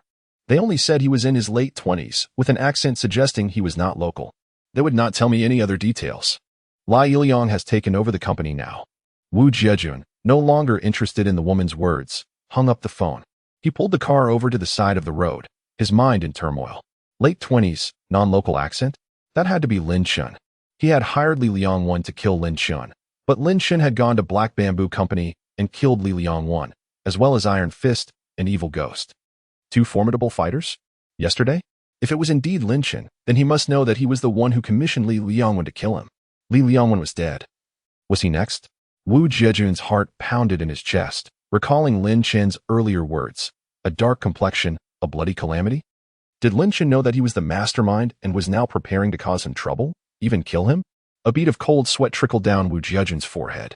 I couldn't linger any longer. Wu Jiejun, far from being obtuse, swiftly grasped the situation and prepared to depart Pingjiang, seeking refuge elsewhere for a time. He restarted his vehicle and dialed his father, Wu and Dad. A friend's wedding is in Linhai. I'm going to celebrate for a few days. Wu inquired. With so much happening at the company, can you afford to leave? Wu Jiejun was in turmoil. His very life was at stake.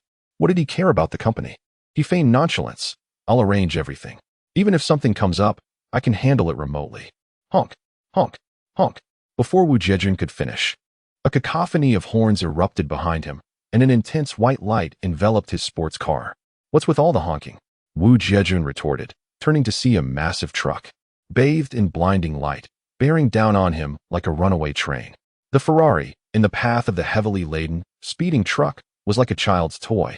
Instantly overturned and sent tumbling towards the roadside, crashing into a flower bed. The truck, without hesitation, plowed straight ahead, obliterating the Ferrari and smashing into the flower bed. At the hotel entrance, Wuan, about to enter his car, suddenly paled. Jiejun, Jiejun, he exclaimed, quick, get in the car. Something's happened to Jiejun. Lin Chen's eyes flickered. Lai Iliang made a move. He pondered, what's going on? Let's take a look. Gu Yueshi, oblivious to the danger, urged Lin Chen to drive, her expression filled with curiosity.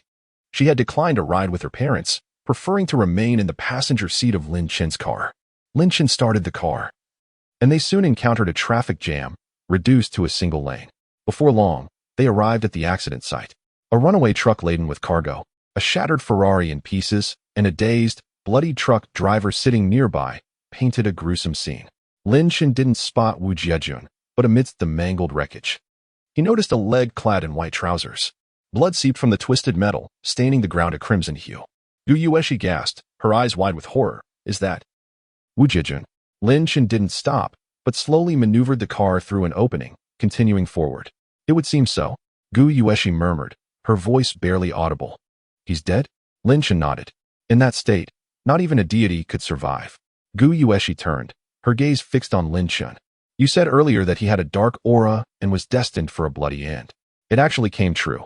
Can you really tell fortunes? Lin Chen casually replied. A little. I warned him, but he didn't believe me. Gu Yueshi bit her lip, lowering her head. After a moment, she spoke softly. Are you involved in this? Lin Chen calmly countered. Why do you ask? Intuition. Gu Yueshi didn't look up, her eyes fixed on her lap. You said someone would die. I thought you were joking. But now I wonder if you knew Wu Jiejun would die. Lin Chen paused, then asked, do you want the truth or a lie? Lin Chen sighed. An insatiable curiosity is not always a virtue. Gu Yueshi nestled closer, resting her cheek on Lin Chen's arm, looking up at him with wide, innocent eyes. Oh, Chen. Tell me, please. We're close, aren't we? What's there to hide? Chen? The endearment was surprisingly pleasing. Any man would be susceptible to such flattery. Lin Chen glanced at Gu Yueshi. I killed Li Liangwen. With my own hands. Gu Yueshi responded without hesitation. Then he must have deserved it. Lin Chen turned, surprised. Why do you say that? Gu Yueshi smiled. You care enough to warn a stranger who is destined to die. You wouldn't harm an innocent person. Lin Chen chuckled. This woman was astute, aware that his warning was meant for the driver. Her demeanor had also shifted, from initial apprehension to acceptance, and now to unwavering support. With the conversation progressing this far, Lin Chen didn't hesitate to recount the details of the Li Liangwen incident. Gu Yueshi didn't react with the fear Lin Chen had anticipated. Instead, her eyes sparkled with excitement. Wow, you're incredible. Knowing you were walking into a lion's den, you went in alone. You're like a valiant general from ancient times, single-handedly storming the enemy camp, slaying their leader, and then departing with impunity, surrounded by countless soldiers who dared not lift a finger. Lin Chen was amused. You watch too much television. How can you be so excited instead of scared? What's wrong with me? Gu Yueshi retorted defensively. They dared to accept a contract to harm you, which means they've done it before, hurting countless others. They're villains. By killing them, you've helped many people. You're a hero. A knight-errant. I can only admire you, not fear you. Lin Chen gently pushed Gu Yueshi's head away, chuckling. I'm no hero. I was merely protecting myself. Since they tried to harm me once, they might try again. It's easier to dodge a spear than a hidden arrow. The best way to deal with them is to eliminate them, preventing a second attempt. Gu Yueshi blinked. If someone hurt me, would you go on a killing spree for me? Lin Chen smiled. No. Gu Yueshi was taken aback, asking indignantly, why not? Lin Chen replied, you're not my. Gu Yueshi interrupted, girlfriend. Lin Chen quickly countered, fake. Gu Yueshi was speechless, pausing for a moment, then said with a hint of coyness, you could pretend it's real. Pretend it's real? Lin Chen scoffed. Real is real, and fake is fake. What's this pretend it's real nonsense? You pretty women are the biggest liars. Gu Yueshi was exasperated. She meant he could consider her his real girlfriend. What was wrong with his comprehension? All right, we're here. Go home. You have your own car. But you insist on riding with me, making me take a detour and waste gas. Before Gu Yueshi could respond, Lin Chen had ushered her out of the car, leaving her fuming. Dense as a brick? Doesn't he get it? Gu Yueshi yelled at Lin Chen's retreating car. Your grandfather only needs acupuncture once a week from now on. See you next weekend. Gu Yueshi stamped her foot in frustration, watching the car disappear. Why is he in such a hurry? Does he think I'm going to eat him? So eager to get back to his fake wife? I'll see what she looks like. I bet she's not as pretty as me. I'll have you. You just wait. Inside a hotel suite, a child was crying inconsolably, his voice hoarse. Lu Zhenhao's eyes were cold. Dr. He, you've used your needles, you've drawn blood. But the child's condition hasn't improved. Didn't you say your needles could cure any ailment?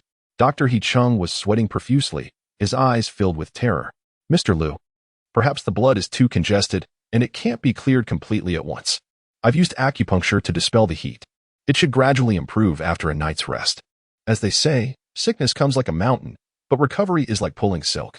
Lu Zhenhao stared at Yi Chung for a long moment, causing the doctor's back to dampen with sweat. Book a hotel room for Dr. He. He'll continue to treat the child tomorrow. Yi Chung cursed inwardly, knowing he was being held captive. If the child improved tomorrow, all would be well, but if not, he would be in deep trouble. He was both terrified and puzzled. Why wasn't it working? His acupuncture technique was quite exquisite, typically resolving heat-related blood issues with a single needle. However, today it proved ineffective. Not only did it fail, but it seemed to exacerbate the child's crying. Was it merely the pain of the acupuncture causing distress, or was his treatment aggravating the condition? Could it be true, as Lin Chen suggested, that the child's ailment stemmed not from blood heat, but from a Gu curse? Chapter 67. A temper tantrum, perhaps? Lu Zhenhao fixed He Chenggang with an icy glare, his palpable murderous intent cutting through the air. Yesterday, you assured us that the cure was imminent, then later claimed that accumulated heat needed an overnight respite. What explanation do you offer now? He Chenggang, his face ashen and eyes weary, was a far cry from the spirited and confident figure of the previous evening. The child's incessant crying continued, the voice now completely hoarse. The previous night, the child had only managed to sleep fitfully out of sheer exhaustion. only to awaken shortly after, resuming the relentless wailing. He Chang'ang had exhausted every method he could conceive of, but all in vain. "Mr. Liu, I am inept," he confessed at this juncture. "I am at a loss for words." Lu Jinhao scoffed, "A single sentence, and you dismiss the suffering endured by the child under your care? Do you believe a mere declaration of incompetence absolves you of all responsibility?" He Qinggong's face paled further. He was acutely aware of Lu Jinhao's ruthlessness. A formidable figure who wouldn't hesitate to take a life. "I'm finished. $1 million gone, and I've jeopardized my own life." He bit his lip and said, "Mr. Liu has undoubtedly consulted numerous hospitals to no avail, leading him to seek out myself and Wen Yuan. If we too are unable to succeed, further consultation is unlikely to yield results. I've been pondering this for some time. Perhaps the only recourse is to seek out Lin Chun." Lu Jinhao sneered. "Did you not denounce him as a charlatan? Are you now resorting to dragging a swindler into this to deflect blame?" He Qinggang offered a wry smile. "My confidence was misplaced yesterday, preventing me from thinking clearly. After the failure of all methods, I reflected. While Wen Yuan and I have been at odds for years, his integrity is beyond reproach. If he vouches for Lin Chen's exceptional medical skills, I am inclined to believe him." Lu Jinhao scoffed. "So, you now concur that the child is afflicted by a goo curse, shifting the blame to an invisible and intangible entity?" He Qinggang shook his head. "I am inept, and I will not evade responsibility. I photographed the child's blood vessels last night, and again just now. Upon comparison, I observed a subtle deepening of the blood vessel's color. While difficult to discern, the difference is perceptible upon close inspection." Lu Jinhao's eyes widened. "Show me." He Qinggang displayed the two photographs. Lu Jinhao scrutinized them intently, his expression shifting in surprise. The color has indeed deepened. Lin Chen's assessment was accurate. Could the child truly be under a goo curse? Lu Jinhao turned to his secretary and instructed in a low voice. "Xiao Zhang, summon Dr. Wan and Dr. Lin." Lin Chun flicked his wrist, and a palm-sized carp emerged from the water. He reeled the fish ashore, removed the hook, and displayed it to Chu Bai-sun, who was standing nearby. "This is a fine fish. It would make an excellent carp soup." Chu Bai-sun chuckled with delight. "Wild carp makes for excellent soup indeed. On this fine weekend, you choose to accompany an old man fishing instead of spending time with Xiao Shui." Lin Chun chuckled. "Jia Shui is preoccupied with the pharmaceutical factory acquisition, and I, being new here, have few social engagements. Fishing is a relaxing pastime." Chu Bai-sun remarked wistfully. "Few young people these days possess such composure." As Lin Chun was about to respond, his phone rang. It was an unfamiliar number. "Who is this?" "Dr. Lin, greetings. This is Zhang Lin, secretary to Lu Jinhao. The child's condition has deteriorated as you predicted. Mr. Liu requests your assistance in treating the child once more. Where are you located?" "I will come to fetch you." Lin Chun replied casually. "I'm fishing. I'm unavailable." Zhang Lin was taken aback, completely unprepared for such a blunt refusal. This was an invitation from Lu Jinhao, the real estate magnate. What doctor could refuse such an invitation? The mere invitation alone would be a point of bragging for the rest of their lives.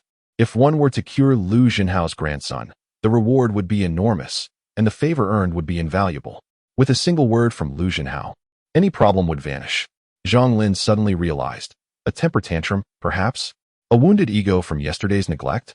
Zhang Lin scoffed inwardly, confidently stating, "Mr. Liu mentioned that whoever cures the child will receive a reward of 10 million. Ego? Huh. Ego is worthless in the face of 10 million. Who could resist such temptation?" Lin Chun chuckled. "Mr. Liu throws around 10 million so casually, truly demonstrating his wealth. However, I am currently fishing and occupied. I am unavailable." Lin Chun hung up the phone and immediately switched it off. Chu Bai-sun turned to him and said, "If you have pressing matters, attend to them. You need not accompany this old man." Lin Chun smiled, baited his hook, and cast it back into the pond. "It's nothing. Let's continue fishing. Let's strive to catch an even larger one." On the other end of the line, Zhang Lin was stunned. He had been rejected again, and had his call terminated? Zhang Lin paused, then redialed Lin Chen's number, resolving to apologize first. Men often merely sought to preserve their pride. Once given a face-saving gesture, they would naturally concede. Who could truly resist 10 million? Even Zhang Lin himself was envious. "I'm sorry, the number you have dialed is currently switched off." Upon hearing the automated message, Zhang Lin's expression underwent a drastic change. This is problematic. Chapter 68, Manipulation? "Sir, I have failed to bring back Dr. Lin and Dr. Wan," Zhang Lin reported. Lu Jinhao, seated on the sofa with a somber expression, held the phone. "What happened?" I called Linshan, explained the situation, and he hung up and switched off his phone. I called Wen Yuan, who claimed he was unable to treat the child and would not come. He also stated that he knew Linshan through medicine and was unaware of his other circumstances, that he regarded Linshan as a mentor, and that he could not interfere with Lin Chen's decisions. A glint of menace flashed in Lu Zhenhao's eyes. Did you mention the reward to Lin Chen? Yes, I did. He said that you were wealthy, casually offering 10 million, and he spoke with sarcasm. He then said he was fishing and unavailable before hanging up. Lu Zhenhao said coldly, no one exists in isolation. Everyone has social connections. Start with Wen Yuan. Investigate.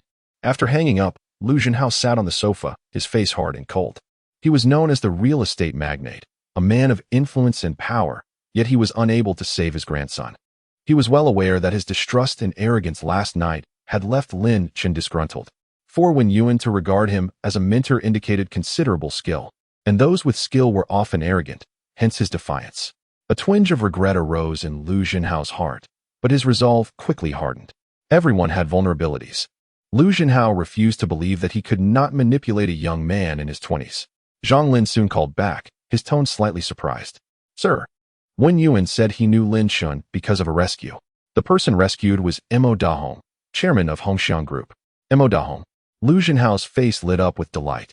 He had considerable dealings with this man and considered him a friend. This provides a connection. Lu Zhenhao placed a call to Mo Dahong. Old Mo, I'm inquiring about someone. Mo Dahong chuckled. Who is it? Who is important enough for you, Mr. Lu, to call personally? Lu Zhenhao smiled. Lin Chun. Mo Dahong's laughter ceased. Mr. Lu, why are you suddenly inquiring about him? Lu Zhenhao said with a smile. I need him for something, and I heard he is well acquainted with you. So I wanted to ask you first. Mr. Mo solemnly stated, Mr. Lu, if Mr. Lin has caused any offense, I implore you to overlook it for my sake. Should the matter prove irreconcilable, direct any grievances or issues towards the Mo family. We shall bear the full responsibility. Lu Zhenhao's countenance shifted subtly. Mr. Mo, a figure of such stature and venerable age, addressing Lin Shun as Mr. Lin? Without inquiring into the details, he was preemptively offering to shield Lin Shun, even at the expense of disregarding Lu's own prestige. Lu Zhenhao's mind raced, though he chuckled. Old Mo, where did you get that idea? I have no animosity towards Lin Shun. I inquired about him because I heard he treated you. That's why I asked. Ah, is that so? Mr. Mo's previously guarded tone eased instantly. He did treat me, and more than that, he saved my life. Indeed, he saved my entire family. He is a great benefactor of the Mo family. By the way, Lin Chen mentioned last night that he was accompanying someone to seek medical attention. Was that person perhaps you? Lu Zhenhao was taken aback, realizing he had underestimated Lin Chen. Comprehending the relationship between Lin Chen and Mr. Mo, Lu Zhenhao swiftly revised his approach, lamenting, the patient is not me, but my grandson. To be frank, I am at fault here. Lu Zhenhao recounted the events of the previous night, along with the changes in his child's condition and the rejection he received when his secretary attempted to invite Lin Chen. He concluded with a sigh. He Chenggang and Wen Yuan are both eminent physicians. He Chenggang confidently asserted that acupuncture would cure the ailment, so I trusted him. Who knew it would turn out like this? Old Mo, you are acquainted with Lin Chen. Could you perhaps facilitate a connection? I would be in your debt. Mr. Mo demurred. Old Lu, since Mr. Lin has personally declined, I cannot assist you in this matter. However, Mr. Lin's medical skills are unparalleled. If he diagnoses it as a curse, then it is undoubtedly a curse. If he has spoken, he surely possesses a solution. Lu Zhenhao pressed, unwilling to concede. Can you offer any advice? Mr. Mo pondered, then said, when my life hung by a thread, my son was rude to Dr. Wen and Mr. Lin. Mr. Lin said a word that day. He said, do you know how to write the word beg? Seeking medical advice requires humility. Mr. Lu, the one who tied the knot must untie it. It is better to rely on oneself than to seek help from others. Lu Zhenhao grasped the meaning instantly. Thank you for your guidance. I owe you one for this. Upon hanging up, Lu Zhenhao's expression was bitter. Seek medical advice with humility? Beg? He understood Mr. Mo's implication. He needed to lower his head. Lu Zhenhao was no stranger to seeking favors, but as his status ascended, such instances became rare. Even when dealing with high-ranking officials from the province, he maintained an equal footing.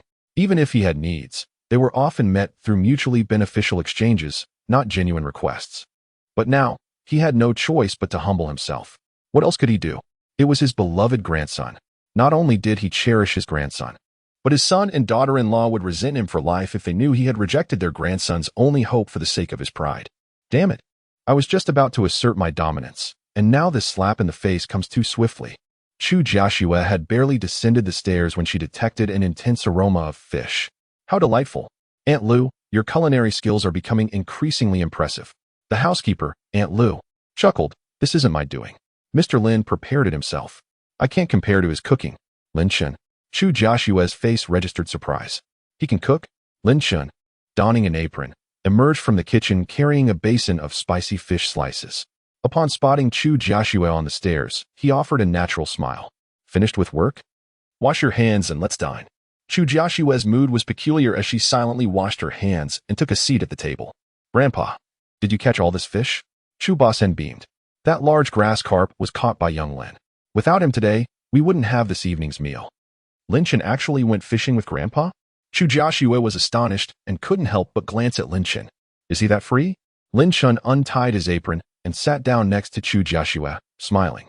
Care to sample the flavor? Chu Joshua picked up a slice with her chopsticks and tasted it. The fish was tender and smooth, melting in her mouth. The spiciness and freshness were exquisite. Delicious. I didn't expect you to be such a skilled chef. Lin Chen replied. It's passable. I can manage some simple homestyle dishes. Chu Basen observed Lin Chen and Chu Joshua sitting across from each other, feeling they were a match made in heaven. He was immensely gratified. This grandson-in-law is quite something. He's capable, has a good personality, can cook, and can patiently accompany me fishing. He's a reliable man. My granddaughter will be secure for life. As they were eating, Lin Chen's phone rang. It was another unfamiliar number. Who is this?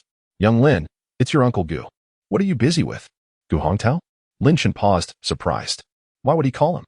I'm having dinner. What's the matter? Do you have time to come over later? I need your help with something. Lin Chen's eyes narrowed, his expression subtle. Speaking so politely, and calling me young Lin so affectionately? This was unprecedented. Before, he had always addressed him by his full name. Lin Chen pondered for a moment and immediately realized the situation. He smiled. Did Mr. Lu find his way to you? Gu Hongtao didn't expect Lin Chen to guess the reason so quickly. He was deeply embarrassed, considering his previous attitude towards Lin Chen and the contrast with his current demeanor. It was glaringly obvious. Gu Hongtao himself felt his face burning with shame. But he had no choice. That was the real estate magnate, Lu Zhenhao. Lu Zhenhao's visit was to establish a commercial district development in Pingjiang. To minimize unnecessary complications, he intended to partner with a local real estate company for joint development. Wasn't the banquet last night primarily attended by guests vying for this partnership opportunity? Collaborating with a real estate tycoon like Lu Zhenhao on a commercial district development was not just about making money, but more importantly, it would lead to unparalleled improvements in all aspects of the company. Whoever secured this partnership would ascend to new heights. Gu Hongtao's Haitao real estate was of modest scale and couldn't compete with others. While Gu Hongtao harbored aspirations, he was also aware of his limitations. However, he never anticipated Lu Zhenhao's sudden visit, directly requesting Lin Chen's assistance in saving someone, asking him to facilitate a connection and say a few good words. If successful, there would be a generous reward. How could he pass up such an opportunity to connect with Lu Zhenhao? Gu Hongtao adopted a parental tone, speaking sternly. Yes, he's at our house. Come over immediately. Lu Zhenhao's visit to the Gu family? Lin Chen felt an urge to laugh. He had learned from last night's banquet that he was Gu Yueshi's boyfriend, so he wanted to use the Gu family to make it difficult for him to refuse, thereby forcing him to take action. Unfortunately, Lu Zhenhao didn't know that his relationship with Gu Yueshi was a pretense. He didn't care about the Gu family. He wouldn't even give Gu Yueshi face, let alone Gu Hongtao. Lu Zhenhao had knocked on the wrong door. Hearing Gu Hongtao's deliberately stern tone, Lin Chen chuckled. I'm having dinner right now and can't get away. I'm not familiar with Mr. Lu, so I won't come. Enjoy your meal. That's all. Goodbye. Lin Chen hung up the phone and smiled at Chu Joshua. Sorry. Eat the fish, eat the fish. At the Gu residence, Gu Hongtao was on the phone. On the sofa beside him, Lu Zhenhao wore a composed smile, exuding an air of control. After obtaining Lin Chen's information from Mr. Mo, Lu Zhenhao instructed his secretary to review the banquet hall's recordings. He initially intended to identify someone Lin Chen interacted with frequently to find a suitable intermediary, but instead, he saw Gu Yueshi being intimate with Lin Chen. Upon further investigation, Lu Zhenhao was delighted. An unexpected bonus. Lin Shun was actually the prospective son-in-law of Gu Hongtao, the general manager of Haitao Real Estate. Moreover, based on the video, Gu Hongtao was not satisfied with this prospective son-in-law. Since that is the case, as soon as Gu Hongtao speaks, Lin Shun would surely hasten to comply, striving to make a good impression in front of his future father-in-law, whom he does not particularly favor. As for Gu Hongtao, both being in the real estate industry, isn't it just a matter of a single word to easily take control? Gu Hongtao's hand trembled slightly as he held the phone, his expression dark and grim. He never anticipated that Lin Shun would outright reject him and hang up. Lu Jinhao, who was watching nearby, felt the weight of embarrassment on Gu Hongtao's shoulders. That insufferable rascal. Observing Gu Hongtao's demeanor, Lu Jinhao's smile faded. What is the matter? He is unwilling to assist? Gu Hongtao forced a smile.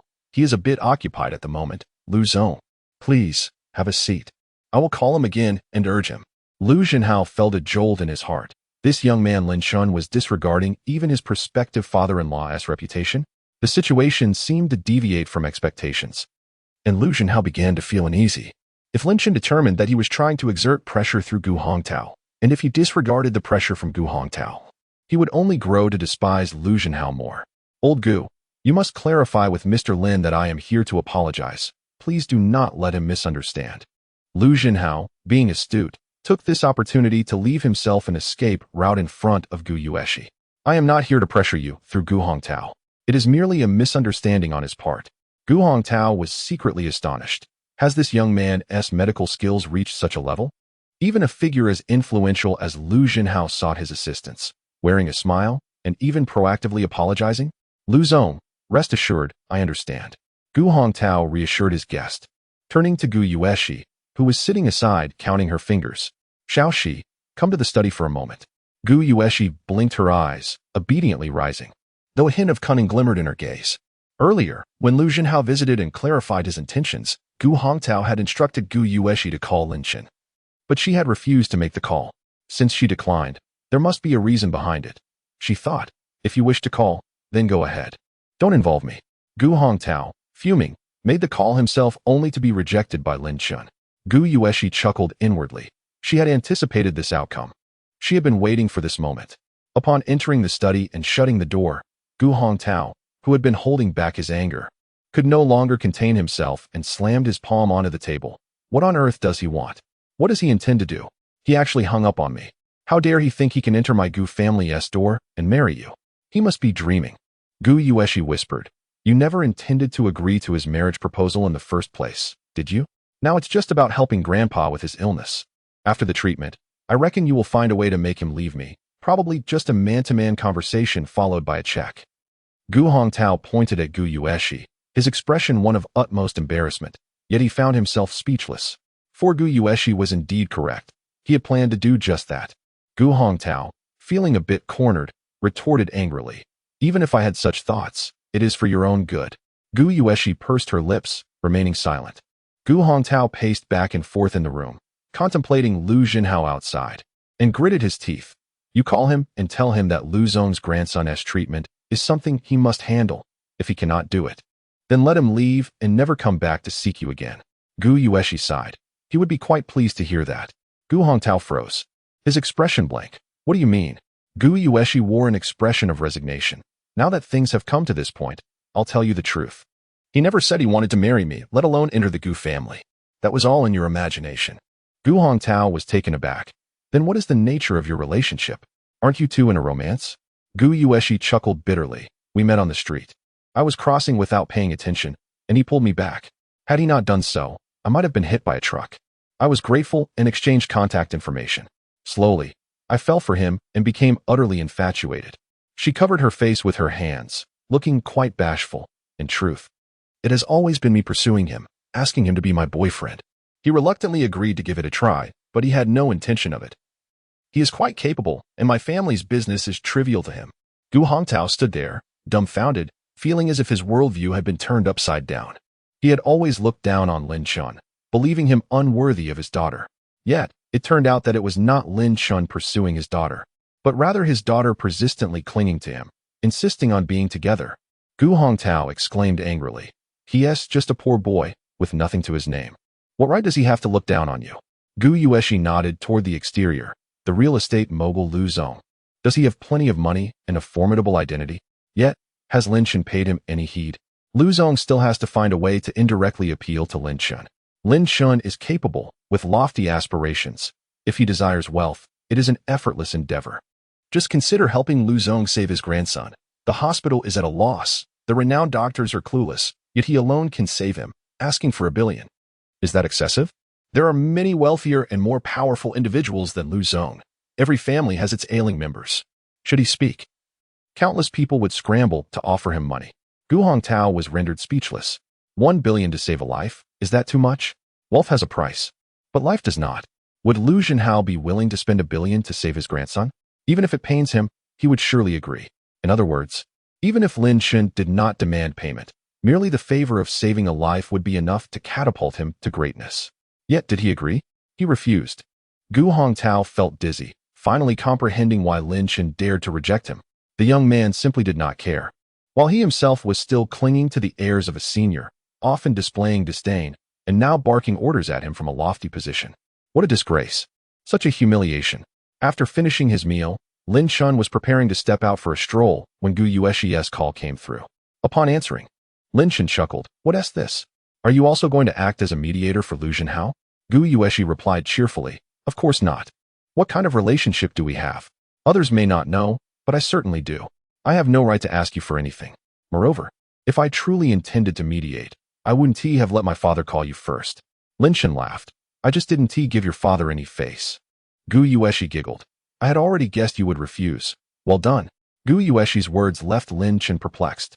What is this woman scheming? He had turned her father down. Yet she was not angry with him and seemed pleased instead. Gu Yueshi, of course, would not reveal her true intentions to Lin Chen. What are your plans regarding this matter? I trust you. You could not possibly stand by and watch a child suffer from a severe illness without extending a helping hand. Lin Chen chuckled. What is the situation on your end now? Gu Yueshi frankly explained. Lu Zhenhao is still sitting in the living room. He came to Pingjiang to develop a core commercial area and was seeking to partner with a local real estate company. The Gu family originally had no chance of this opportunity. Lu Zhenhao suddenly appeared, asking for your help to save his grandson. That's why my father hurriedly sought you out, hoping to seize this chance to become the developer. Even if we cannot secure the position, just establishing a connection with Lu Zhenhao would be beneficial. Lu Zhenhao had been quite composed, likely believing my father could easily persuade you. After my father was rejected, he panicked and repeatedly explained to my father. Since you had been so resolute in your previous refusals, he feared directly approaching you would lead to another failure.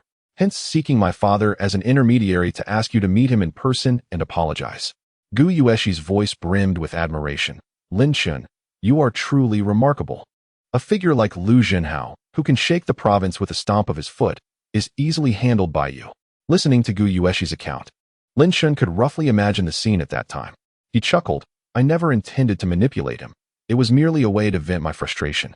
I wanted to remind him that money isn't everything and that he should learn to respect others, instead of trampling on their dignity just because he is wealthy. Gu Yueshi sincerely praised. That's wonderful. Lin Chen, you are truly impressive. Lin Chen replied with a smile. Indeed, the child's illness should not be delayed for too long. All right. Tell him that if he has understood, he can come to see me. If not, he should refrain from coming, as it would be pointless. Gu Yueshi laughed. I will convey your message accurately. Thank you for giving my father a way out. Lin Chen casually remarked, it's just a matter of courtesy. I've declined the Gu family's overtures, so he will naturally seek me out. The outcome remains unchanged. Gu Yueshi playfully added, but by relaying this, I am doing you a favor, so I insist on treating you to a meal. Lin Chen scoffed, I refuse. Your cooking might be toxic. Who knows what trouble might arise from a single meal with you? Without hesitation, Gu Yueshi began to playfully protest. Even if you aren't my boyfriend, we are still friends. Right? What's wrong with having a meal together? If you don't agree, I will come to your company and accuse you of abandoning me and the child in my womb.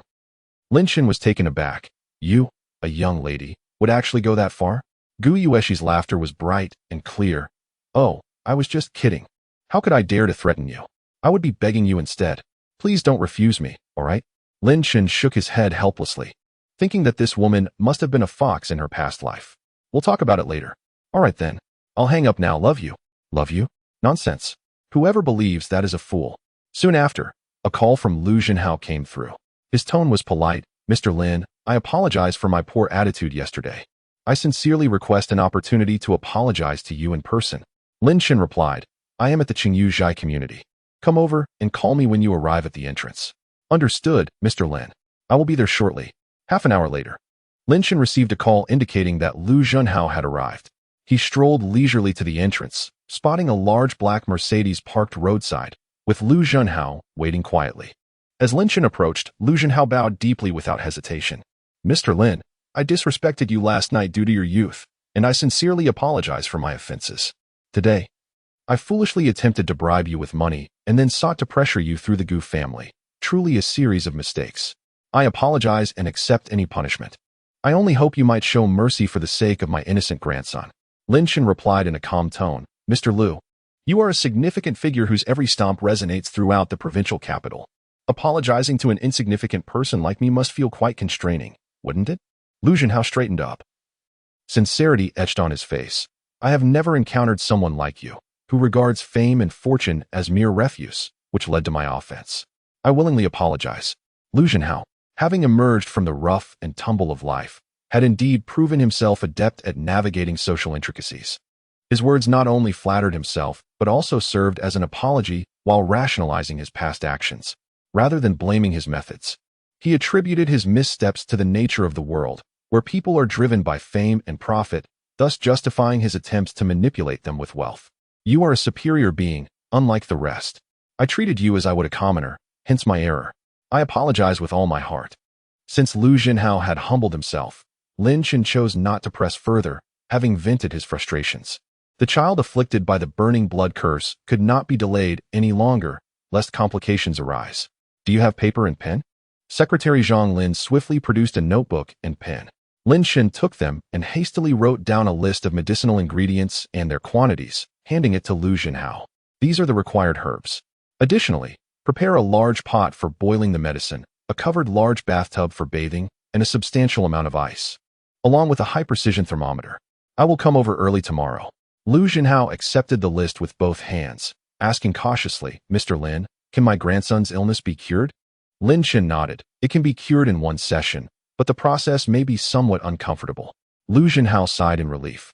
"Discomfort is acceptable as long as he can be cured. I fear no suffering." Lin Shen waved his hand dismissively. "Enough, you may leave now." Lu Zhenhao turned, and Zhang Lin handed him a box, which he presented to Lin Shen with both hands. "Mr. Lin, this is a small token of my appreciation. Please accept it." Lin Shen turned to leave without extending his hand. "Let's discuss it after the cure." Lu Zhenhao stood tall, watching Lin Shen enter the community before turning back, commanding, "Prepare everything immediately. It must be ready tonight." Zhang Lin replied respectfully, "Yes, I will get on it right away." The night passed uneventfully. After breakfast, Lin Shen drove directly to the hotel. The Lu family had been waiting for some time, and all the required herbs and instruments were prepared. Lin Shen commenced the preparations, directing everyone to handle the herbs, then began to simmer them, ultimately producing a pot of boiling medicinal concoction. After pouring the medicine into the large bathtub, he inserted the thermometer, waiting for the temperature to cool to a point safe for the child. Once ready, he placed the child into the tub. The child immediately cried out in pain, but this was an inevitable part of the process, and everyone could only suppress their heartache. The medicine continued to simmer, and every 10 minutes, Lin Shen added more to the bathtub, maintaining a constant temperature. The medicinal liquid gradually crept up from the child's calves to their waist, and when it reached the chest, Lin Shen placed one of the child's hands in the liquid while the other rested on the edge of the tub. He wrapped the child's other arm in a towel containing crushed ice. As the medicine continued to be added, the wrapped arm slowly submerged into the medicinal liquid, leaving only the palm untouched. At this point, the onlookers began to grasp Lin Shen's intentions. He seemed to be using the high-temperature medicine to stimulate the child's blood vessels, gradually forcing the cursed insects towards the arms. "Bring me a glass cup to collect the dripping blood." Lin Shen made small incisions at the ends of the blood vessels in the child's hand, and as he squeezed, blood began to flow. After several repetitions, he submerged the child's arm fully into the boiling medicine, leaving only the incisions exposed. 10 minutes later, he applied pressure to the incisions again and stood up. "Done." Lin Shen bandaged the incisions and handed the now-red child back to the mother. "The insects inside should be gone, even if a few remain. they will no longer affect his health. The burning blood curse does not reproduce, and over time, they will naturally die. The medicinal solution also neutralizes the toxins of the burning blood curse, so after soaking for such a duration, the toxins in his blood should be nearly neutralized. He has suffered from the burning blood curse and now endured this. His body is exhausted and will likely sleep for most of the day, but upon waking, he should be fine. Lin Chen inquired, "Do you have a magnifying glass?" Zhang Lin quickly fetched one, but Lin Chen did not take it. Instead, he gestured for Lu Zhenhao to receive it. "You can examine it yourself." Lu Zhenhao accepted the magnifying glass, tilting the glass cup to take a closer look. His eyes widened in shock, a chill running down his spine. Under the magnifying glass, small insects were crawling at the bottom of the cup, their pale red bodies resembling ladybugs, but equipped with sharp pincers. Even Lu Zhenhao, with his hardened demeanor, could not suppress a wave of revulsion. At this point, Lu Zhenhao was utterly convinced by Lin Chen's words. His grandson had indeed been cursed. He Qinggang, who had been silently observing the entire time, could no longer restrain himself and spoke up. "Mr. Lu, may I take a look?" Lu Zhenhao turned to him, glanced briefly, and handed him the cup and magnifying glass. Upon inspection, He Qinggang's expression changed dramatically as he murmured, "Is this the curse?" Lin Chen clarified, "Your assertion from the other day was not incorrect. The curse involves venomous insects, specifically the blood-burning curse, which is particularly diminutive and difficult to detect." Lu Zhenhao's countenance darkened as he respectfully inquired, "Mr. Lin, what conditions are necessary for this blood-burning curse to be inflicted upon a person?" The blood-burning curse is typically cultivated using blood, with an acute sensitivity to its scent. However, its survival capabilities are rather feeble, as exposure to air for merely half a day will lead to its demise. The curse entered the child's body through the right hand, leading to the inference that it was either directly applied to the child's hand or placed upon an object the child frequently interacted with. When the child touched the object, the curse sensed the blood's essence, crawled onto the child's hand, sought a suitable position, and entered the bloodstream. The process of the curse entering the body requires a certain duration, hence, it likely occurred while the child was asleep or through a toy or similar item the child often handled. Based on the symptoms, it can be deduced that the curse entered the child's body approximately 5 to 7 days ago. Lin Chen recounted all he knew, stating, "As for investigating this matter, it will depend on you, Mr. Lu. 5 to 7 days. Lu Zhenhao's gaze flickered, revealing unmasked fury. "I have a suspect in mind now. Thank you, Mr. Lin, for illuminating the path." Lin Chen washed his hands in the nearby water. "Well then, I must return to work. After the child awakens, please observe him closely. And if there are any further symptoms, do not hesitate to contact me. Mr. Lin, please wait." Lu Zhenhao produced a bank card, extending it toward Lin Chen with both hands. "I would appreciate it if you could accept this as a consultation fee." Lin Chen smiled. "How much is in it?" Lu Zhenhao replied respectfully, "This is the consultation fee I previously promised, amounting to 10 million. Lin Chen chuckled. "Consider it a donation." Lu Zhenhao was taken aback. "A donation?" Lin Chen nodded. "I am a solitary individual. As long as I have enough to live, the money in the bank is merely a number, devoid of true purpose. Since this is a consultation fee for treating a child, please donate it on my behalf to those sick children who cannot afford treatment." Lu Zhenhao's expression shifted slightly, filled with respect. His earlier submission to Lin Chen was largely due to the circumstances. However, he had secretly held on to disdain. He believed that Lin Chen's actions were a form of retaliation for his previous neglect. While he verbally praised Lin Chen as a distinguished person, he did not truly regard him as superior. Yet at this moment, Lu Zhenhao finally acknowledged that Lin Chen was indeed different from anyone he had previously encountered. Some seek gain, while others do not. There are those who remain unbowed by fame or fortune.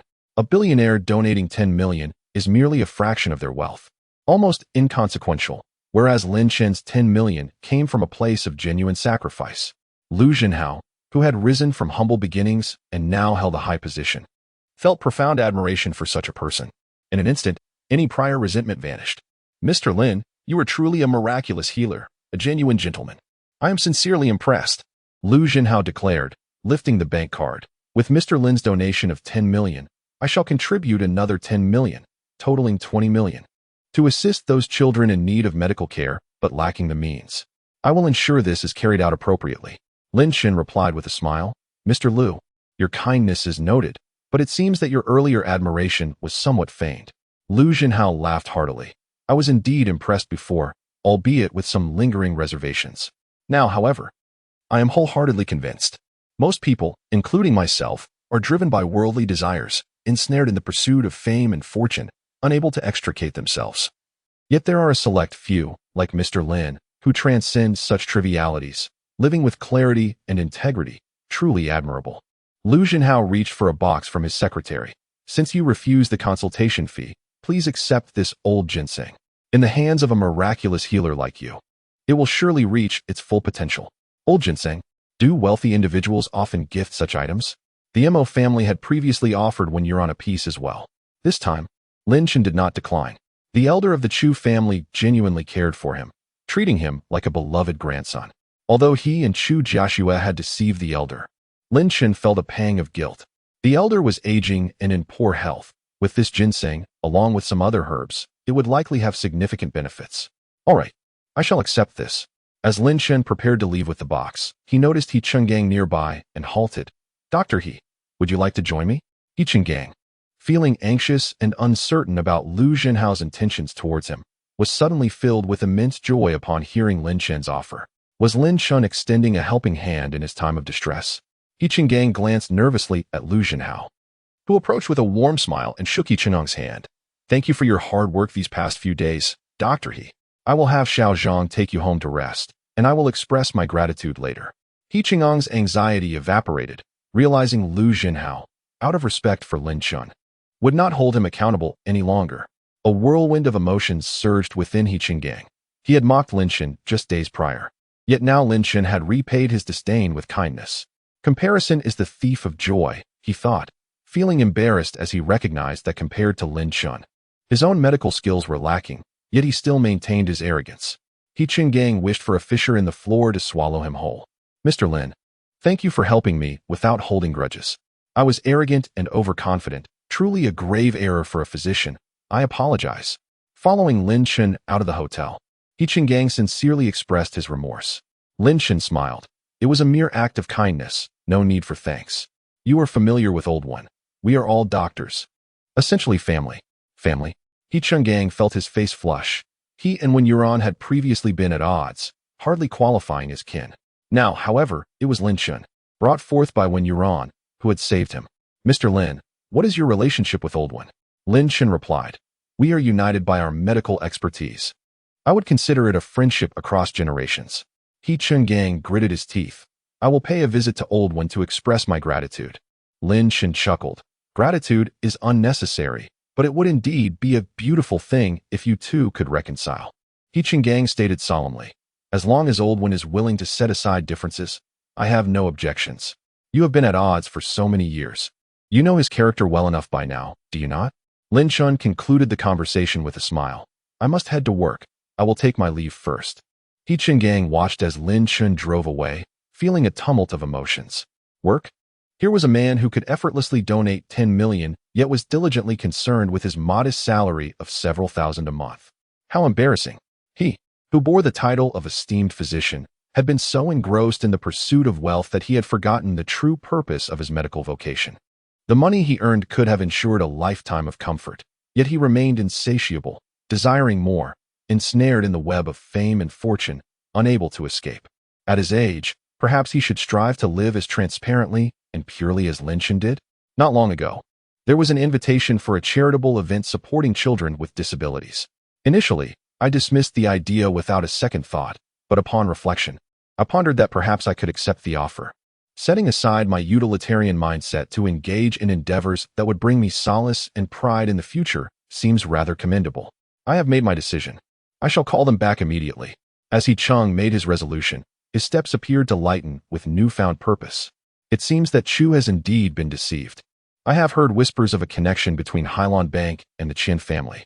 Experience prevails, yet Chu is still too youthful. The moment Lin Chen entered the office, he was met with the sounds of animated discussion. Turning his gaze, he noticed several employees from Sales Team 8, including Gao Feng, huddled together in conversation. What could they be discussing? Had Chu been swindled? The crowd turned to find Lin Chen and remained unfazed. Since Lin Chen's appointment, the office atmosphere had transformed into one of ease and comfort. He maintained a hands-off approach, akin to shepherding sheep, allowing them the freedom to navigate their own paths. In Lin Chen's words, the essence of the sales department lay in selling products. As long as sales were made, employees could engage in whatever activities they pleased. Whether arriving late, sleeping at their desks, playing games, or even going on dates, anything was permissible. Dude, early this morning, representatives from Hylon Bank showed up. And they're still here, one employee remarked. Lin Chen casually pulled out a chair and sat down, smiling. What are they discussing a loan? An experienced employee, Zhou Cheng, sighed. Not a loan, but rather a debt collection. Lin Chen, perplexed, inquired, what debt? Corporate loans, Zhou Cheng clarified. Which company doesn't have loans with banks? Previously, banks were eager to lend to businesses, but now our company has a substantial overdue debt that hasn't been repaid, reportedly due to a prior agreement for an extension. Yet today, they suddenly demand repayment and insist it must be completed today, or they will take legal action against us. Lin Chen questioned, how do you know all this when the representatives are still here?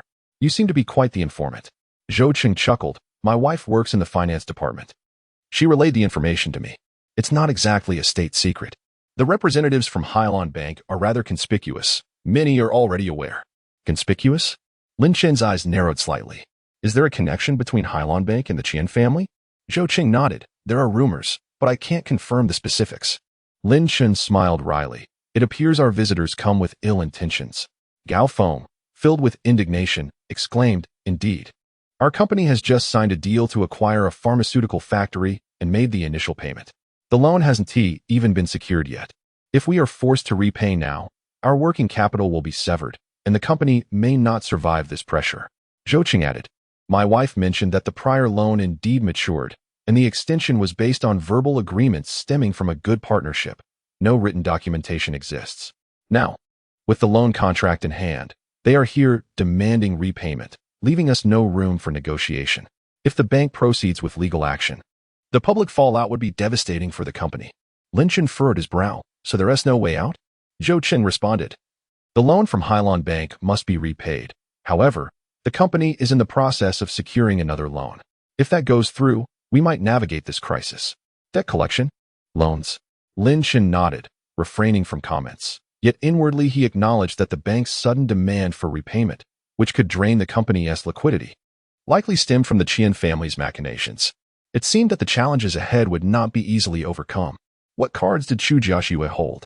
If she lacked a strategy, this obstacle might prove insurmountable. In the president's office, Chu Jiaxue's eyes were icy, filled with fury. Qianbai. This man resorted to such underhanded tactics to oust her, compelling the bank to demand repayment and siphoning off the company's working capital, thus cornering her into a dire predicament. The door swung open, and Qianbai entered with a composed demeanor. Chu, why has Hylon Bank suddenly begun demanding repayment? With the funds extracted, the company lacks liquidity, and the ramifications could be catastrophic. Chu Jiaxue glared icily at Qianbai. Why? Don't you know the answer better than anyone? You orchestrated this. Is there any need for subterfuge? Qianbai seated himself opposite her, his smile waning slightly as he replied, I have done nothing. I am merely concerned for the company's well-being. Please do not slander me, Chu. Qianbai, a crafty old fox, would never admit to his schemes. If Chu Jiaxue secretly recorded their conversation, it could spell disaster for him. Chu Jiaxue coldly asserted, you will not succeed. Qianbai chuckled lightly. The company's financial reserves are nearly depleted, and with the beginning of the month upon us, salaries are due. I have inquired with finance. If funds do not arrive within a week, the liquidity crisis will ensue. I trust you understand the potential consequences. Chu Jiaxue coldly dismissed him. Do you have any further matters to discuss? If not, please leave. I am busy and have no time for idle chatter. Rising, Qianbai replied gravely, Chu, if you aim for expansion, I support you. However, this has led to a financial crisis. If you can resolve it, I will continue to back you. If not, the shareholders will not allow you to remain in this position. Chu Jiaxue scoffed. Isn't that precisely your intention? Qianbai narrowed his eyes. A soldier who does not aspire to be a general is not a good soldier. Under my leadership, the company will only flourish. Under yours, well, the current state is evident. Once we can't even afford salaries, I'd like to see which employees would still support your continued position. Chu Jiaxue replied coldly. There is still a week left. Can you not endure this brief period? Qianbai sneered. I am simply offering a reminder. After all, with your youth and beauty, finding a man to marry and lead a leisurely life would be delightful. Why tread in this murky water? Chu Jiaxue, her face stone cold, pointed to the door. Leave. Qianbai laughed mockingly. Let us see how many days you can remain in this office.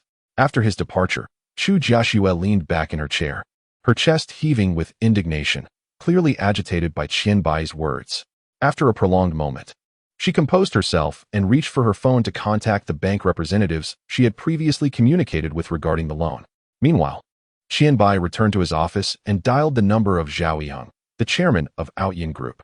Chairman Zhao, the funds from Hailan Bank have been transferred, and the company's financial accounts are now empty. Chu Jiaxue is likely preoccupied with negotiating loans from various banks. Zhao Yiheng's voice was cold. I have already alerted several major banks. No one will lend to her. Keep an eye on her, and inform me if she approaches anyone. I will make the necessary arrangements. Qianbai nodded. Understood, Chairman Zhao. Zhao Yiheng continued sternly. I intend for her to lose the presidency. I also wish for her reputation to be thoroughly tarnished. I have a plan in mind. Follow my lead. Qianbai replied respectfully. Please, Chairman Zhao, enlighten me. Zhao Yiheng explained. I will ensure she cannot secure a loan, and then you will find a bank representative to feign lending to her. Qianbai listened intently, growing increasingly astonished. This was no mere attempt to remove her from power. It was a calculated push towards her ruin. Did Zhao Yiheng have a grudge against Chu Jiaxue? Although curiosity simmered within him, Qianbai dared not ask. Zhao Yiheng was his protector, and he must heed his commands. Understood, Chairman Zhao. I will execute this flawlessly. Zhao Yiheng responded with a curt. Ensure this is handled correctly. If anything goes awry, you know the consequences. Qianbai understood all too well. This was merely a means of shifting blame. Under my direction, this endeavor will be handsomely rewarded if executed flawlessly. However, should it fall short, I shall disavow any knowledge of your involvement, and you alone will bear the responsibility. Understood. Qianbai terminated the call, pondering suitable candidates. Husin. The head of Guangzhou Bank had previously courted Chu Jiaxue, only to be rebuffed. Entrusting him with this task would undoubtedly be met with enthusiasm, wouldn't it? At the Jade Peace Pavilion, just as Wen Yuan concluded a patient's diagnosis, Lin Shen entered.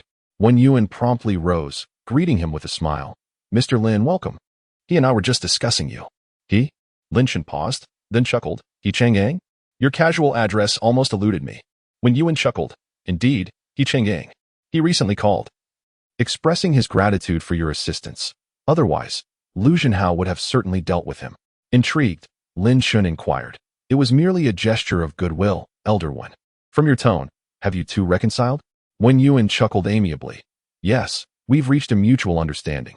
We both had our shortcomings. He mentioned that you imparted a valuable lesson, and he recognized the true essence of a physician in you. Lin Shin smiled, taking a seat opposite Wen Yuan. It was merely a spur-of-the-moment decision. I wouldn't even consider myself a doctor. I lack the credentials. Wen Yuan remarked with admiration. A doctor who can save lives is a good doctor. During our conversation, we reflected on the past years and realized we had somewhat forgotten the original intention of studying medicine.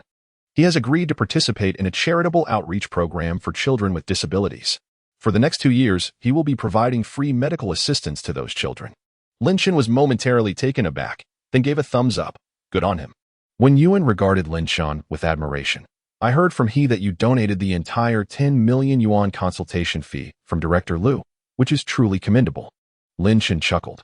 Well, I had already made a grand gesture, and it would have been rather anticlimactic to accept the 10 million yuan in the end. Lu Zhenhao would have undoubtedly held me in contempt, even if he didn't voice it. Since I was committed to the act, I had to see it through to the end. However, I did accept the 5 million yuan from Imo Dahong. Wen Yuan smiled. Even if it's an act, it requires sacrifice. By the way, Mr. Lin, is there a specific reason for your visit today? Lin Shin replied with a smile. Lu Zhenhao gifted me an old ginseng root. I was thinking of formulating a prescription to nourish an elder, so I came to purchase some medicinal herbs. Wen Yuan chuckled. Don't mention purchasing. Consider this your own home. Just take what you need. All right. I won't stand on ceremony then. Wen Yuan chuckled. Please, don't hesitate. Previously, Director Lu inquired about you, fearing he might cause you trouble. I intentionally stated that I met you through saving Imo Dahong. I heard that Imo Dahong is considered a friend of his, which might avert some complications.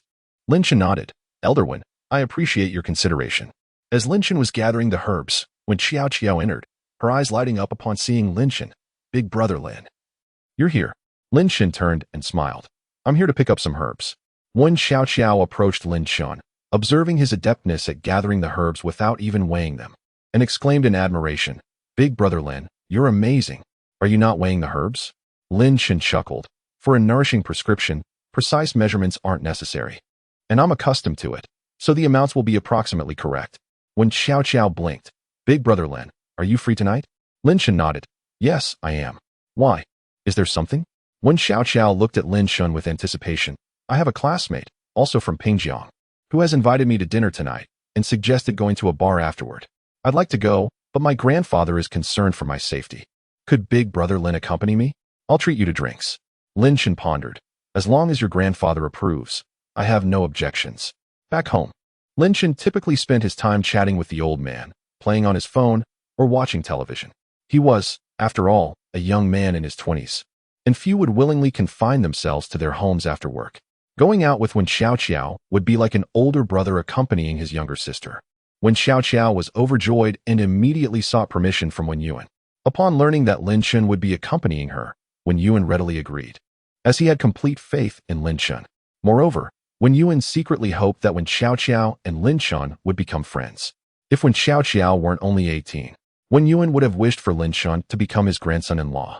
After preparing the herbs, Lin Shen placed them in his car and took a taxi with Wen Xiaoqiao to meet her classmate for dinner. The gathering place was a hot pot restaurant, and when they arrived, Wen Xiaoqiao's classmate, Han Xinran, was already there. Han Xinran was quite attractive and wore makeup, which made her appear more mature than Wen Xiaoqiao. Han Xinran sized up Lin Shen and said with a smile, Xiaoqiao, it's only been a short while, and you already have a boyfriend. When Xiaoqiao's cheeks flushed, don't be silly. He's my grandfather's close friend, Lin Shen. I call him Big Brother Lin. It's not safe for two girls to go to a bar alone, so I asked him to accompany us. Han Xinran greeted him with a grin. Hello, Brother Chen. You're quite the social butterfly. Lin Shen chuckled, taking a seat. Just eat, drink, and have fun. Pretend I'm not here. I'm just here as your bodyguard. Han Xinran replied with a smile. Then we feel incredibly safe. Would you like a drink? Lin Shen chuckled. Are you of legal drinking age? Han Xinran gazed at Lin Shen with a grin. I'm over 18. Brother Chen, you're not going to advise us against drinking, are you? Hot pot requires chilled beer, of course. Lin Shen said lazily. I'm not your parents or your teachers. Why would I advise you? Besides, I heard you're going to a bar later. What's the point of going to a bar without drinking? Brother Chen, that's the spirit. Han Xinran's eyes lit up, and she gave Lin Shen a thumbs up before promptly instructing the waiter. A case of beer, chilled. Lin Shen chuckled. I don't mind you drinking, but I'm only responsible for your safety, not for taking you home. So control your intake. Don't blame me if I leave you in a ditch if you get too drunk. Han Xinran chuckled. I have a high tolerance. You can ask Xiaoqiao. I've never been drunk. As the dishes arrived, everyone raised a glass for a toast and began eating. Lin Shen had initially intended to eat and drink by himself, refraining from interfering with the girls' conversation, but he was clearly mistaken. Both Wen Xiaoqiao and Han Xinran were quite interested in him. Han Xinran continuously toasted Lin Shen, inquiring about his profession, to which Lin Shen responded with a series of fabrications, eliciting giggles from Wen Xiaoqiao. Han Xinran's alcohol tolerance was indeed impressive, as she emptied each glass without hesitation, displaying remarkable boldness. In contrast, Wen Xiaoqiao was much more refined, sipping her drinks slowly, as if they were beverages. By the end of the meal, the three of them had consumed 1.5 cases of beer, with Wen Xiaoqiao drinking only 2 bottles, while Lin Shen and Han Xinran split the remaining 16 almost evenly. The trio then took a taxi to the most popular Dreamland bar, where Wen Xiaoqiao was both excited and apprehensive, as she had apparently never been to such a place before. Han Xinran, on the other hand, seemed right at home, skillfully securing a booth and ordering drinks and snacks. Bars were, after all, for drinking, playing games, and dancing. Lin Shen accompanied the 2 girls in playing games and consumed a fair amount of alcohol. As the pulsating music began, Han Xinran led Wen Xiaoqiao to the dance floor. Lin Shen lit a cigarette, leaned back in his seat, and squinted his eyes contentedly.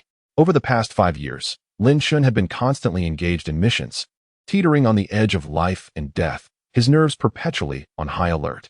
These years had taken a toll on him, and now that he had returned to the city, he naturally chose to relax and enjoy himself. The sudden exclamation garnered Lin Shen's attention, and upon turning, he was amused to see Sun Hao glaring venomously at him from a nearby booth. his face contorted in undisguised malice. It seemed they were destined to cross paths. Lin Chun nonchalantly raised his glass in acknowledgement, his expression relaxed, even faintly amused.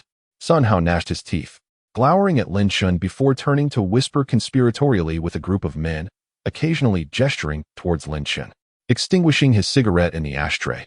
Lin Chun surmised that a peaceful departure was unlikely and a confrontation was imminent. He had come to protect Wen Xiaoqiao, yet his own troubles had surfaced first. How delightful! Han Xinran returned with Wen Xiaoqiao, promptly downing a drink. Qin, you should join us on the dance floor. It's incredibly cathartic. Lin Chun chuckled. I'm not as spry as you youngsters. I'm afraid I'm past my dancing days. I've encountered an acquaintance. If a fracas ensues, simply seek refuge behind me and avoid straying. Wen Xiaoqiao's countenance paled with concern. An adversary? Han Xinran, however, appeared exhilarated. A fight? Lin Chun regarded Han Xinran quizzically. Aren't you frightened? You seem rather excited. Frightened? I've been embroiled in brawls since childhood. Observe. Han Xinran swept aside her bangs, indicating a spot on her forehead. This is a scar from a beer bottle inflicted during a middle school altercation. They say it's indelible. Enraged, I sought them out and delivered a severe beating. Lin Xin was taken aback, realizing she was quite the pugnacious young woman. Them? Han Xinran elaborated, for boys were harassing my classmate, extorting money. I intervened with a brick. I sustained a blow from a beer bottle, but they fared worse. 2 ended up hospitalized. Later, incensed by the disfigurement, I ambushed and thrashed them again. Since then, they've given me a wide berth. Lin Xin remarked with a smile, I never suspected you were such a formidable fighter. Han Xinran clarified, I've practiced martial arts with my father since I was young. While I may not be remarkable among martial artists, I can certainly handle a few ordinary individuals. Lin Xin understood. Han Xinran had been fighting since childhood, explaining her forthright and somewhat rough demeanor. Even if you are capable, refrain from intervening. Should someone mar your beautiful face, even if you retaliate by killing them, the disfigurement would be permanent. Just stay behind me with Xiaoqiao and protect her. Han Xinran's eyes sparkled as she gazed at Lin Chun. Chun, are you a skilled fighter? Lin Chun replied with a smile, a little. Han Xinran, captivated by Lin Chun's smile, exclaimed with enthusiasm, understood, Chun. Rest assured, Xiaoqiao will be safe with me. Lin Chun turned to Wen Xiaoqiao, smiling. There may be bloodshed. If you're squeamish, avert your eyes. It will be over quickly. Wen Xiaoqiao shook her head. I'm not afraid of blood. Sun Hao's group had concluded their discussion, and a group of men, led by a heavily tattooed individual, approached. Haozi, is this the one who usurped your deal? Sun Hao, sneering, fixed his gaze on Lin Chun. Indeed, he stole a deal worth 90,000 in commission. The tattooed man advanced, placing a foot on the sofa, looking down at Lin Chun. Young man, you stole my brother's deal, depriving him of his livelihood. How do you propose to settle this score? At the entrance of the bar, Lin Chun lit a cigarette. His gaze fixed on Wen Xiaoqiao with concern. Are you frightened? Wen Xiaoqiao's face was flushed, her eyes filled with admiration. I'm not afraid. Han Xinran's eyes were also shining. Chun, you're a martial artist, aren't you? Lin Chun smiled. I am. Han Xinran exclaimed excitedly. That explains it. The ice pick wasn't completely sharp. Yet you drove it so deeply into the table. An ordinary person couldn't accomplish that. And your movements were so swift. In the blink of an eye, his hand was pierced. Amazing. Lin Chun said with a smile. I came to protect you from trouble, but instead, I've brought it upon you. I've ruined your night. Han Xinran chuckled. Drinking and dancing are nothing compared to a good fight. Chun, are we really waiting for them to call for reinforcements? Lin Chun nodded. If we leave now, they'll continue to seek trouble. It's better to resolve this completely, to avoid complications later. The tattooed man emerged from the bar, his t-shirt haphazardly wrapped around his hand. Stripped to the waist, revealing his tattoos, he roared menacingly, everyone, attack. Take him down. The surrounding thugs, armed with beer bottles, bricks, and clubs, charged towards Lin Chun. These hoodlums were seasoned fighters, but they were no match for Lin Chun, the ruthless warrior. Lin Chun surged forward, as if an adult assaulting a group of kindergartners, landing a punch with each step, felling them in the blink of an eye. Lin Chun showed no mercy, leaving them with broken arms and legs, writhing on the ground in agony. Discarding the stolen club, Lin Chun dusted off his hands. With such meager combat prowess, you dare to extort $1 million? Is money worthless, or is your brain addled with arrogance? The tattooed man was stunned. So powerful. He swallowed hard, glancing at Sun Hao with resentment. Who did you get us involved with? You're trying to get me killed. Sun Hao was drenched in sweat, filled with terror and regret. Had he known Lin Chun was so formidable, he never would have provoked him. I've already called Dao Go. He's nearby, drinking. He'll be here soon. The tattooed man sighed with relief. That's good. Surrounded by onlookers, the tattooed man, emboldened by the imminent arrival of reinforcements, regained his confidence. Don't be so arrogant. Dao Go will be here soon. He'll have you begging for mercy. Lin Chun asked with a smile, this Dao Go you speak of, who's quick to draw his blade. Sounds impressive. Which deity is he? The tattooed man sneered. Dao Go, nicknamed Quick Blade, wields his blade with such speed that water cannot penetrate. In the blink of an eye, he can inflict 8 cuts on your body. He was already wielding his blade when you were still in diapers. His most famous feat is single-handedly taking down an entire street of people. Just wait for your demise. Lin Chun's expression suddenly turned peculiar. Black Bamboo Corporation's Quick Blade Ma Ding, the one I disarmed with a single strike, then knocked unconscious? Lin Chun turned his gaze to Sun Hao, his interest piqued. Sun Hao, are you well acquainted with this Dao Go? Sun Hao sneered. I've shared drinks with Dao Go. What do you think? Lin Chun widened his eyes. A group of people drinking together, where you know him, but he doesn't know you? Sun Hao felt insulted, his face flushing. My uncle and Dao Go are good friends. I often drink with them. Everyone knows me. Sun Hao's uncle was Qian Balin, the head of the procurement department. The entire sales team knew this. Was Qian Balin's friendship with Quick Blade a personal matter, or was the entire Qian family involved with the Black Bamboo Corporation? Lin Chun stored this information, smiling. Hearing you say that, I'm a little scared. Sun Hao was no fool. He realized Lin Chun was mocking him, and sneered. You think you're a good fighter. So you have nothing to fear, right? Once Dao Ge has inflicted 8 cuts on your body, let's see if you still dare to act so arrogant. A business sedan glided to a stop at the roadside. Ma Ding, his arm in a cast and sling, emerged from the car, followed by 3 men. One of whom carried Ma Ding's long blade. Brother Dao? Sun Hao and the tattooed youth hurried over, shocked to see Ma Ding's arm suspended. How had Brother Dao been injured? Was it his right hand? How could he wield a blade like this? Regardless, even if Brother Dao couldn't fight, there were still other skilled fighters behind him. Today, they had to settle the score with Lin Chun. Ma Ding halted, removing the cigarette from his mouth with his left hand. What happened?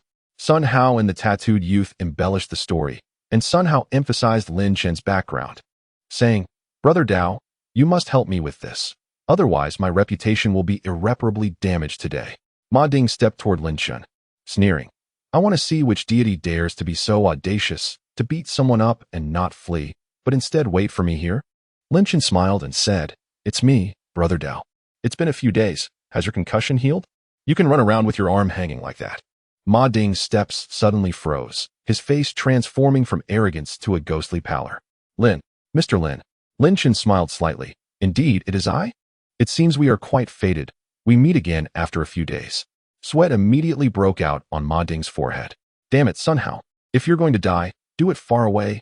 Why drag me into this? Why provoke this Grim Reaper? Are you looking to hang yourself, old man?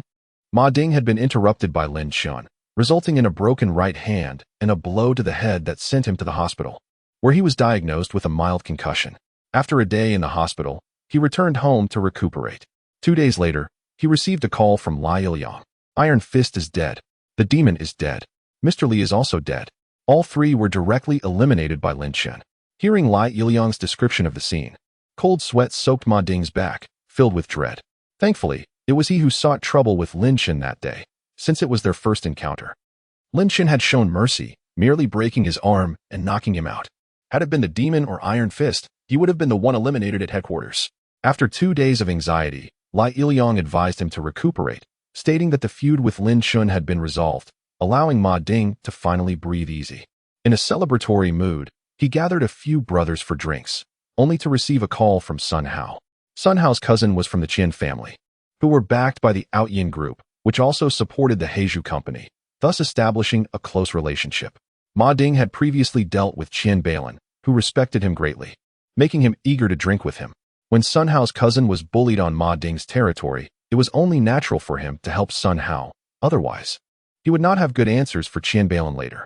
However, Ma Ding never expected that Sun Hao had provoked the Grim Reaper, Lin Chun. Just as he was celebrating his narrow escape from death, Sun Hao's call dragged him into the presence of this killer. What a coincidence. Ah, yes. What a coincidence. I was just about to change venues to drink with some friends. Sun Hao was momentarily bewildered. What is going on? I called you to help me fight, not to chat over drinks. Brother Dao, it's this kid. You must help me get my revenge. Oh, and those two girls by his side are quite beautiful. Let them accompany me for the night. Ma Ding's mind exploded. He instantly slapped Sun Hao hard across the face. Sun Hao was left stunned by the unexpected blow. Why is Brother Dao hitting me? The tattooed youth was equally confused. Brother Dao, is that guy not one of us? At that moment, Ma Ding felt as if he stood on the brink of death. He turned and grabbed the horizontal knife from a subordinate behind him, wielding it with force. The tattooed youth crumpled to the ground, instinctively kneeling. Ma Ding then approached Sun Hao, sweeping the knife across his back, causing him to stumble. He then thrust the knife into the ground, drawing the gleaming blade and pressing it against Sun Hao's throat, commanding, "Kneel. Mr. Lin is not someone you can provoke. You truly are blind. Hurry and apologize to Mr. Lin." After dealing with the tattooed youth and Sun Hao, Ma Ding turned back, his face adorned with a nervous and awkward smile. Bowing slightly, "Mr. Lin, these two are blind to your greatness and have offended you. I will take care of them for you." This scene astonished everyone. The tattooed youth and Sun Hao, who had boasted so much about Brother Dao, were now terrified at the sight of Lin Chun. "Mr. Lin? Who is this person? So formidable?" Han Xinran and Wen Xiaoqiao widened their eyes, incredulously glancing at the kneeling duo, then at the composed Lin Chun, their eyes sparkling with admiration. "Brother Lin is incredible. Chen Gu is so mad." Lin Chun casually remarked, "Weren't you their savior? Why aren't you helping them?" Ma Ding immediately shook his head. "I merely came to drink. It's a coincidence that I ran into this. What savior am I? In front of Mr. Lin. I'm nothing, absolutely nothing." Lin Chun, uninterested in Ma Ding's excuses, asked directly, "You have a good relationship with Qian Balin?" Ma Ding dared not lie. Sensing Lin Chun had no intention of being harsh, he steadied himself to respond. "Mr. Li has business dealings with the Qian family, so we occasionally interact. I drink with Qian Balin now and then. We're quite familiar. As for our relationship, Mr. Lin, you understand, it's not something to take too seriously." Lin Chun smiled. Mr. Li's business scope is quite broad. He seems to have connections everywhere. Ma Ding nervously replied, "It's all thanks to Chairman Zhao of Outyin. That connection barely counts as being in the same circle. If there's suitable business, it naturally goes to those in the circle." Lin Chun narrowed his eyes. The Qian family is also connected to the Outyin group? The Outyin group, led by Chairman Zhao, has long secretly supported the Qian family, serving as their backbone. Having received the answer he sought, Lin Chun ceased his inquiries, his gaze landing on Sun Hao's face. "Sun Hao is your friend, right? He just insulted my two little sisters." Ma Ding's eyes flashed with menace as he struck Sun Hao's mouth with the knife sheath. "Ah!" Sun Hao screamed in agony, blood pouring from his mouth, several teeth knocked out in an instant. Ma Ding, known for his ruthless nature, would show no mercy at such a critical moment. "Mr. Lin?" Lin Chun fixed his gaze on Sun Hao. "Do you have more saviors? If not, I may just leave." Sun Hao shook his head frantically. He dared not speak. While he could contact his cousin, what good would that do? Qian Balin would only reach out to Qian Bai, who might only contact Li Liangwan, relying on the likes of Kuai Dao. If Kuai Dao was already terrified of Lin Chun, where would that lead him? Sun Hao, bloodied and battered, and the tattooed youth, having suffered his own punishment, were left neglected by Lin Chun, who simply told Ma Ding, "Control your people. If I encounter you again, I'll make sure we have a serious conversation." A serious conversation? Ma Ding felt cold sweat pouring down his forehead, hastily replying, "Mr. Lin, rest assured, I will discipline them properly." Lin Chun turned around, smiling at the two women, and said, "Let's go." Ma Ding watched as Lin Chun and the two women got into a taxi, finally exhaling a long sigh of relief, wiping the cold sweat from his forehead, and straightening his previously hunched back. The tattooed young man leaned closer, whispering, "Brother Dao, is this Mr. Lin? Very formidable?" Ma Ding raised his hand and slapped him across the face, hissing, "Damn it, you nearly got me killed, do you understand?" The tattooed young man rubbed his face, feeling wronged, and replied, "It was all Rat's suggestion." Ma Ding coldly stated, "Recognize his face clearly. Make sure the others keep their eyes open and do not provoke him again. Otherwise, you won't even know how you died." To him, killing you is as simple as crushing an ant. The tattooed young man's pupils dilated in fear, and he quickly replied, "Understood, Brother Dao. But who exactly is this formidable person? Can you give me a hint?" Ma Ding pondered for a moment, deciding to be more explicit. Otherwise, these brats might get him into trouble again, which would be tantamount to signing his own death warrant. He beckoned the tattooed young man to come closer and whispered, It's General Lee from the company. Iron Fist and the Evil Ghost are both dead. The young man's expression changed drastically, fear filling his eyes. What the hell? This guy is that ruthless. Ma Ding shook his severed arm, saying, this was the first time I sought trouble with him, and this was his mercy. Otherwise, humph. The tattooed young man felt a chill run down his spine and quickly nodded. Thank you for protecting me today, Brother Dao. Otherwise, I would have been doomed. Ma Ding waved his hand. Take him to the hospital. Ma Ding approached Sun Hao, whose eyes were filled with resentment, and said indifferently, if I don't hit you, you'll die a worse death. Let me remind you, he is not someone you can provoke. Not even your uncle or President Qian can handle this. This matter ends here. Otherwise, next time at 1T, just be a few lost teeth. Sun Hao's eyes widened in disbelief. Not even President Qian can handle him? Brother Dao, who exactly is he? Ma Ding was reluctant to reveal too much to Sun Hao. I'm not sure. If you refuse to heed my warning, you can continue to seek trouble with him, but don't involve me. I'm not ready to die. After sending Wen Xiao home, it was already midnight. The study was illuminated, indicating that Chu Jiaxue was still working late. After taking a shower and drying his hair, Lin Chen approached the half-closed door of the study and knocked gently. Chu Jiaxue looked up and casually said, you're back. Lin Chen nodded, still busy? Chu Jiaxue's expression was troubled as she replied, yes, you should go to sleep. However, Lin Chen did not leave. Instead, he entered the study and sat opposite Chu Jiaxue. Having trouble with the loan? Chu Jiaxue stared at Lin Chen, you know? Lin Chen smiled. Hailan Bank is pressuring for repayment, withdrawing the company's working capital. Currently, the company's finances are nearly depleted. The only solution is to secure a loan to maintain operations and fund subsequent acquisitions. Time is of the essence. If you can't secure the loan, you'll have to resign. Do you believe that once he takes his position, the loan will be processed immediately, and Hailan Bank will reopen the lending channels for the company? Chu Jiaxue looked at Lin Chen in astonishment. How do you know this so well? Lin Chen chuckled. It's been circulating internally. Clearly, Qianbai orchestrated this to suppress voices in your favor and secure his position. Chu Jiaxue raised her hands to massage her temples, her expression anxious. Today I called the banks I had previously negotiated with, but they all changed their tunes, finding various excuses to reject me. Lin Chen directly asked, Qianbai set you up. You must have noticed. Since you agreed to his squeeze tactics and signed a military order, you must have some leverage. Chu Jiaxue looked slightly surprised, realizing that although Lin Chen had no qualifications to attend board meetings or high-level corporate discussions, he was remarkably aware of all company affairs. Since their late-night conversation, her impression of Lin Chen had improved significantly, making her willing to share her unspoken worries with him. Even if Lin Chen couldn't help, it was comforting to have someone to listen. Yes, but it's no longer useful. Lin Chen furrowed his brow. What do you mean? Chu Jiaxue sighed. I understand Qianbai's intentions, but I don't believe he has the influence to cause so many banks to refuse us loans. Moreover, the vice president of Pingjiang Commercial Bank is a good brother of my father, and Chuhe Group's debt ratio is not high. We are a prime candidate for corporate lending. Lin Chen interrupted, having already guessed the outcome. So you've discovered that not only have the banks that initially agreed to lend you money backed out, but even the vice president, who was your last hope, has rejected you? Chu Jiaxue's expression was one of frustration. Yes, I don't understand. Although the Qian family has some connections, it shouldn't be enough to influence so many banks, and even my uncle, who has always supported me, has turned me down. Lin Chen inquired. How did he refuse you? Did he offer you any advice? Chu Jiaxue stared at Lin Chen in surprise. How do you know he gave me advice? Lin Chen explained. From your tone, it's clear that the vice president has a close relationship with your father. Now, under pressure, he is refusing to help you. But he likely feels some guilt and may hint at something or give you advice. Chu Jiaxue bit her lip. Yes.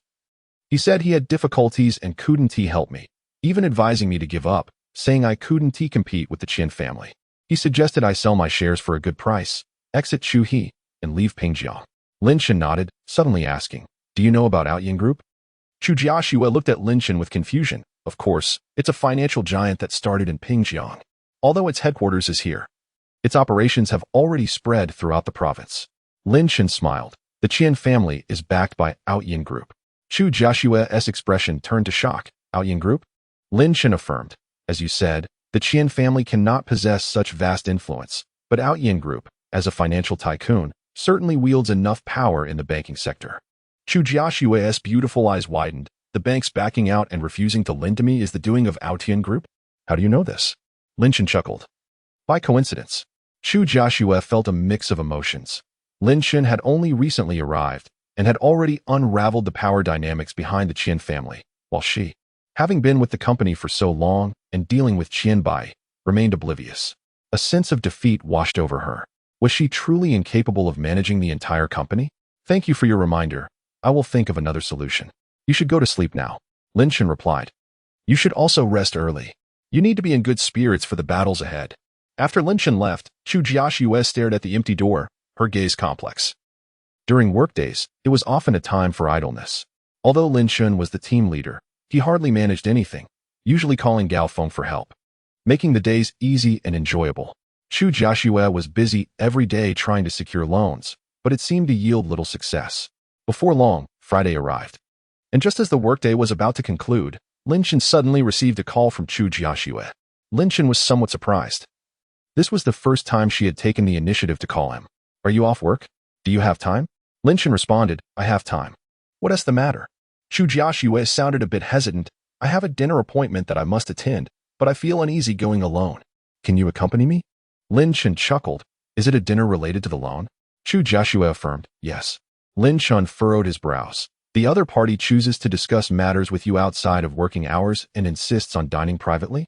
What is the reason? Chu Jiaxue's voice inexplicably softened. Indeed. Lin Chen seemed to grasp the situation and smiled. Very well, I shall accompany you. Thank you. Chu Jiaxue visibly exhaled in relief. It took her considerable courage to call Lin Chen. After all, although they lived under the same roof, their relationship was rather tenuous. Where shall we dine? At Shanglin Hotel. A hotel?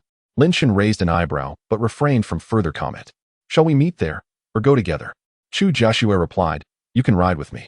Lin Chen readily agreed. All right. Chu Jiaxue instructed, after work, please don't rush off.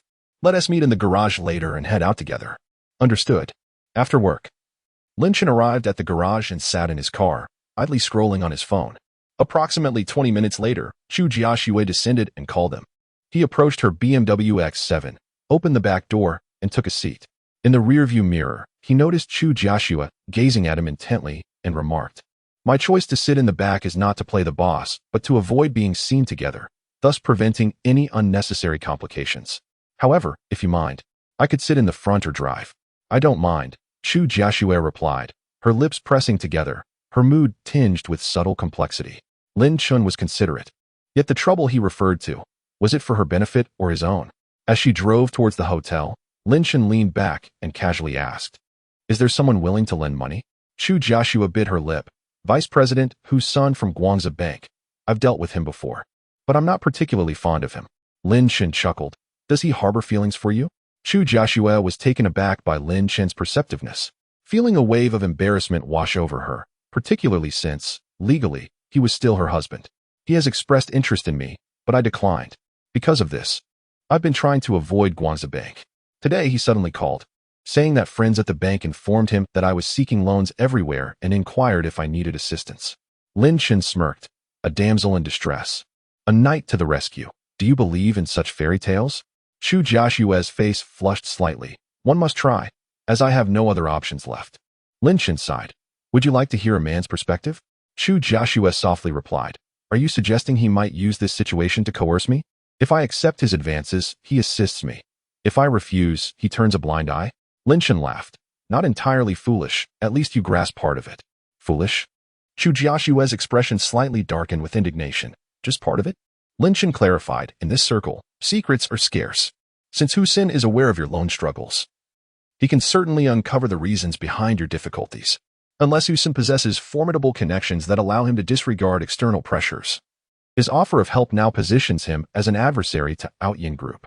While there exists a slim chance he might overlook the risks because of his feelings for you, such possibilities are exceedingly rare. After all, he is merely the vice president of a district bank. And the most probable scenario is that he himself is a cog in the trap. Chu Jiaxue's eyes widened. Is Hu Xin also affiliated with the Qian family?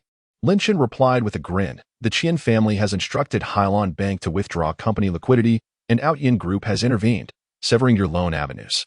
Just when you find yourself at your wit's end, a vice president who is fond of you suddenly appears, reaching out with an offer of help. Doesn't that seem a tad too coincidental?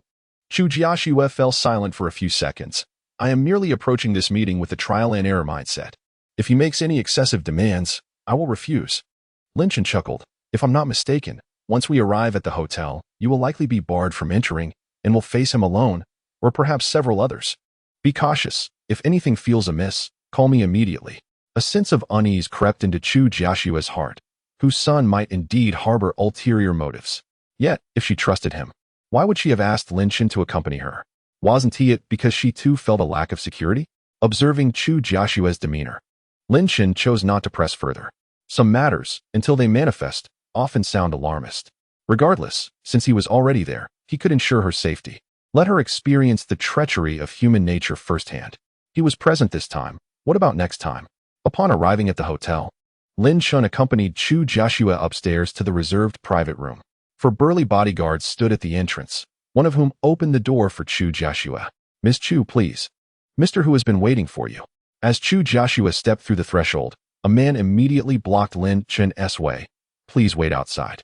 A jolt of apprehension surged through Chu Jiashua. Lin Chen's prediction had come true. The bodyguards didn't inquire about Lin Chen's identity and swiftly prevented him from entering. Lin Chen glanced inside. 3 men and a woman were engaged in lively conversation. Miss Chu, I will wait for you at the door. Inside, Hu's son had already risen from his seat, smiling. Miss Chu, I've been waiting for you. Come, let me introduce you to some friends. Chu Jiashua, resigned, masked her anxiety with a polite smile. Mr. Hu, it's been a while. After a round of pleasantries, they took their seats, and the meal commenced. Although Chu Jiashua feigned illness to avoid drinking, she could not evade Hussein's hospitality as he poured her half a glass of red wine. To request favors, one cannot abstain from drinking. It would be discourteous. Unbeknownst to her, as she conversed, Hussein had poured a transparent liquid into her glass prior to adding the wine, blending it seamlessly. The atmosphere at the table was jovial, and at an opportune moment, Chu Jiashua broached the topic of her pressing loan issue.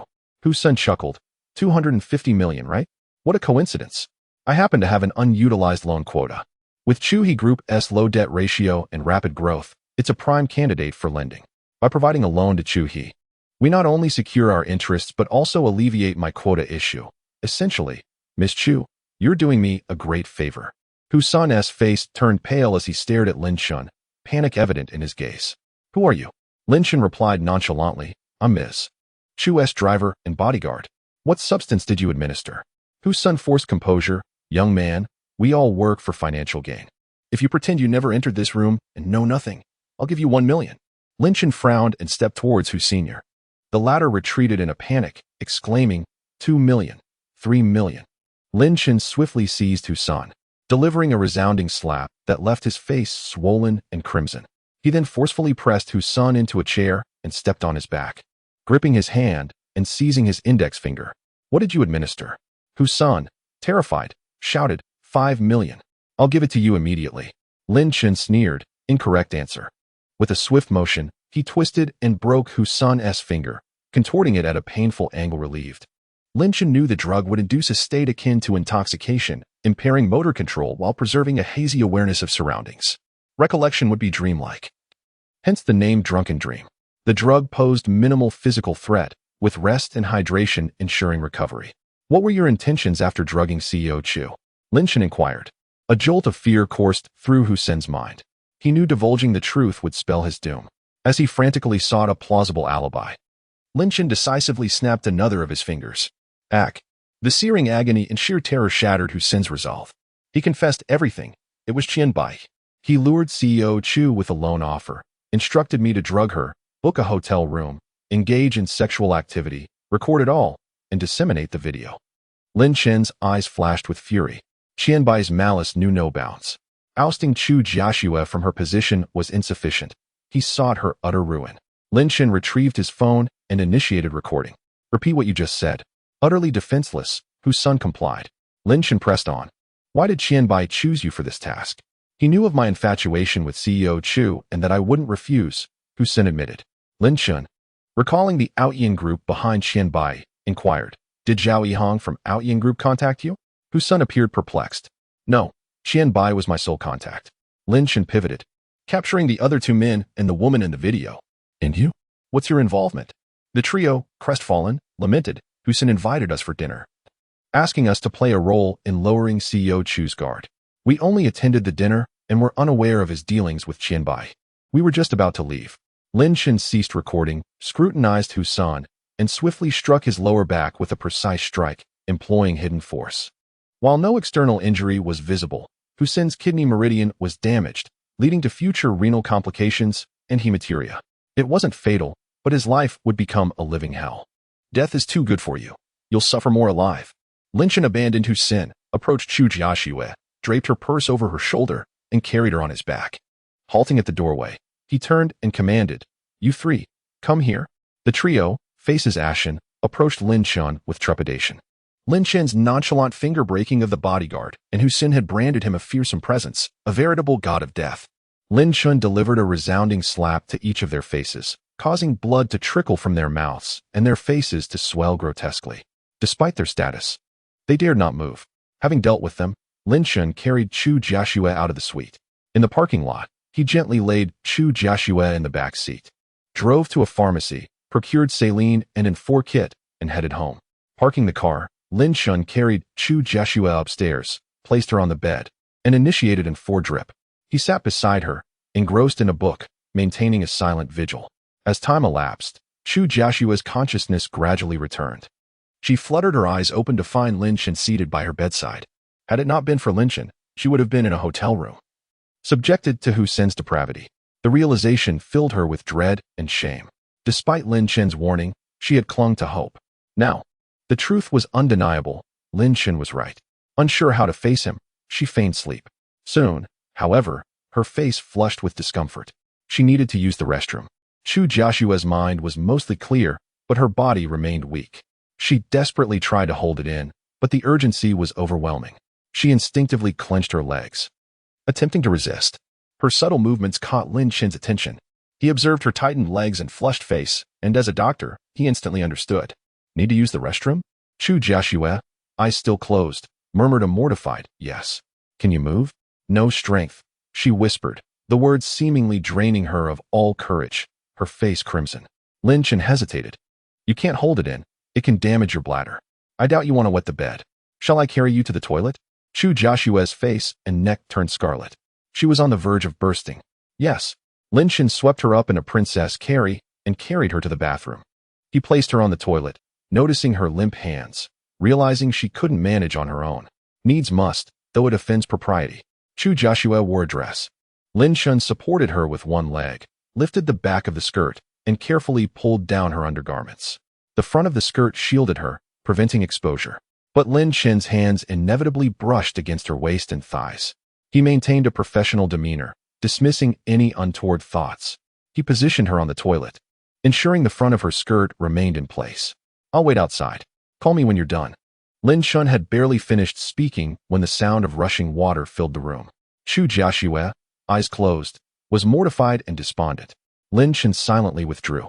After a while, the sound subsided, then silence. Finally, Chu Jiaxue's voice, trembling with embarrassment, whispered, "Done." Lin Chen re-entered, flushed the toilet, and to avoid further mortification, he refrained from assisting her with her undergarments. Instead, he lifted her by the waist, allowing the skirt to fall back into place, and carried her back to bed. Chu Jiaxue's breathing was rapid, her face and neck flushed. So embarrassing. How can I face Lin Chen now? Lin Chen settled onto the makeshift bed on the floor. "I'm turning off the lights. Don't overthink it. Get some sleep, and everything will be back to normal. Call if you need anything.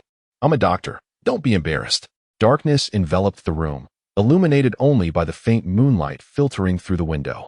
The darkness provided Chu Jiaxue with solace, allowing her to gradually compose herself. Though her emotions remained turbulent, she no longer had to confront Lin Chen directly. Lin Chen was dozing off when the sound of a tissue being pulled startled him awake. He turned to see Chu Jiaxue sitting against the headboard, her head resting on her knees, wiping her eyes with a tissue. Chu Jiaxue was crying. Lin Chen sighed silently. For the past week, she had been working tirelessly, under immense pressure. Tonight's events had shattered her facade of strength, and she could no longer contain her emotions. She was evidently afraid of waking herself. Even when she cried, her tears flowed silently without a sound. Lin Chen suddenly felt a surge of sympathy for Chu Jiaxue. A woman in her 20s should not have to bear such a heavy burden and immense pressure. What made it worse was her earnest desire to do well. Yet she was encumbered by a group of incompetent teammates who intentionally hindered her efforts. It was truly difficult. Lin Shen had not intended to disturb Chu Jiashue, but his stomach unexpectedly growled. In the darkness of the bedroom, the sound was strikingly clear and loud. It suddenly dawned on Lin Shen that after finishing work, he had taken Chu Jiashue to the hotel, then rescued her back home, and had yet to eat dinner. The motion of Chu Jiashue wiping her tears abruptly halted. She too realized that Lin Shen was awake. In the dimness, one was seated on the bed and the other on the floor, their eyes locked in a silent stare. Lin Shen no longer pretended to sleep. He sat up, rubbed his stomach, and casually remarked, "I forgot to have dinner. I'll go prepare something." Without turning on the lights, he left the bedroom in darkness. Upon reaching the kitchen, Lin Shen opened the refrigerator and found a piece of lean meat, which he took out, diced into small cubes, and stir-fried while boiling water for a small batch of bok choy. Soon, 2 bowls of noodles were ready, one large and one small. Lin Shen entered the bedroom with both bowls and cheerfully said, "You probably haven't eaten much either, so I made an extra bowl. Would you like to join me for a bite?"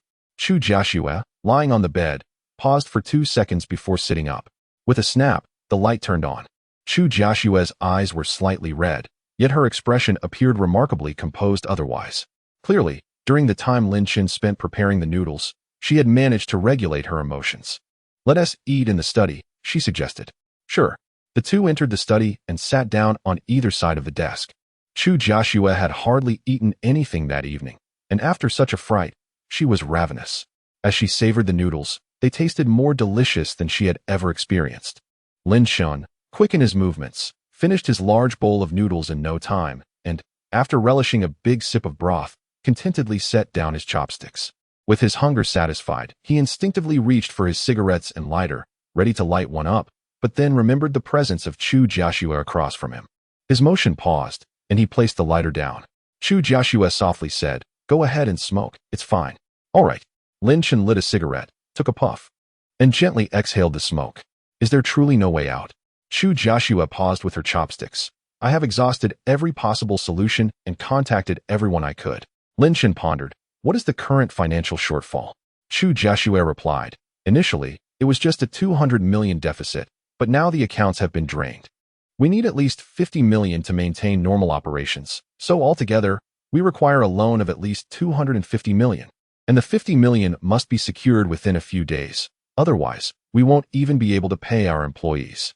Lin Shen fixed his gaze on Chu Jiashue. "What are your plans?" Having spent the night without sleep, Chu Jiashue had already clarified everything. "There will be a shareholders meeting on Monday morning, and I will resign." Lin Shen inquired, "I have a video of Hussein admitting to receiving money under coercion. Would that be useful?" Chu Jiashue shook her head. "Hussein can deny it. More importantly, it's not about whose actions are questionable. It's about who can resolve the company's troubles. Whoever can do that will become the president.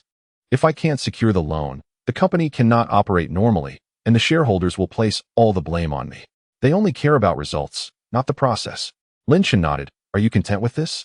Chu Jiashue sighed, revealing her vulnerability for the first time in front of Lin Shen. "What good is discontent? Behind Qianyi is Outyin Group. My family might not even stand a chance against them, let alone Outyin Group. I consider myself capable and possessing vision to lead the company to rapid growth, yet I am thwarted by a group of people undermining me, stabbing me in the back." Lin Shen took a couple of puffs from his cigarette and spoke softly. "If someone is willing to lend you the money, would you persevere?" Chu Jiashue nodded without hesitation. "As long as there is a glimmer of hope, I will persist. I hope to one day acquire their shares and take complete control of Chuha Group, no longer constrained as I am now." After finishing his cigarette, Lin Shen stood up and said, "Finish eating and get some rest. Given the circumstances, try to keep a positive outlook." Chu Jiashue bit her lip. Gazing sincerely at Lin Shen, "Thank you for saving me, Lin Shen. If it weren't for you today, my fate would have been dire." Lin Shen replied casually, "It was nothing, really. You're not entirely foolish. At least you knew to call me. If you had no reservations at all, even if today hadn't been problematic, you would eventually find yourself thoroughly taken advantage of." Chu Jiashue's cheeks flushed. "Foolish? Fine. I admit it. I am indeed a fool." Observing Lin Shen's departing figure, Chu Jiashue felt a complex mix of emotions. Although she had previously slumped in her chair, she had heard everything happening around her. Lin Shen had dealt with 4 bodyguards, handled Hussein, and even slapped the 3 accomplices. What a formidable man. With her parents deceased and her grandfather aging, Chu Joshua had fought alone, always shouldering her own burdens and silently enduring her tears. No one had ever provided her with such a sense of protection, making her feel a security she had never known before. At the moment Lin Chun had held her, she felt as if, with him around, even if the sky collapsed, he would hold it up. If he were truly her husband, he would surely protect her for a lifetime just as he had today. This thought quickened her heartbeat.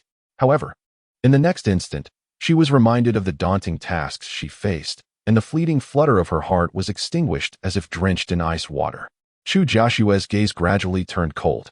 Her life was destined for tragedy. Why should she drag others into it? Lin Chun was merely a powerless, backgroundless veteran. If she pulled him into this quagmire, wouldn't he that be putting him in harm's way? He had saved her today. She couldn't he repay his kindness with malice. She resolved to fulfill their 3-month agreement, satisfy her grandfather's wishes, then hand him the jade pendant along with a sum of money, after which they would part ways. She would walk her own path, bear her own suffering. With her head bowed, Chu Joshua voraciously consumed the noodles, yet tears involuntarily streamed down her cheeks. As Lin Chun entered the Gu family home, Bai Qian greeted him with her usual warmth. She was highly pleased with this prospective son-in-law, handsome, skilled in medicine, possessing integrity, and notably strong, a man who exuded a sense of security that every woman would appreciate. Her daughter had good taste. Moreover, even aside from the son-in-law aspect, Lin Chun had saved her husband's life with his medical skills and rescued her daughter from a pack of wolves. For this alone, Bai Qian would forever hold gratitude towards Lin Chun. While Bai Qian was effusive, Gu Hongtao sat nearby, feeling somewhat awkward. He wanted to assert himself, yet it seemed he couldn't muster the confidence. After all, his daughter had said Lin Chun had never considered him worthy. In Lin Chun's eyes, the Gu family wasn't of significance, as he was fully capable and ambitious. Not to mention, even Lu Jinhao had to lower himself to seek Lin Chun's favor, while Lin Chun could easily disregard him. This alone set Lin Chun apart from Gu Hongtao. Although one could describe Lin Chun as poor, Gu Hongtao was in no position to look down on him. He wished to demonstrate warmth, yet felt a twinge of reluctance, especially since Lin Chun had previously disdained him publicly, showing him no respect. Lin Chun greeted with a smile, as if nothing had occurred. "Uncle Gu, not heading out?" Gu Hongtao responded affirmatively and shifted his position slightly, taking a rare break, too lazy to move. "Have a seat." After a moment's hesitation, Gu Hongtao pushed the cut fruit platter on the coffee table towards Lin Chun. "Have some fruit." Lin Chun appeared somewhat surprised, then smiled. "All right." He picked up a toothpick and speared a piece of peach, placing it in his mouth with natural ease, showing no constraint. Gu Hongtao sighed in relief. "Xiaoxi is busy at the store and will return for lunch." Lin Chun replied with a smile. "No need to make a special trip. I happen to have time today and came to give the old man another acupuncture session. Seeing that he's recovering well, he won't need any more after today's session. Just continue the medication for another half-month." A smile graced Gu Hongtao's face, as his father's recovery brought him a sense of relief. Lin Chun sat for a while before heading upstairs to perform acupuncture on the old man. Upon completing the session and descending, Bai Qian once again warmly insisted that Lin Chun stay for a meal. Gu Hongtao also chimed in. "Xiao Lin, have a meal before you leave. Let's chat." "All right." Bai Qian entered the kitchen to prepare lunch, while Lin Chun sat in the living room, sipping the tea Bai Qian had brewed for him. "The matter with Director Lu has been resolved, I presume?" Lin Chun smiled. "He called me once. His child is fine now." Gu Hongtao breathed a sigh of relief. "That's good. I heard that Director Lu hastily left Pingjiang, and I wondered if something had happened." Lin Chun responded. "The child's illness was due to a curse. He was in a hurry to deal with it. He mentioned that he would return after settling things." "What is it, Uncle Gu? Are you still concerned about the commercial district development?" Gu Hongtao's face flushed slightly as he candidly admitted, "Don't think your Uncle Gu is being mercenary. Although Haitao Real Estate is qualified, its strength can't match those of the major developers. Originally, I didn't have any intentions, but then this incident occurred, stirring up my enthusiasm." Lin Chun chuckled. "You has mentioned it to me. I understand." Gu Hongtao nodded. "Xiaoxi told me about you and her. As parents, we shouldn't interfere in our children's love lives, but she's my only daughter. She hasn't suffered since she was young, and it wouldn't be an exaggeration to say she's been spoiled. So, as a father, I naturally hope that my daughter can find a man with better conditions and abilities who can take care of her for life, ensuring she never has to endure a difficult life." "Is this a showdown?" disgusted with my poor conditions, thinking I'm just a poor boy, and preparing to kick me to the curb? Well, there's no need for acupuncture for old Master Gu anymore. There's no need for me and Gu Yueshi to continue pretending to be lovers. Wouldn't it be perfect to end it now? Lin Chen mused. Lin Chen smiled. Uncle Gu, actually, my relationship with you isn't what you think. You don't have to worry. Gu Hongtao swiftly interjected. Xiao Lin, don't misunderstand. What I'm saying isn't to imply that I have any objections to you. Rather, I want to offer you an apology. Lin Shun was taken aback. An apology? Gu Hongtao explained. I'm sure you're aware that I previously had many reservations about you. I thought you lacked money, power, background, and ability, and that you couldn't provide Xiao Shi with a lifetime of privileged living. But after this period of time, I must admit, I misjudged you. Misjudged me? The tone shifted abruptly. Gu Hongtao stared at Lin Shun and said softly, I heard that you cured Director Lu's grandson. And Director Lu immediately offered a 10 million medical fee, which you had him donate to children in need of treatment, but lacking the funds. Lin Shun nodded yes. Director Lu even added another 10 million himself, donating a total of 20 million. Gu Hongtao's eyes reflected a sense of admiration as he exclaimed, when I heard about this, I truly believed what Xiao Shi had told me. She said you were a capable person with lofty ideals, valuing many things more than money. If you really wanted money, you could have a great fortune at any time. Lin Chun was bewildered. What had Gu Yueshi told Gu Hongtao? Capable? Lofty ideals? She had praised him to the heavens. But one thing was true. If Lin Chun really wanted to make money, with his ability to snatch people from the clutches of death, he could easily amass a fortune. The wealthy feared death the most, and they would gladly pay to save their lives. I apologize because Uncle Gu used to be short-sighted and underestimated you. Through this incident, Uncle Gu has also realized that no matter what kind of life you choose, Xiaoxi will definitely not suffer with you, and she will definitely be happy. Moreover, you are strong enough to protect her safety. Lin Chen's expression was stunned. What kind of twist was this? He had originally thought he was about to be kicked out, forced to leave Gu Yueshi, but suddenly there was a turn of affection. Uncle Gu is also expressing his stance today. Uncle Gu will no longer interfere in your and Xiaoxi's love life. I hope you two get along well and strive to enter the halls of marriage in the future. Lin Chun was astonished. Since you've said so much, what can I say? If I said that my love relationship with your daughter is fake, that we've been deceiving you all along, wouldn't that be asking for a beating? Just as he was feeling awkward, Gu Yueshi walked in, looking at Lin Chun and Gu Hongtao chatting on the sofa, and immediately became nervous. What are you two talking about? Gu Hongtao glanced at his slightly nervous daughter. You keep Xiaolin company. I'm going to make a phone call. Gu Yueshi sat directly next to Lin Chun and asked in a low voice, what were you saying? Lin Chun turned his head to look at Gu Yueshi, and the corners of his mouth turned up, a capable person with lofty ideals. Gu Yueshi blinked, looked at Lin Chen's expression, and suddenly chuckled softly. Isn't that praising you? Lin Chen snorted. You're really good at twisting things. Today is the old man's last acupuncture session. I won't need to come anymore. Gu Yueshi nodded. By the way, where do you live? Lin Chen looked at Gu Yueshi warily. Why are you asking that? Gu Yueshi slapped Lin Chen's arm in anger. What kind of look is that? Are you a grown man, afraid of people knowing your address? You guessed right. I'm really afraid. If you find out that your sister and I sleep in the same room every day, that would be terrible. Lin Chen replied righteously. It's all over the internet. Boys should be careful to protect themselves when they're out. Women are fierce these days. Gu Yueshi was amused. Stop teasing me. By the way, we have a class reunion next week. Will you come with me? Lin Chen shook his head. You're so beautiful. There must be a lot of guys in your class who like you. If I go with you, wouldn't I become the target of everyone's fire? Wouldn't I be asking for trouble? Gu Yueshi pouted. What are you afraid of? You're not afraid of a pack of wolves. Are you afraid of a few people? I'm not going. Gu Yueshi couldn't do anything about Lin Chun. She had long discovered that her beauty might be useful to other men. But it was useless to Lin Chun. This guy's composure was too good. Gu Yueshi blinked her eyes and had already made up her mind. You're not going? Humph. I'll just go to your company to block you then. After lunch, Lin Chun left the Gu family. On the way home, Lin Chun parked his car on the side of the road, took out his phone, and dialed Mo Dahong's number. Mr. Lin. Lin Chun cut to the chase. Old Mo. I'd like to ask you for a favor. Mo Dahong was overjoyed.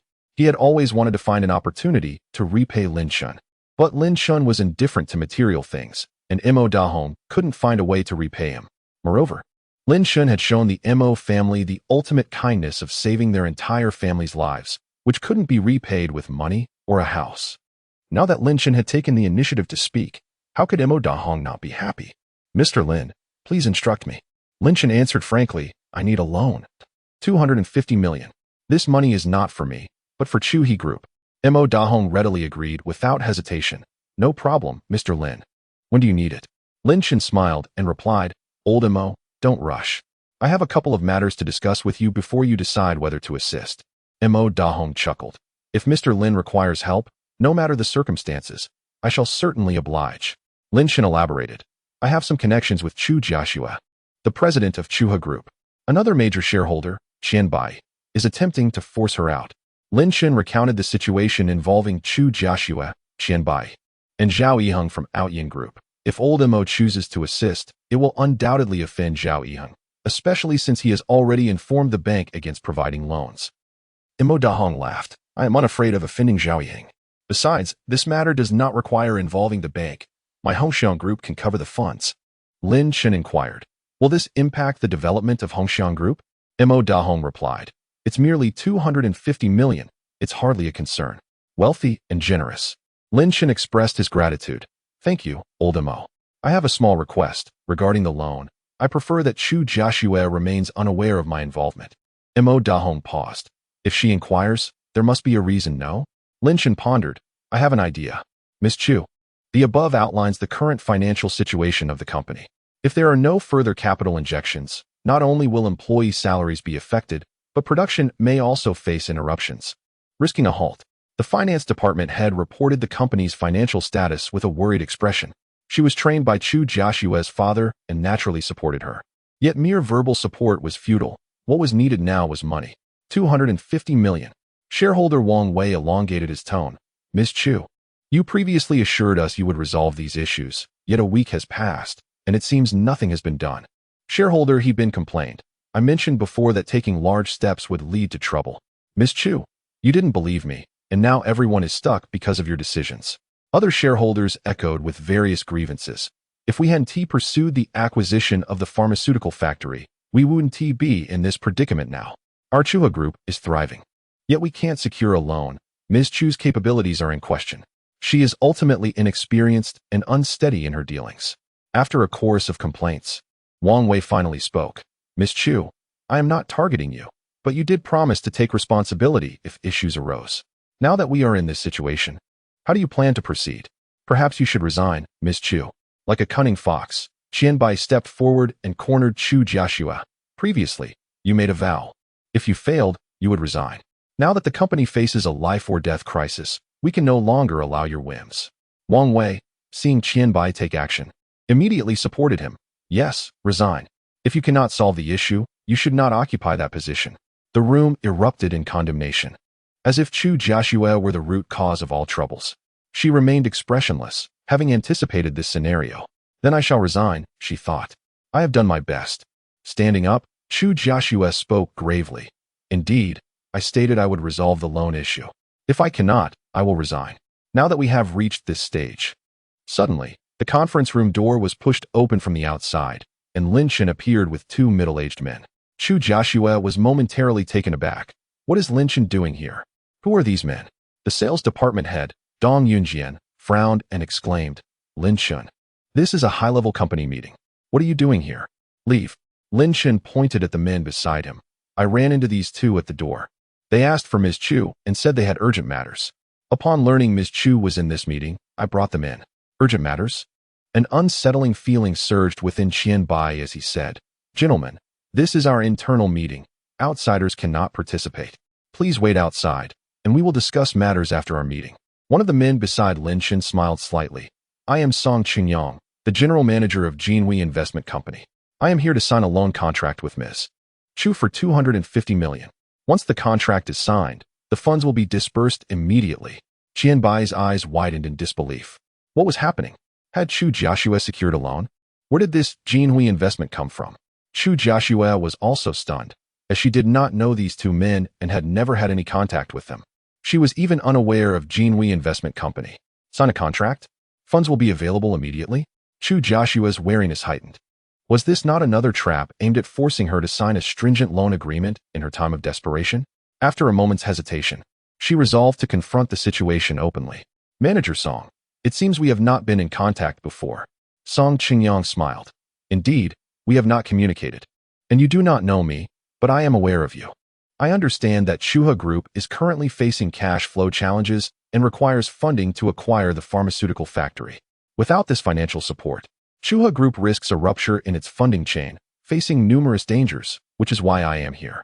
Chu Joshua inquired, Manager Song. Why do you wish to assist Chuha Group? What conditions accompany this loan? Song Qingyang replied with a smile. Miss Chu, I am not aiding Chuha Group. I am assisting you. There are no strings attached to this loan. It is akin to borrowing from a bank. I have brought legal counsel, and we can sign immediately. Chu Joshua was taken aback. Helping me? A loan without conditions like a bank. Manager Song, could you explain why? Song Qingyang elaborated. Your father once extended his assistance to me. Without his support, I would not be where I am today. Regrettably, Mr. Chu passed away prematurely, and I was unable to repay him. Assisting you now is my way of honoring the kindness your father once showed me. Everyone in the room stared in astonishment. Such a thing existed? A debt of gratitude? Chu Joshua snapped back to reality, her heart swelling with joy. The loan had come to her doorstep. With this resolved, she no longer needed to resign. Qianbai's countenance darkened, his fists clenched tightly. He had never anticipated that, at such a critical juncture, someone would deliver a loan to them. The financial issue was Qianbai's leverage against Chu Joshua. Once resolved, he would have no grounds to force her out. All his previous efforts would be in vain. This matter not only affected his interests, but was also a directive from Zhao Yang. Failing to fulfill, it would surely invoke Zhao's wrath. Qianbai scrutinized the two men, perplexed. How could such timing be coincidental? Just as Chu Joshua was cornered into resigning, these men appeared. Could it be that she had orchestrated this charade? Qianbai sneered. Jinhui Investment? I have never heard of it. Song Qingyang replied with a smile. The company is small and relatively new, so it is understandable that you may not have heard of it. However, if you are skeptical, you may verify it online. Qianbai, still unconvinced, took out his phone and searched for the company online. Soon, the results appeared. He examined the search results and scoffed. Your company has a registered capital of merely 5 million, yet you now seek to lend 250 million? This is not an investment, but a loan. Is your company truly so affluent? Song Qingyang chuckled. Perhaps I am not cut out for investments. I have engaged in several business dealings, yet the profits have been meager, and I have even incurred losses. Keeping the money in hand only incurs interest losses. Thus, I decided to lend it to Chuhi Group, repaying a favor while also earning interest. Although the profits are not substantial, it is undoubtedly a secure arrangement. Qianbai remained skeptical. When can we expect the funds? Let us hope there is no further delay. While Chu Joshua may afford to stall, our entire company cannot bear such a burden. Not in the least flustered, Song Qingyang replied. Once the contract is signed, the funds will be transferred immediately. If you have any doubts, feel free to add a note to the contract. With no other options, Qianbai steeled himself. Very well, let us sign now. President Chu, let me make myself clear. Once the contract is signed and the funds are received, I shall consider my previous remarks null and void. However, should the funds fail to materialize after the signing, it will be deemed as your failure to honor your commitment, and you will have to resign. Chu Joshua had already contemplated resignation, thus she was unfazed by the threat. How much worse could the outcome get? The legal department was summoned to assist in drafting the contract, and they proceeded to sign in front of everyone present. In truth, securing a bank loan is quite straightforward. It essentially involves borrowing money with the stipulation that if it cannot be repaid, company shares will be forfeited until the debt is cleared. Song Qingyang insisted on terms akin to those of the bank, and the matter was settled with a few succinct exchanges. Following confirmation from both parties' legal representatives, Chu Joshua and Song Qingyang signed and sealed their respective copies of the contract, rendering it effective. After a brief phone call to the company, the sum of 250 million had swiftly been transferred to the account of Chuhi Group. The finance director joyfully announced the news to everyone present, leading to a moment of stunned silence among the crowd, their expressions a mix of disbelief and embarrassment. Just moments ago, they had vehemently disparaged and attacked Chu Joshua, and now she had unexpectedly secured a loan, effectively delivering a resounding slap to their faces. Feeling the heat of embarrassment, they were left speechless. Song Qingyang and Chu Joshua exchanged a handshake and a few encouraging words before he made a clean exit. Lin Chun, having observed the entire ordeal, noticed that Chu Joshua had successfully navigated the crisis. With a subtle smile, he too slipped away, choosing to remain low-key. Chu Joshua noticed Lin Chen's departure. In the presence of so many witnesses, she could not inquire about him. Thus, she suppressed her curiosity until she could ask him at home. She wished to know if he had any involvement in this matter. Although her rational mind dismissed the possibility, given the magnitude of the sum involved, she still found it puzzling that their arrival coincided with Lin Chun, who had also led them in. The atmosphere in the conference room was palpably tense. Qianbai realized that toppling Chu Joshua was now impossible, and remaining present would be humiliating. He let out a cold snort. Since the loan has been secured and the company's financial issues resolved, we shall consider it as you fulfilling your promise. You may continue as president. And this meeting is no longer necessary. As Qianbai rose and pushed back his chair to leave, Chu Joshua called out suddenly, Vice President Qian, wait a moment. Qianbai turned, fixing his gaze on her with a sarcastic tone. What else does President Chu require? Chu Joshua coldly replied, I would like everyone to watch a video. A sudden chill gripped Qianbai's heart. Could it be the footage from Friday night, where Chu Joshua had attended a dinner? Did she not fear embarrassment?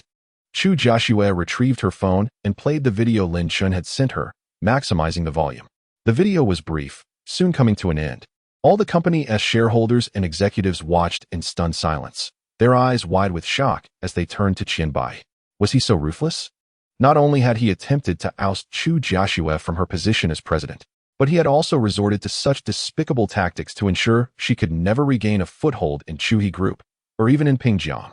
Chu Joshua fixed her icy gaze on Qianbai. Vice President Qian, do you have anything to say? Without hesitation, Qianbai called out, He*s lying. I did not instruct him to do this. He's slandering me. Please save your comments for later. Zhao Dong said coldly after Qianbai had reported the entire episode with palpable anxiety. You have deeply disappointed me. Qianbai's heart sank, beads of sweat forming on his brow. Director Zhao, I followed your instructions. It was just that Chu Joshua was exceedingly cautious. She attended the dinner accompanied by someone very capable, who swiftly defeated the 4 professional bodyguards I had hired. Taking a moment to collect his thoughts, Qianbai resolved to shift the blame onto Lin Chun. Director Zhao, I believe Lin Chun is the issue. He was placed in the sales department by Chu Joshua and has proven to be quite adept. In just a few days, he managed to displace the sales team leader.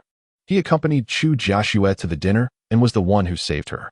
Today, he was also the one who guided the investors in. Zhao Dong's voice rose in pitch. Lin Chun? Qianbai continued pushing the blame. Yes, that kid is quite formidable. Last week, the sales team leader encountered him at a bar and sought to provoke him, only to have the entire group beaten by him. They later summoned the Black Bamboo's Quickblade, but for some reason, even Quickblade did not dare to confront him and ended up beating the sales team leader instead. Zhao Dong scoffed. How fortuitous. I have been too occupied with other matters to deal with him, yet he has inadvertently come to my attention. Very well, I will handle him. Qianbai felt a surge of joy. Had he successfully shifted the blame? He had initially intended to divert Zhao Dong's attention, but was astonished by how seriously Zhao Dong took Lin Chun. Unbeknownst to Qianbai, the recent chaos involving Lin Chun and the Black Bamboo had made this diversion fortuitous. Sighing in relief, he respectfully inquired, Director Zhao, what should I do now? Zhao Dong pondered for a moment. Recently, the city has initiated stringent environmental reforms for businesses. I will have the inspection team include Chuhi Group's name, creating a panic that the company will face rectification and bankruptcy. You will need to cooperate to pressure the shareholders into selling their shares at a low price. During this opportunity, I will provide the funds, and you will facilitate the acquisition of all the remaining shares from the other shareholders, allowing you to gain control and rightfully expel Chu Joshua from Chuhi. Qianbai was elated. Although many shareholders currently leaned in his favor, their loyalty was tenuous. They would support whoever could provide them with benefits.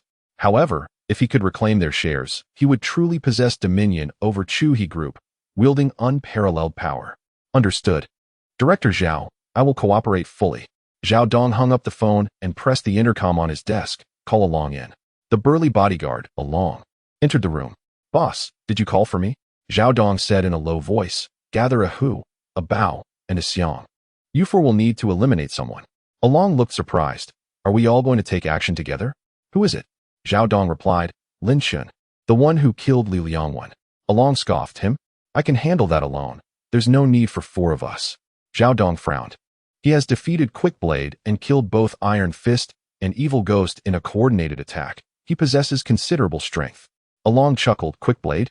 Those guys only make noise. Their skills are merely enough to intimidate ordinary people. Among martial artists, they don't even qualify as beginners. I could take on all three of them without breaking a sweat. Better safe than sorry, Zhao Dong retorted, dismissing Along's bravado. You four will act together and ensure it's done swiftly. Along sighed in resignation. Fine, boss. Following Along's departure, Zhao Yiheng summoned his secretary, instructing them to procure the telephone number of the chief of the Municipal Enterprise Environmental Remediation Inspection Team.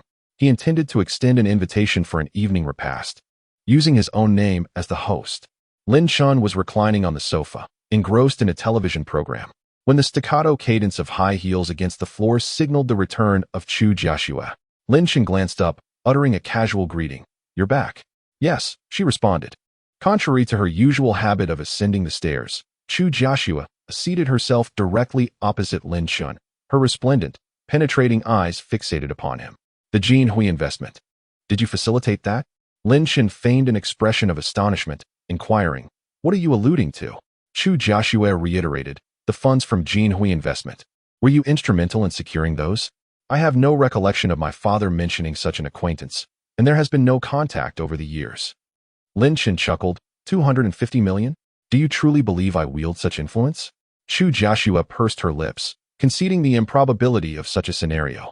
Yet, her intuition whispered that Lin Chun was somehow connected. How could it be such a coincidence? Just tell me, was it you?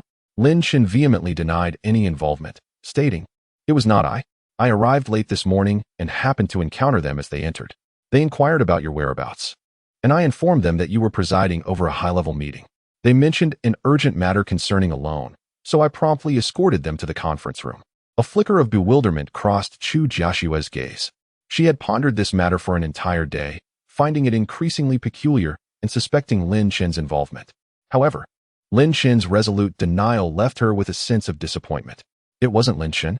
Am I overthinking this? Chua Group, underground car park.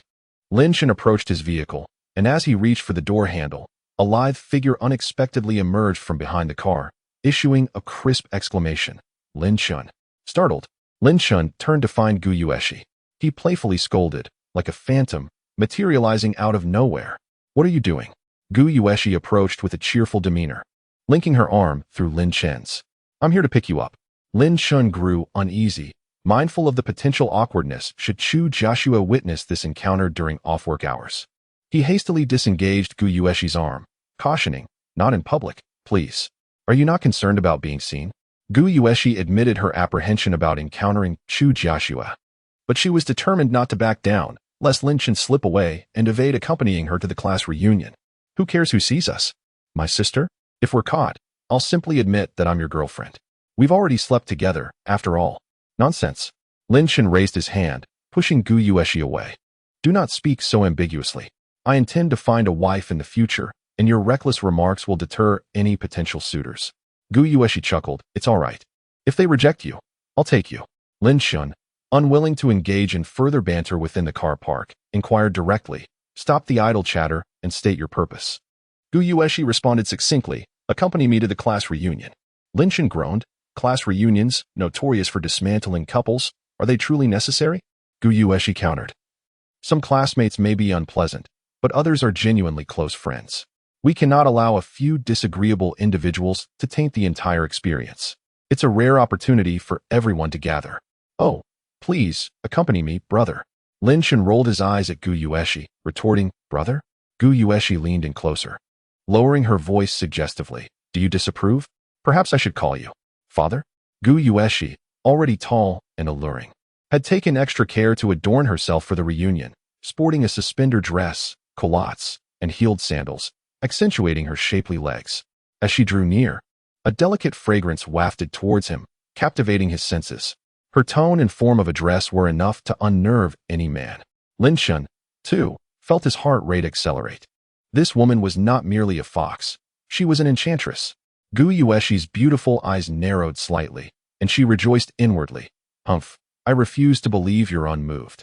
Gu Yueshi seized Lin Chun's arm, gently pleading, please accompany me, won't you? Father? Lin Chun's scalp tingled, imagining the potential fallout should Chu Jiaxue overhear Gu Yueshi addressing him in such a manner. She might tear me apart. This is a matter of life and death. Lin Shan capitulated. All right, I'll go, but release me. It's inappropriate to be seen like this. Gu Yueshi's eyes lit up with delight. There will undoubtedly be drinking tonight. So you can ride in my car. Agreed. As someone emerged from the elevator towards them, Lin Shan, eager to avoid detection, quickly conceded. Let's get in the car first. Gu Yueshi, equally anxious, pulled Lin Shan towards her car, parked nearby. As they settled inside, Chu Jiaxue, clutching her briefcase, emerged from the elevator. Lin Shan was aghast. I can't believe we actually ran into Chu Jiaxue. Fortunately, they were already inside Gu Yueshi's car, averting a direct confrontation. Gu Yueshi's heart pounded as well. Oh, that was close. Gu Yueshi refrained from starting the engine, observing Chu Jiaxue as she approached. Chu Jiaxue paused as she passed Lin Shan's car, glancing around as if surprised that the person who usually left earliest was still present. Chu Jiaxue continued past several parking spaces before entering her own vehicle, starting the engine, and driving towards the exit, passing in front of Gu Yueshi's car. With Chu Jiaxue in close proximity, Lin Shan and Gu Yueshi remained motionless, instinctively shrinking down. Fortunately, the car was stationary, and Chu Jiaxue, focused on the road, did not turn her head as she drove past. That was a close call. Both exhaled in relief, glancing at each other and noticing their concealed postures. Lin Shan, preemptively defensive, chided, "She's your sister. Why were you hiding? Are you ashamed to be seen with me?" Gu Yueshi was taken aback, quickly explaining, "It's not that I'm ashamed, brother. I simply felt a bit awkward as I didn't inform her that I was coming here. She'll undoubtedly tease me. By the way, I noticed you were hiding as well. What were you afraid of? She's just the CEO. She can't dictate your marriage or relationships. Can she? Marriage?" Lin Shan mused wryly. "You've hit the nail on the head. In name, she does have control over my marriage, as we are legally bound." Lin Shan fabricated a story. "We're not actually in a relationship, and if she were to misunderstand, she might make my life difficult." Gu Yueshi responded, "You could always resign. With your skills, you don't need to work a mundane 9-to-5 job with meager pay." Lin Shan scoffed. "The salary may be modest, but the commissions are substantial. I recently closed a deal that earned me a commission of 900,000. Gu Yueshi stared at Lin Shan in amazement. "That's incredible." Lin Shan retorted, "Underestimating me." "Were you?" Gu Yueshi shook her head. "You're truly remarkable, brother. You excel at everything." Lin Shan teased. "First it was Lin Shan, then Brother Chen, and now brother. You've certainly become comfortable with the term." Gu Yueshi remained unfazed by Lin Shan's teasing, asserting, "You're older than me, and given our relationship, it's perfectly acceptable for me to call you brother. It might even satisfy your secret desire for a younger sister. Or, if you prefer something more stimulating, I could call you." "Stop." Lin Shan's strong heart struggled to withstand the enchantress's verbal seduction. He waved his hand, saying, "Drive. If we don't leave soon, I'm going home." "All right, let's go." Gu Yueshi started the car with a smile, increasingly adept at deciphering Lin Shan's desires.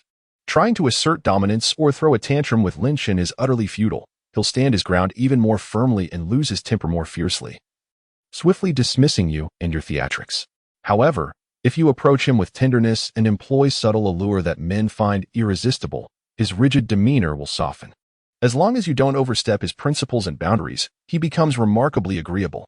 Despite her advances, did he still not understand her feelings? It seemed she needed to be more assertive to foster substantial progress in their relationship.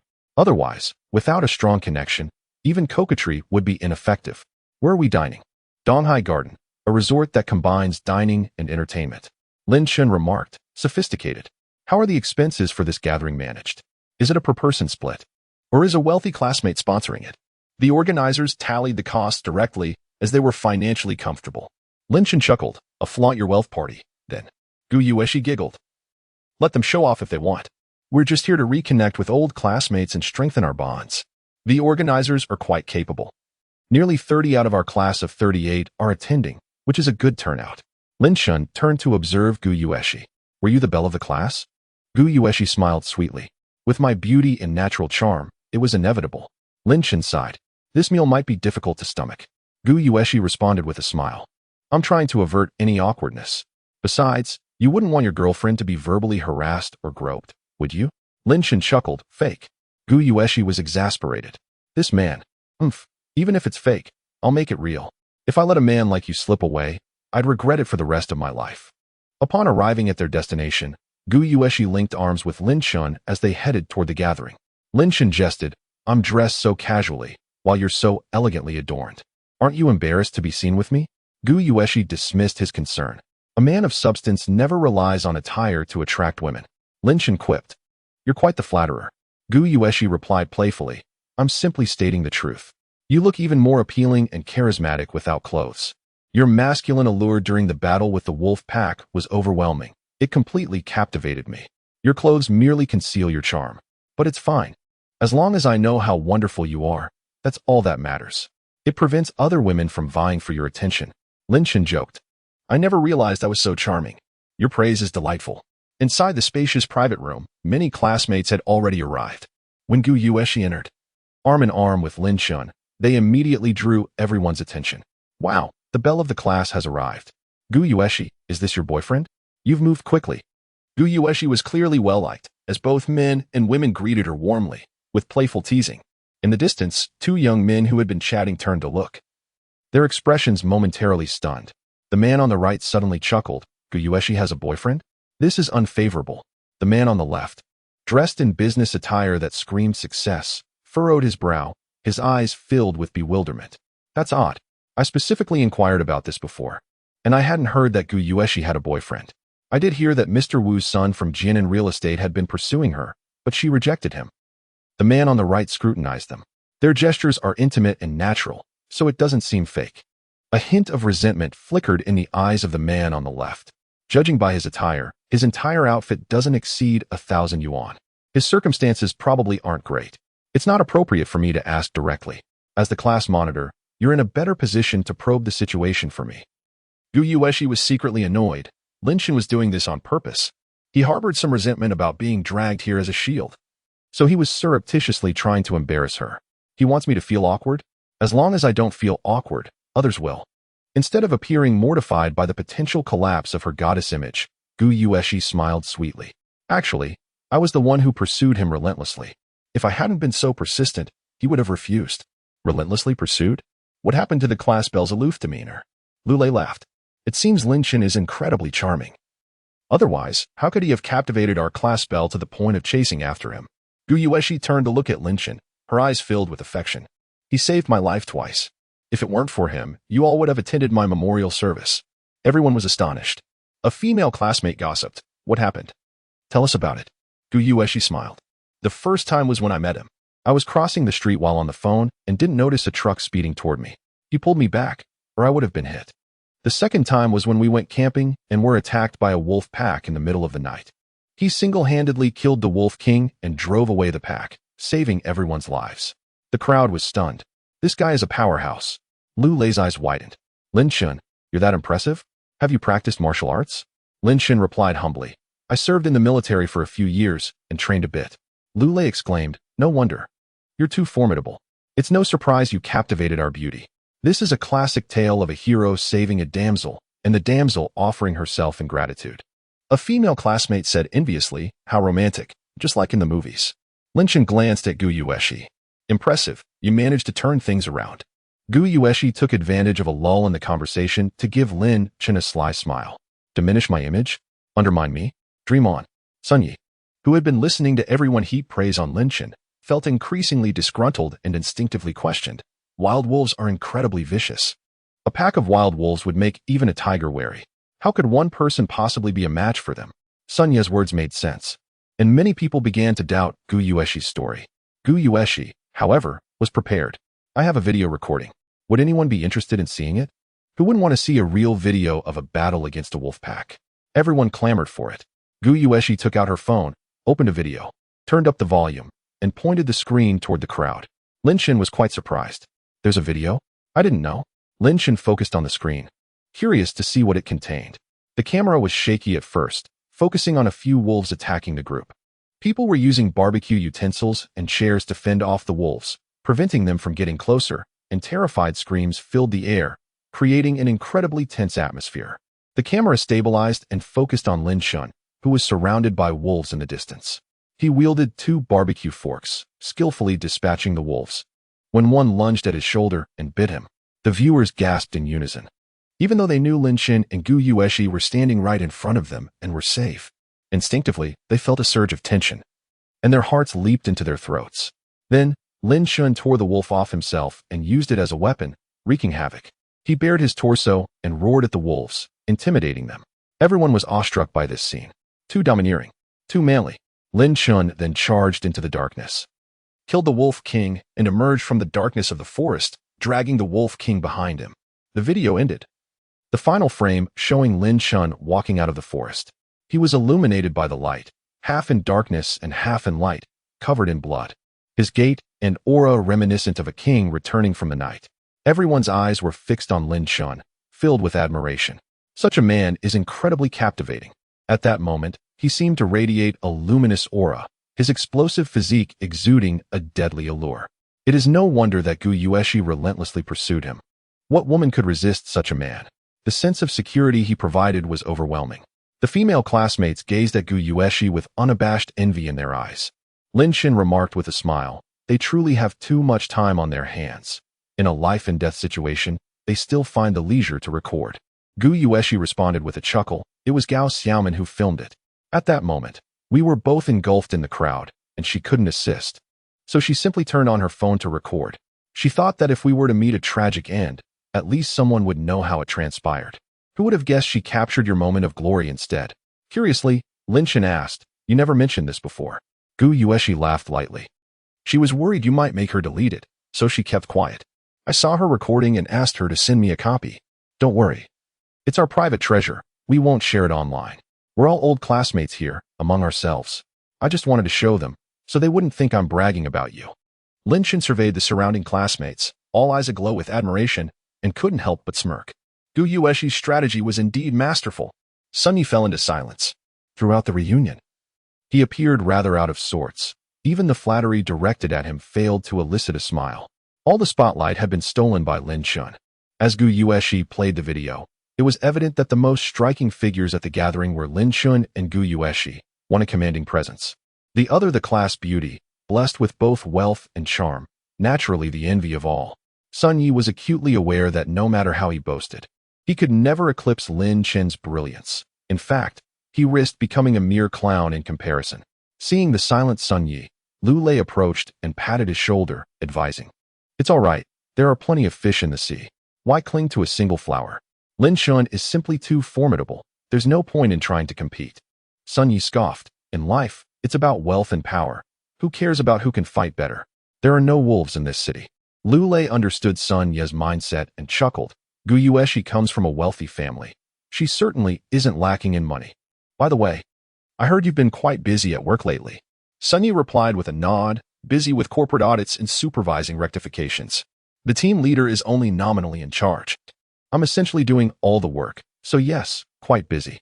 Lu Lei grinned and lowered his voice. "That means you're effectively the head honcho. Those companies must be eager to chat with you to pass their audits." A gleam of pride flickered in Sun Yi's eyes. Holding such power over enterprises was exhilarating. Every day, company owners lined up to seek his favor, treating him to meals and gifts. He was inundated with offers, as many companies, if pressed, would need to rectify their issues. Those unwilling to comply often chose to bribe him to smooth things over. If he wanted to shut down a company, it would take just a word. Non-compliance meant suspension and corrections, and he alone determined the timeline. Such measures were critical for businesses. Who would dare defy him? Sun Yi had recently tasted the sweet fruits of power, striding confidently, his presence commanding attention. Watching Gu Yueshi protect Lin Shun, he felt envy and resentment, resigning himself to the idea of never pursuing her, as the scene today was utterly repugnant. Yet, he pondered the possibility of a fleeting encounter with Gu Yueshi. "Lin Shun, I let you bask in glory. I shall ensure you wear the green hat." Perhaps it was the impact of the video or the pervasive silence initiated by Sun Yi. But the reunion unfolded without any overt hostility directed at Lin Shun, resulting in a relatively peaceful conclusion. As everyone parted at the door, Lin Shun got into Gu Yueshi's car. Observing this scene, Sun Yi sneered, "Can't even afford a car, yet here you are, riding in a woman's vehicle. This soft life seems quite delightful." Many classmates caught wind of this, their feelings decidedly mixed.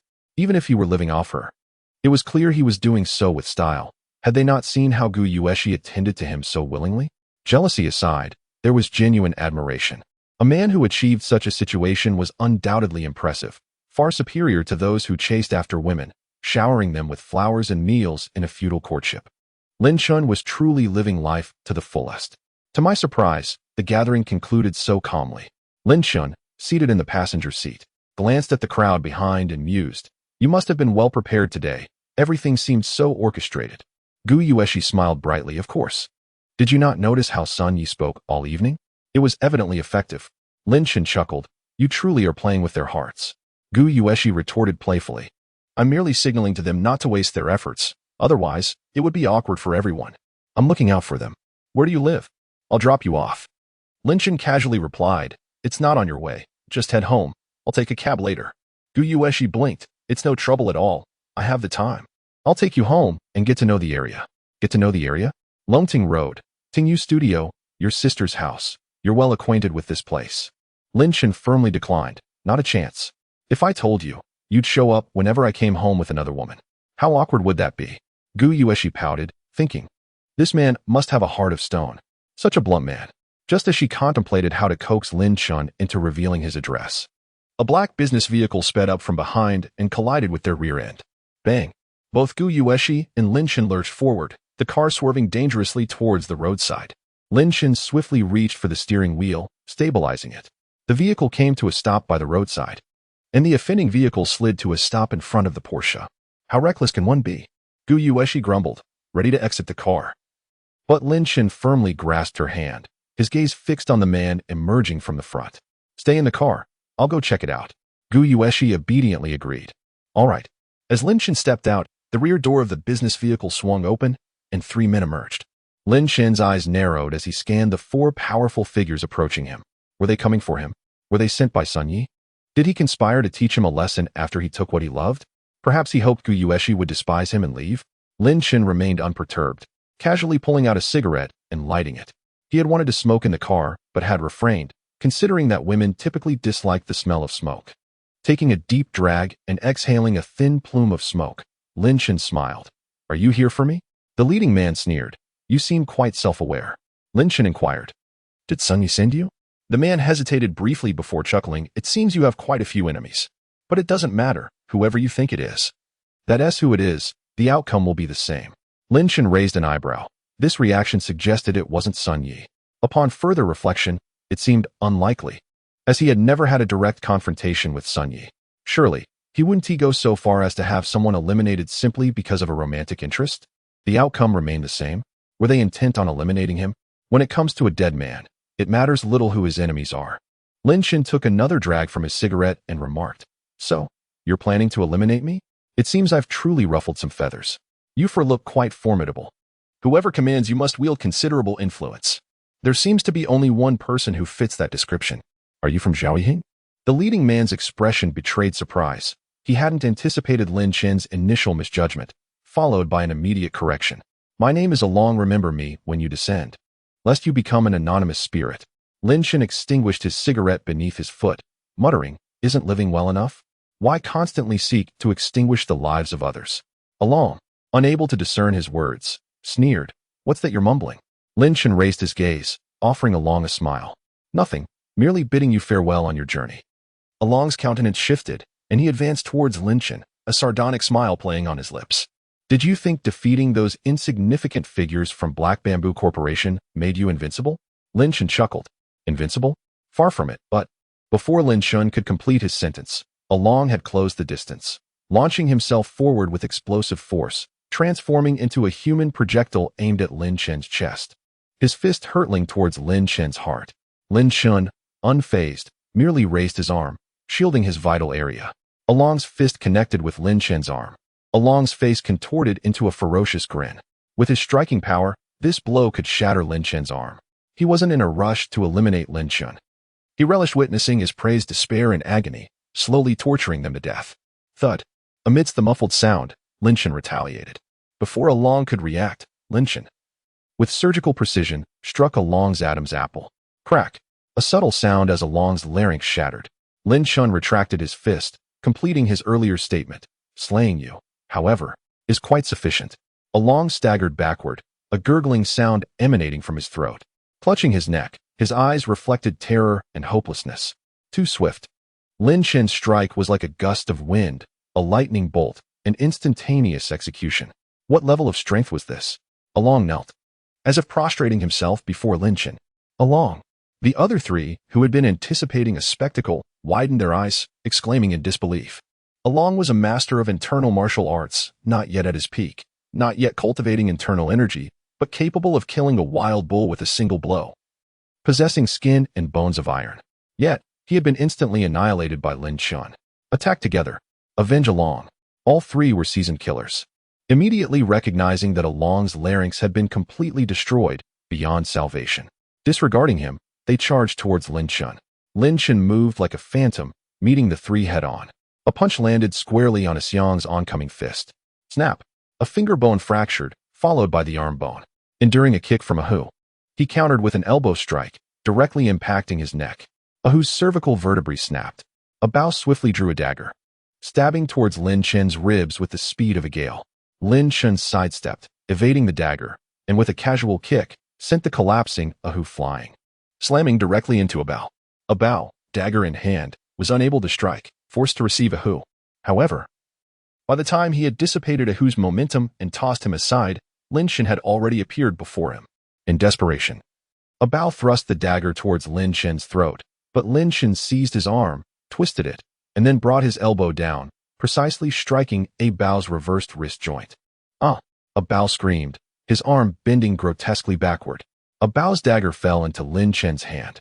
Lin Chen grasped the dagger, and with a backhand throw, the dagger streaked through the darkness like a bolt of lightning, instantly piercing Xiang's throat. Xiang staggered, clutching the dagger as he extracted it, blood gushing forth. Xiang collapsed. Lin Chen kicked Bao to the ground, placing his foot on his chest, bending down to peer into his eyes. Did Zhao Ying send you? Bao was in despair. The once ferocious eyes were now filled with terror. Today he was doomed. When Along had called for them to attack together, they had secretly mocked the boss for overreacting, but now they realized the boss's concerns were justified. This man was too powerful. Yes, the four of us are the boss's bodyguards and enforcers. Outsiders call us the four ferocious beasts. Lin Chen nodded. Where does your boss live? How many people are in his family? Bao dared not hesitate, spilling the details like beans from a bamboo tube. He lives in Villa 7 of the Dongshan Villas. He's alone, with a few bodyguards. His family is in the provincial capital because many of his businesses are there. Lin Chen pondered, then retrieved his phone, dialing Lai Ilyong of Black Bamboo Corporation. The phone rang once before being answered. Lai Ilyong's respectful voice sounded. Mr. Lin, what are your instructions? Lin Chen smiled. I'm inquiring about something. Does Zhao Ying have four henchmen called the Four Ferocious Beasts? Lai Ilyong replied respectfully, yes. The four of them have followed Zhao Ying for many years and are very strong. Lin Chen hung up, took a picture of Bao under his foot, and then took pictures of the three corpses on the ground, sending them to Lai Ilyong. He then reconnected the call. Are these them? After Lai Ilyong viewed the photos Lin Chen sent, sweat began to bead on his forehead. In the photo, Bao was being trampled underfoot. His arm bent in a grotesque reverse, looking incredibly miserable, while the other three lay on the ground, one with a large patch of blood on his neck, one with his cervical vertebrae twisted strangely, and one kneeling on the ground, head touching the ground, in a posture as if confessing, all looking as if they were dead. The four ferocious beasts had all fallen. Yes, Mr. Lin, it's them. The one under your foot is Bao, and the other three are Along, Ahu, and Xiang. After Lin Chen confirmed the identities of these people, he lifted his foot and stomped down. Countless ribs instantly fractured, the broken ribs piercing his heart. His eyes widened, and blood gushed from his mouth. These four were all ruthless thugs with countless lives on their hands, and they wanted Lin Chen's life. Lin Chen would not show them any mercy. A dead enemy is a good enemy. Lin Chen retracted his foot, standing upright. The four of them are dead. The corpses are here. Can you handle it? Lai Ilyong's forehead sweated even more. If Zhao Ying found out, he would be finished. No problem, Mr. Lin. Send me a location, and I'll be right over. Scared as he was, Lai Ilyong didn't dare refuse Lin Chen's request. Who knew if he would be displeased and simply eliminate him? He had killed Brother One, Iron Fist, and Evil Ghost before, and now he had killed the four ferocious beasts. Who was next? Zhao Ying. With Lin Chen's character, knowing that Zhao Ying wanted to kill him, he would definitely retaliate. Just like when he went to kill Brother One. Good. Lin Chen sent Lai Ilyong a location, throwing the four corpses into the shadows behind the car to avoid being seen by passing vehicles. Lin Shan walked back to the driver's side, looking at Gu Yueshi. Were you frightened? Gu Yueshi looked at the corpses in the shadows. Are they all dead? Lin Shan nodded. They were assassins sent by Zhao Yiheng of the Outyan group, preparing to eliminate me. After all, I killed his men before, which was a slap in his face. Gu Yueshi's face showed no fear, but rather a strange flush. And her eyes were incredibly fervent, as if to completely melt Lin Shan. Is your life always so thrilling and stimulating, constantly being killed and killing? Lin Shan smiled. I don't take the initiative to kill, but if others want to kill me, I won't show mercy. During my years in the army, I didn't master anything else, but I became very skilled at killing and saving people. Aren't you afraid? Her gaze fixated on Lin Shan. Gu Yueshi articulated with fervent emotion. I can't quite elucidate it. It's a confluence of trepidation and exhilaration. The heart races, the body trembles uncontrollably, as if instinctually recoiling in fear. Yet the spirit is imbued with an unparalleled sense of elation, finding it intensely stimulating. In those fleeting moments, I felt utterly enervated. Lin Shan scrutinized Gu Yueshi, his expression tinged with perplexity. Typically, witnessing such a gruesome scene would induce abject terror, perhaps even incontinence. Despite the mitigating factors of their close bond and his act of self-defense, the impact of mortality should have been profoundly unsettling. However, Gu Yueshi seemed remarkably acclimated to the intense stimulus, even deriving a potent physical response from it. Compose yourself, Lin Shan gently entreated, leaning through the driver's side window. His tone soothing and reassuring. They were engaged in highway robbery with intent to kill. Consider it an act of self-preservation. Their hands are undoubtedly stained with the blood of innocents. By eliminating them, I've rendered a service to society. You mustn't harbor any feelings of culpability or remorse. He was concerned that the graphic nature of the deaths might leave a psychological scar. Before he could continue, Gu Yueshi interjected, her eyes ablaze with ardor. I'm not afraid. Nor do I feel guilty. I simply feel, intensely. She paused, searching for the precise descriptor, then, meeting Lin Shan's gaze. She bit her lip and impulsively reached out, encircling his neck and initiating a kiss. The kiss caught Lin Shan completely off guard, a tender, moist caress. His eyes widened in surprise, and he instinctively recoiled, but Gu Yueshi's arms tightened around his neck, clinging to him like vines, preventing his escape, perhaps due to his resistance. The kiss intensified, as if channeling a torrent of raw emotion. Lin Shan ceased his struggle. After a prolonged moment, they parted. Gu Yueshi's eyes shimmered with light. The intensity of her emotions seemingly quelled, replaced by a delicate blush of shyness. Lin Shan gently tweaked her cheek. Feeling better? Gu Yueshi nodded, pursing her lips as if savoring the memory, then puckered them again. More. Lin Shan chuckled. Given our relationship, you're making this. Before he could finish, her lips met his once more. This time, Gu Yueshi was not content with mere contact. She took the initiative, her movements somewhat unrefined but imbued with genuine passion. Again, time seemed to suspend as they remained locked in the embrace. When they finally separated, Gu Yueshi regarded Lin Shan with a slightly complex expression and offered a coquettish smile. I've bestowed my first kiss upon you, darling. You must take responsibility for me. First kiss. Lin Shan's eyes widened in astonishment. You're in your 20s, yet you've preserved your first kiss? Given your assertiveness, I assumed you were more experienced. However, recalling her awkward movements and reactions, he began to believe her. Gu Yueshi, noticing Lin Shan's incredulous expression, retorted, What's with that look? Do you doubt me? Lin Shan shook his head. I'm merely surprised. In this day and age, it's rare to find someone of your age and beauty who has retained their first kiss. It's akin to encountering a panda. Gu Yueshi scoffed. I have many suitors, but none have captured my interest. They are either inept and pretentious, deluded enough to believe they can attain the unattainable, or they possess some social standing and ability, yet are invariably sanctimonious and hypocritical. My family is well off, and I'm not motivated by money. I won't fawn over someone simply because they are wealthy or powerful. Therefore, I'm selective. Most people prioritize financial considerations, with a modicum of attention to character and ability. Relationships, whether romantic or marital, are often a compromise. I refuse to settle. I will only be with someone I genuinely adore, or I'd rather remain solitary. Lin Shan remarked, the object of your affection may not reciprocate your feelings. Even if you were together, you might find yourself investing more while receiving less in return. Gu Yueshi dismissed this with a wave of her hand. I welcome it. If I genuinely care for someone, it's only natural that I should invest more in the relationship. Darling, I'm willing to invest in you. Lin Chen felt a headache coming on. Was Gu Yueshi attractive? Undoubtedly. She possessed a voluptuous figure, striking features, intelligence, sociability, and a playful nature. Life with such a woman would certainly be far from monotonous. Did Lin Chen find her appealing? What man wouldn't be drawn to a beautiful woman? Setting aside the profound concept of love, simply in terms of attraction, it was undeniable that Lin Chen had developed feelings for Gu Yueshi during their time together. Had Lin Chen been unattached, he might have considered pursuing a relationship. However, he was married to Chu Jiaxue, albeit in a sham marriage. Nevertheless, they had legally formalized their union, making Gu Yueshi, in a sense, his sister-in-law. Lin Chen pondered. Lai Ilyang alighted from his vehicle and hastened towards Lin Chen, bowing respectfully with an air of humility. Lin Chen gestured towards the rear of the black sedan. Behind the car, Lai Ilyang directed his trusted subordinates, who retrieved body bags and swiftly set to work. Soon, the corpses of Along and his associates were encased in the bags and loaded into the vehicles.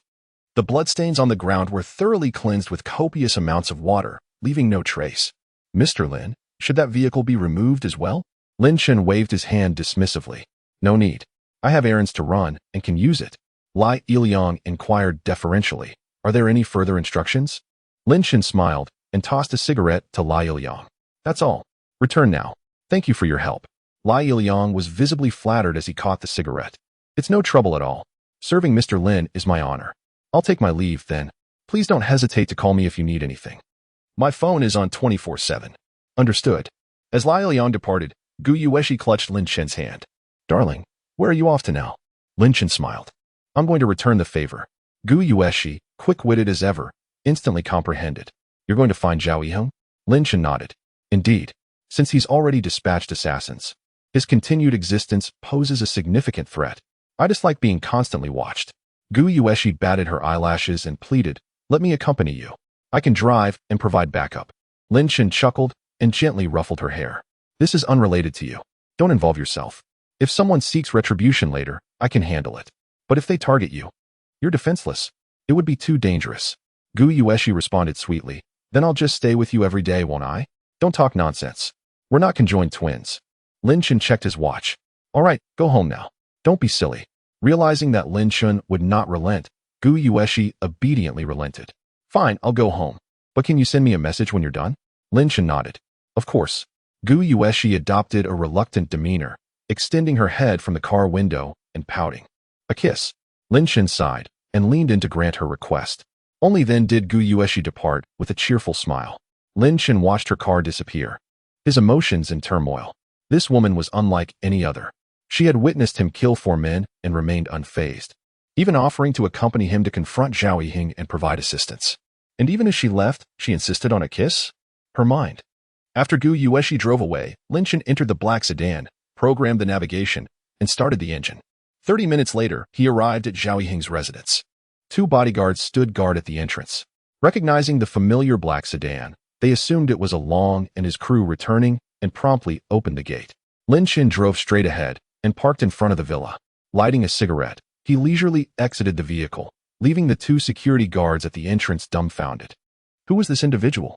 Why was he driving their car? Where were Along and the others? As Lin Chen strode toward the villa, the guards quickly pursued him. Stop! One guard shouted, reaching out to grab Lin Chen, only to be met with a swift backhand strike that rendered him unconscious. The second guard drew a baton and swung it at Lin Chen, who deftly sidestepped, pressed his hand against the guard's head, and with a forceful shove, sent him crashing into a nearby column, knocking him out cold. Entering the house, Lin Chen found an expansive, lavishly decorated living room, yet it was devoid of any occupants. He ascended the stairs and located the bedroom, which was locked from the inside. With a powerful kick, he forced the door open. There stood Zhao Yiheng, terrified, peering over the balcony as if contemplating a leap. Lin Chen smiled from the doorway, thinking of jumping. Would you like me to assist you? Upon seeing Lin Chen, Zhao Yiheng realized escape was futile and decisively returned, skillfully unlocking the safe in the bedroom. The safe was brimming with cash and gleaming gold bars, an alluring sight indeed. Let us converse. All of this belongs to you, Lin Chen said as he approached Zhao Yiheng and casually pulled up a chair to sit down. All right, let's talk. I have some questions that I hope you can clarify for me. Zhao Yiheng took a seat opposite Lin Chen and, in a subdued tone, inquired, where are Along and the others? Lin Shen chuckled. They intended to send me off, so I asked them to wait for me below. Dead. A wave of dread washed over Zhao Yiyang, stirring a sense of panic within him.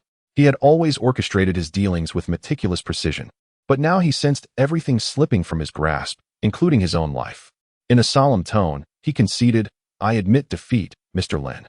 Name your price, and I shall compensate you. I promise never to trouble you again.